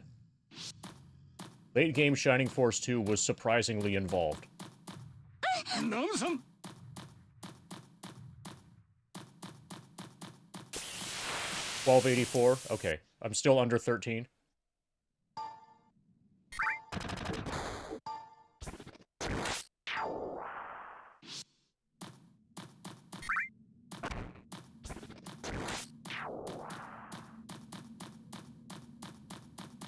Yeah, not including the hundo at the end, you mean?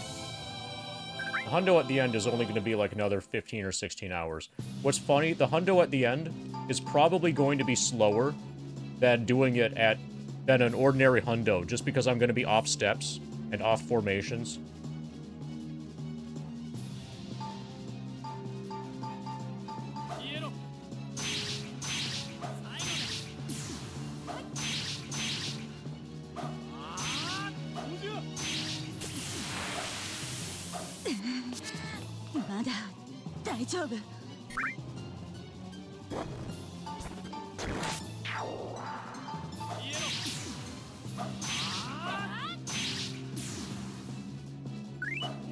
Okay, we could get another dirty dagger here.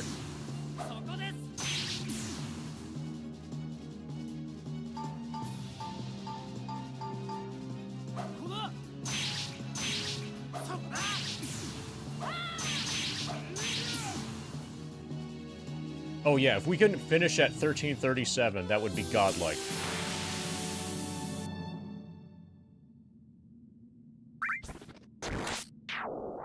Do I calculate it on screen myself? I look at the experience number, and then divide that by the variable h in my graphing calculator. The variable h has the amount of experience needed for level 99 stored to it. And then I multiply by 100, and then I type that into a notepad, a .txt file. And then I save the txt file. And then OBS displays the contents of that txt file in a particular font and color. If I wanted, I could have it be all in one step by, like, putting parentheses times 100, so it would be a single command. But I'm just doing, so in this case, 399078 divided by h, and then multiplying by 100 as two separate operations. So it's not very efficient.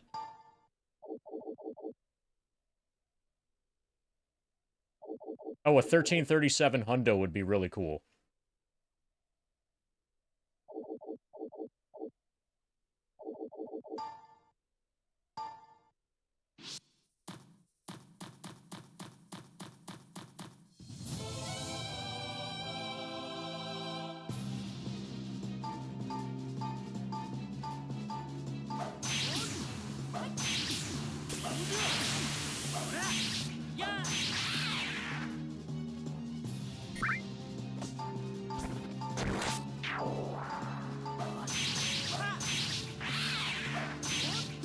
Kobold is fainted. Just a few more fights and we're level 55. LFG.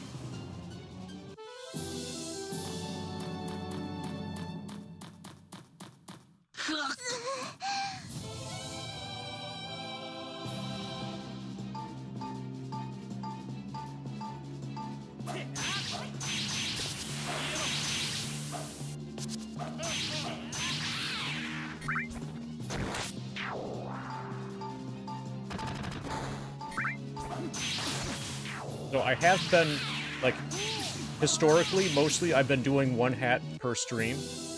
But now that... Okay, here's another Steam achievement. So it's cropped off the bottom of the screen, but I just got a Steam achievement for having, a particular amount of gold. I need to find a way to turn those off. That was annoying. I was saying stuff, and then achievement unlocked. Immersion broken. Okay, so maybe I'll add a hat.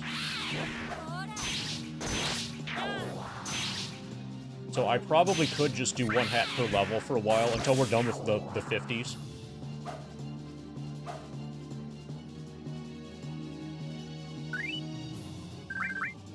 But I'm thinking I might add a hat on top of this one. So I've got this hat for little dogs. And this could... You know, this is a preview. But I'm going to keep you in suspense. You have no idea, okay?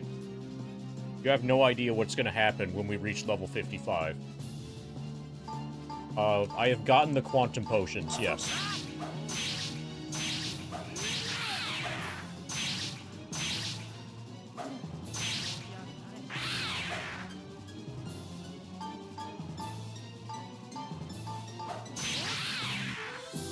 Okay, we just got a thing. We got another plate. Fuck yeah. Okay, Estewan is frustrated with the appraisal.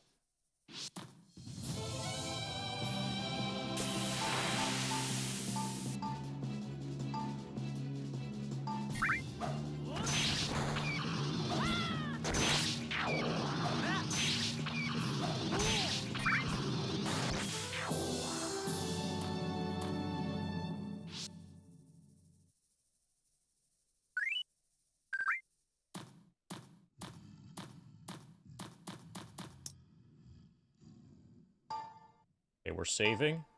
As soon as Estewan is not afraid anymore, we're going to re-attempt to identify the armor. No matter what, it's good. The worst possible armor is a huge upgrade for what I have right now. Opponent has not noticed you yet.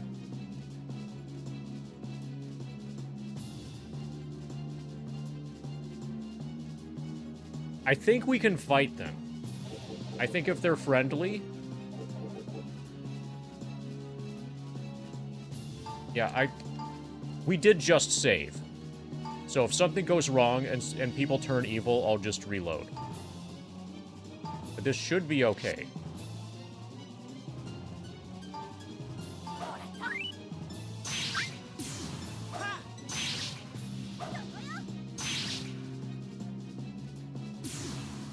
Okay, Lynn was able to attack from the back row there.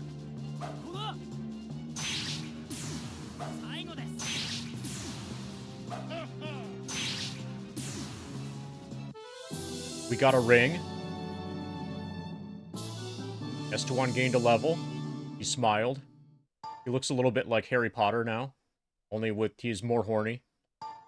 Strength, int, agility, luck. New spell. 11 hit points. And everybody's still good. I think that was not an example. Step Finder. I think that was not an example. Okay, so Finder has the skill Abandon. As the adventurer's level increases, they become more and more adept at avoiding attacks. However, the attack is weakened when equipped with armor. So him having a leather vest right now might be bad. Yeah, I think I just got a back attack. Oh, have I leveled up yet? We'll see soon.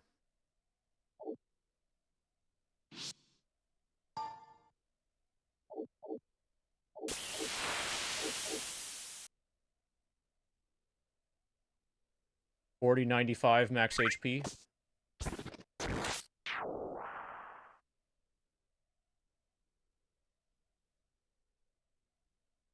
Yeah, 7 left. Is everybody hyped AF? Level 55.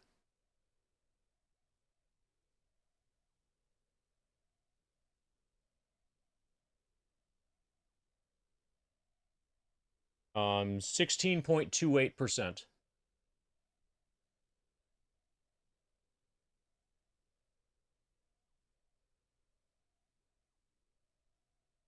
LFG.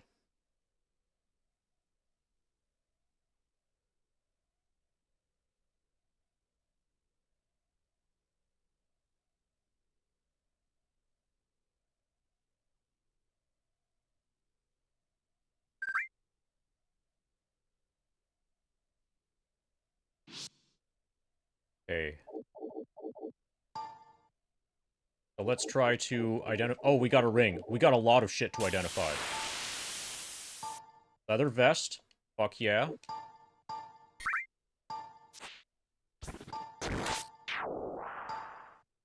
Seeker ring. Okay, we need one more Seeker ring, and then everybody has one. This is gonna go to... I guess... Shane. Shane has it already, so he can equip it. Seeker ring. Next one is gonna go to Estewan.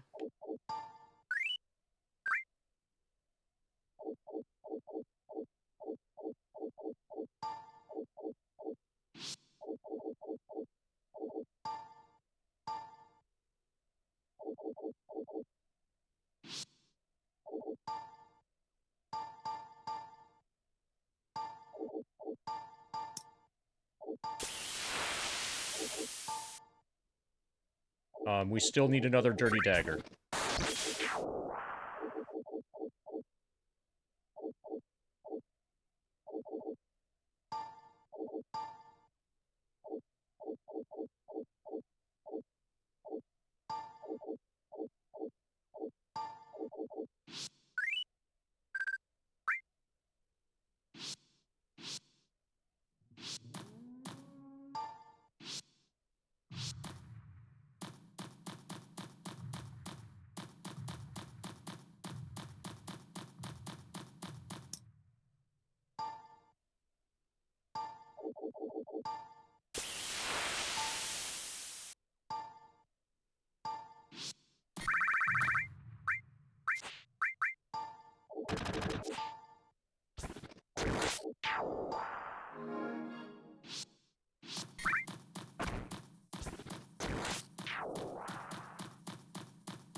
Something appeared.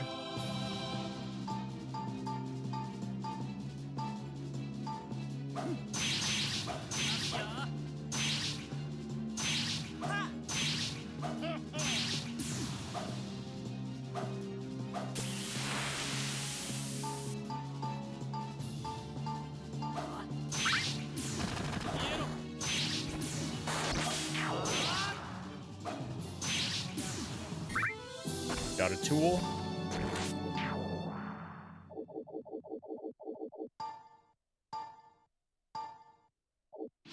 Plenty of tonics.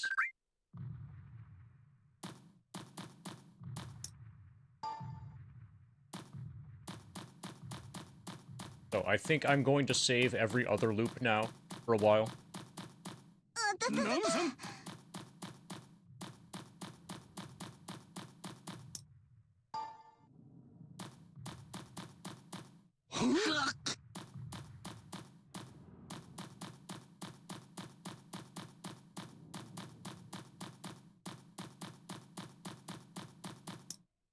Or like every third or fourth loop, if nothing happens. Okay, the enemies are all afraid of me now that I have armor.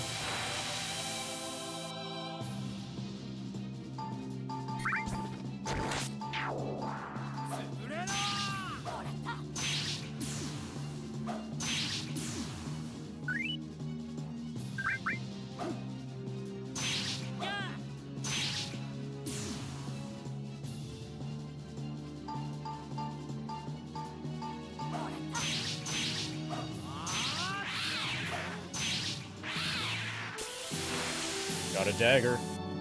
Is it a dirty dagger? Most likely. Dagger +1 would be awesome, though. Short sword. Fuck yeah. Okay, Jane is gonna have short sword, moonbuckler. Ariel is going to have dagger +1 dagger.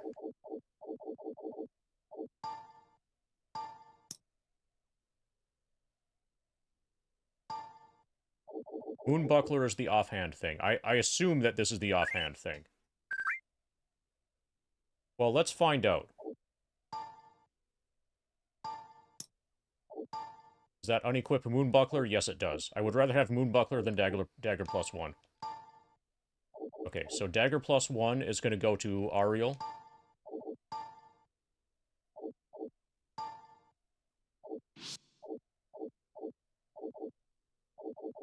Ariel is going to have Dagger plus 1 as main, Ordinary Dagger as secondary.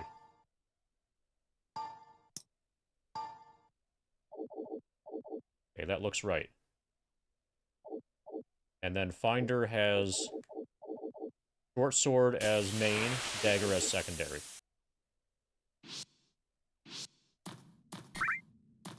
Okay, that's definitely worth a save.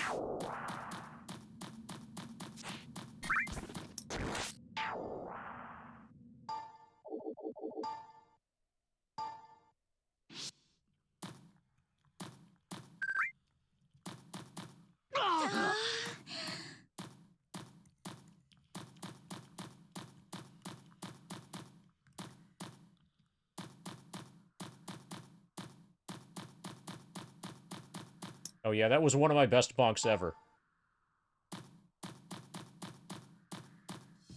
Dude, in 9 months, you're gonna see how great that bonk really was.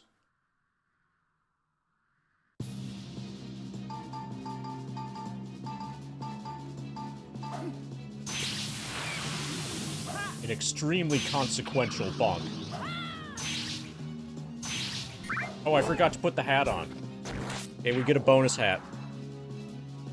Because we reached level 55.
Something appeared.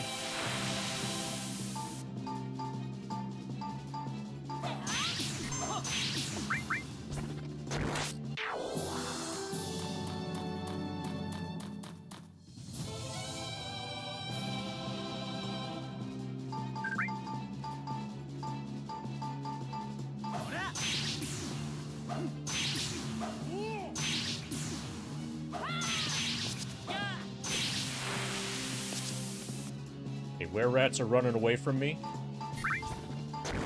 Oh yeah, that's the entire game. It's 69 hours of that.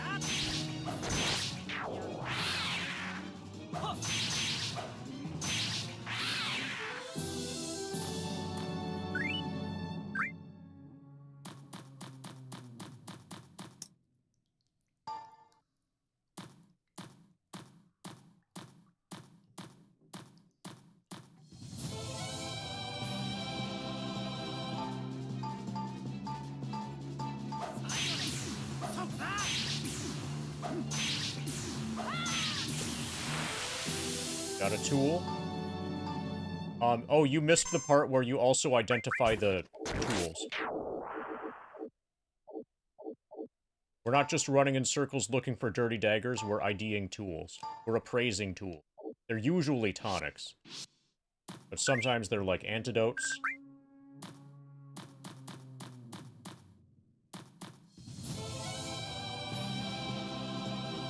So there's variety. Okay. We've been preempted. It hit Finder twice.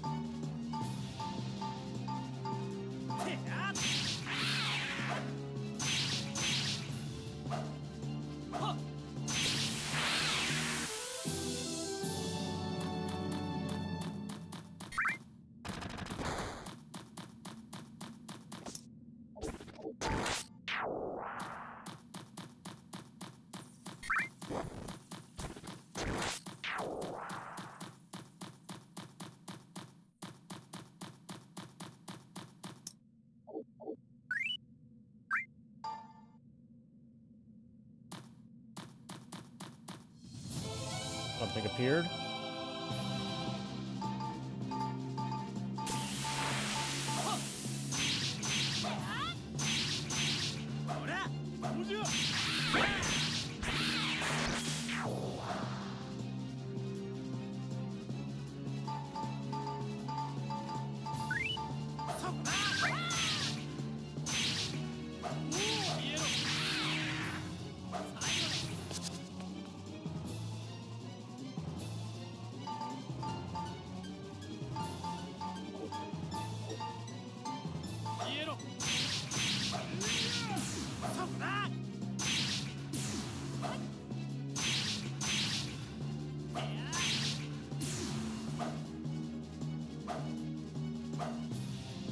Nice dodges.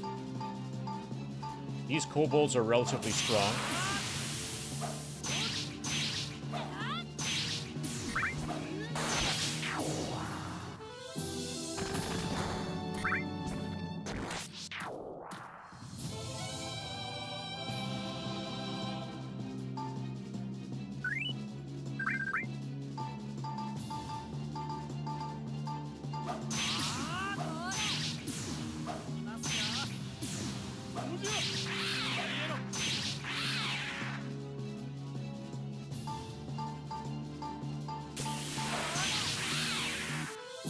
Got a shield.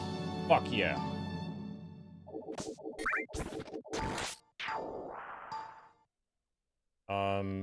Moonbuckler, a second one. Defense 5, dodge 4. And particularly good against a number of things. Okay, that's good. I take this over the dagger.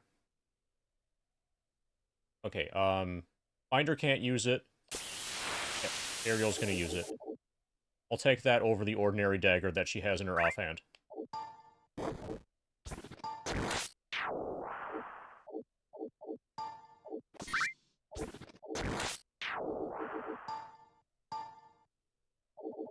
Okay, dagger +1 and moonbuckler.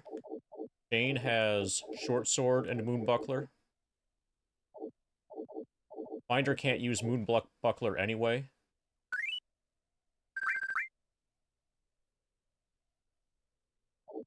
So it makes sense for him to stay dual-wield. Eventually, we want him to get dagger +1 in his offhand. Once Ariel has a short sword also.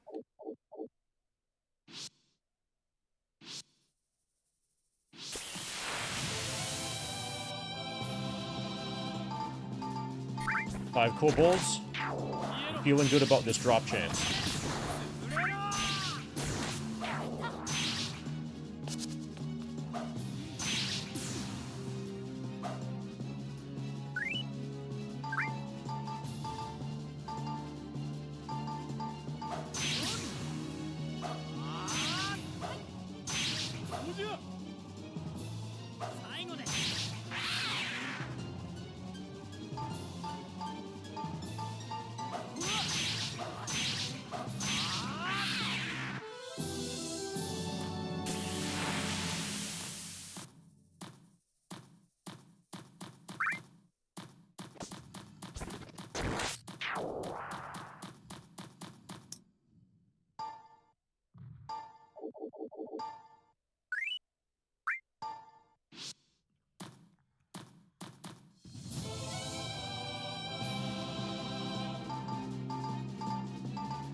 Level 1 were-rats. Normally were-rats are strong.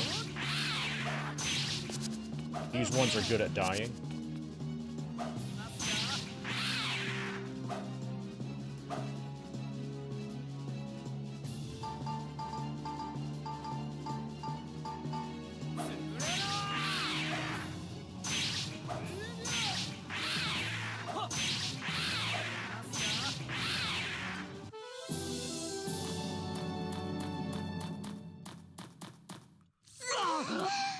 That was fantastic.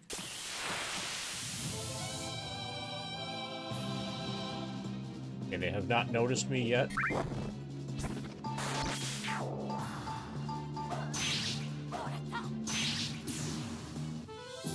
Got a tool. Ariel gains a level. New spell, 17 hit points. Okay, she is getting badass. And I'm interested...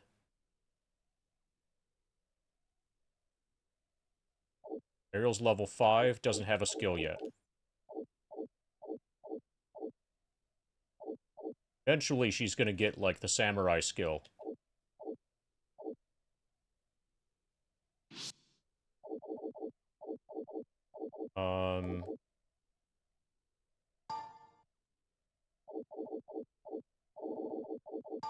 ID the tool. Another tonic. Thankfully, we can stack a lot of things.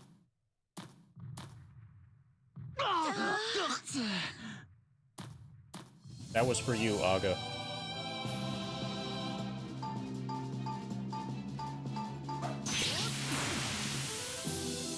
Here's another tool.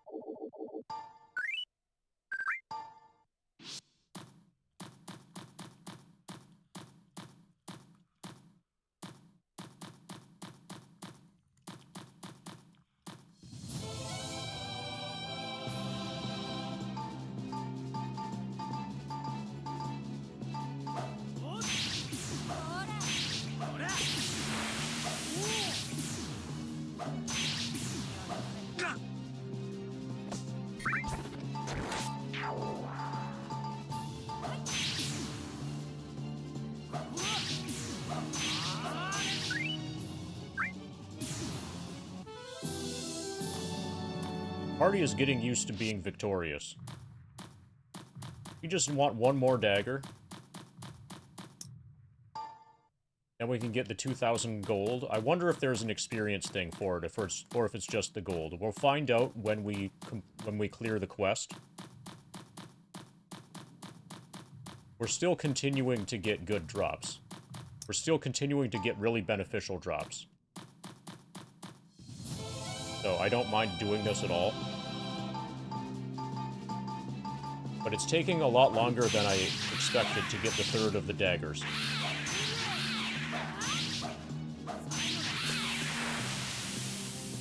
Eventually, I'm gonna want to play the game for real. Got another tool. I don't mind doing this all day. Okay, antidote stack. I don't mind doing this all day, especially with FF7 going on also on the side. Okay, it got dark in here.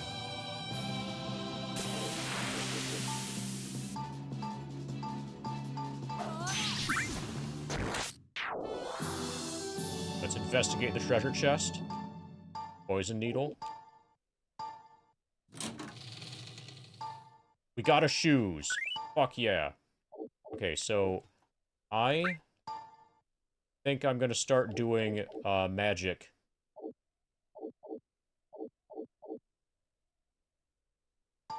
Torchlight. Oh, I just cast it twice. Fuck. That was a mistake.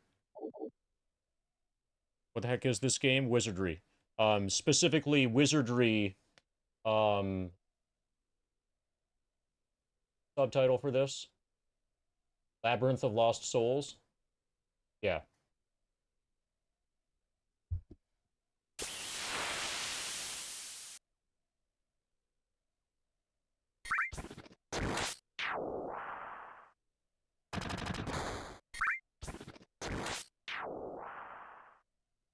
Still waking up?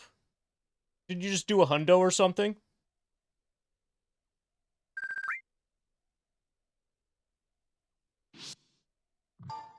Okay, so we just found shoes. We're really hyped for these shoes.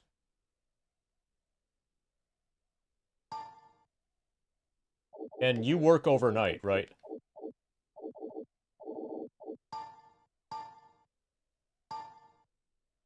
Yeah. Shoes +1. Fuck yeah. Just imagine shoes and make them better.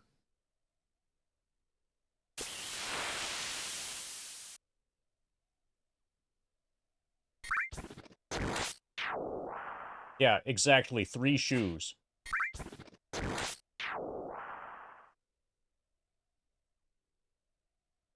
Okay, apparently... Okay, dodge 1, defense 2. They're identical. They're just +1 defense.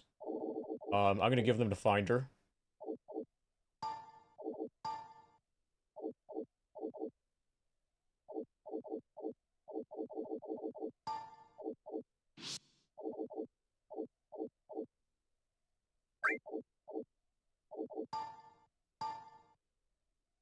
Beautiful. Now we have the shoes +1.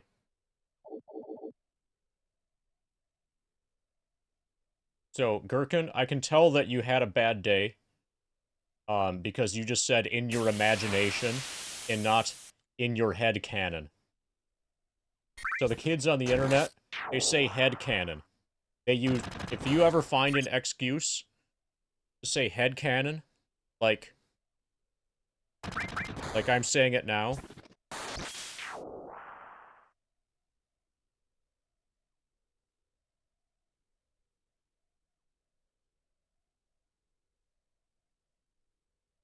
Okay. My hat fell off my hat.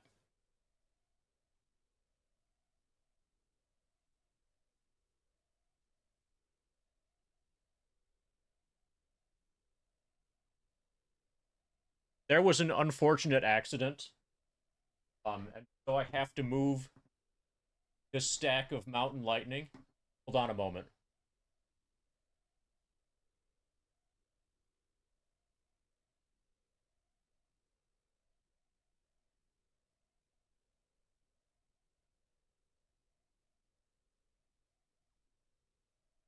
And by unfortunate accident, I mean basically nothing happened.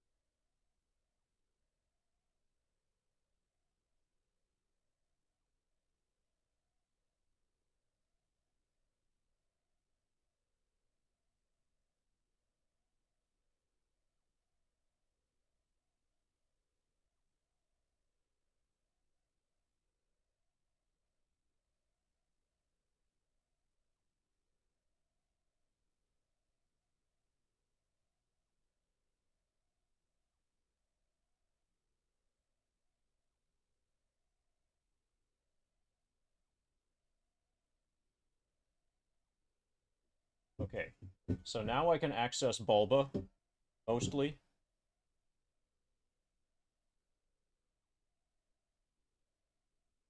These definitely clash.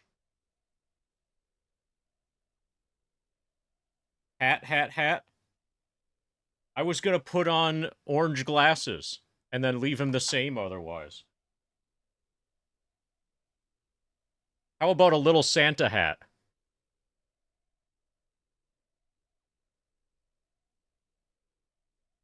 Is that okay? Now you can pretend it's actually tinsel, and he's becoming a Christmas tree. So before, it was his hair, and he was in a glam rock band. Now he's a Christmas tree.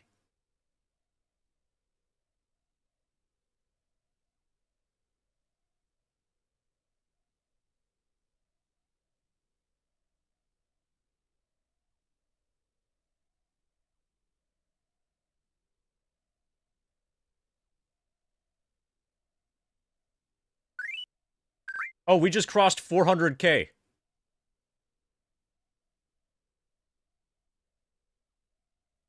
Did you see that? We're at 400K now. Fuck yeah.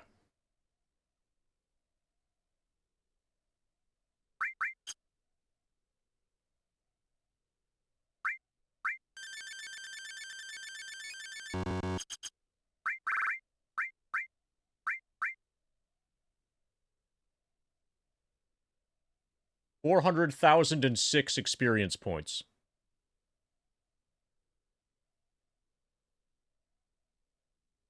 I'm gonna recalculate the progress because of this nice almost round number.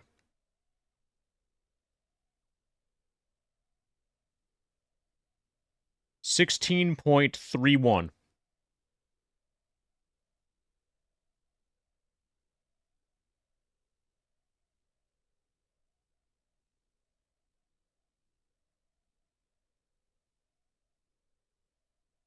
LFG.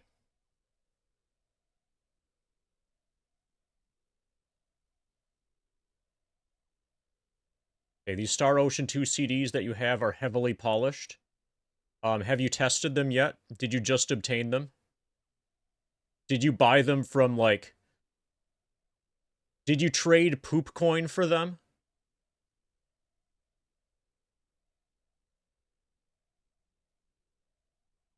Because if you sold poop coin to purchase these Star Ocean 2 CDs, then you definitely got scammed. You should have kept your poop coin.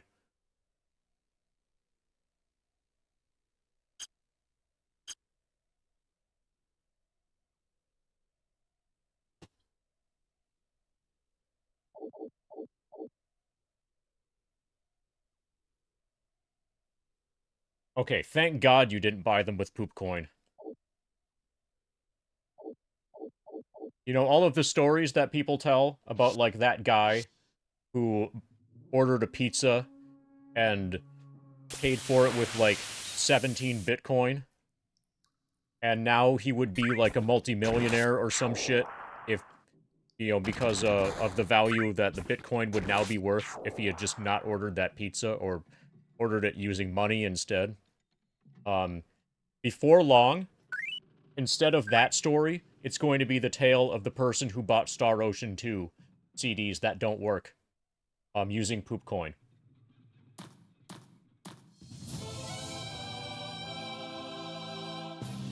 Because that would be a bigger travesty. Yeah, so when they don't notice me, I think it's okay to attack. Also, I have a mix of good and evil anyway. Already.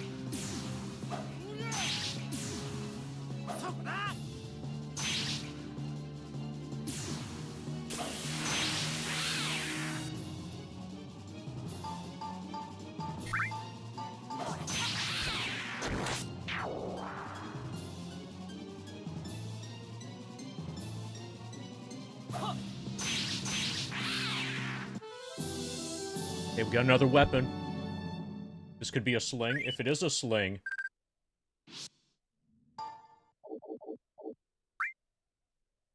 If it is a sling, we can sell it for a fuckload. Since we don't need any more slings.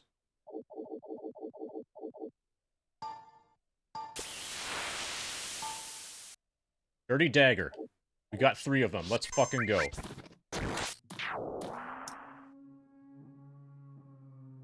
Okay, Hero, Ariel, and Finder are all a little bit damaged. I'm gonna leave the dungeon and then save. We'll save right here.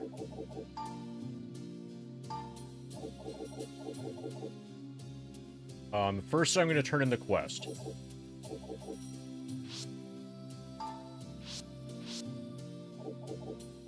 Guild.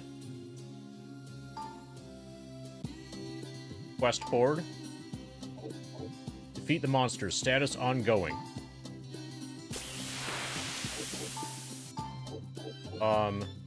Guildmaster Buzz. So do I go to the counter to talk to chat with Buzz? What's this? I don't think I've seen you before. No need to tell me your personal history. Make yourself comfortable. Looks of you.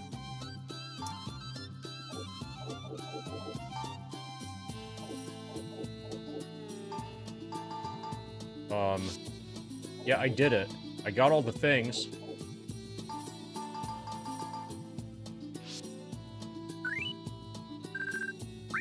I've got 3 daggers. What else do you want from me?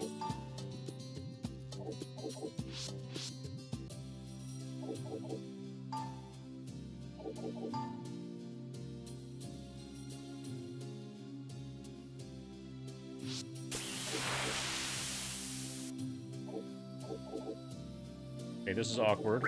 I'm gonna put them all in the inventory of chain.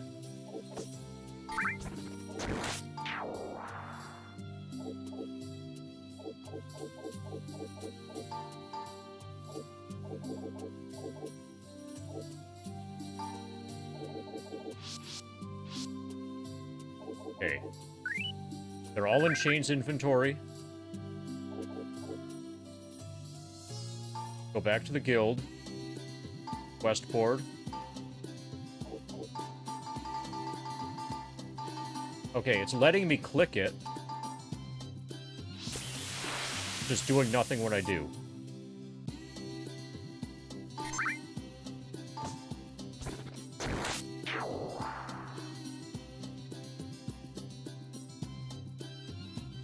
Some monsters have escaped. Oh, defeat the monsters. Okay, that's where I needed to click.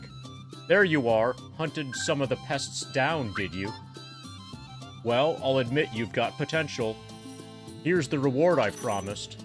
2,000 gold. I'm sure I'll have more work for you soon enough. Okay, we got a special sound effect and everything. A stolen medicine. Client Iron Hand. I'm searching for an adventurer to recover some stolen medicine. Consider it a test of skill. Let's accept the quest. This is a request from the item shop. Apparently Iron Hand's looking for something. Head over to the shop and ask Iron Hand about the job. I probably already have what he wants. Okay, so let's go find Iron Hand at the item shop. Go to the counter. Stolen medicine. Ah, you've come about my request, have you? Very good. I posted that request because I was attacked the other day while collecting a shipment of tonics. I have good news for you. I'm loaded with fucking tonics. I had hired some adventurers as bodyguards, but they were ambushed. Seems our attackers were a band of orcs, but all we know about this clan is that they live in the Dungeon of Trials. Now, there weren't many of them, so I don't imagine every orc you fight will have one of my stolen tonics. That makes the search particularly tough. Good luck. If you find at least 5 of my missing tonics, I'll pay you 400 gold for your trouble. Counter. Stolen medicine.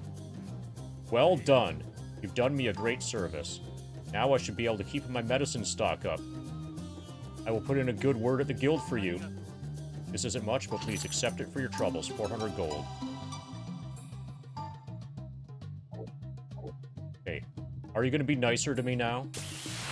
I'm going to chat with you. I don't recognize you. Don't need to tell me your names. Dude, I just helped you. You should recognize me. Okay. Find another quest. Dungeon delivery. Client Maria. Searching for somebody to deliver a package into the dungeon. Okay.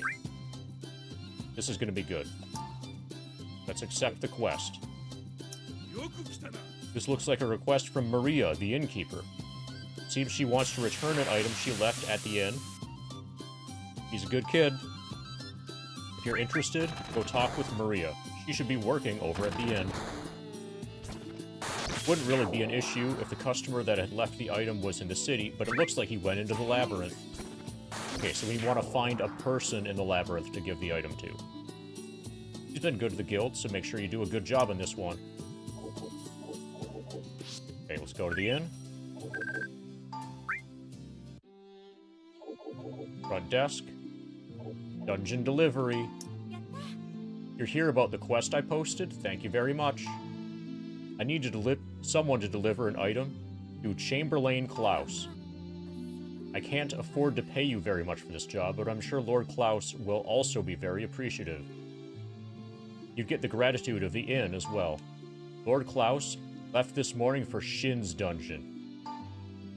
He said he was just going to investigate the state of the labyrinth, so he shouldn't have gone very deep. He's most likely on the 1st or 2nd floor of Shin's dungeon. I will not go there now, probably not at all today. I'm sure it will be difficult to find somebody in such a large dungeon, but I hope you'll help me. Receive luggage from Maria. Carefully stow it away in your pack. Okay, so I want to heal... use healing spells with Kelric and then have Kelric sleep.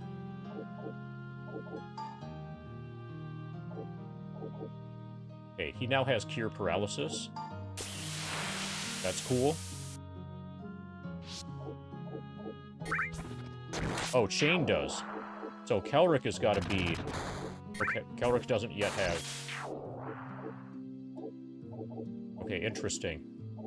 So my Lord is gaining some level 3 priest spells faster than my priest.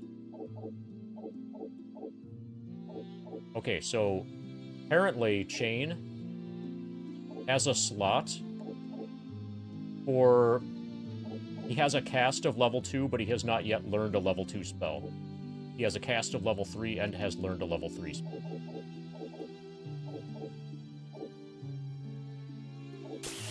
Ariel basically just has combat magic. Cure Poison is nice.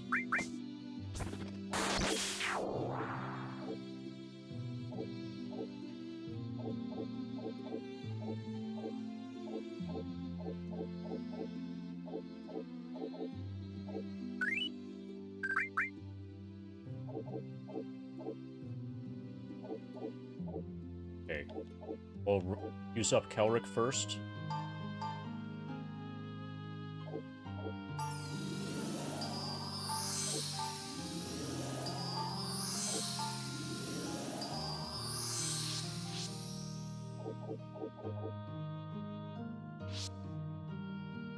Elric is going to sleep in the stables.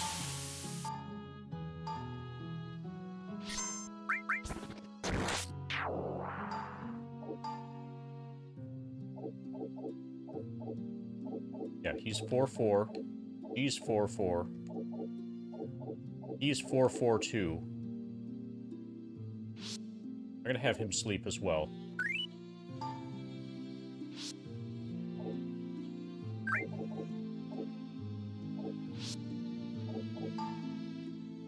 Just to be certain that he's at max.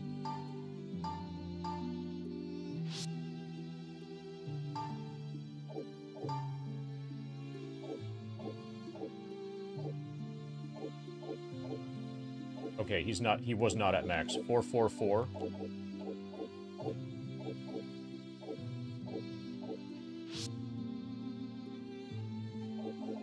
Okay, I think I'm done enough here. We've got stuff to sell.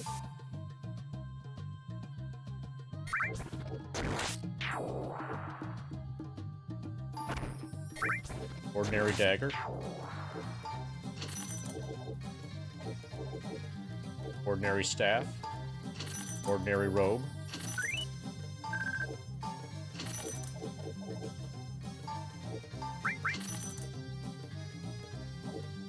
Ordinary shoes.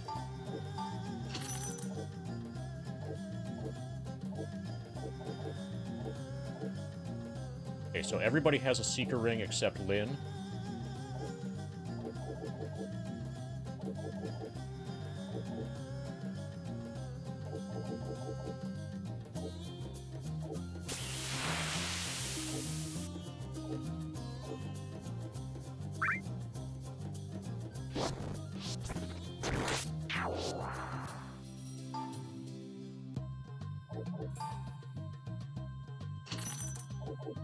Okay, we're very close to being able to afford the katana.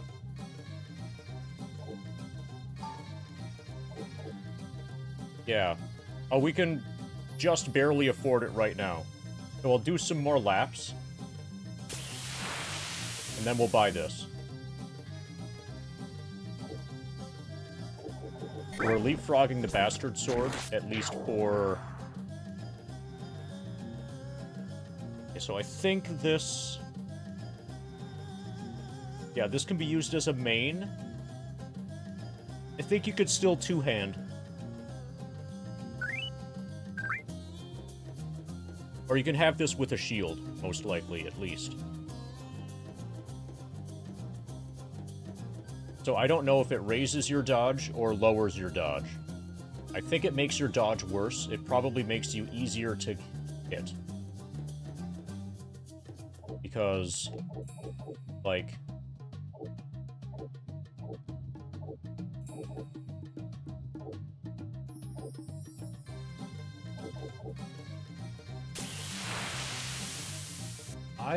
I don't know.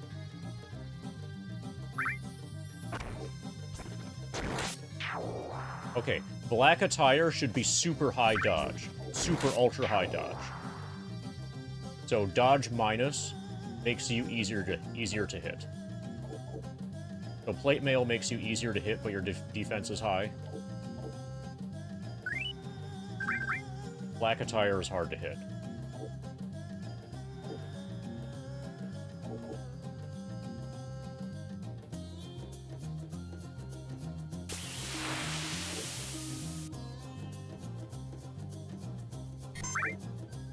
We need hats on everybody.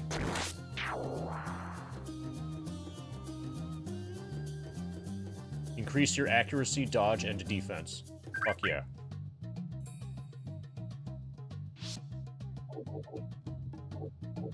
Okay, so very soon I'm gonna buy the katana.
Did we kill all the enemies?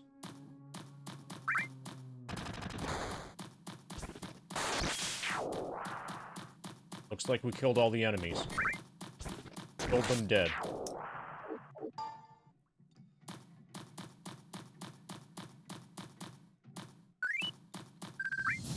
Something appeared, finally.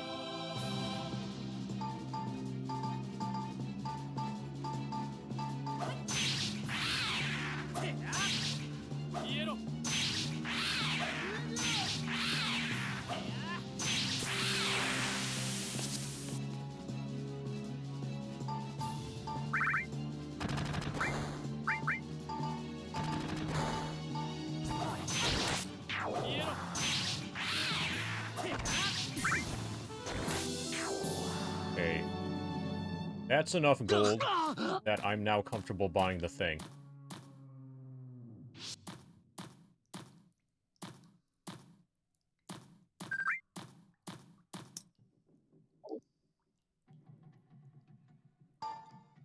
Okay, we're gonna buy the katana.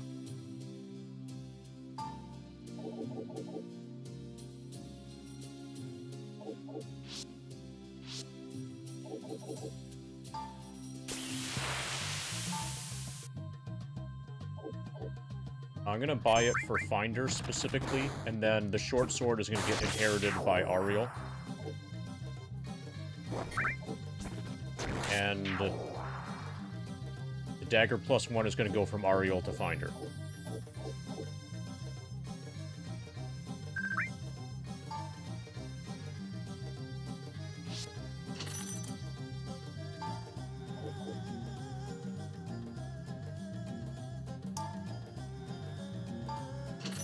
Okay.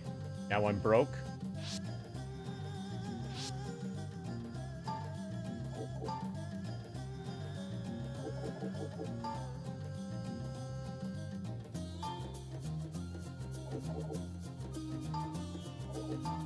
Short sword, give to Ariel.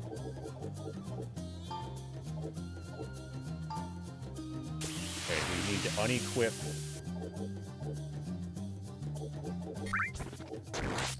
Ariel, short sword, equip. Main. Moonbuckler is in her offhand. Dagger +1, give. Finder. Finder, dagger +1, equip, sub. Okay. Katana in main hand, dagger +1 in offhand. The other two people have short sword in main hand, moonbuckler in offhand.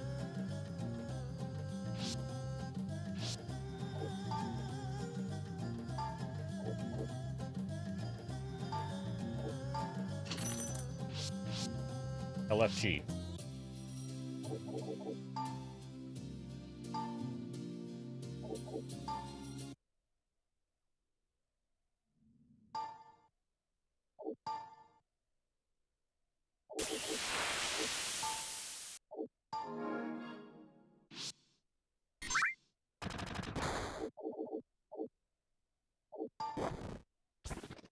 Okay, let's see how much damage this katana can do. Also, I'm gonna start exploring.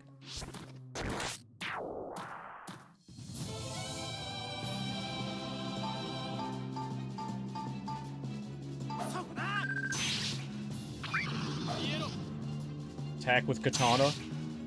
50 damage.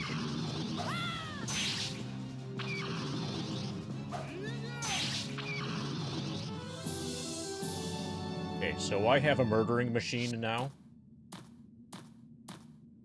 Named Finder.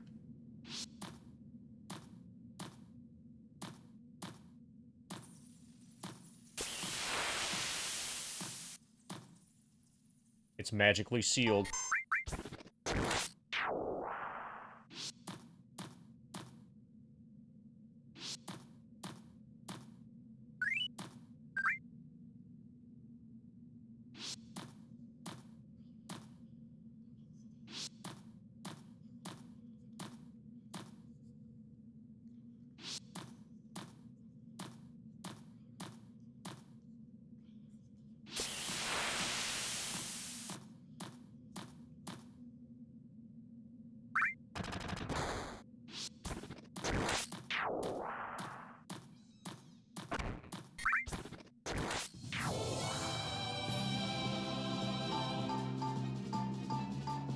Five kobolds.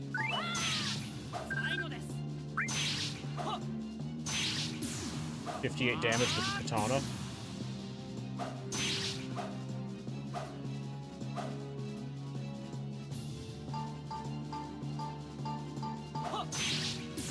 $55 damage with katana.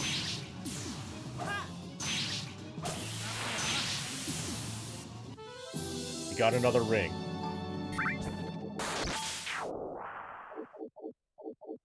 This is another Seeker ring. I'm gonna go back to the start to save it.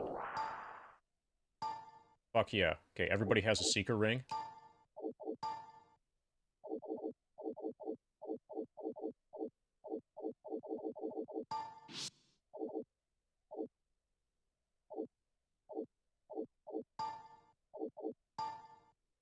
LFG.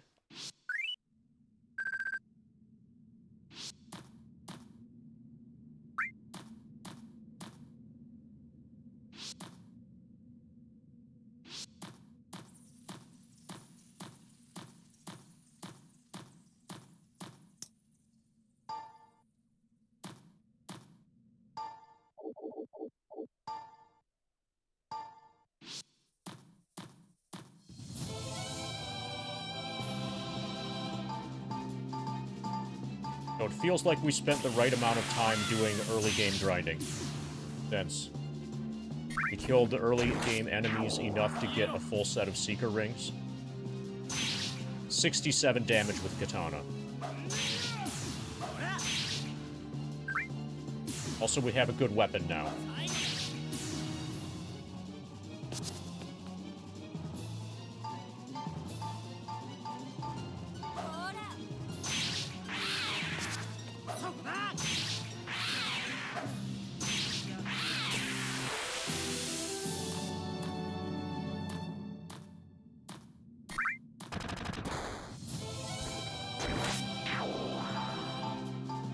Go for bubbly slime. Not gonna last long.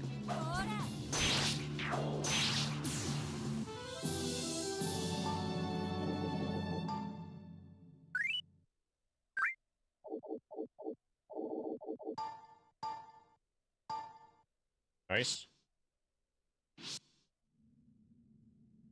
Okay, apparently...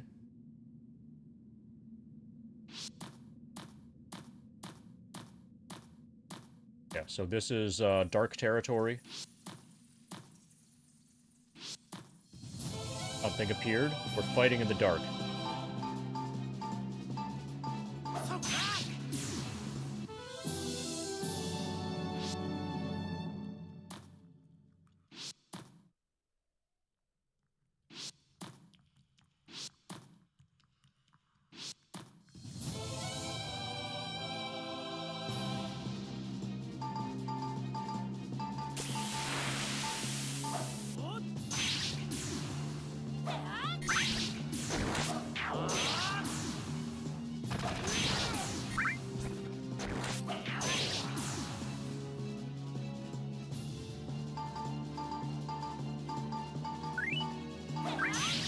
Oh yeah, somebody should turn... Oh, the lights are on the train station. That's nice. You would think at some point, you know, after they've sent, you know, many thousands of, Shinra grunts to try to stop me, that eventually they would notice something was wrong. Maybe even... I'm not saying to ignore the problem, but maybe send different enemies to try to stop me, because what they're doing so far is not working.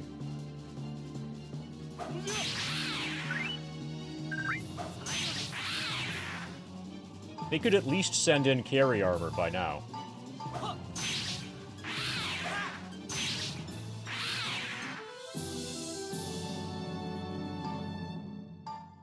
Poison needle.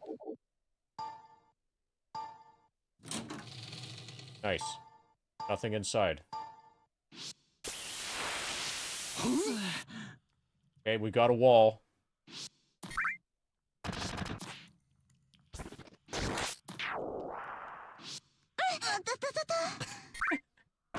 We're in the dark.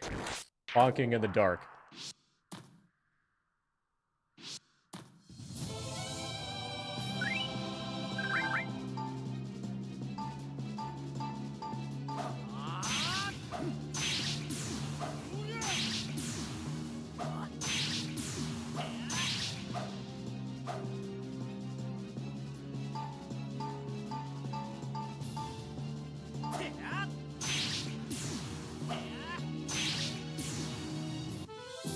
Got a weapon.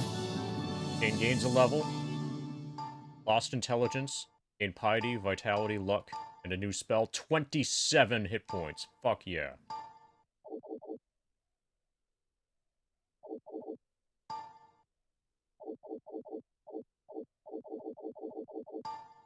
Hopefully this is a good weapon. Dirty dagger.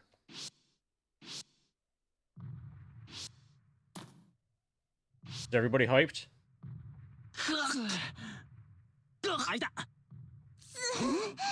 Gotta be extra sure that there's a wall there.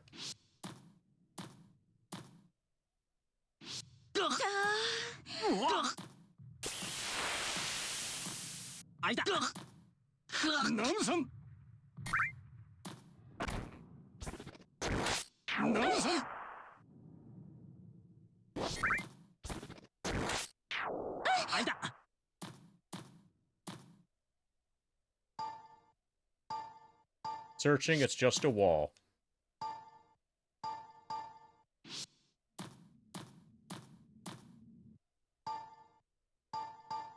There's no way that's just a wall. It's gotta be better than that.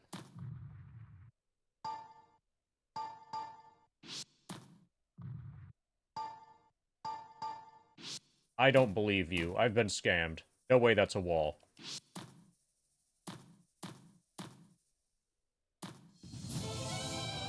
Okay, the encounter rate in the darkness seems to be a lot higher. Opponent has not noticed you yet. I think we just get a preempt here. We just unload.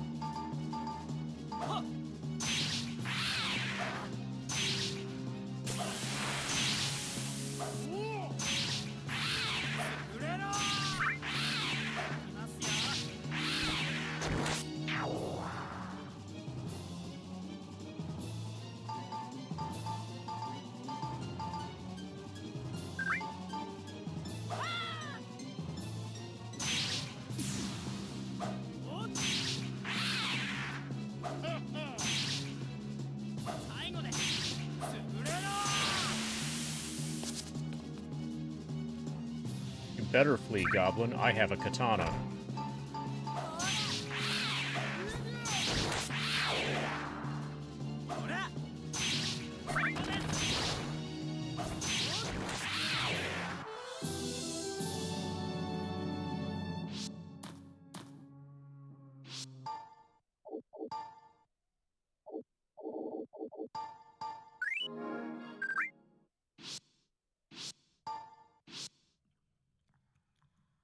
Okay, so we've got a magically blocked door.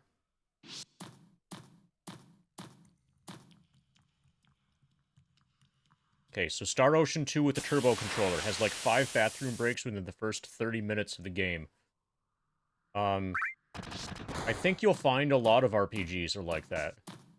I think FF7 is actually kind of like a high-impact RPG in the sense that you're pretty much always doing something. With regards to the speedrun, yeah, FF7's the outlier, where you're basically busy all of the time.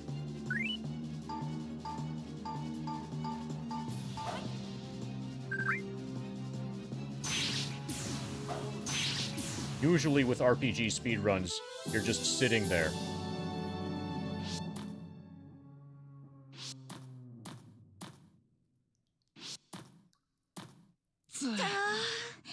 Ouch.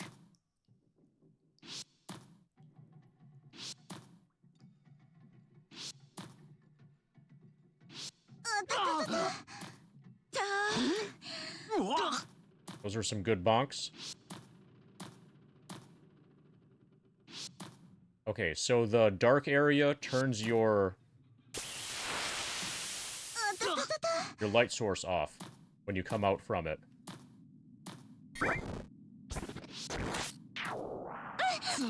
Okay, so we've been here before. We go past this all of the time when we do our loop.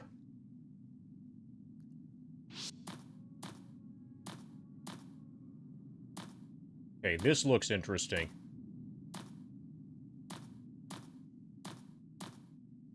Oh, but it's not in the middle of a square, so I can't interact with it. But there's a thing here. It's totally, definitely a thing here. Just not interactable.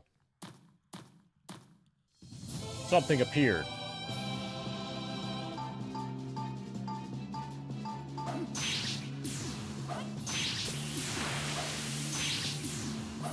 Okay, I could search each of those 4 tiles.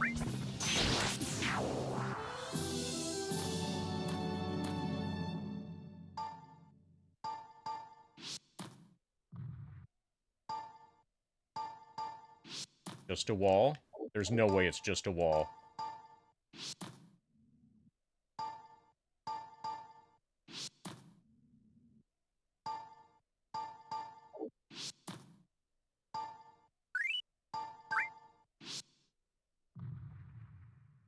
Okay, maybe it's just a light source.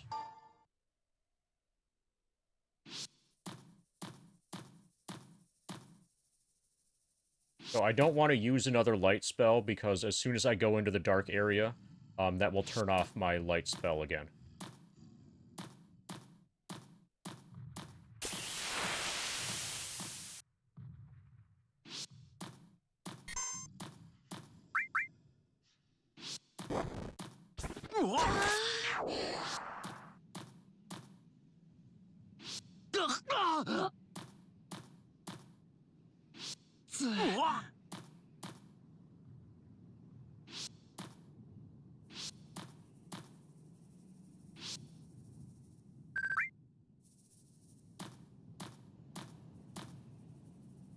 Okay, so that is just a dark room.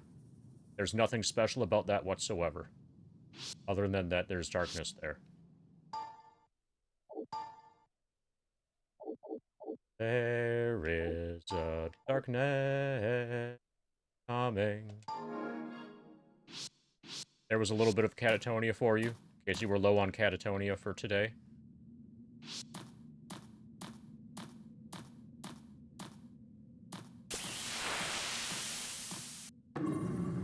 Hey. That door opens.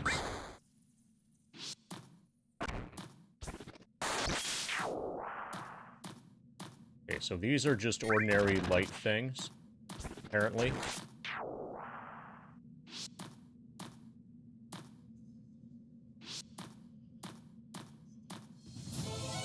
So I feel like... So I'll do some preliminary exploration here, and then I think I'm going to end the stream relatively soon. And then the start of doing actual exploration, once I'm on my feet in the game, once I'm on my feet in, you know, Wizardry,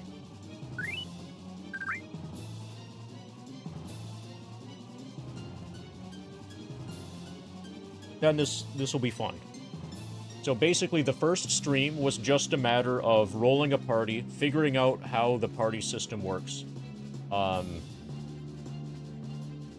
figuring out how to equip things without destroying them, how to transfer items from one person to another, how to cast spells, how to stay at the inn, how to do quests, how to make a combination evil-good party, that sort of stuff.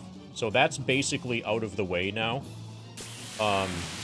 And we're at like 9.5 hours. This feels alright for like a first run. So then tomorrow we can start like actual exploration, like serious exploration, and potentially even mapping, depending on how good or bad the game's auto map thing is. It seems so far that it's pretty good, but I think probably, so I'll keep exploring, but I think the next time that I go back to town, that's probably where I will stop for today.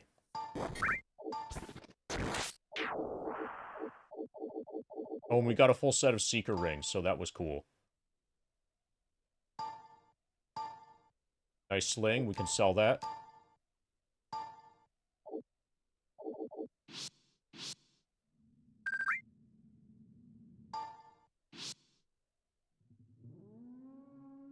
Okay, so this might loop.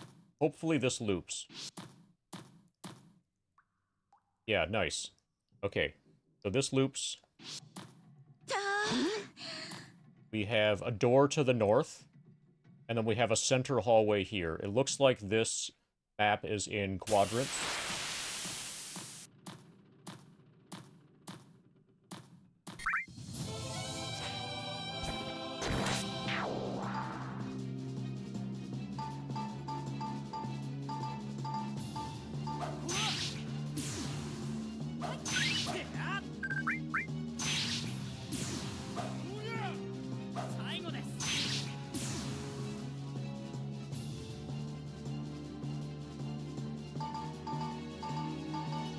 Get these were-rats out of the way.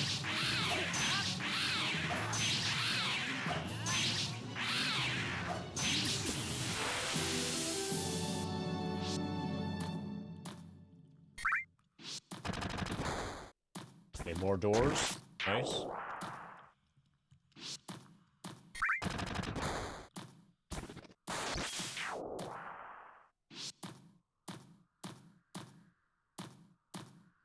Dark area.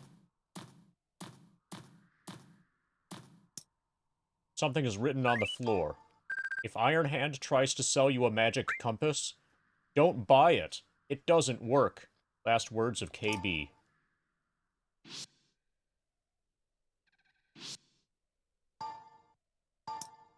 Something is written on the floor. Magically sealed.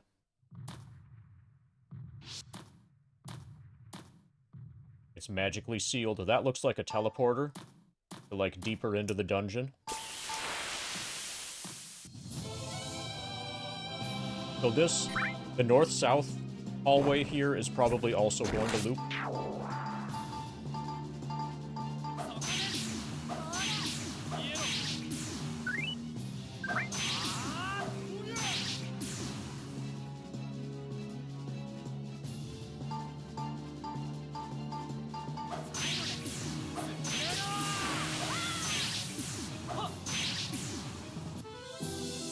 Tool.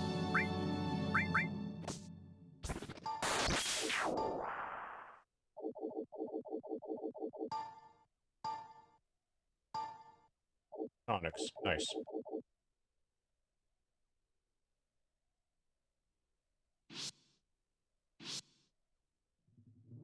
Yeah, so this is most likely going to loop.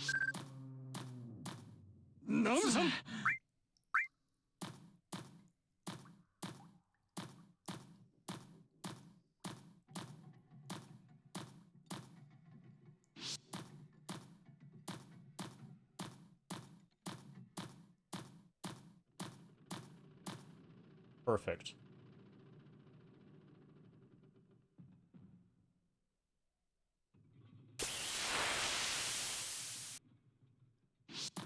Okay, I'll explore the dark area a little bit.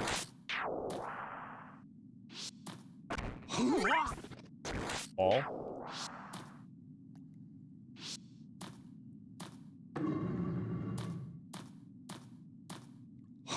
Okay, that's a one-way door. Yeah, one-way door. And you heard the rumbling of it closing behind me. Okay, so we are theoretically a little bit trapped now. I'm going to try to make it down to that door that's below me on the map.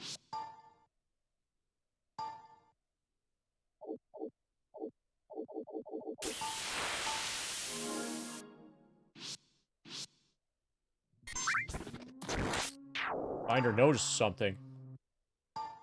Let's search. There's nothing there. Okay, I'll search the wall. Party discovered a hidden door. Pick lock. Kill. Finder. Not locked.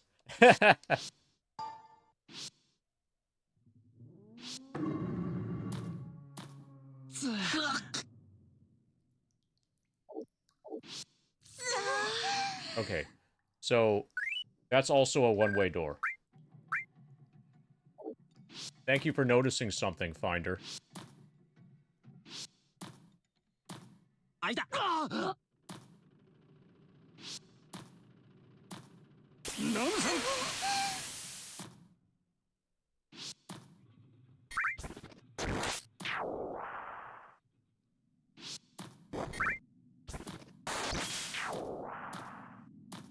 Okay. Magically sealed. I can try to pick the lock on a magically sealed door. Seems the door is controlled elsewhere. Oh, this is also one way. Okay. So we have to go north to get out of here. Oh, this... Okay, so this is a shortcut eventually. Okay, so I have an idea of, like, okay, so we have the map broken up into quadrants. So we have a starting point to work with for tomorrow. So basically we can go directly to the east from where I am now. We can go through the door a little bit to the northeast. We can go down the hall to the northwest and through the door there. And there's also the one-way doors in the dark area that's by the far north. So those are all the progression options. We will begin exploring those at the start of tomorrow's stream. I'm just gonna head back to town and then do inventory management and stuff. And maybe, like, buy hats. Because our party is tragically low on hats right now.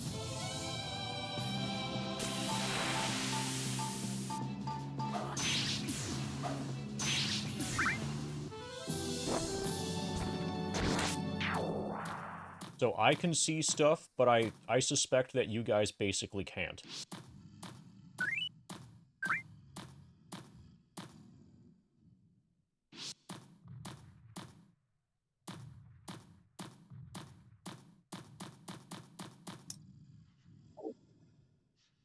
The dungeon, yes. Kelric needs to sleep. Everybody's max HP. But Kelric has used spells. Okay, in. Best.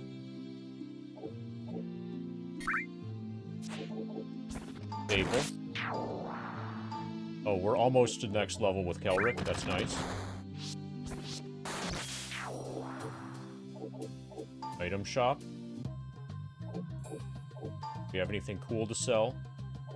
Got a dirty dagger. Okay, the sling sells for a fuckload.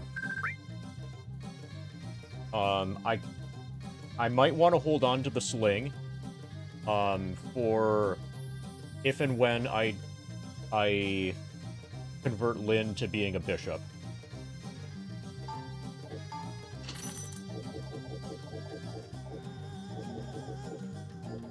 It's not like I'm starving for money. And I can always sell it later if I want to. Soon I'm going to be getting extra seeker rings that will be sellable.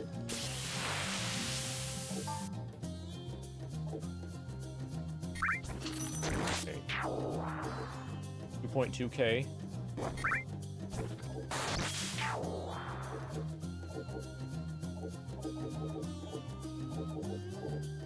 Eventually we want... So sometime tomorrow we'll start buying bastard swords.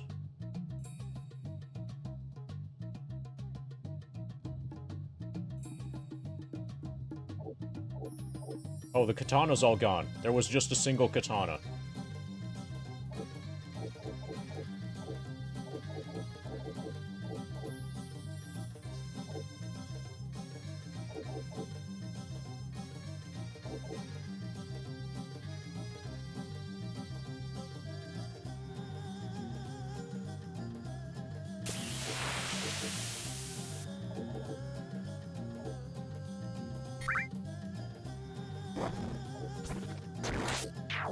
Dodge 3. Okay, this would... Relative to leather vest, this lowers my accuracy by 1. But increases defense and dodge. Lord can use it. Samurai can use this. Okay, so breastplate is way better than ring mail.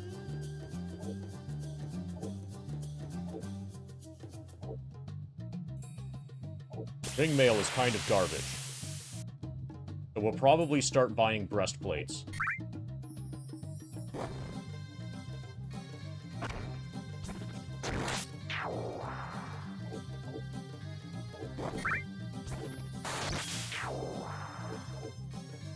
I could always save for this. Okay, the realistic things to buy. Gloves. Everybody needs gloves. It's a free dodge and a defense for everybody. Free in the sense of costs 900 gold. And then hats are defense, dodge, and accuracy for everybody.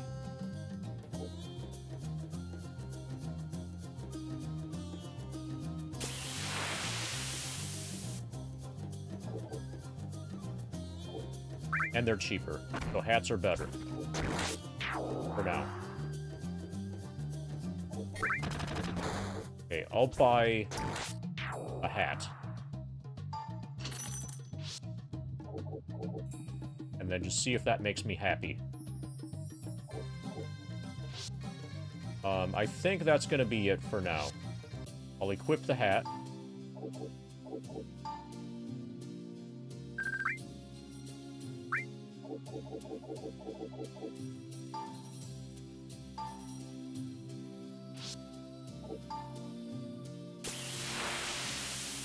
Now, Chain has a hat.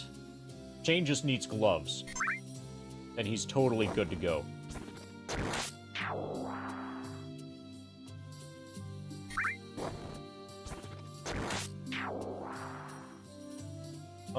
I should find out what is special about the...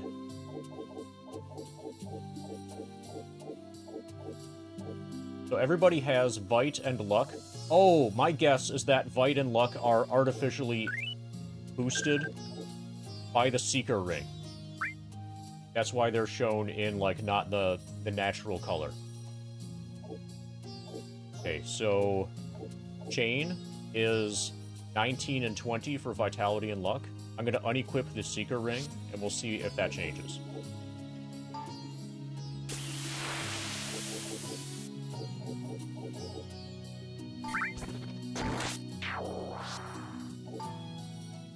Yeah.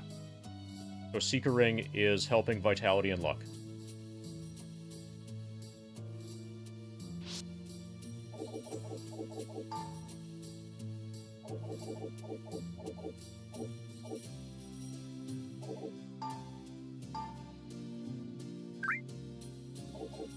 Beautiful. Okay, I'm gonna save. Game saved. Okay, from here, I think we can just, yeah, we can quit to title. And then we should be able to pick up, yeah, quit to title. We just saved. My other party is one step away from the beginning of the first dungeon.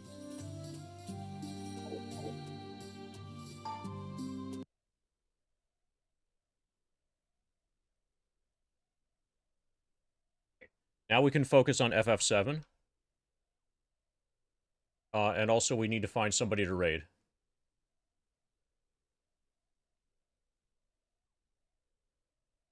I think we did Morningcraft recently, so let's do Cornfed.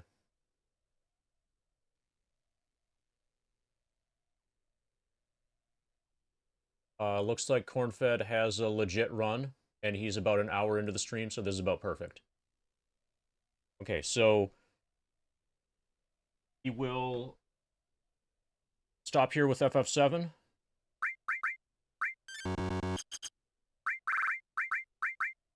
We are at 401,000.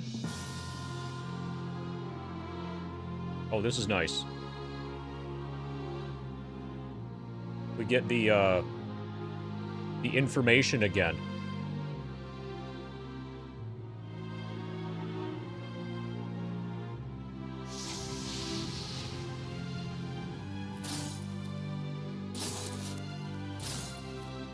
Oh, and in Wizardry, I'll check from the VOD what level I am. I think I'm basically party level 4.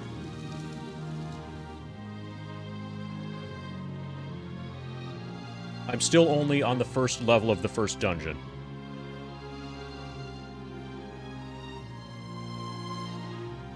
FF7, we're level 55.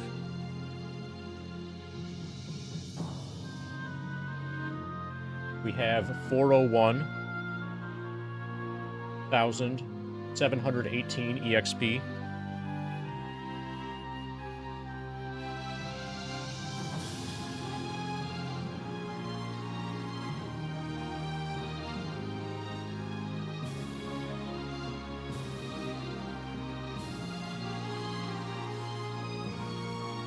That's 16.38%.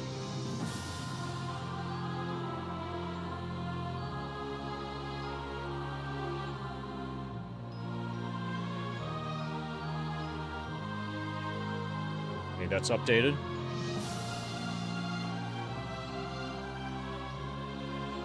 And live split is at about 209.38.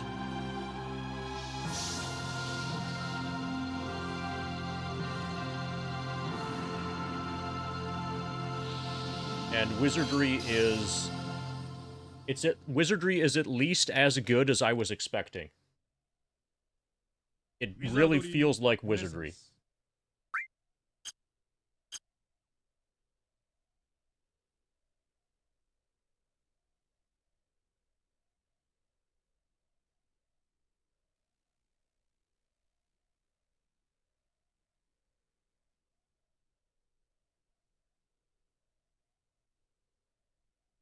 Oh, and that sound went away. So, you know how I eventually stopped complaining about that sound? That, like, hissing sound? That's because it stopped. So that's good.